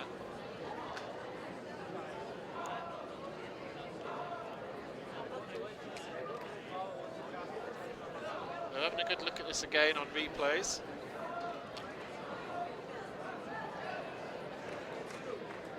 We've been webcasting for quite a long time, so that little toolbar at the bottom is very hard just to rewind back about 30 seconds or a minute. But I'm just re-watching this again here. It looks like they're happy with the score. Well, we're going to carry on here, and Pontes leads 8-7, and I think it's the first time in the match that Colon's been behind. Another head kick touches and scores for Pontes as Colon gets the punch. Then Pontes goes down, Colon gets a gamjon. It's all happening here. 11-9, and we've not even had a minute in the first period. This is incredible. Punch from Colon, doesn't score, does score. And another 11-10. The lead for Pontes over Colon. What a fight this is. This could be 55-49 at the end. Still 45 seconds to go. Points being scored galore. Now Colon leads 12-11. I don't know if these guys do anything in terms of defensive maneuvers, but there is so much scoring. Two very similar body types here, both freely moving athletes. This is quite astounding.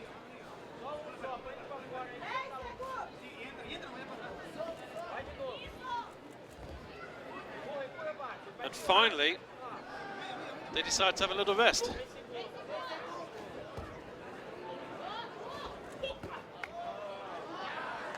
Punch just came in just after the stop. That hurt Pontes, the Brazilian. Wow. What a series of play that was. That was quite incredible. I'm not sure where Sherman's gone. He's missing a cracking match, I'll tell you that now.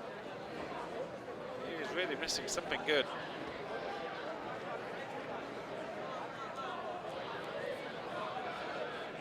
There's still action going on 5 and 6 ballocks. In fact, five's finished, but 6 is taking place. We've got Spain. Sorry, court 6 is still taking place, and that's Perez Polo of Spain up against Cunha of Brazil, with Perez Polo leading by 13 points to 3. And well, here we are in this quarter-final. Pontes of Brazil, Colon of Puerto Rico. And finally, both athletes decide to have a little bit of a breather here. And you can't blame them after that first round of non-stop action. Colon unlucky not to score with that. Sounded like a hard contact. Oh, head kick from Pontes. Doesn't score, incredibly. I think Colon managed to just turn his head at the last second. Looked as if he'd been kicked, but of course a lot of these athletes at the very top level, very good at moving their head. It might look as if they've been kicked. All they've done is turn their head away to avoid the foot. No contact there technically. There's the kick from Pontes. Surely that kicked. Yes, it did. 3 points for Brazil. What a reaction there from Pontes. And what a fight this is. Colon getting caught by the counter-attack time and time again.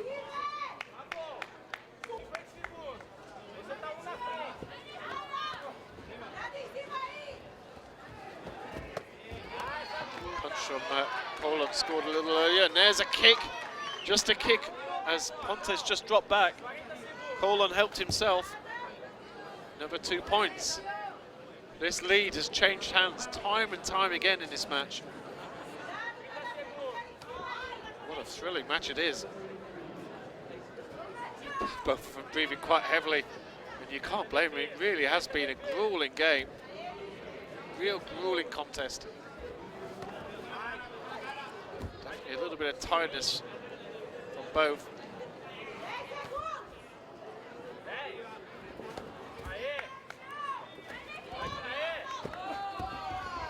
Colon kicks well again, doesn't score with either. He's a little bit unlucky. And Pontes, who got a kick in just about 10 seconds earlier, scored there and now leads 16-15. Wow. Well, this is probably, I'm just thinking back, I've got to say that this is probably the contest of the day. 2 athletes really at the top of their game.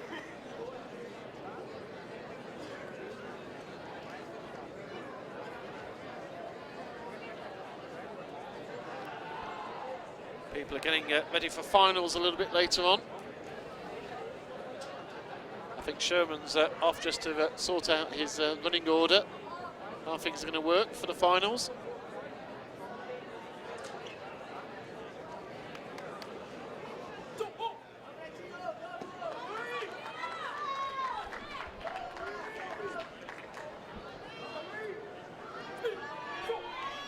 So here we go, third and final round. What a match this has been. 2 athletes at the top of their games. A kick from Pontes again.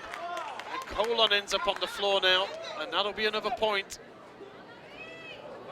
And a significant lead, perhaps a 4-point lead here for Pontes. 19-15. A little bit of a gap. Colon needs to score.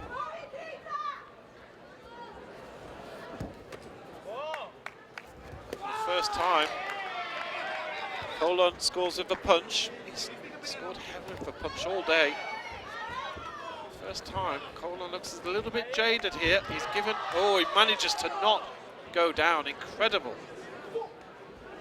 That was phenomenal. The way he managed to not touch the floor. Saved himself a point. He's still only 3 behind. Just over a minute to go. Attempted punch from Pontes.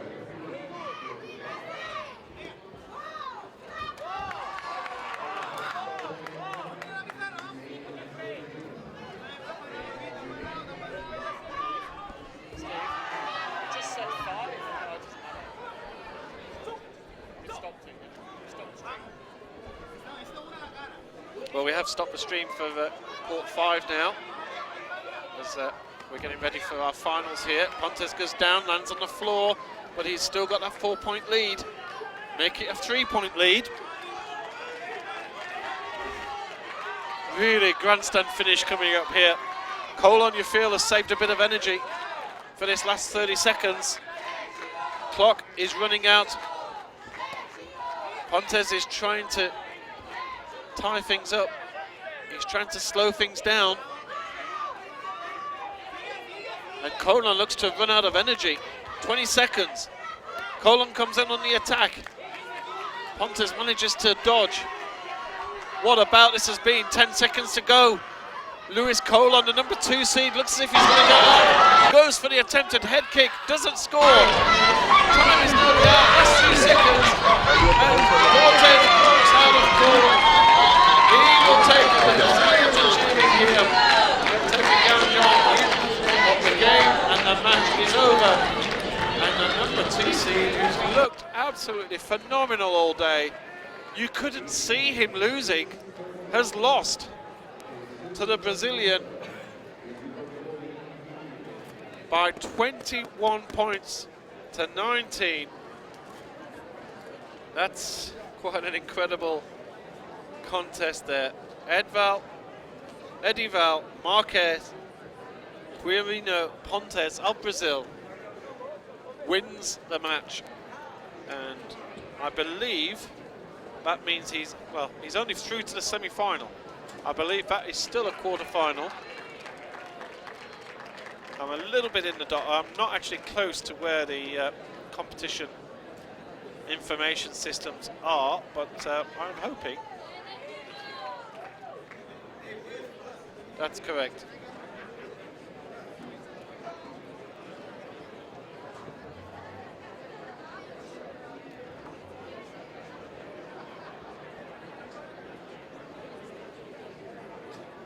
Be back shortly.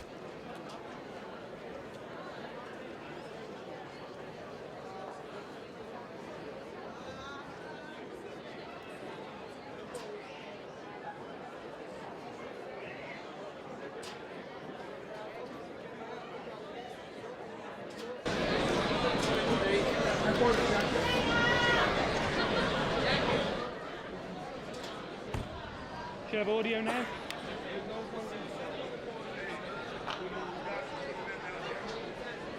Hey, Ralph. Wait, Ralph. Put it in down there.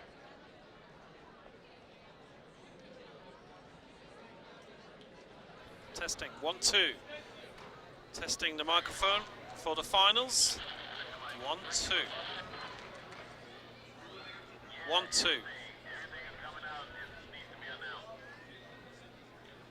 1, 1, 2, 1, 2, 1, 2, 1, 2.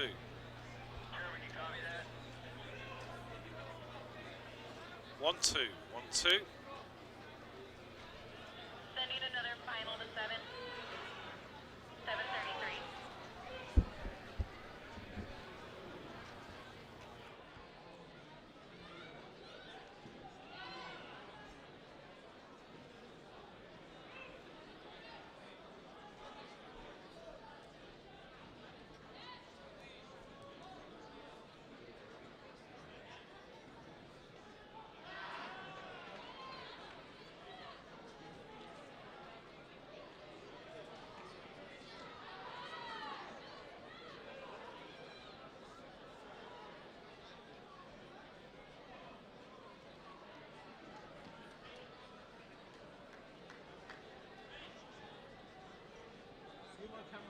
Yes, yes, he's ready now. He's going.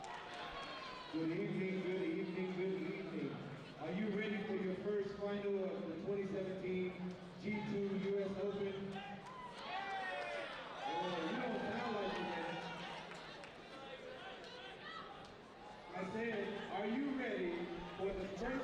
had one job. The 2017 U.S. Open Taekwondo Championship.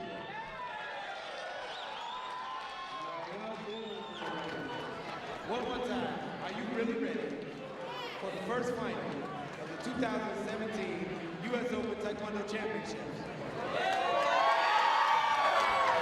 That sounds a little better. All right. In the red corner, from Russia. In the red corner, from Russia. In the red corner, from Russia, Roman Kuznetsov.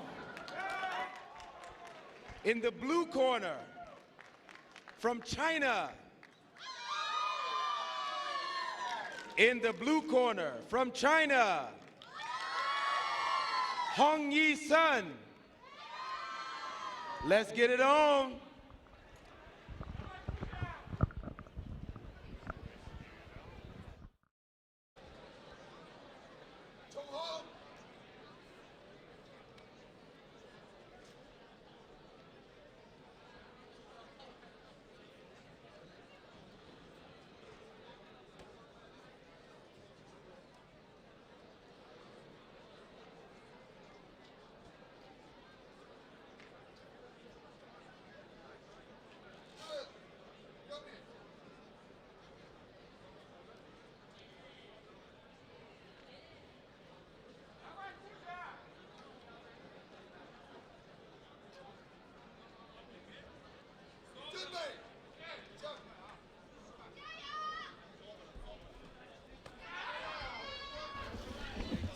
So here we go in the men's heavyweight.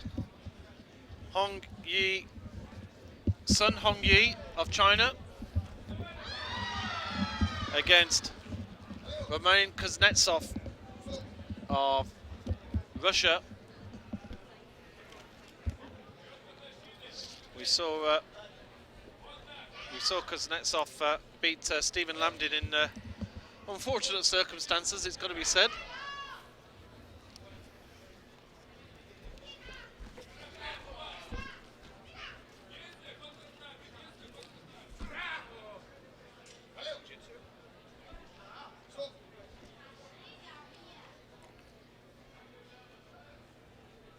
Quite a few finals all lined up. I think there's only the male -68 final that we haven't yet sorted. There's still a few more bouts got to take place, I believe, on some of the outer rings before we're ready for that. But 5:30, we started the finals. Well done. We're pretty much there. We're moving pretty okay. Yeah. We're moving pretty okay.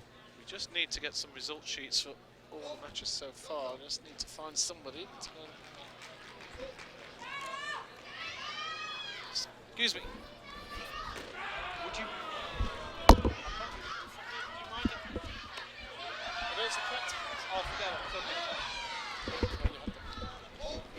Okay, we have result sheets coming in, as if by magic.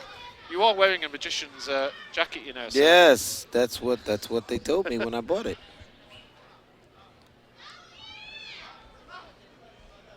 Sun Hongyi. 4-3 ahead here early on. We just saw Lewis Corlon drop out.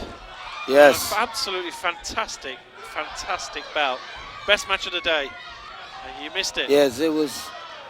It was incredible. China having a little bit of trouble here. Well, he's playing that he got kicked low, but 3 points went up. So if you got kicked low, there wouldn't have been points. Yeah. But it's a tactic many of us have tried to no avail. Oh, and he's working. Hongyi is working very hard there. 9-7. 9-7 for heavyweights in the plus 87 division. And that's after only one round. You know, we just that Kohler match we just saw there, like, you know, the way he looked earlier, you just thought that he couldn't be beaten. And then but I don't think anyone told his opponent that. No. Yep, and he thought he had a chance, and so he acted it out.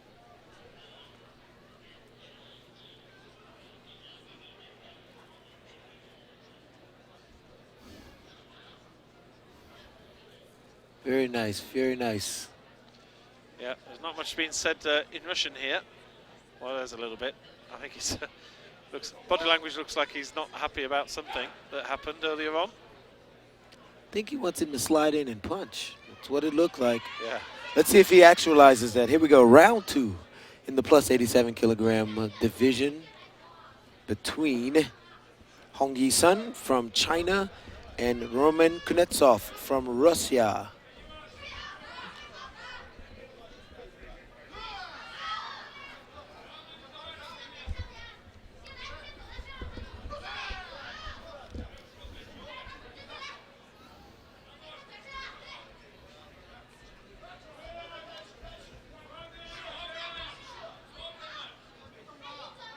I think both just having a little breather here. Don't blame them after that first round of action. 16 points already. Yeah. Lovely spinning kick, and they'll want the extra points as well. Yeah. Kick was good, and the spin. And the spin. Adds the extra. Kuznetsov had a 34-9 victory in the first round, a 17-12 victory in the second. Oi. Oh. Yeah, I think they heard that back in Russia, that kick. 10-9. And of course, well, it was a 3-2 victory over Lamdin.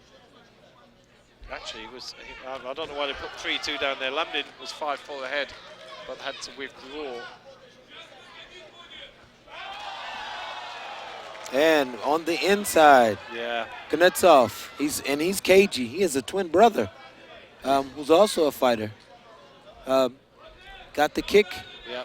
face kick. Now we're up 6, 15-9. Got to remember now that these heavyweights, they've been fighting. They've had 4 or 5 fights here, and those are big bodies, and they need a lot of energy to be able to expend at this level. But it's a testament to the level of athlete that they are. They just had their semi-finals just about 45 minutes ago. Scored heavily. Kuznetsov seems to have just, with those couple of scores, has just put a bit of daylight between him and his Chinese opponent. Yes. But again, we've said it and we've seen it. 6 points is not an insurmountable lead. You can definitely overcome. Yeah.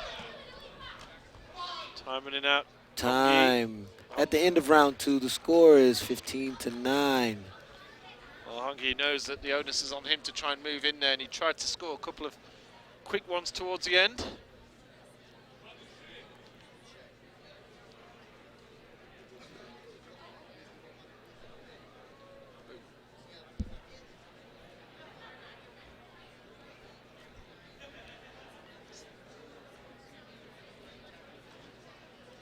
There's the 2 athletes, and you see the Chinese athlete there is breathing very heavily indeed. He's had a few tough bouts to get through to this. I don't know if the Russian coach knew about the WTF policy of wearing a sports coat in semifinals and finals. Yeah, he's got He a sort of jacket there. He has something on, and he's got a sort of. Maybe it's a Russian fashion statement I wasn't aware of. Tracksuit and jacket. Yeah, interesting style. Fancy, fancy. Here we go, 3rd and final round, and Kuznetsov, the number 3 seed here.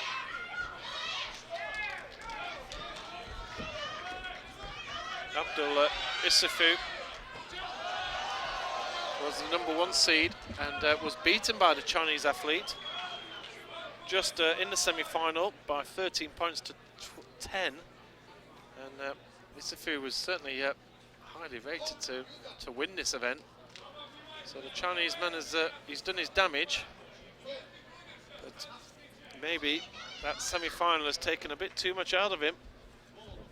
Because Kuznetsov again has scored more points, 20 points to 9 ahead.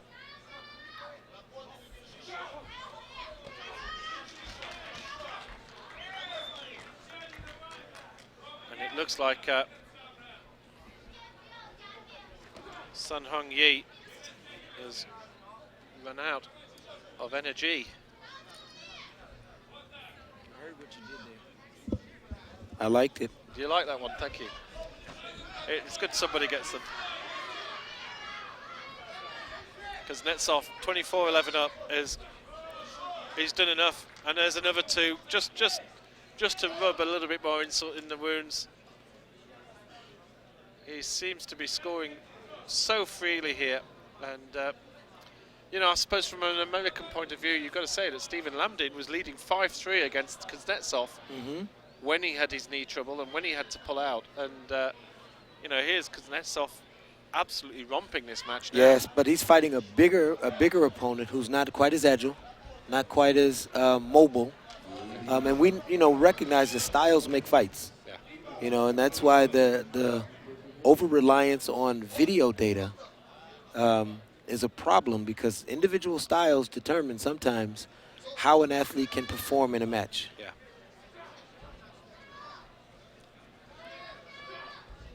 Well, I think Sun Hong-yi, he's had a fantastic performance. He had to put out Isifu of Niger, the #1 seed in the semi-final, and the way he did was it was an incredible match. Yeah, and I think now he's come here damaged and beaten. And he's given it sometimes his all. you in the penultimate match, you spend all your energy and you know, you exhaust yourself. And there's no doubt he's And gone. they didn't have a long recovery time in between. They didn't get a solid hour. This is the first final on, so the poor guys have had to come on hit early, and that's all over.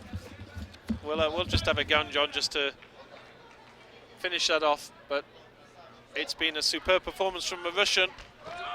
Sun Hong-yi, who beat the #1 seed in the semi-finals, definitely had no energy there for the final, and it was certainly one of those games which sometimes is a little bit unfair, but it's Roman Kuznetsov of Russia winning 29 points to 12. He takes the title. I'll be back in a second.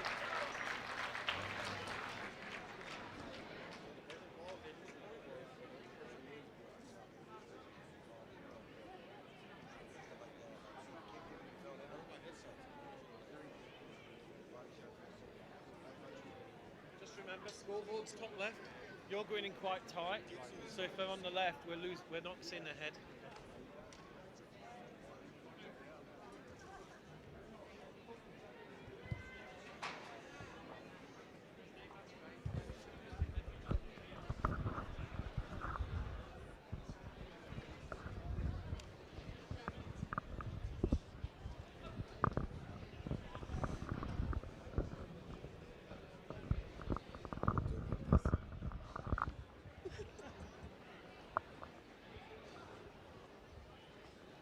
Mr. Givens, are you doing your job, sir? All right. Can we give our plus 87 male competitors a hand for a fantastic match?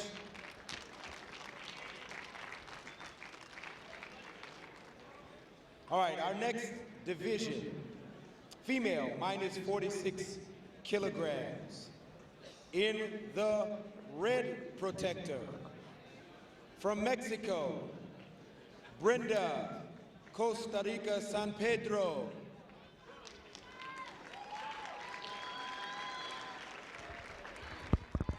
In the blue protector, from Thailand, Napaporn Charanawat.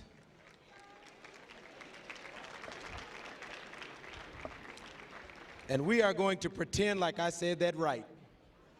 Can we give our under 46 kilogram female competitors a rousing hand?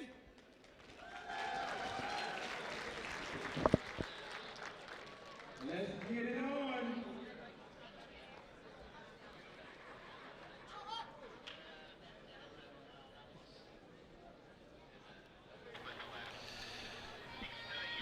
Well, we just have to wait a second here. This is the female minus 46 kilo category.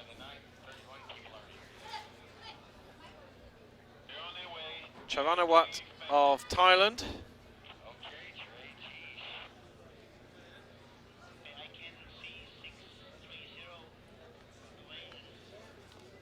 And from Mexico, Costa Rica, San Pedro, female minus 46.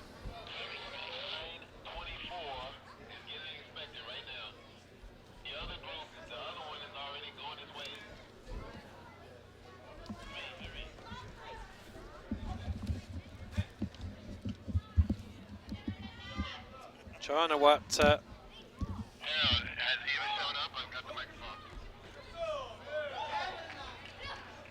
She beat Wessel of the United States 5-0 in the semi-final.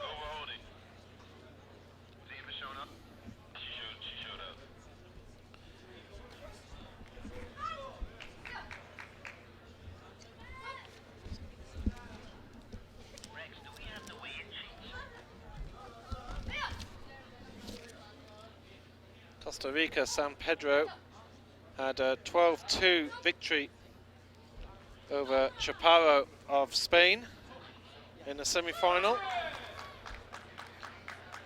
She beat Catherine Calderon in the previous round, the number 3 seed. China Watt beat Yvette Young, who we saw on this piece very early on this morning, beating her by 15 points to 8. So that's the number 1 seed departing this competition. 3-2, Joanna Watt leads.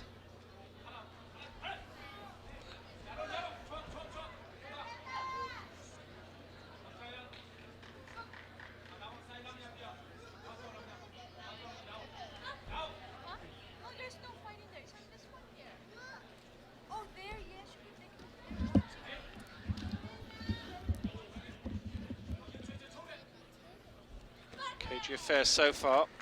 35 competitors in this draw at the start of this morning. So Adrian, how did each of these competitors get to this point? Oh, you just missed that. Oh, you did it? I just went through. Oh, excellent. So I did the housekeeping. See, I knew that you were going to. Let me do the housekeeping, and then you come in for the actual analysis of what's going on here. Excellent. Not a lot in that first period, a couple of early scores, but Joanna Watt of Thailand, who put out Yvette Young, I'll just say that again, just for your benefit. There's the Mexican athlete, Costa Rica, San Pedro. There is Joanna Watt, who, very young herself.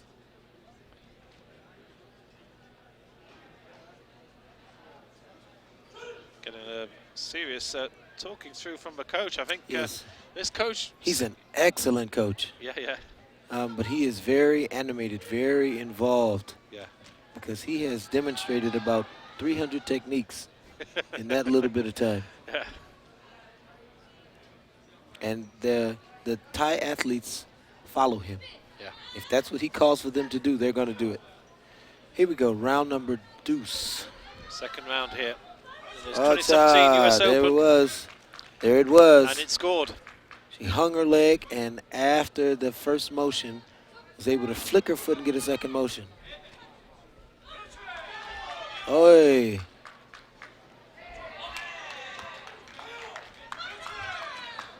Thailand, two finalists in the competition. But there's still some male minus 68s taking place out there. Still 6-2, 35 seconds into this match.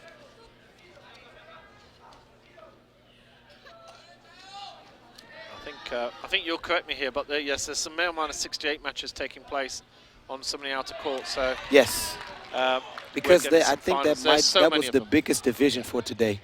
And that's fair enough. You know, I know traditionally you have finals on their own, but there is such a massive load of competitors.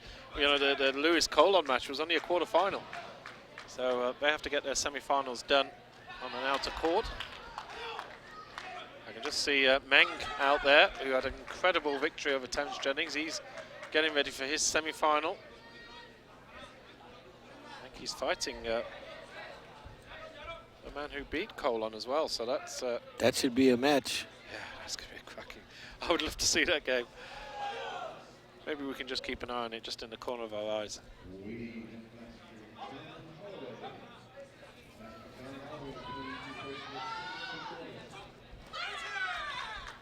Joanna Watt going for the punch. No score.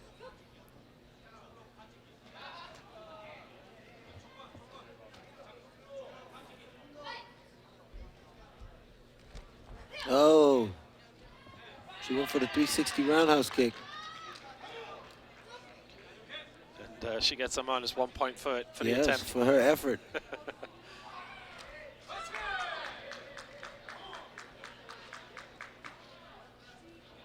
Coming up towards the end of the second. And Charanawat of Thailand Holds a 7-2 5-point lead, 7-2 at the end of 2 rounds. And it's wonderful to see such a good crowd have stayed behind. You know, a lot of people have stayed to watch these matches. Absolutely. It's you know, it's quite an atmosphere here. There's San Pedro. There's Charanawat. Lifting, just you know, from a novice point of view, what you see some of the coaches do this. Like some coaches just let the, you know, lifting the legs up. What are they trying to do here with the? To help maintain a healthy blood flow. You want to keep those feet off the ground so that blood doesn't pool. Because at high levels of exertion, if you're sitting with your legs down, your blood can begin to pool in your lower extremities. And so that's why you see a lot of athletes lay flat in between matches and put their feet up on a wall. Yeah. Because we want to keep fresh legs. Here we go. Third and final round here in this 46-kilo category, and a beautiful kick there from Charanawat. Nice, nice. San Pedro tried to respond. That was beautiful, and that's really put some distance now between the two. Now it's 10 points. And the punch scored. And you don't see that very often in this category. That's one of the things that I think, you know, the human element of the officials pressing the buttons. You know, if you see the big heavyweights hit, quite often they tend not to push, you see. San Pedro starting to open up now. She knows that she needs to do something quickly to get back into this. She's managed to score 2. Oh, there's a 3-pointer. Nice. That was a spinning. And so there should be a 4th. He wants, well, that. Okay, I think one of the officials is finally holding finally standing up. Yeah. The extra point, absolutely. And now it's game on. Now it is. A second ago it was a 10-point lead, and now we're down to 3 points. Now, San Pedro, there's a fight broken out here, and we're still over a minute to go.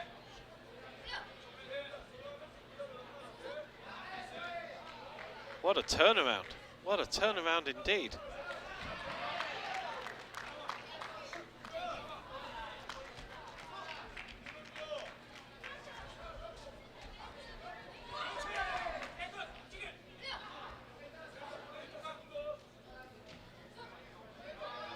.47 seconds. San Pedro really putting the pressure She's on. putting pressure beautiful. on. I was just thinking, she's coming for her. Charanawat is definitely on the defensive here. It's all pressure from San Pedro. And that's Ganjon. So now it's only 2 points difference. The first one against Charanawat in this final. And that can be overcome with a simple body kick. Yeah, now it's just a straight body kick.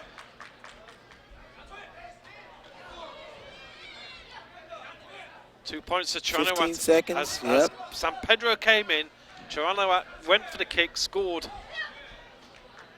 And I think San Pedro's running out of steam here. She has done nothing but attack in this third period. She's now, I think, starting to huff and puff. Oh, bless her. She's absolutely going for this. And scores another. Only 3 points again, but time is going to run out. Oh, I tell you what. When you take that microphone, it's a definite round of applause for the runner-up there. Yes. San Pedro has given everything. That's how you end a match. But it's all over. That's how you end a match. And Charanawat of Thailand has taken that fantastic final Napapon Chanoa wins by 16 points to 13. And your U.S. Open female minus 46 kilogram champion is Napapon Charanawat from Thailand.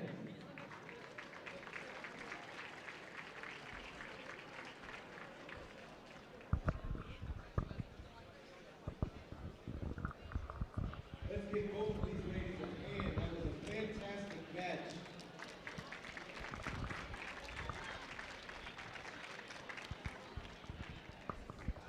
Try and grab them both in the same hand.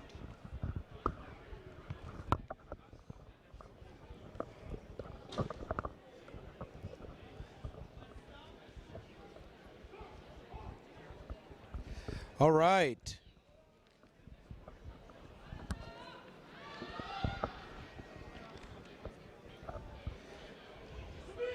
Let's keep this action going.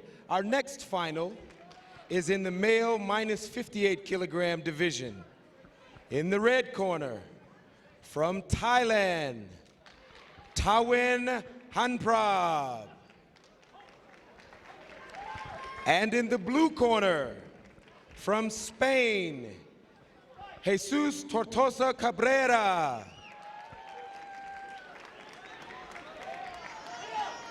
Let's give our minus 58 kilogram fighters another great big hand.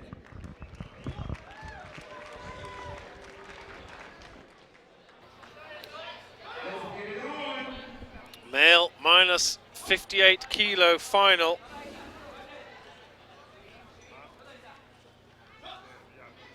Thailand, who just taken a gold.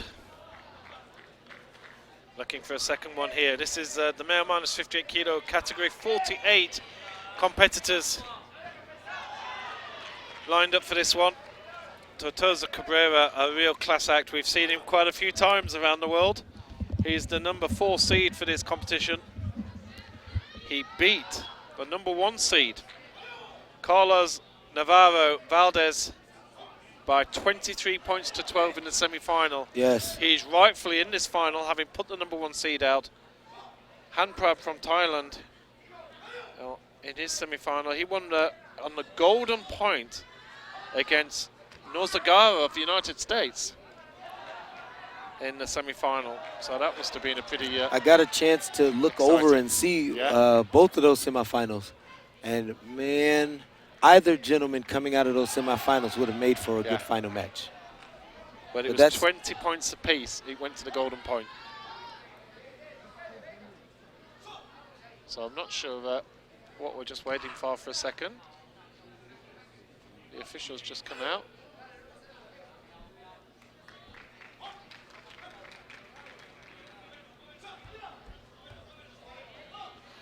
Okay, so yes, the coach. Right, okay. The news is the coach for Cabrera is involved in a semi-final just next to us here, where it's currently Spain are doing. He's doing pretty well though.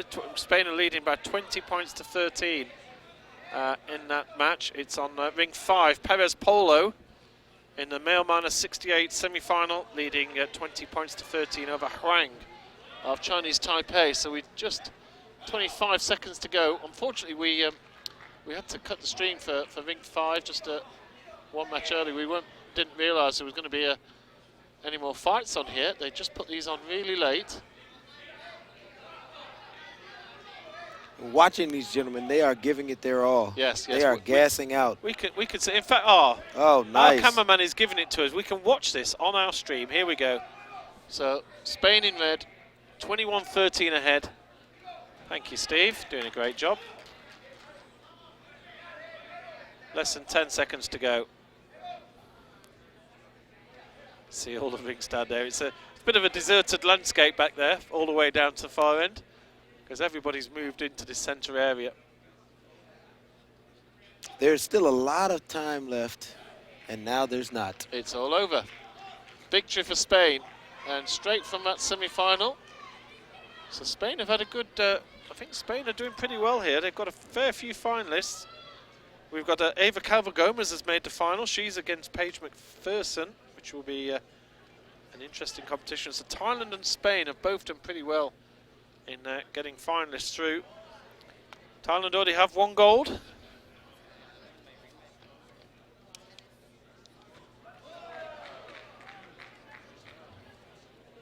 And now the coach. Here they go. Come on, hurry up.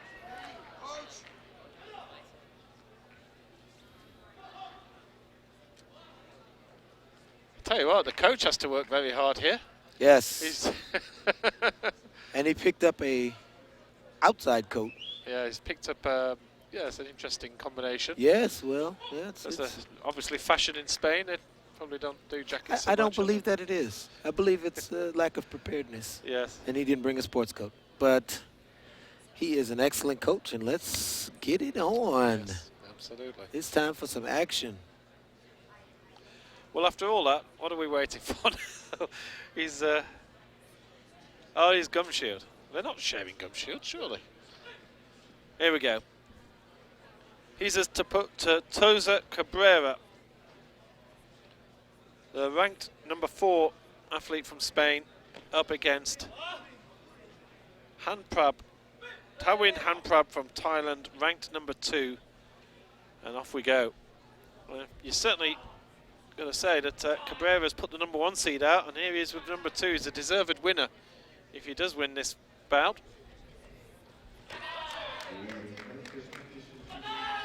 Hey. Cabrera gets on the board with Cabrera's the punch. the first one on with the punch.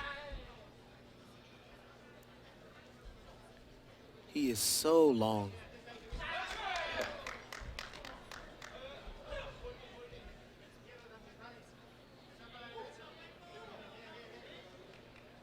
And so the strategy is there. Even though Hanprab can score with the roundhouse kick, Cabrera will club him in those rough and tumble moments.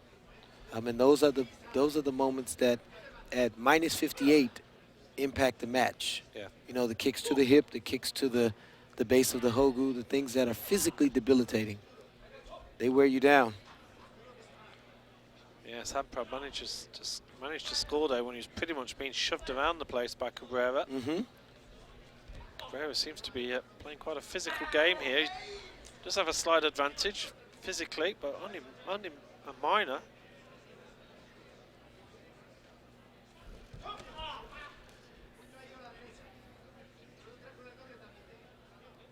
Four more finals to come.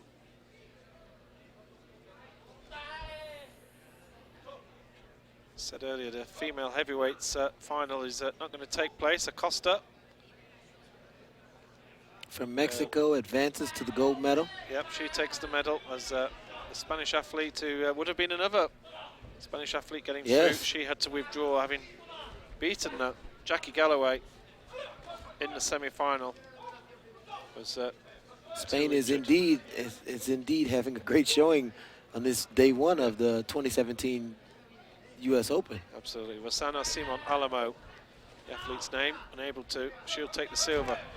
Cabrera again using his physicality and dumps Hanprab on the floor, who seems to be hobbling a little bit here. Yes. I think Hanprab has, well, he did have that 2020 game in the semi-final, and it looks like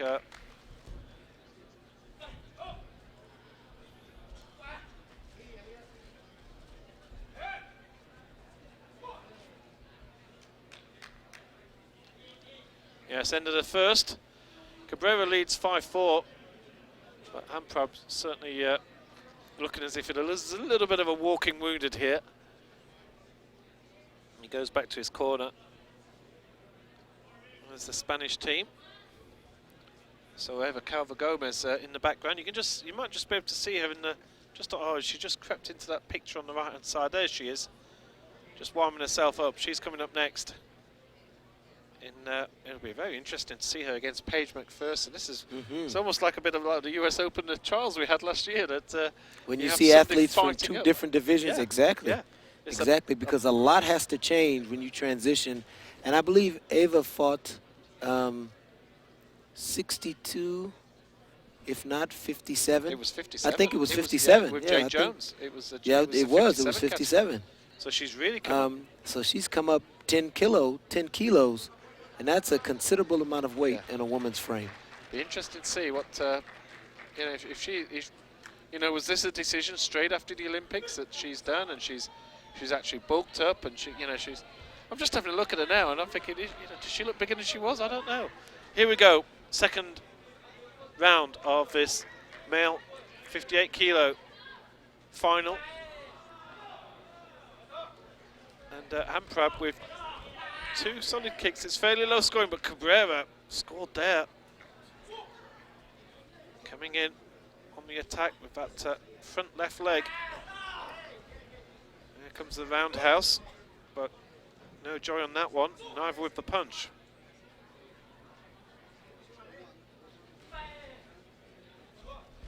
That'll probably not score. Yes. Yeah, Hamprab's certainly having a little trouble. I think his left ankle or left shin. There's been something that's happened, and he's struggling a little bit. Oh, what a lovely touch on the face, and well, he's unlucky for that not to score. He steps out of the arena. Didn't go out of bounds, but took those extra steps we talked about. That extra motion that's not fighting. Yeah. It's always questionable. Gets again, jump for it. Yeah. Yep. And again, Cabrera walks into a flick from Hamprab. You know, those 2 kicks, had they scored, would have changed the entire complexion of this match. He's got to watch out for that. Kallio cold. Because this is only the second round. He has another, you know, he has 3 minutes of work left to do. Yeah, there's a little bit of time left yet.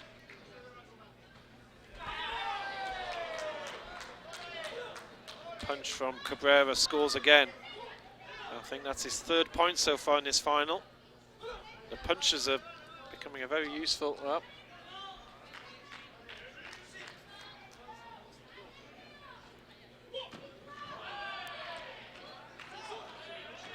Okay, and the coach has just called and said, I've had enough. Hamprab's coach from Thailand has realised that his man just cannot move, and he's had to give up on it, and that's quite unfortunate. But it's a victory for Tortosa Cabrera. The Spanish athlete wins by 11 points to 6, but it's his opponent withdrawing. This is the unfortunate thing you do see with finals. It's a real tough old sport out there, and Hamprab hobbles away in real trouble with that left shin or left ankle. He's given a great account for himself, but Tortosa Cabrera wins the gold here at the 2017 US Open Championships. And your 2017 US Open male -57 kilogram champion is Jesus Tortosa Cabrera. From Spain, let's give him a great big hand.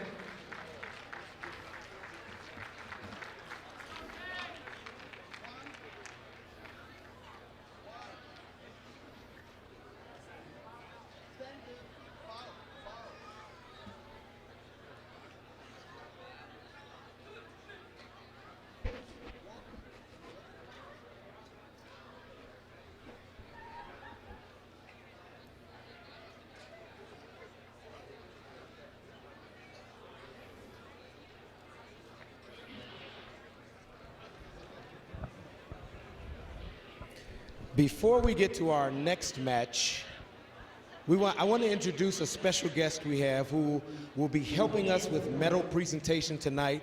He is a 5-division world champion boxer, Nonito the Flash Donaire.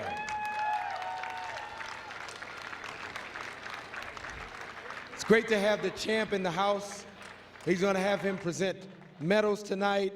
You have a chance to take a picture, get an autograph, get punched in the nose, something nice. Whatever he feels like doing, we'll be able to do that. Let's give the champ another great big hand. Thank you. All right. Are you guys ready for the female under 67 kilogram division? Are you all ready for the female under 67 kilogram division? All right. In the blue corner, from Spain, Eva Calvo Gomez. And in the red corner, from these United States of America, the one, the only, Paige McPherson.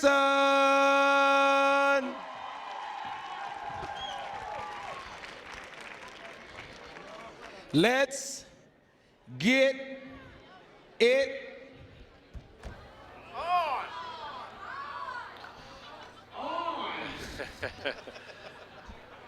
Female minus 67s. Paige McPherson, ranked number 2 in his competition from the United States. I love these sort of battles. Eva Calvo Gomez fought at minus 57s. She was in alongside Jade Jones. They used to have battles all over the world for 4 years. Jade Jones took the Olympic gold. Calvo Gomez moves up a weight. Moves up 2 weights. She is going 1 step up. Just having a look. Does she look a little bit bigger? Maybe, I don't know. Has she been eating more? Maybe she was slightly competing at a weight that was a little bit below what she's naturally happy with. We will see. But Eva Calvo Gomez has progressed through to this final as an unseeded athlete. Yes. She won 11-0 over Vivian Weinman of the United States. It was a 22-0 victory. Okay. Two shutouts, not bad going, against Baki of Sweden. In the quarterfinal, it was a 13-5 victory over Valquez of Mexico. Valquez had already put out the number 1 seed. And then in the semi-final, a 9-8 victory over the number 4 ranked player, Heredia of Mexico. So we know Calvo Gomez's style. Yep. She has 2 styles. She has a very attacking style that shows that she's got every shot in the bug. And then occasionally when she comes up against somebody that she doesn't fancy herself against, she puts up the shutters and goes up with a really defensive. Yes. She's got 2 games in her book, which you don't see very often with fighters. And she really does go from one extreme to the other. When she's attacking, she is absolutely incredible. When she knows she's better than the other person, she'll win, as you've seen with some score lines. Oh, absolutely. 36, absolutely. 20s, yeah, no problem. There are very few instances where I've seen Eva fight down. Yeah. She maintains a very high level of performance.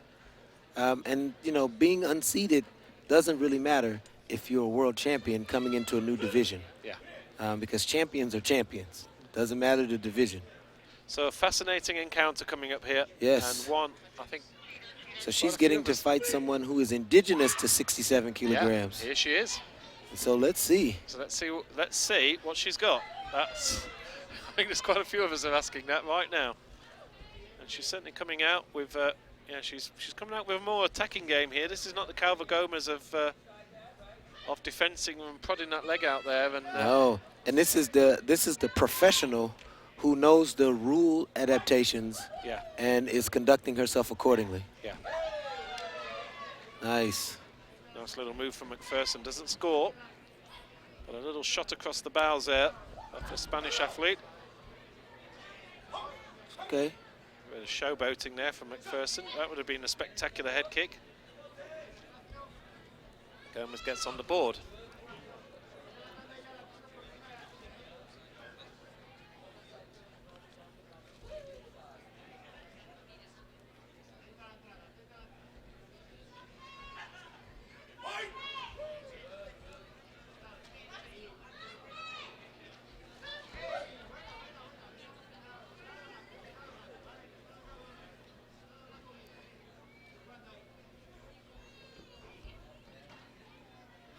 Still trying to figure out distance. Yeah.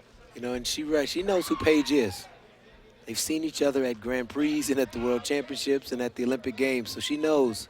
Absolutely. She can't just walk through this division because this is Paige's division. Yeah. You know, and I would like to think that that's Paige's mindset. This is my division. So you're coming up from 57. I want to send you back down to 57. If I had her skill, that's how I would think. Yeah. Calva Gomez just... Nice, nice, nice. Okay, a gumchum apiece, and now we have a tie game. Yeah, early days yet. Interesting, a fascinating battle. Both girls have certainly come to fight here. Absolutely. It's good to see that Calva Gomez is willing to participate, and a fascinating first round of action between these two. There's a feeling that Calva Gomez was going to take the gold at the Olympics. She really dominated the minus 57 kilos for, you can almost say, 3 years. And then there was a fight I commentated on in Manchester at the Grand Prix, where she faced Jade Jones. And, you know, some of these top athletes, they do a little bit of homework. They may take a beating for a few years, but suddenly Jade Jones produced a few things that Calva Gomez could not react to. And Jade Jones was basically pushing. She did a multiple follow through. She came in with the foot, and there were points where she scored where Jade Jones basically hopped 2 or 3 times across the court, from center court to the edge with her foot up in the air, and Calva Gomez couldn't react to that. And I think there was one instant where Jones won 25 points to 10 over Gomez, and you realize that, I think I said in the commentary at the time, that was a really significant moment, because that's when you recognize that Jade Jones is an exceptional individual. Yeah. She's a very unique fighter. Yes. She worked out a game plan, and then Calva Gomez had to go into attack mode. Oh, Gomez goes down there, and a Gamjon is given against McPherson for forcing. For pushing her out of bounds. Yeah, for a push out of bounds, which... So the cut kick that followed was okay. The problem was with the push that preceded it. McPherson hunting for the head on that kick. This is turning into a fascinating encounter. Only 2 points to 1. I've been reading out scores, and it's 20s and 30s. Right, when we get to the finals. 2-1. This is the old style. This is what we were going to do. Yes, this is how the finals used to be. Because you can get 20 on the people that are ranked 195th in the world. But when you fight the people who are ranked 5th, 6th, 7th, and 8th, then you only get 2 and 3 points. McPherson hits the floor. That's another Gamjon. So 3-1 in Gamjons, 3-1 on the scoreline. Nobody's actually scored a scoring hit or punch yet.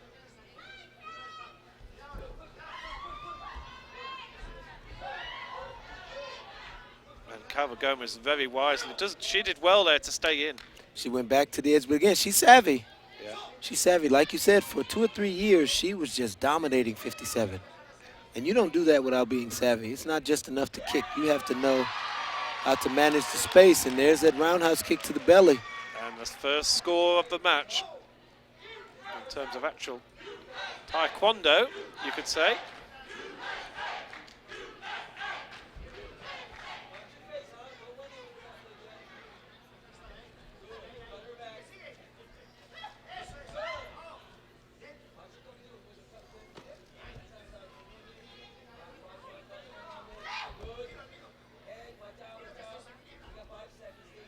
Just a few seconds to go in this second. 3 points apiece. McPherson comes in with the head. Get it? But Gomez, beautiful move and from Gomez. Gomez. And in attempting the back kick, which is worth the same amount of points. So again, we're looking at athletes who know that if you come for 3, I'll go for 3. Yeah. Worst case scenario, we trade, and there's been no real transaction. That was, and you know, sometimes you see with these top athletes, they've got the ability to, you know, to just get their head out of the way. You know, Gomez was basically tucked her head down. It was impossible and for the axe kick missed by less than 5 inches. I mean, when they see life in small increments that many people won't ever notice. These athletes are so exceptional. And sometimes they make the mistake of measuring themselves against one another when they need to really measure themselves against the world at large. They are a very unique brand of human being. All right, so we're tied up going into the final round. Here we go. 0-0. Who wants to do the best 2 minutes of work All to play for. All to play for. to get the gold medal?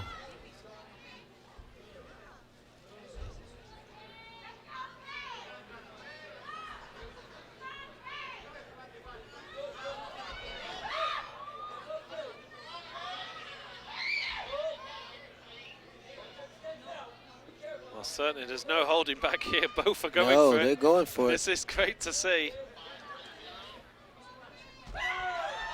McPherson tries the roundhouse, doesn't come off. I love to see it, though. Yeah.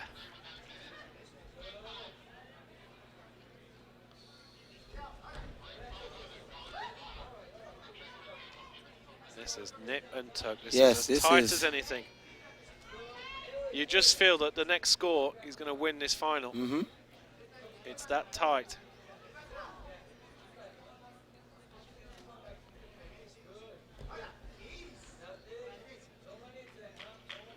And we're still waiting on the gamcham, because the next gamcham is the Yeah. point that This determines. could be it. Yeah. So you don't just have to score. You can always draw a deduction out of your opponent. 41 seconds.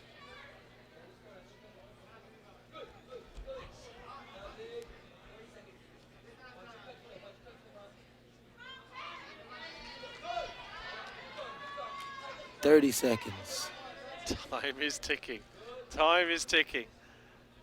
One score, either way, Oh my goodness. could be the winner. And now the I'm difference. getting nervous, because I just want to see who's going to win. Of course, my preference is for Paige, but I just appreciate a quality match between two great champions. Yeah. Ferguson pushing hard. Time is up. Oh, the gam, John. No. No, It's time is up. Well, I thought he was turning to give her a gamcham. I was going to say, yeah, you are a McPherson- very bold referee, sir. Paige McPherson was I think stood in everybody front of thought him. that she was about to get And that. we're going to go into sudden death. It's the golden point. The referee has a little grin on his face. He knows what happened there. The crowd couldn't believe it. Time was up. We are golden point. Wow. What do they do now? Yes, a few calls of USA. Calva Gomez getting a lot of serious coaching here. Yes, he's imploring. Of course, we don't really know what's going on in that conversation, but here we are. Sudden death. It's probably, yes, the clock is set to 2 minutes. They do this every time. The system, I think, is defaulting to 2 minutes on the clock.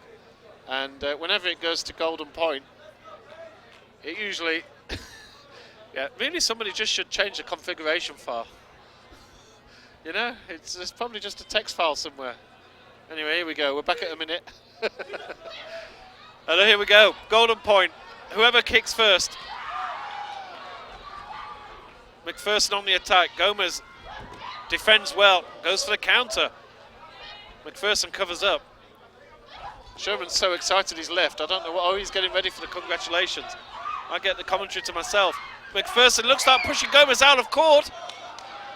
It's 2 Gam Johns, remember. 1 is okay.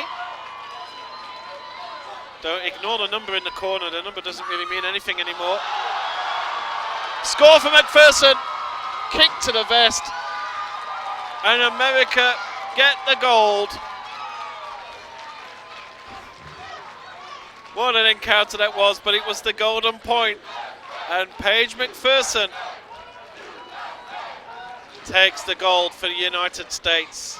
And your 2017 U.S. Open female under 67 kilograms gold medalist is from the United States, Paige McPherson.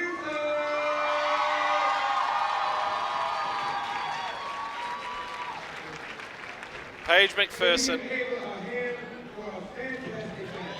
has taken the gold. And the Americans will be going home happy tonight. Still more matches to come here.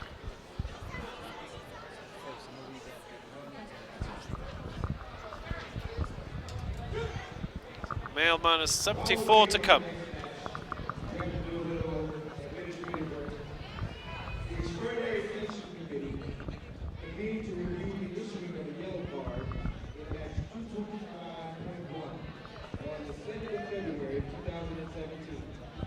In relation to the misconduct of a player at the end of the match and failing to follow match officials' directives. The committee has reviewed the matter, interviewed athlete and coach and refereeing officials from the match. The determination of the extraordinary sanction committee is as follows. Under Article 23.4.5, the athlete results for the 2017 U.S. Open are to be canceled. The athlete is suspended from all WTF activities for a period of 4 years, as per Article 23.4.6, and will take no further participation in this competition.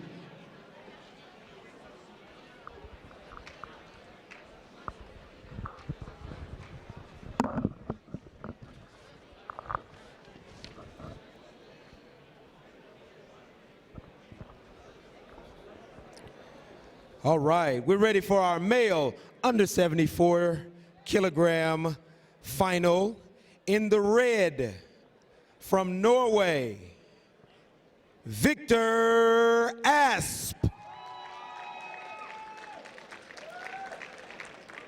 And in the blue protector, from Lithuania, Aurimas Klemas.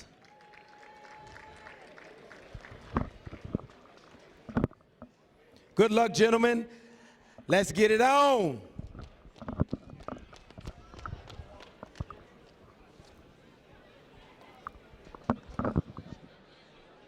Well, after all that excitement,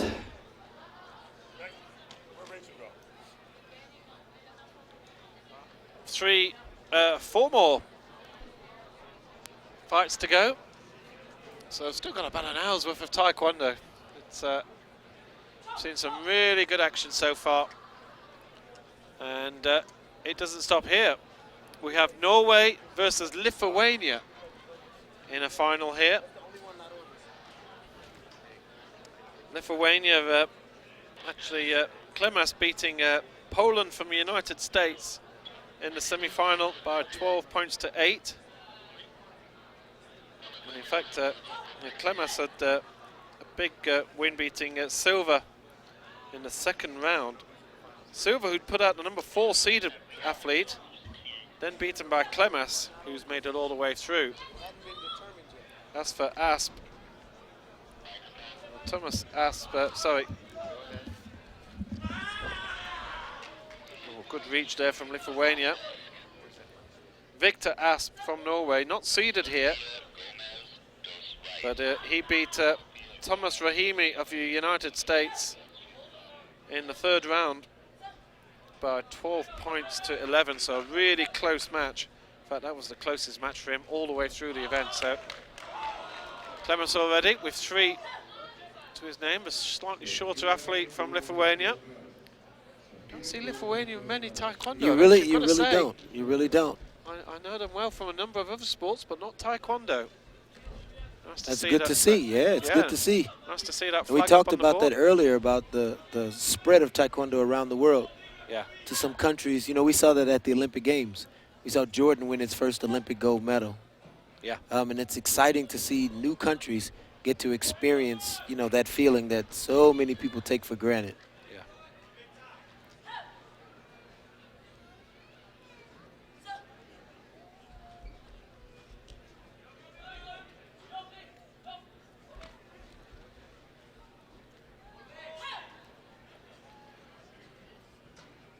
After the excitement of Paige McPherson's Golden Point win, here we are. Klemas has a 5-0 lead, and I'm just going through paper trying to arrange and get the names right, and I look up and it's 5-0. Yes, you have a good you have a little challenge there.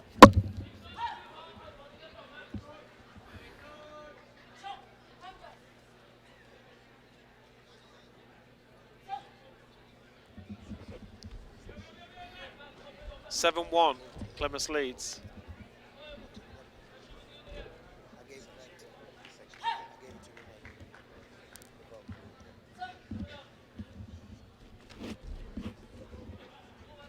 Well, they've had a number of 49 competitors in this competition, so this is it's a 6-round event, and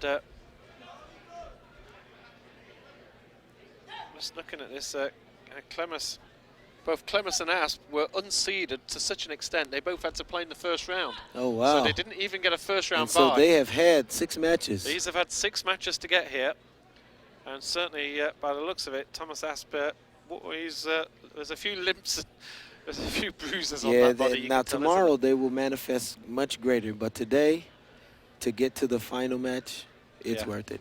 Yeah.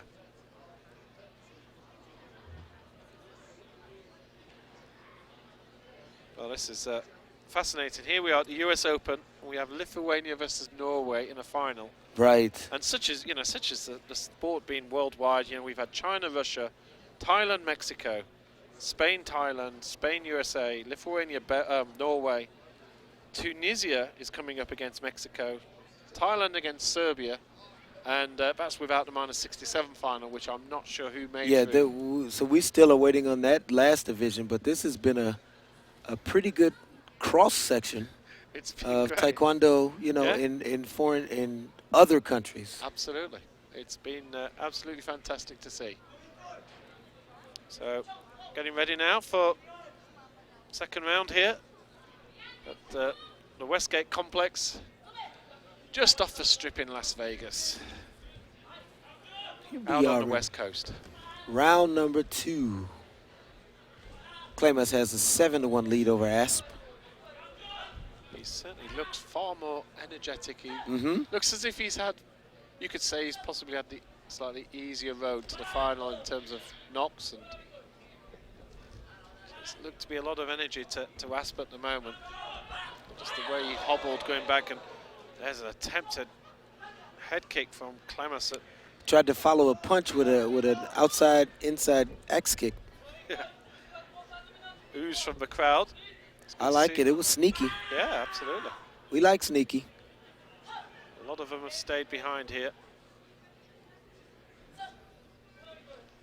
Hope you're enjoying this online, wherever you are in the world. I suspect mainly in the American continent now. I think everybody in Europe's well and truly in bed. Maybe there's somebody in Lithuania or Norway. Maybe there's a wife or a relative or a girlfriend who is still up and watching. Still watching. Trust me, they appreciate your support. Yeah. They feel you rooting for them. You are live.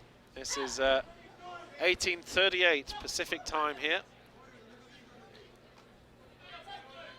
That really is late in the middle of the night back in Europe. That's one is half past 3 in the morning in both of these countries.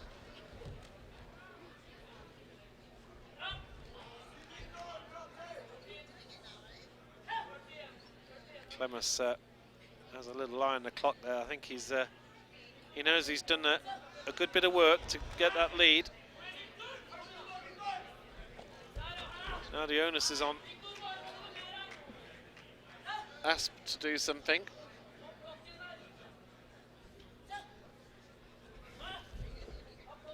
He's almost being asked the question.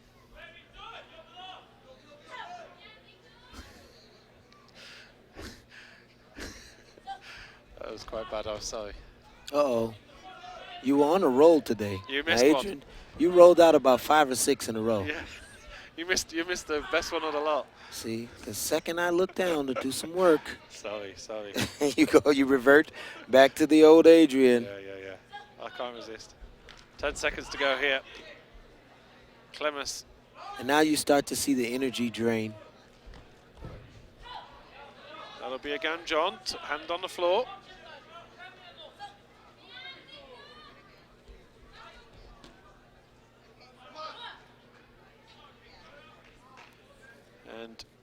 9-4. Clemens leads. It's a little bit like the walking wounded out there at times. But Asp looks to be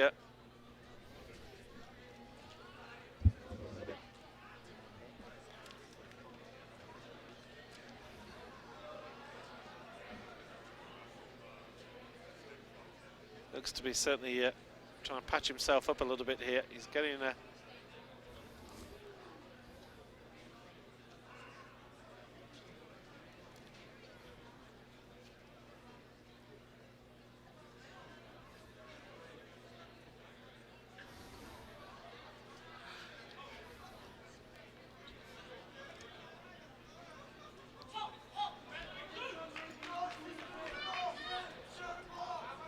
So final round here in his 74-kilo final in the 2017 US Open, minus 74-kilo final. Clemens from Lithuania got a 5-point advantage. In fact, Asp's only points have all been Cam John's. So Asp has not managed to score a single point. Klimas got another roundhouse kick in the on the backside right leg in the clinch. Yeah. So now he has a 7-point lead. And Asp is looking like he might not be operating at 100% in terms of energy, in terms of output. You could say that again, yeah. He really does. Yeah, but it's been a long day. Isn't it? Yep. And he's a competitor, so he's not. Oh. Well, he's had some really tough bouts out there, and all the way, from the start, like, he's had 2 US competitors. He beat the number 2 seed, Thomas Rahimi. That was you can be sure that was a tough game. Sure. Then he's, had Kari of Senegal, who's himself had 3 or 4 rounds. That was a 16-10. Here he is. He scored lots of points in his earlier rounds, and I think really he's just a little bit too battered. I always remember one of the athletes saying, I think it was Mohammed Cho once. I did a commentary with him, and he was saying sometimes it's nice maybe just to do half competition one day, another half the other day, if they can sort of swap. And if there was enough days in the calendar to make it happen on some of the events like this, to mean that you get a chance to recover. But then that's what Taekwondo is.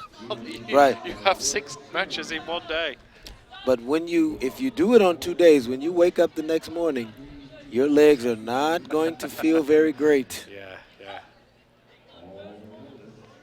I think there's going to be a lot of ice from the Westgate Hotel reception being called for various ice baths tonight. Oh, I'm very sure. We're going to have because that cold plunge will help revitalize you. Yeah. It makes a big difference, but it's freezing. You know that Thomas Asp here actually in his mind has given up his game, because he looked up and saw his coach with the card and he gave him a look of, what are you playing that for? Can you let these 26 seconds run out? Yeah, what are we doing here? I don't want to finish this off. Well, there's a technical exercise going on here anyway. The officials are having a discussion. Is that it? He just wanted to test the vest and everything? Okay, fair enough. I think he got to keep the card, actually. Yes. It was a technical question. Well, that scores a point at last. Well done. And it's 20 seconds. 3 points, only 4 difference. Well, did that revitalise him? He's looked at the scoreboard. He's having a go. Clemens is trying to close up shop here. He knows 4 points.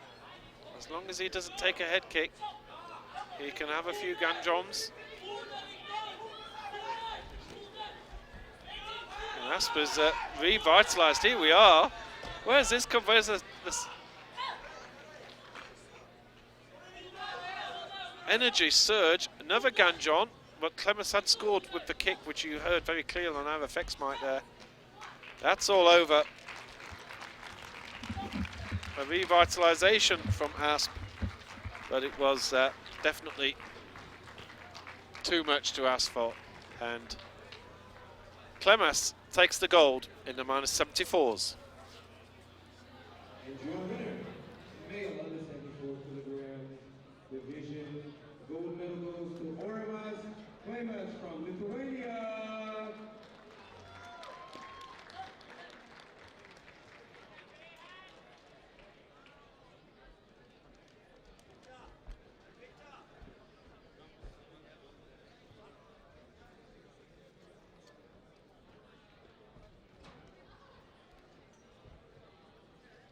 So Orimas Klemas from Lithuania takes that gold. And we just have 3 more finals to go now.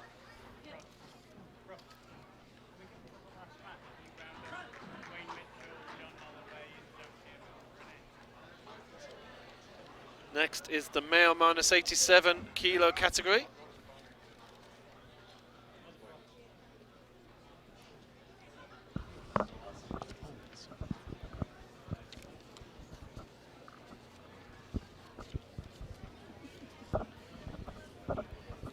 .33 competitors.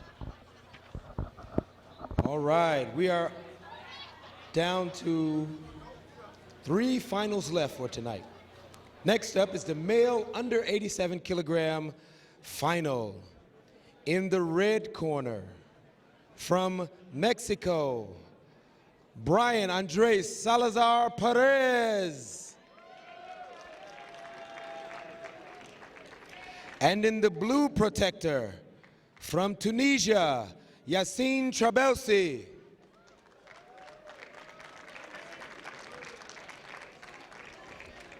Let's get it. Let's get it. Let's get it on. Tunisia against Mexico. Yassine Trabelsi, the #1 seed, who has had a few big wins on the way. Actually only had a 3-0 win in his first match in the second round. And then a 24-2 victory over Lloyd of the United States, a 20-9 victory over Bratley of Norway, a 15-8 victory over Chavez of Brazil to make it through to this final. As for Salazar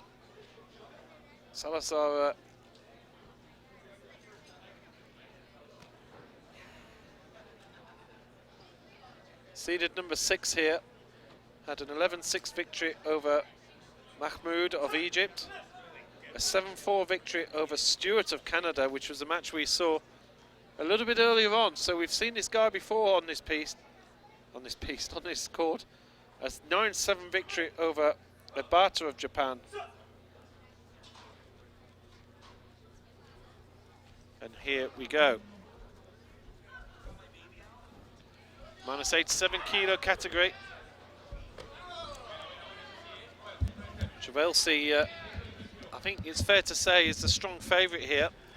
Yes, he is. Well, we've seen Perez earlier when we saw him against Stewart, and you know, he had a lot of moves. And he was very good on Stewart's attacks. He managed the ring. He managed his opponent. Trabelsi is very experienced, though. And he's a little quick. Yeah. Yeah, he's a real live wire, isn't he? And he's scored a lot of points getting through here. This is a different kettle of fish here for Perez. Perez lucky not to score there, but Trabelsi dominating the centre of the ring.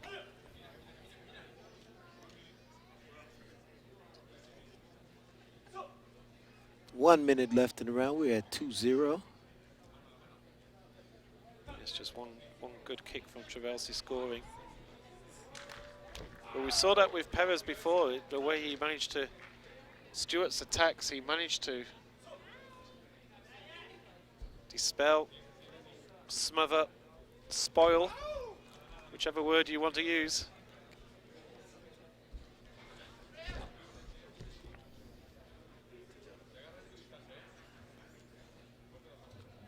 We have 2 finals left. You I keep getting updated You're papers. just looking at the name. Wong Yes. Patanakit. Wong Panatonic. No, Pananatic. Patanakit. Wong Patanakit. There we go. Wong Patanakit. Once you say it 3 or 4 times, Then I'll get up there and go, Papa Patakik. And I'll be angry with myself. I am so disappointed that Mr. Aspagaganga is no longer really competing heavily on the international circuit. It took me 3 years to learn how to say his name. Who? Aspagaganga. Oh. I even had to go and speak to him and ask him. How do, because you want to say someone's name correctly. You do. You've got to give it that respect. Absolutely. Well, there's certainly a bit of respect between these two here because Perez only been kicked at once. Trabelsi, certainly the aggressor. Of course, he's the name in this category. Everybody's heard of Yassine Trabelsi from Tunisia. But Perez is no mug. We've seen that before. Right. And he's got a very good coach. An excellent coach. Yeah. And he, the fact that this match isn't more out of hand than this is a testament to his ability to manage and to control the space and the competitor. Absolutely. 2 more finals to go after this. We have the female minus 53 kilogram category between who? In the red, we have Tiwana Bogdanovic, and in the blue, we have Panipak Wong Panataki. But I'll tell you what, we're going to be so listed. Bogdanovic against Wong Patanakit. Wong Patanakit. Here we go back with the action live here in round 2. Look, if you want it, you can give me a call. Oy. No, you don't want me up there. I'll best out here. You look good in that lovely jacket. So again. He went for the inside twist kick, and Perez gets on the board with the left leg counter. The counter came in. And so now we have a tie game. And now there's a few questions here. Trabelsi didn't like that fact that it was tied, so he untied it. But that's that's a significant little move there, Perez. The counter came off. Oh, that's a gumption for blocking with the leg. Yeah. And that hurts. Does it? As hard as these guys are kicking, it hurts significantly. Yeah.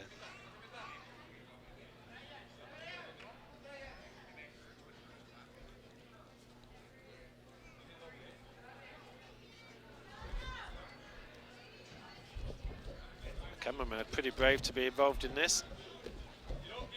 Perez just manages to keep a foot hanging in. You're allowed to have 99% of your body out of court as long as you've got a toenail. As long as one toenail. Yeah. And if you have a bunion, you can let that be the thing that holds you in. That pretty much was a toenail hanging in there. But Perez certainly fighting here, looking for the punch, and gets the punch. And Trabelsi has a little smile. He's done a lot of work in this final, Trabelsi, and he doesn't have a lead to show for it. Trabelsi's turn to feel a bit of pain on that left shin. And now Perez gets the punch point. And the 5-4 lead. This is a scrap. And although Trabelsi has been the dominator throughout, Perez has hung in there.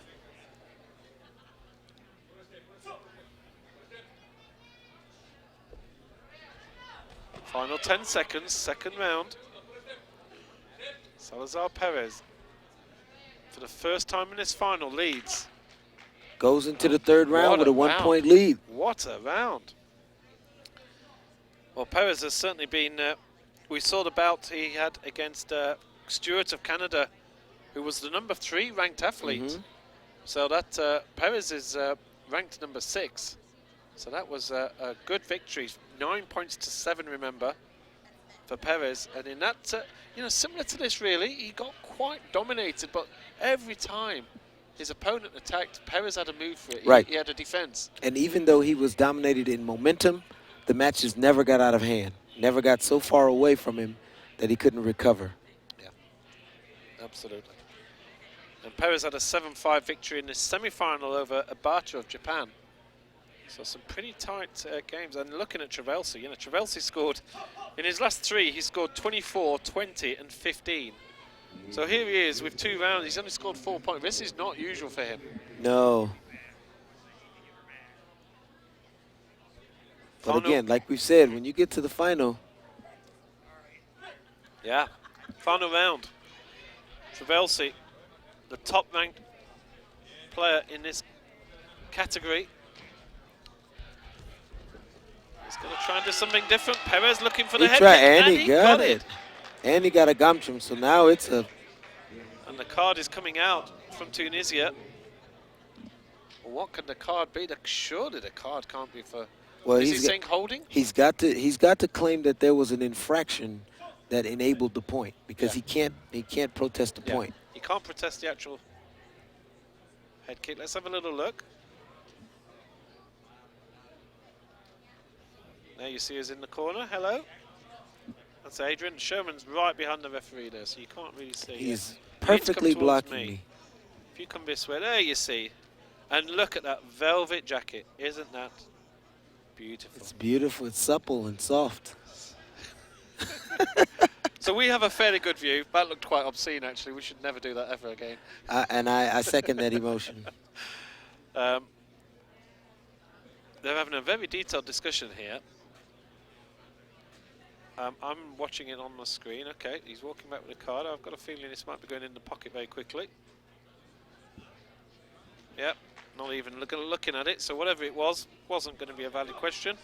Perez is 9-4 ahead. Hold on. Yes, this momentum has shifted. Yeah. But now he's got to hold this lead. Travelsi has only scored 2 kicks all match. Perez, what a spoiler. You know, you can win this game. You can win in this sport in many ways. Perez has got the skills, but he's also got the ability to spoil the opponent's attacks.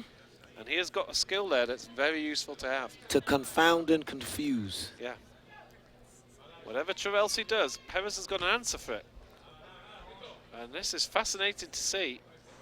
You know, I think if there were bookies here, you'd have probably said Travelsi was maybe 4-1 on. I think, you know, it was a... 4 might be a little low, because I mean, like you said earlier, he's the name in this division. Yeah. So he might be in like an 8 or 9 to 1 odd. But that's why there's a line, because sometimes the odds work out differently. There's a minute to go. Travelsi has to do something very quickly. It's about the 3rd time he's tried that lunging chop kick or axe kick and then tried to follow it. Perez does a great job of, just like we said, confounding him by not giving him space. Just under 40 seconds left.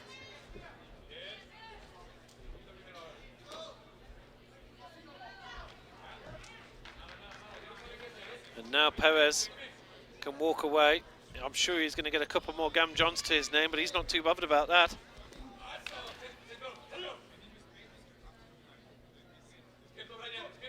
$20 seconds.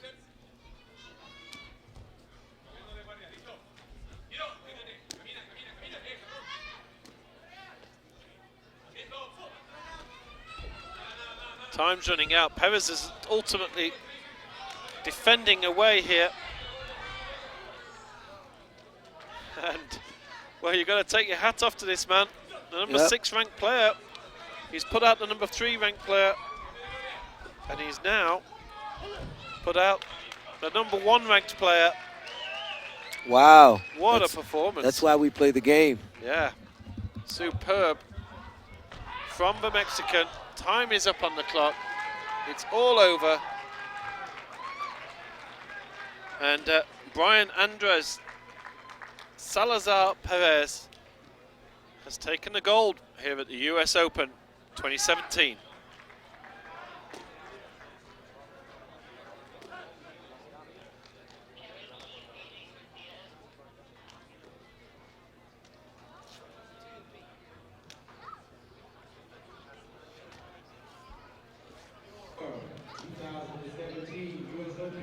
Gold medalist is from Mexico, Brian Andres Salazar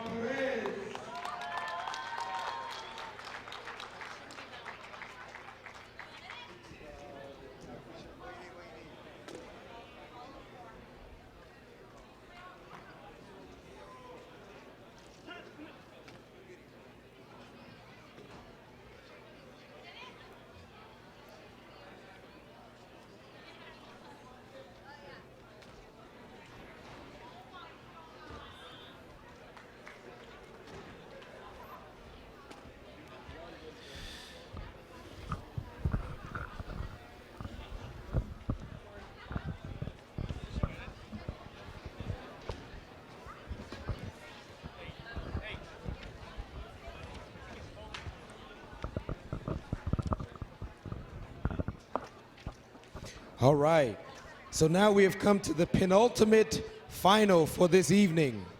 The female under 53 kilogram final. In the red corner, from Serbia, Tijana Bogdanovic. And in the blue corner, from Thailand, Panipak Wongpanatakit.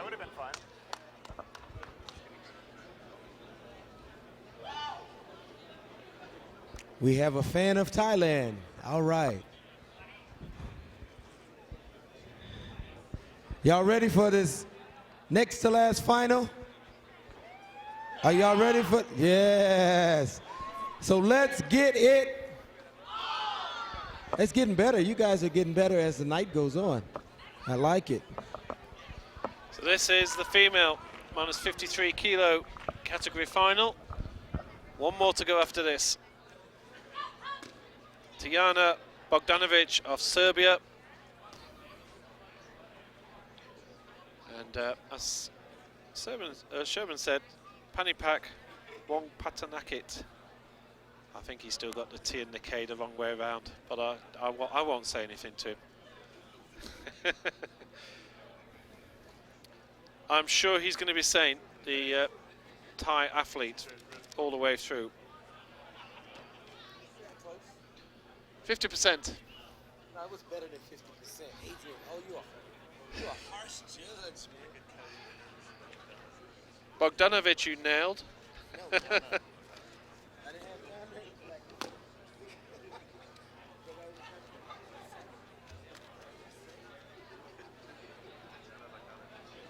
Looking at the draw here while the athletes get ready. Wongpanatakit, supposed to be right now, saying that. She, looking through the draw, beat Folgman of Germany 11-2 in the semi-final. Beating, she had a 21-1 victory over Malik of Denmark. She had a 7-0 victory over Chambers of the United States. And it was a 28-0 victory over Zina Benavidez of also the United States. As for Bogdanovic, when in the semi-final, it was an 8-7 victory over Li of China. In the quarter-final, she faced Charlotte Brown, the number 3 seed of Canada, and won by 8 points to 5. In the earlier round, it was a 9-3 victory over the Russian Kuryadashev. And going back one more round, an 11-5 victory over Lima of Brazil. We just have a little bit of issue. I've got plenty of time to read out all the scores on this bracket, because I think they're having issues with the scoring system, so they're just trying to connect the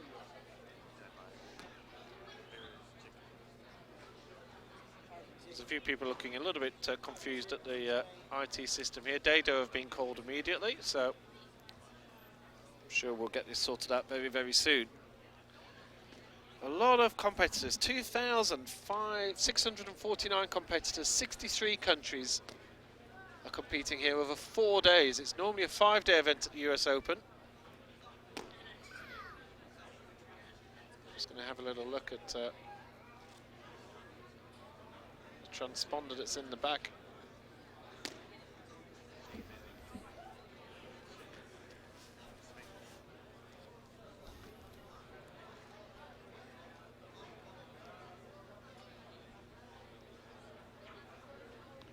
Bogdanovic ranked number 6 in this competition. Wongpanatakit from Thailand, not ranked. She's fought the hard way through all this competition. In fact, this is a 44-person competition, so most people got byes in the first round. There's only 12 athletes that didn't get a bye. One of them was Panipak Wongpanatakit. She had to play all the way through, Just checking actually if Bogdanovic had to play through. Now she had a seed, obviously as the number 6 seed, she'll have had a bye in the first round.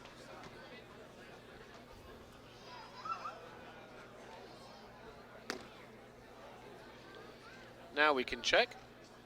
Now everything seems to be working.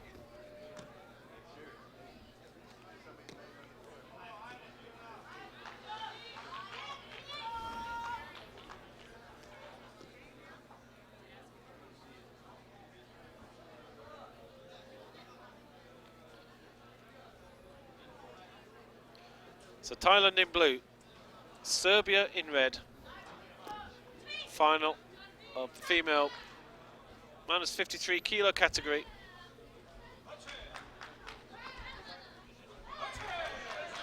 And already Wong Patanaki searching for the head. Already gets an early point, an early 3 points on the board.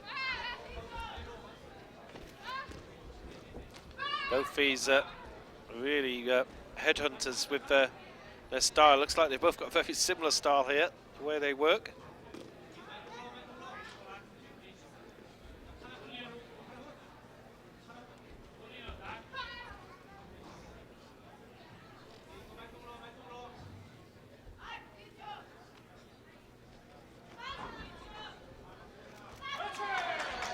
Oh, another kick to the head. And Bogdanovic goes and hits the floor as well, so that's another bonus point. 4-point maneuver there for Wong Patanaki.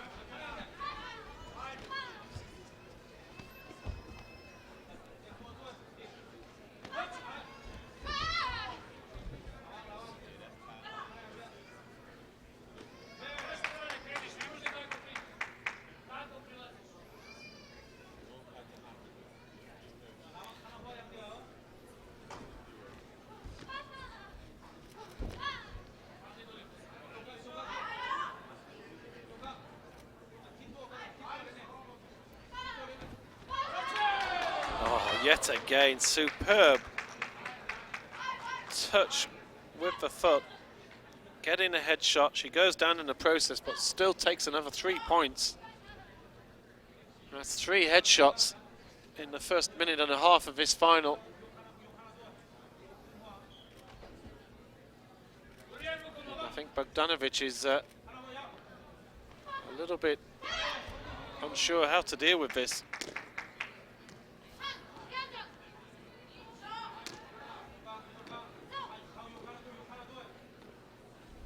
This could be over a little bit prematurely. Already a 10-point gap.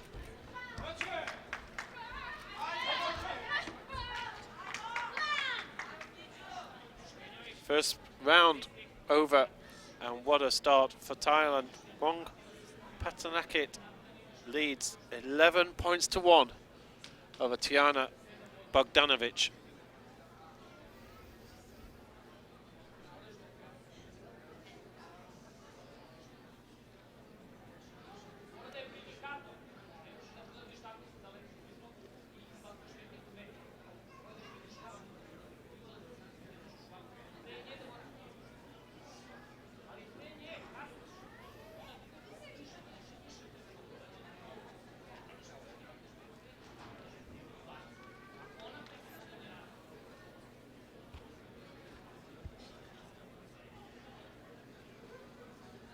Well, we've got 7 events taking place tomorrow, so it's a slightly smaller competition. We've played 9 today. I'm not sure why there was 9 fought today and 7 tomorrow. I'll have to ask somebody that.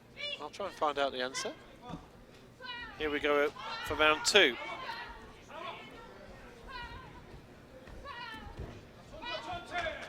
Again, Wong Patanaki just searching for the head time and time again.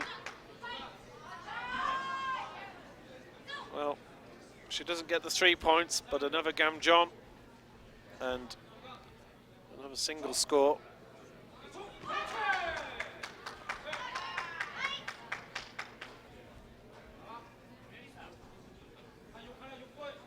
So easy for a Thai athlete. Another kick, another 2 points. She's Bogdanovic really doesn't have any sort of response at all.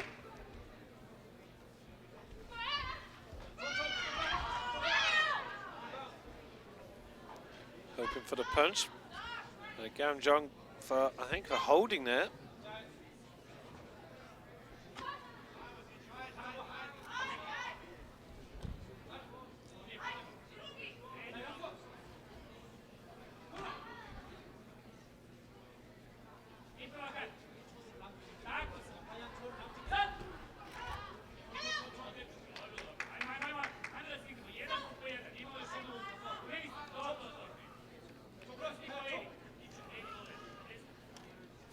Points to 1. And the punch works as well from one Patanakit, although, well, Ganjon there gives Bogdanovic a second point.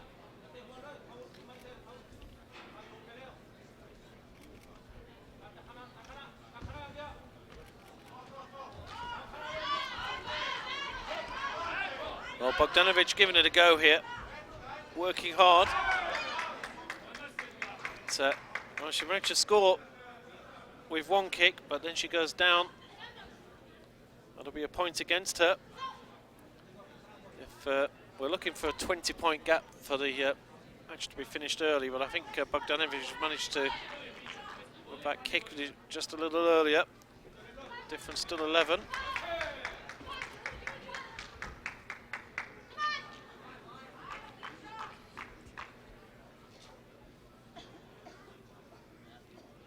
(16-5) leads, and I think the face there from Bogdanovic just about says it all. She's tried just about everything she can. It's a world of pain out there, and well, you put this down to a bit of a learning experience, and you've got to say at the end of the day, my opponent's just got a little bit more than me today. Put that into the memory banks. Use that in the training. Wong Patanakit is certainly looking very, very smooth. Just seen the final athletes in the background. Male minus 68 kilo category. Spain have had a good finals here today. Javier Perez Polo from Spain up against Edival Marquez Pontes of Brazil, who we saw earlier on this main court. A fantastic encounter, putting out Luis Colon of Puerto Rico, who I think we were privately fancying to take the gold here. He didn't. He actually got knocked out in the quarter-final. Such is life, huh? Another point to Wong Patanakit, 12 ahead. We truly don't think that Bogdanovic is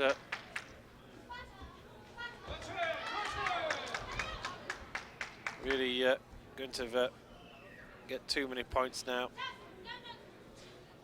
as time ticks by.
.30 seconds to go.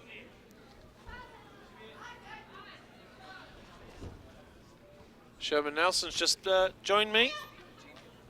I've just realised the only reason you didn't join me in commentary for this match because you didn't want to say Wong Patanakit. That's not it, because Wong Patanakit and I are old friends. Yes, we were just talking earlier today. Yeah. And I said, Patanakit, you are the silliest girl I have ever met. And she said, Coach Nelson, you're the best. And I said, well, Wong Patanakit, I know. That's what you've been. You've been rehearsing the name for the last 3.5 minutes. Basically. Okay. Well, now you're going to get to say it on the mic, so don't screw it up. As a reminder, all medalists need to report to ring number 9. All medalists need to report to So ring victory number there for Thailand. It's another Panipak. Wong Patanakit has taken that. Winner, the female under 53 kilogram division from Thailand, Panipak Wong Patanakit. I think the applause was for Sherman saying the name correct there.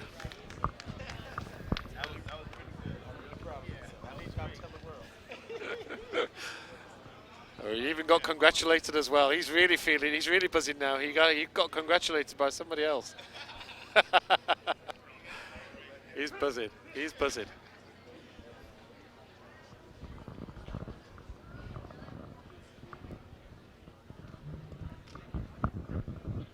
One more final to go. 5%.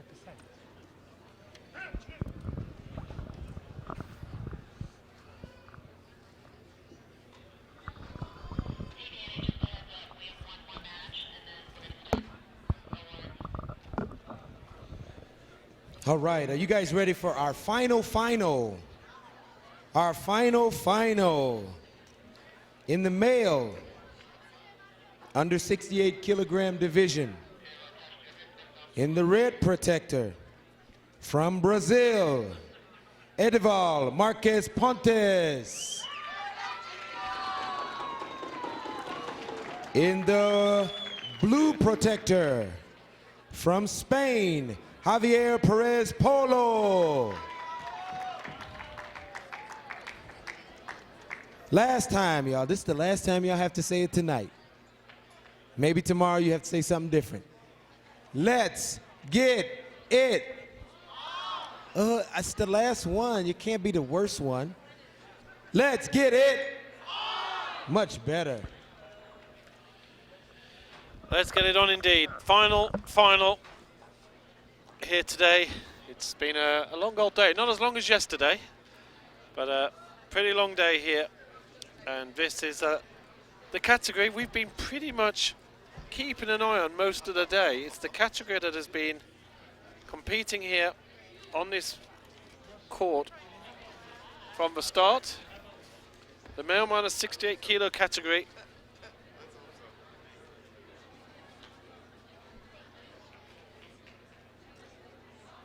They're still trying to find the names on the scoreboard system, so it's still got the wrong score up. Perez Polo of Spain.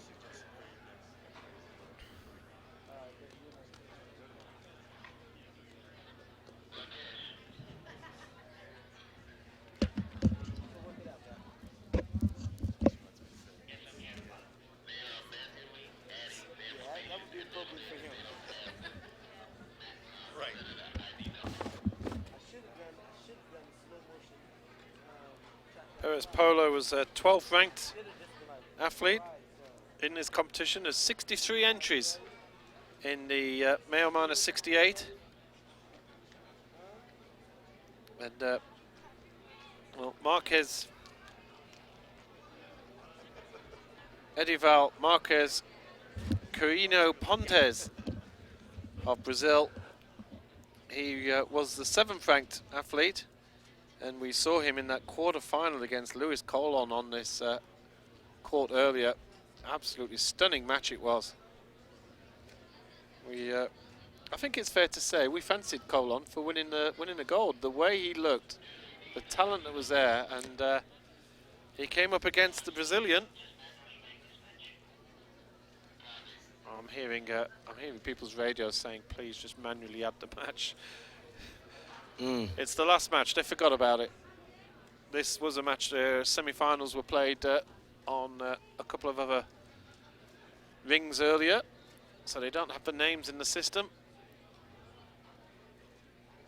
Congratulations on that name.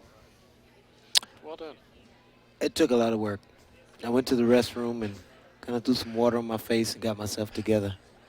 I said, if you're going to be a professional Absolutely. of Adrian's standard, names can't dissuade you. No, They can't defeat you. They can't beat you. Absolutely. And you're a wordsmith as well, so you know.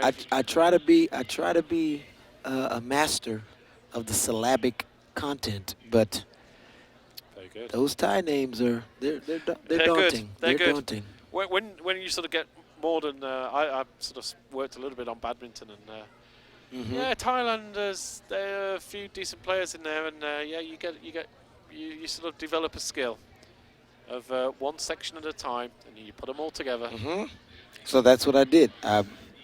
One, pat. 2, 3, and as long as I end in kit, I'd be okay. One pat and So I broke it down phonetically. And once you've cracked it, then it's there forever. Yeah, once you do it right, it's locked in. Right, they are still manually adding matches. I think when we get the ruler out and we do the slap awards later on, I think Rakesh, who's running the... he might be a recipient. He's probably going to get a recipient for this, absolutely. Yeah. So we're just waiting for them to put in the names.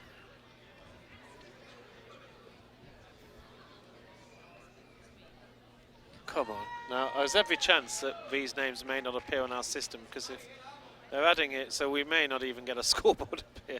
So we may have to go to the old-fashioned way of putting our little corner screen in, which is a bit of a shame. Don't like to do this on finals. But I'll tell you what, yeah, we're not. It doesn't look like we're going to get anything coming through. Rakesh has probably switched off his laptop, hasn't he? That's another hit. Yeah. So we are away. It's a manual record, so we don't have any information on this. So all we'll do is we bring up that, and off we go. Nice start, Pontes. Little 2 points. Pick of the pocket. And again, on the leading of the kick. Yeah, just simple as. Bottom of the foot.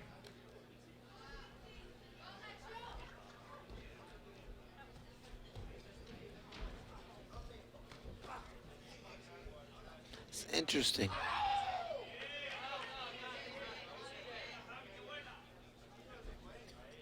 Polo gets on the board with the punch.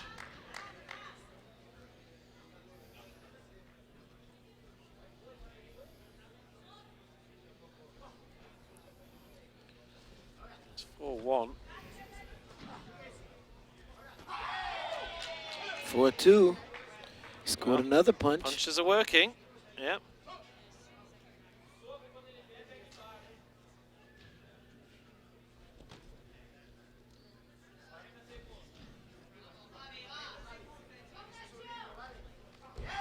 Oh, nice. Slipped inside with the hook kick. Now Polo has a 5-4 advantage. 30 seconds left in the match. Good response here from the Spaniard.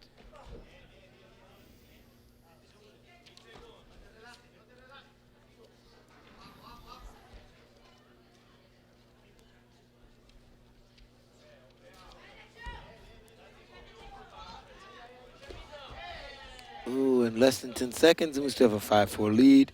Polio over Pontes. Spain over Brazil.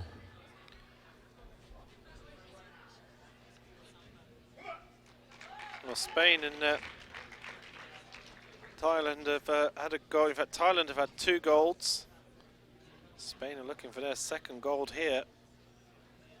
Lithuania 1, Mexico 1, United States 1, Russia 1.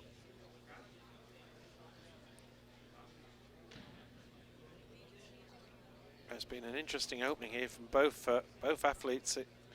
See the Spanish coaches imploring, get more onto the front foot.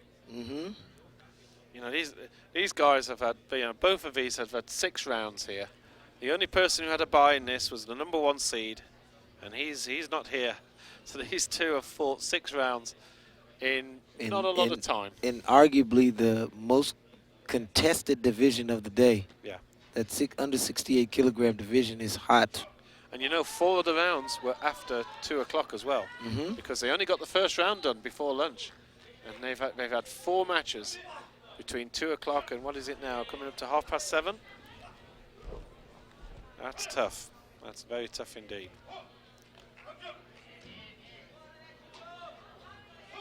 Yep, below. Okay, that foot's got to be higher.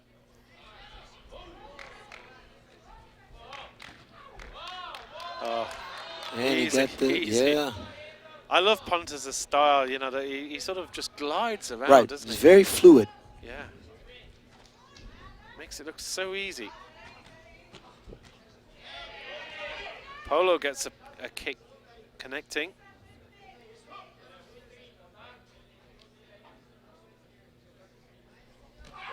Oh, buddy. And the punch scores for Polo. Pontus wasn't happy with that, but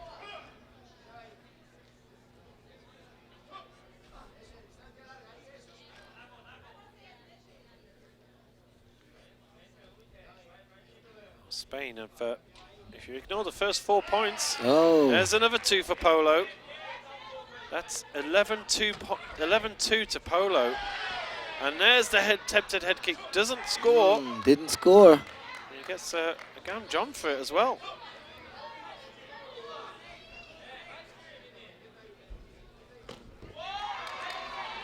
Nice, nice.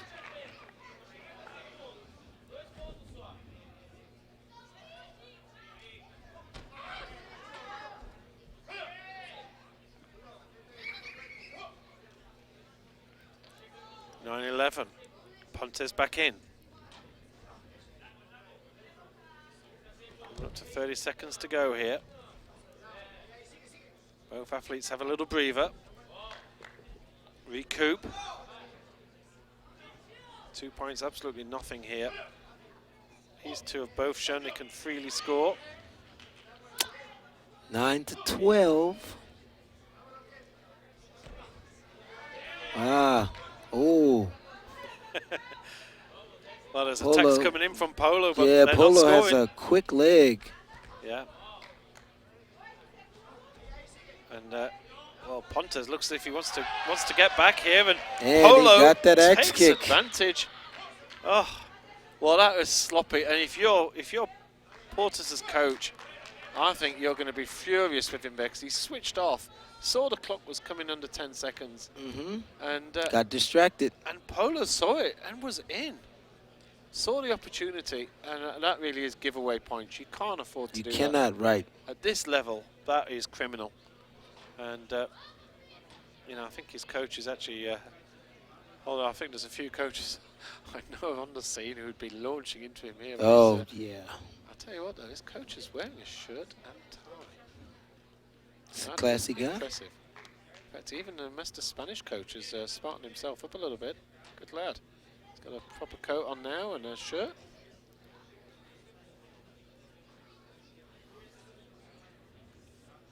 Maybe he's had a call from home. And his mom saw him on TV and said, put a decent Yeah. shirt on. You know, the commentators are talking about you wearing some sort of outdoor coat over the top of your tracksuit.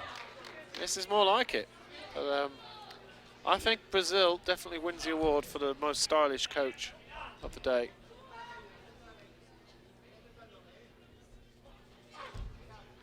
That's, of course, after you.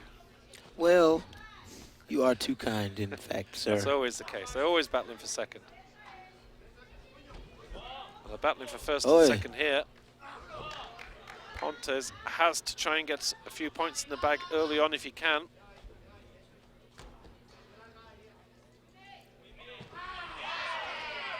Oh, there's Polo with the, nice the with big the roundhouse. bottom of the Hogu. Yeah, right in there. The Spanish coach loved that. He did a little, he did one himself on the chair. He loved it so much.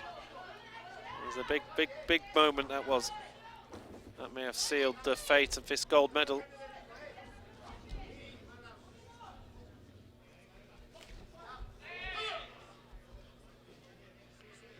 Well, I know you have some duties to do. Unfortunately, you're not going to be around tomorrow, Sherman.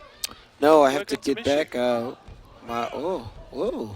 That was an unusual My wife attempt. and I are presenting at a conference, a 2-day conference. Wonderful. So I've got to get back. I'm going to miss you guys. We'll be missing you, that's for sure. But it's been a pleasure as always to It work has been an alongside you. absolute thrill. A real shame we've not been able to do it in the first few days, but that's a different story. First few days was very hectic, and it was just a question of getting the matches out and played, especially last night.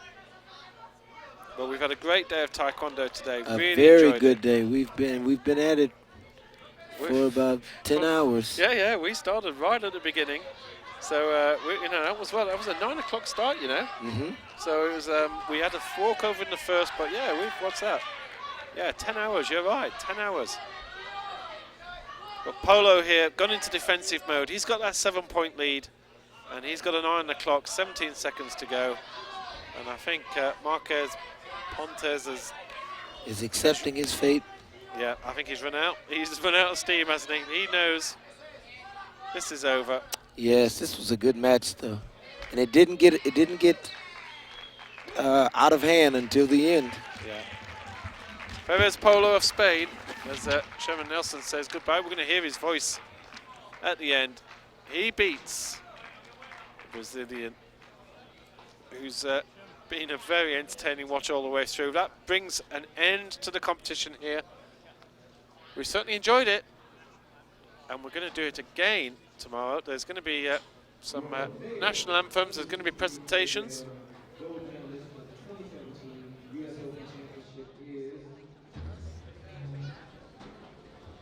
From Spain, Javier Perez Polo.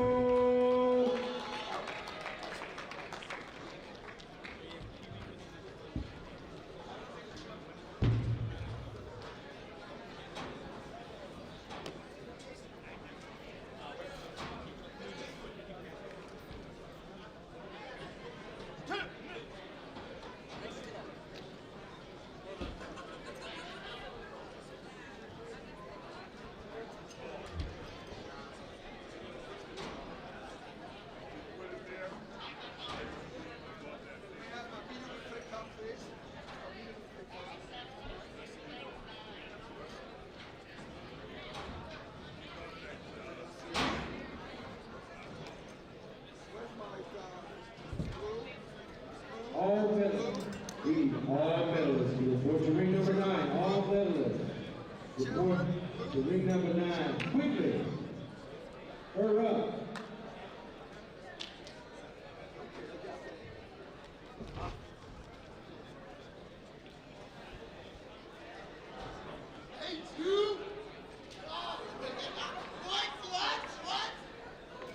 You know.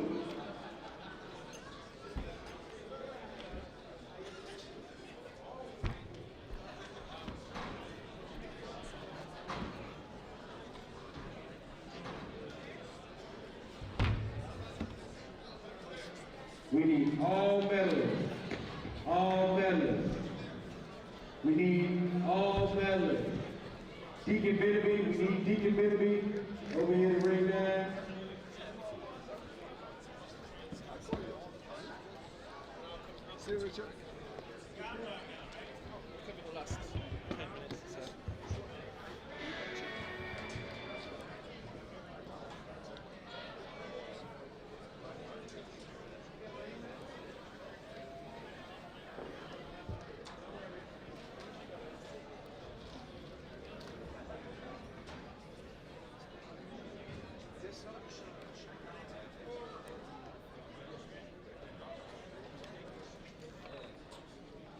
How's that?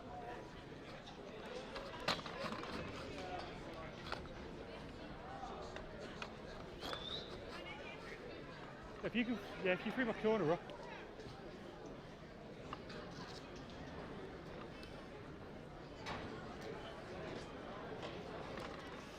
Yeah, that's it. Okay.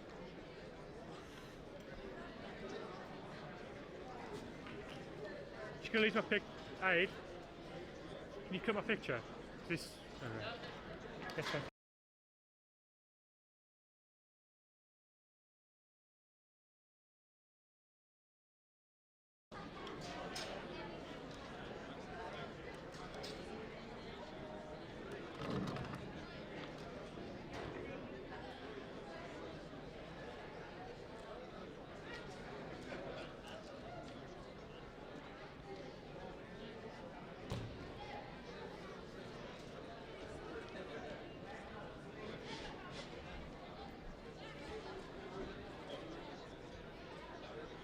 Can we get all medalists from today's competition? Please report to ring number 9. All medalists from today's competition.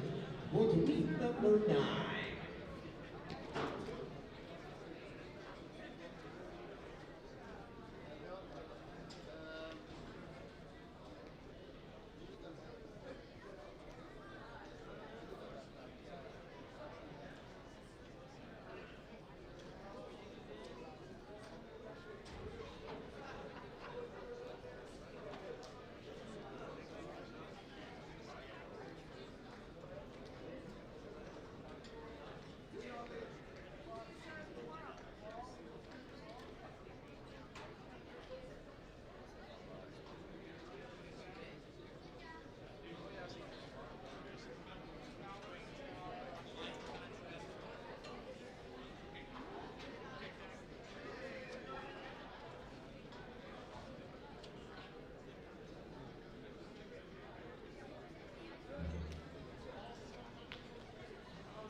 We need all medalists. All medalists, please report to ring number 9. All medalists and all presenters, please report to ring number 9. All medalists and presenters and people who have the medals, report to ring number 9.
All right, and we're beginning the medal presentation. Please receive the athletes for senior female minus 67 kilograms.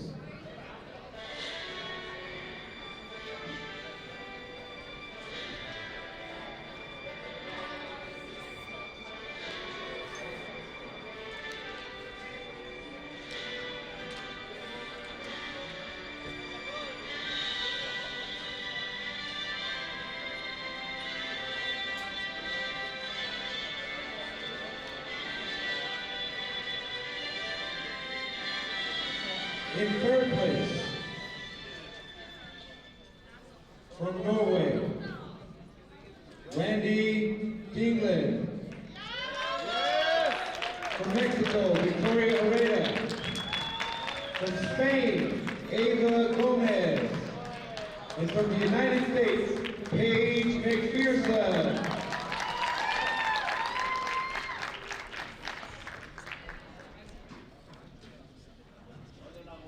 And now the national anthem of the United States of America.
Let's give a hand to our senior female under 67 kilogram medalist from the 2017 U.S. Open Taekwondo Championships.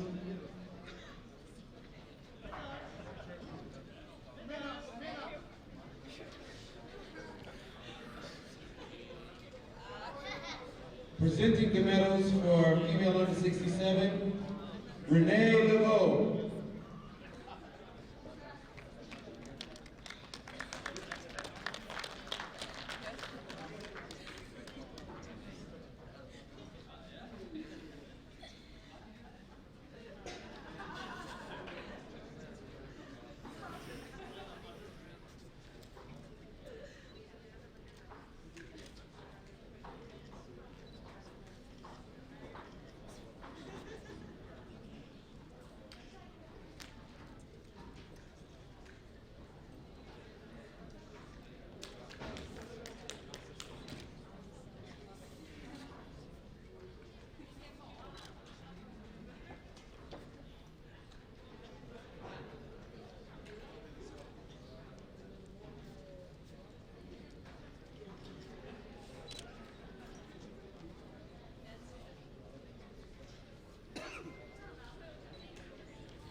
next division, in the senior male, over 87 kilogram heavyweight division.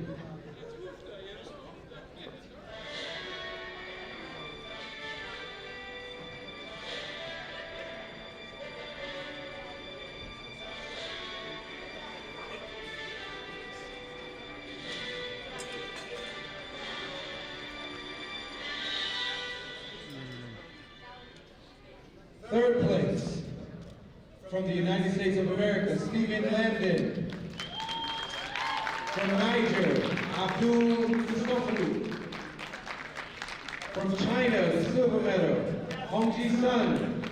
And the gold medal, from Russia, Roman Kuznetsov. Presenting the medals from Canada, Wayne Mitchell.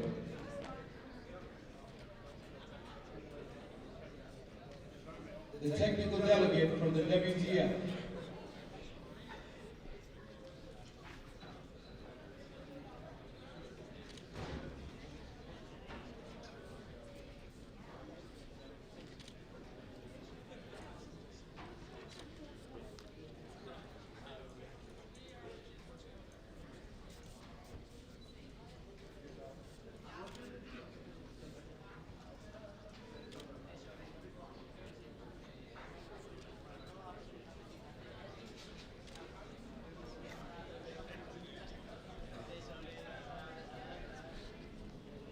And now we salute the national anthem of Russia.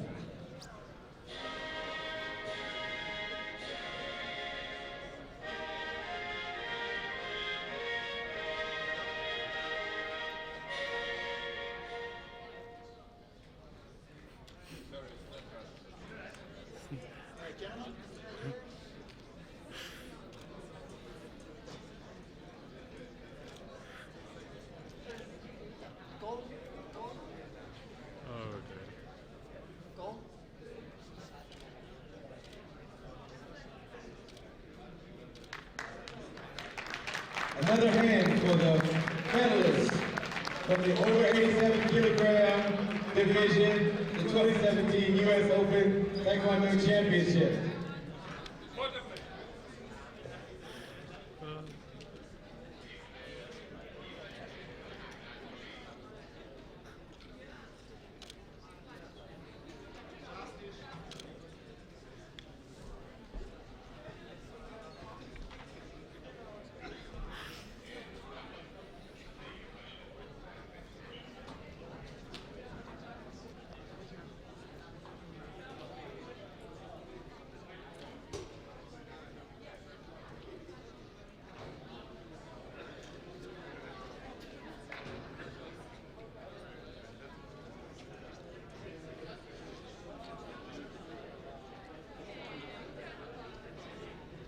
All right, please receive the athletes from the senior female over 73 heavyweight division.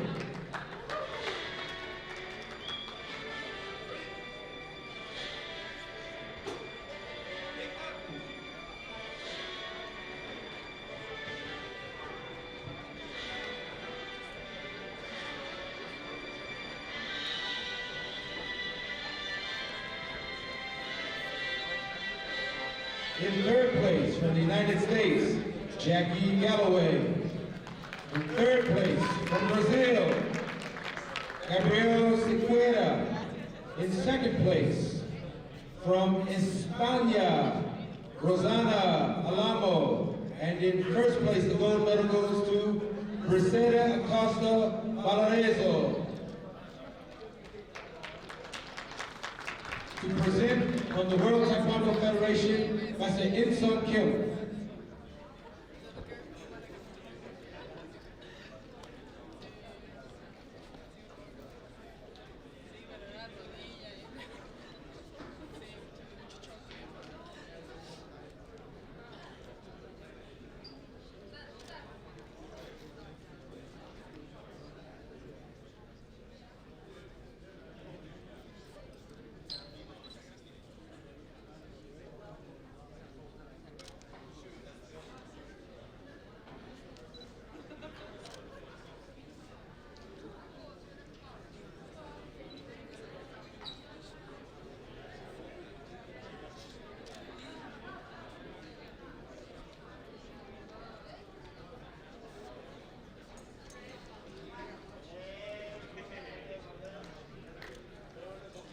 And now, the national anthem of Mexico.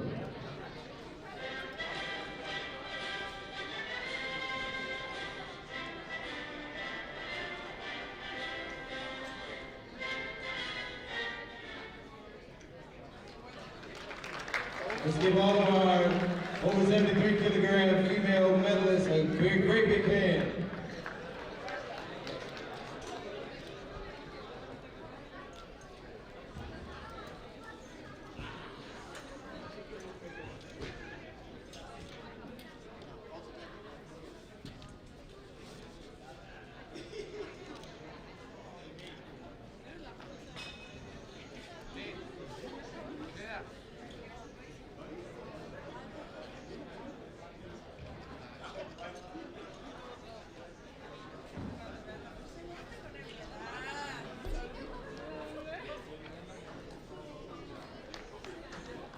All right, please receive the medalists from the female minus 46 kilogram division.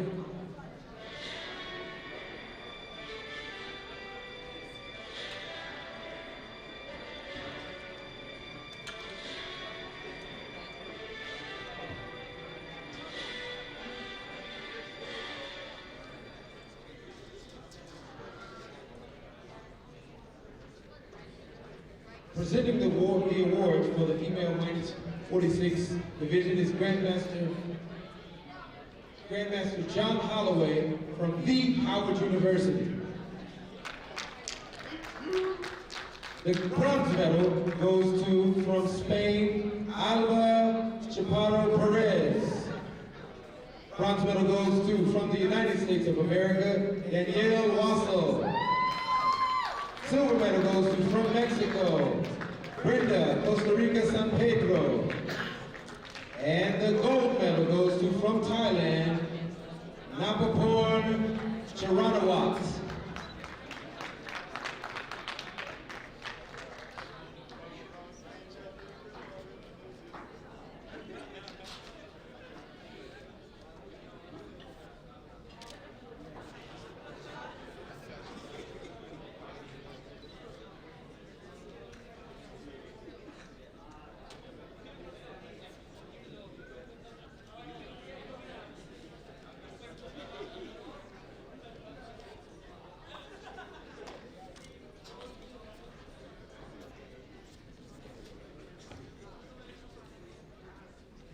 And now we salute the national anthem of Thailand.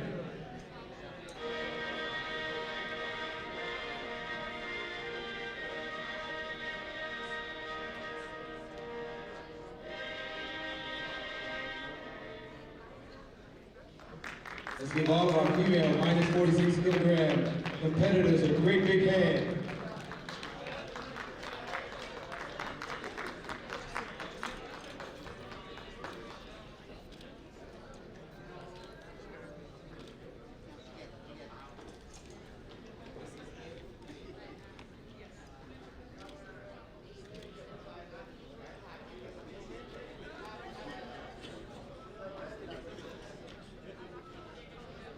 Please receive the medalists from the male under 58 kilogram division.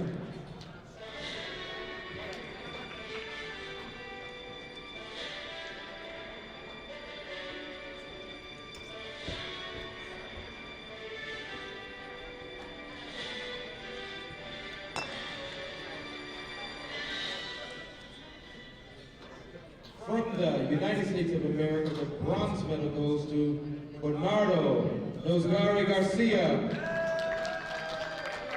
Bronze medal goes to, from Mexico, Carlos Navarro Valdez.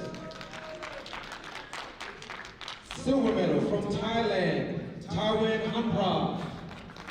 And the gold medal goes to, from Spain, Jesus Tortosa Cabrera.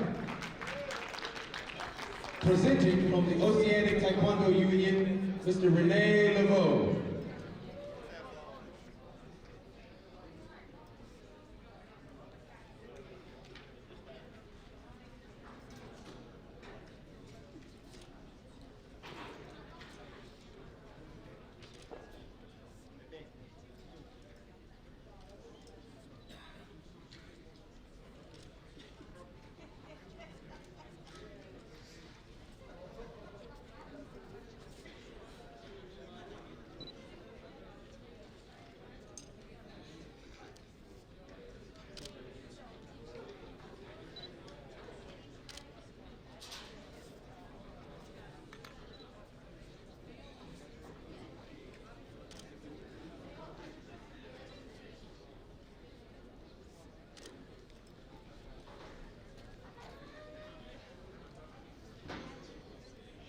And now we acknowledge the national anthem of Spain.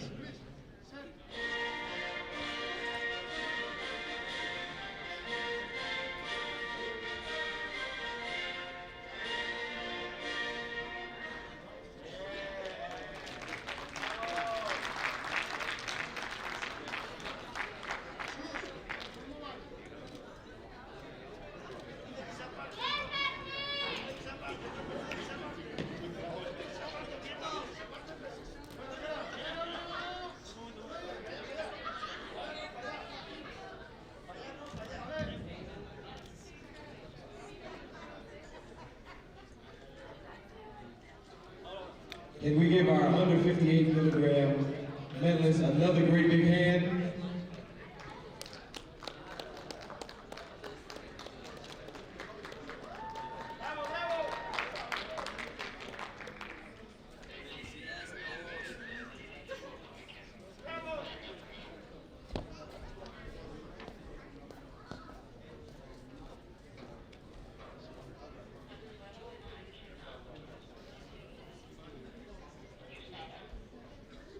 Please welcome to the podium the male under 68 kilogram division.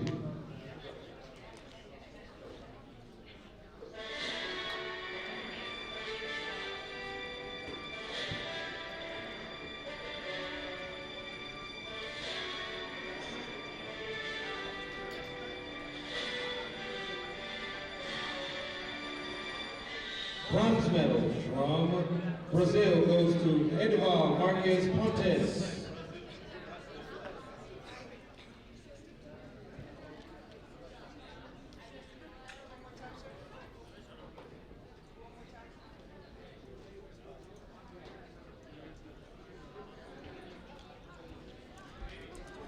All right, now bronze medal from Brazil goes to Edival Marquez Pontes. Bronze medal from Canada goes to Irvan Ngo. Silver medal from Taipei, Eugene Huang. And the gold medal from Spain goes to Javier Perez Polo. Presenting will be 1988 Olympic gold medalist, Master Arlene Lemus.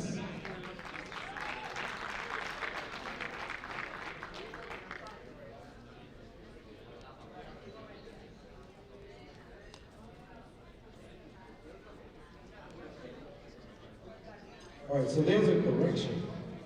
Silver medal goes to Edival Marquez Pontes from Brazil. Bronze medal goes to Eugene Huang from Chinese Taipei.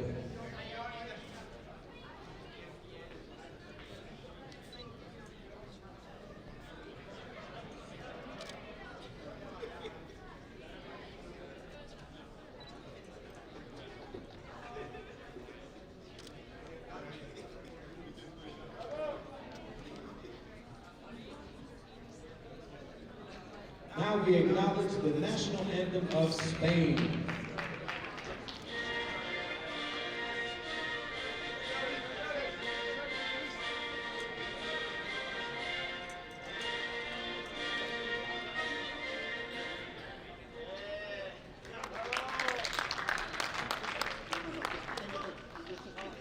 Let's give our male under 68 kilogram champions another big hand.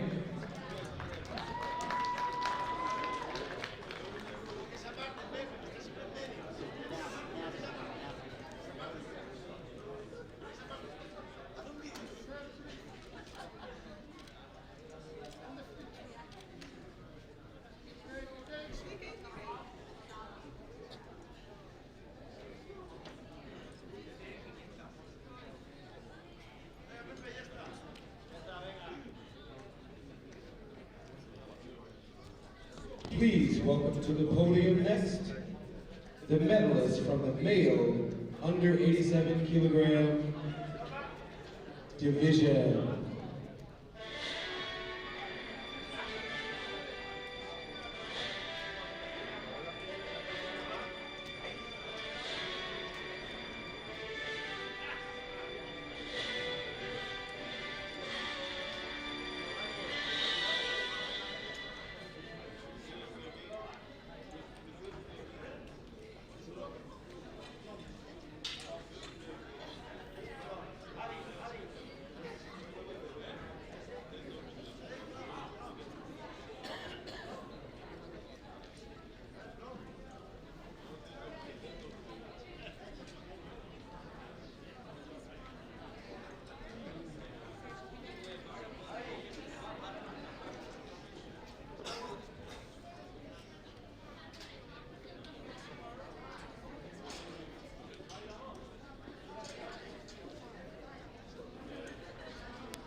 Third place, from Japan, Hidenori Ibata.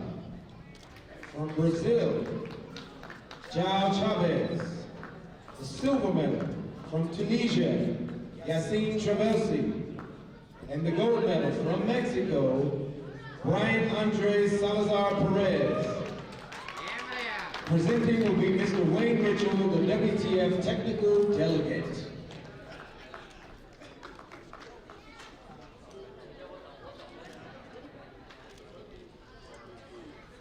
Now we acknowledge the national anthem of Mexico.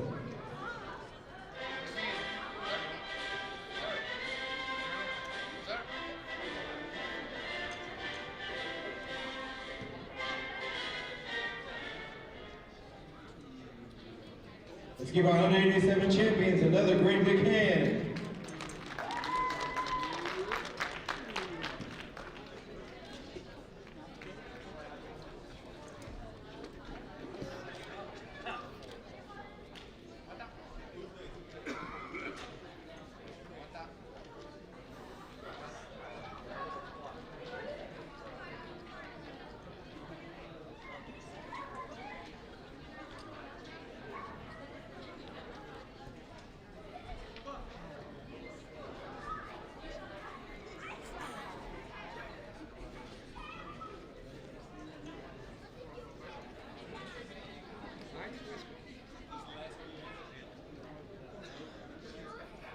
Please receive to the podium the competitors from the male under 74 kilogram division.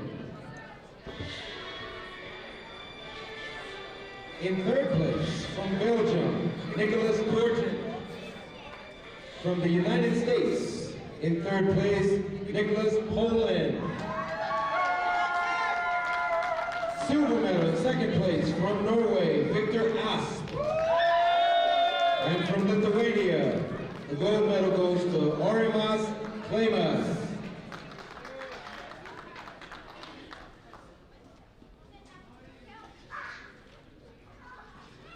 Presenting will be from the WTF Master In-Sung Kim.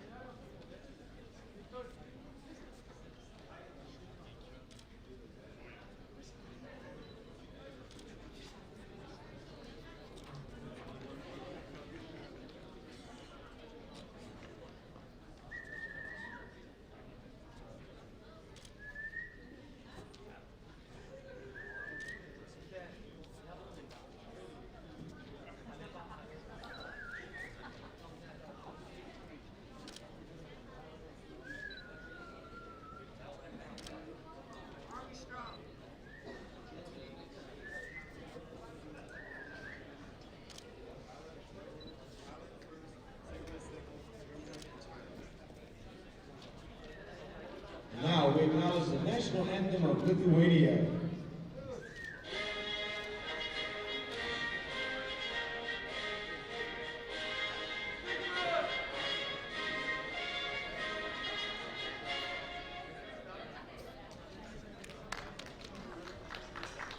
Let's give our champions another great big hand.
And we're preparing our final division for this evening.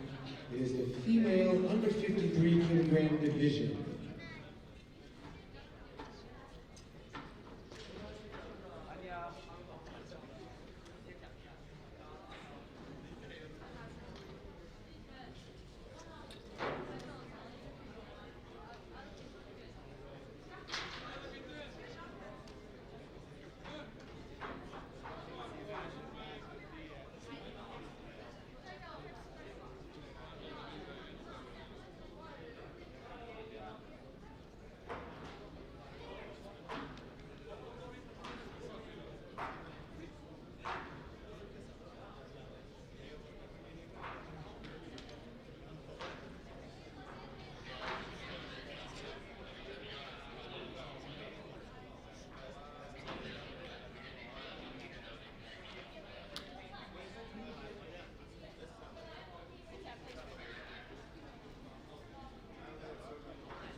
Please receive to the podium the medalists from the female under 53 kilogram division.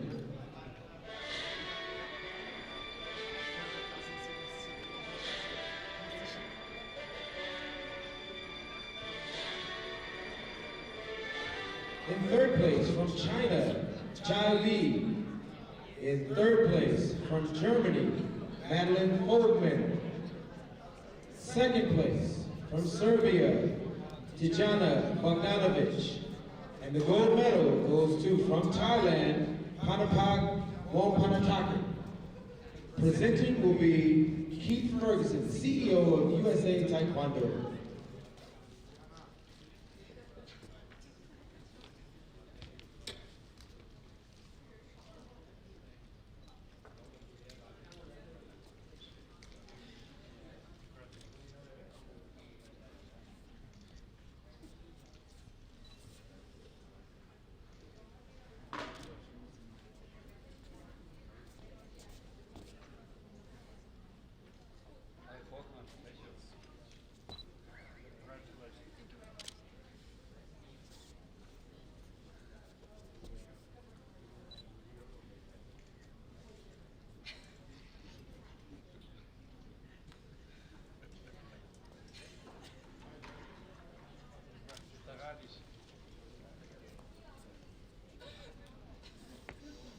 And now we acknowledge the national anthem of Thailand.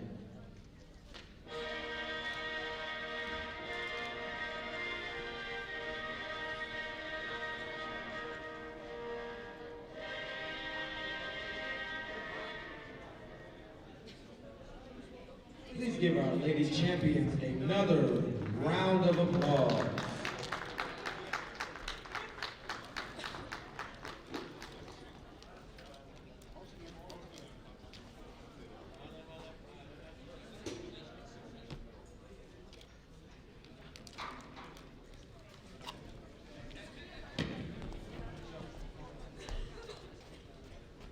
That concludes our medal presentation. That concludes today's competition.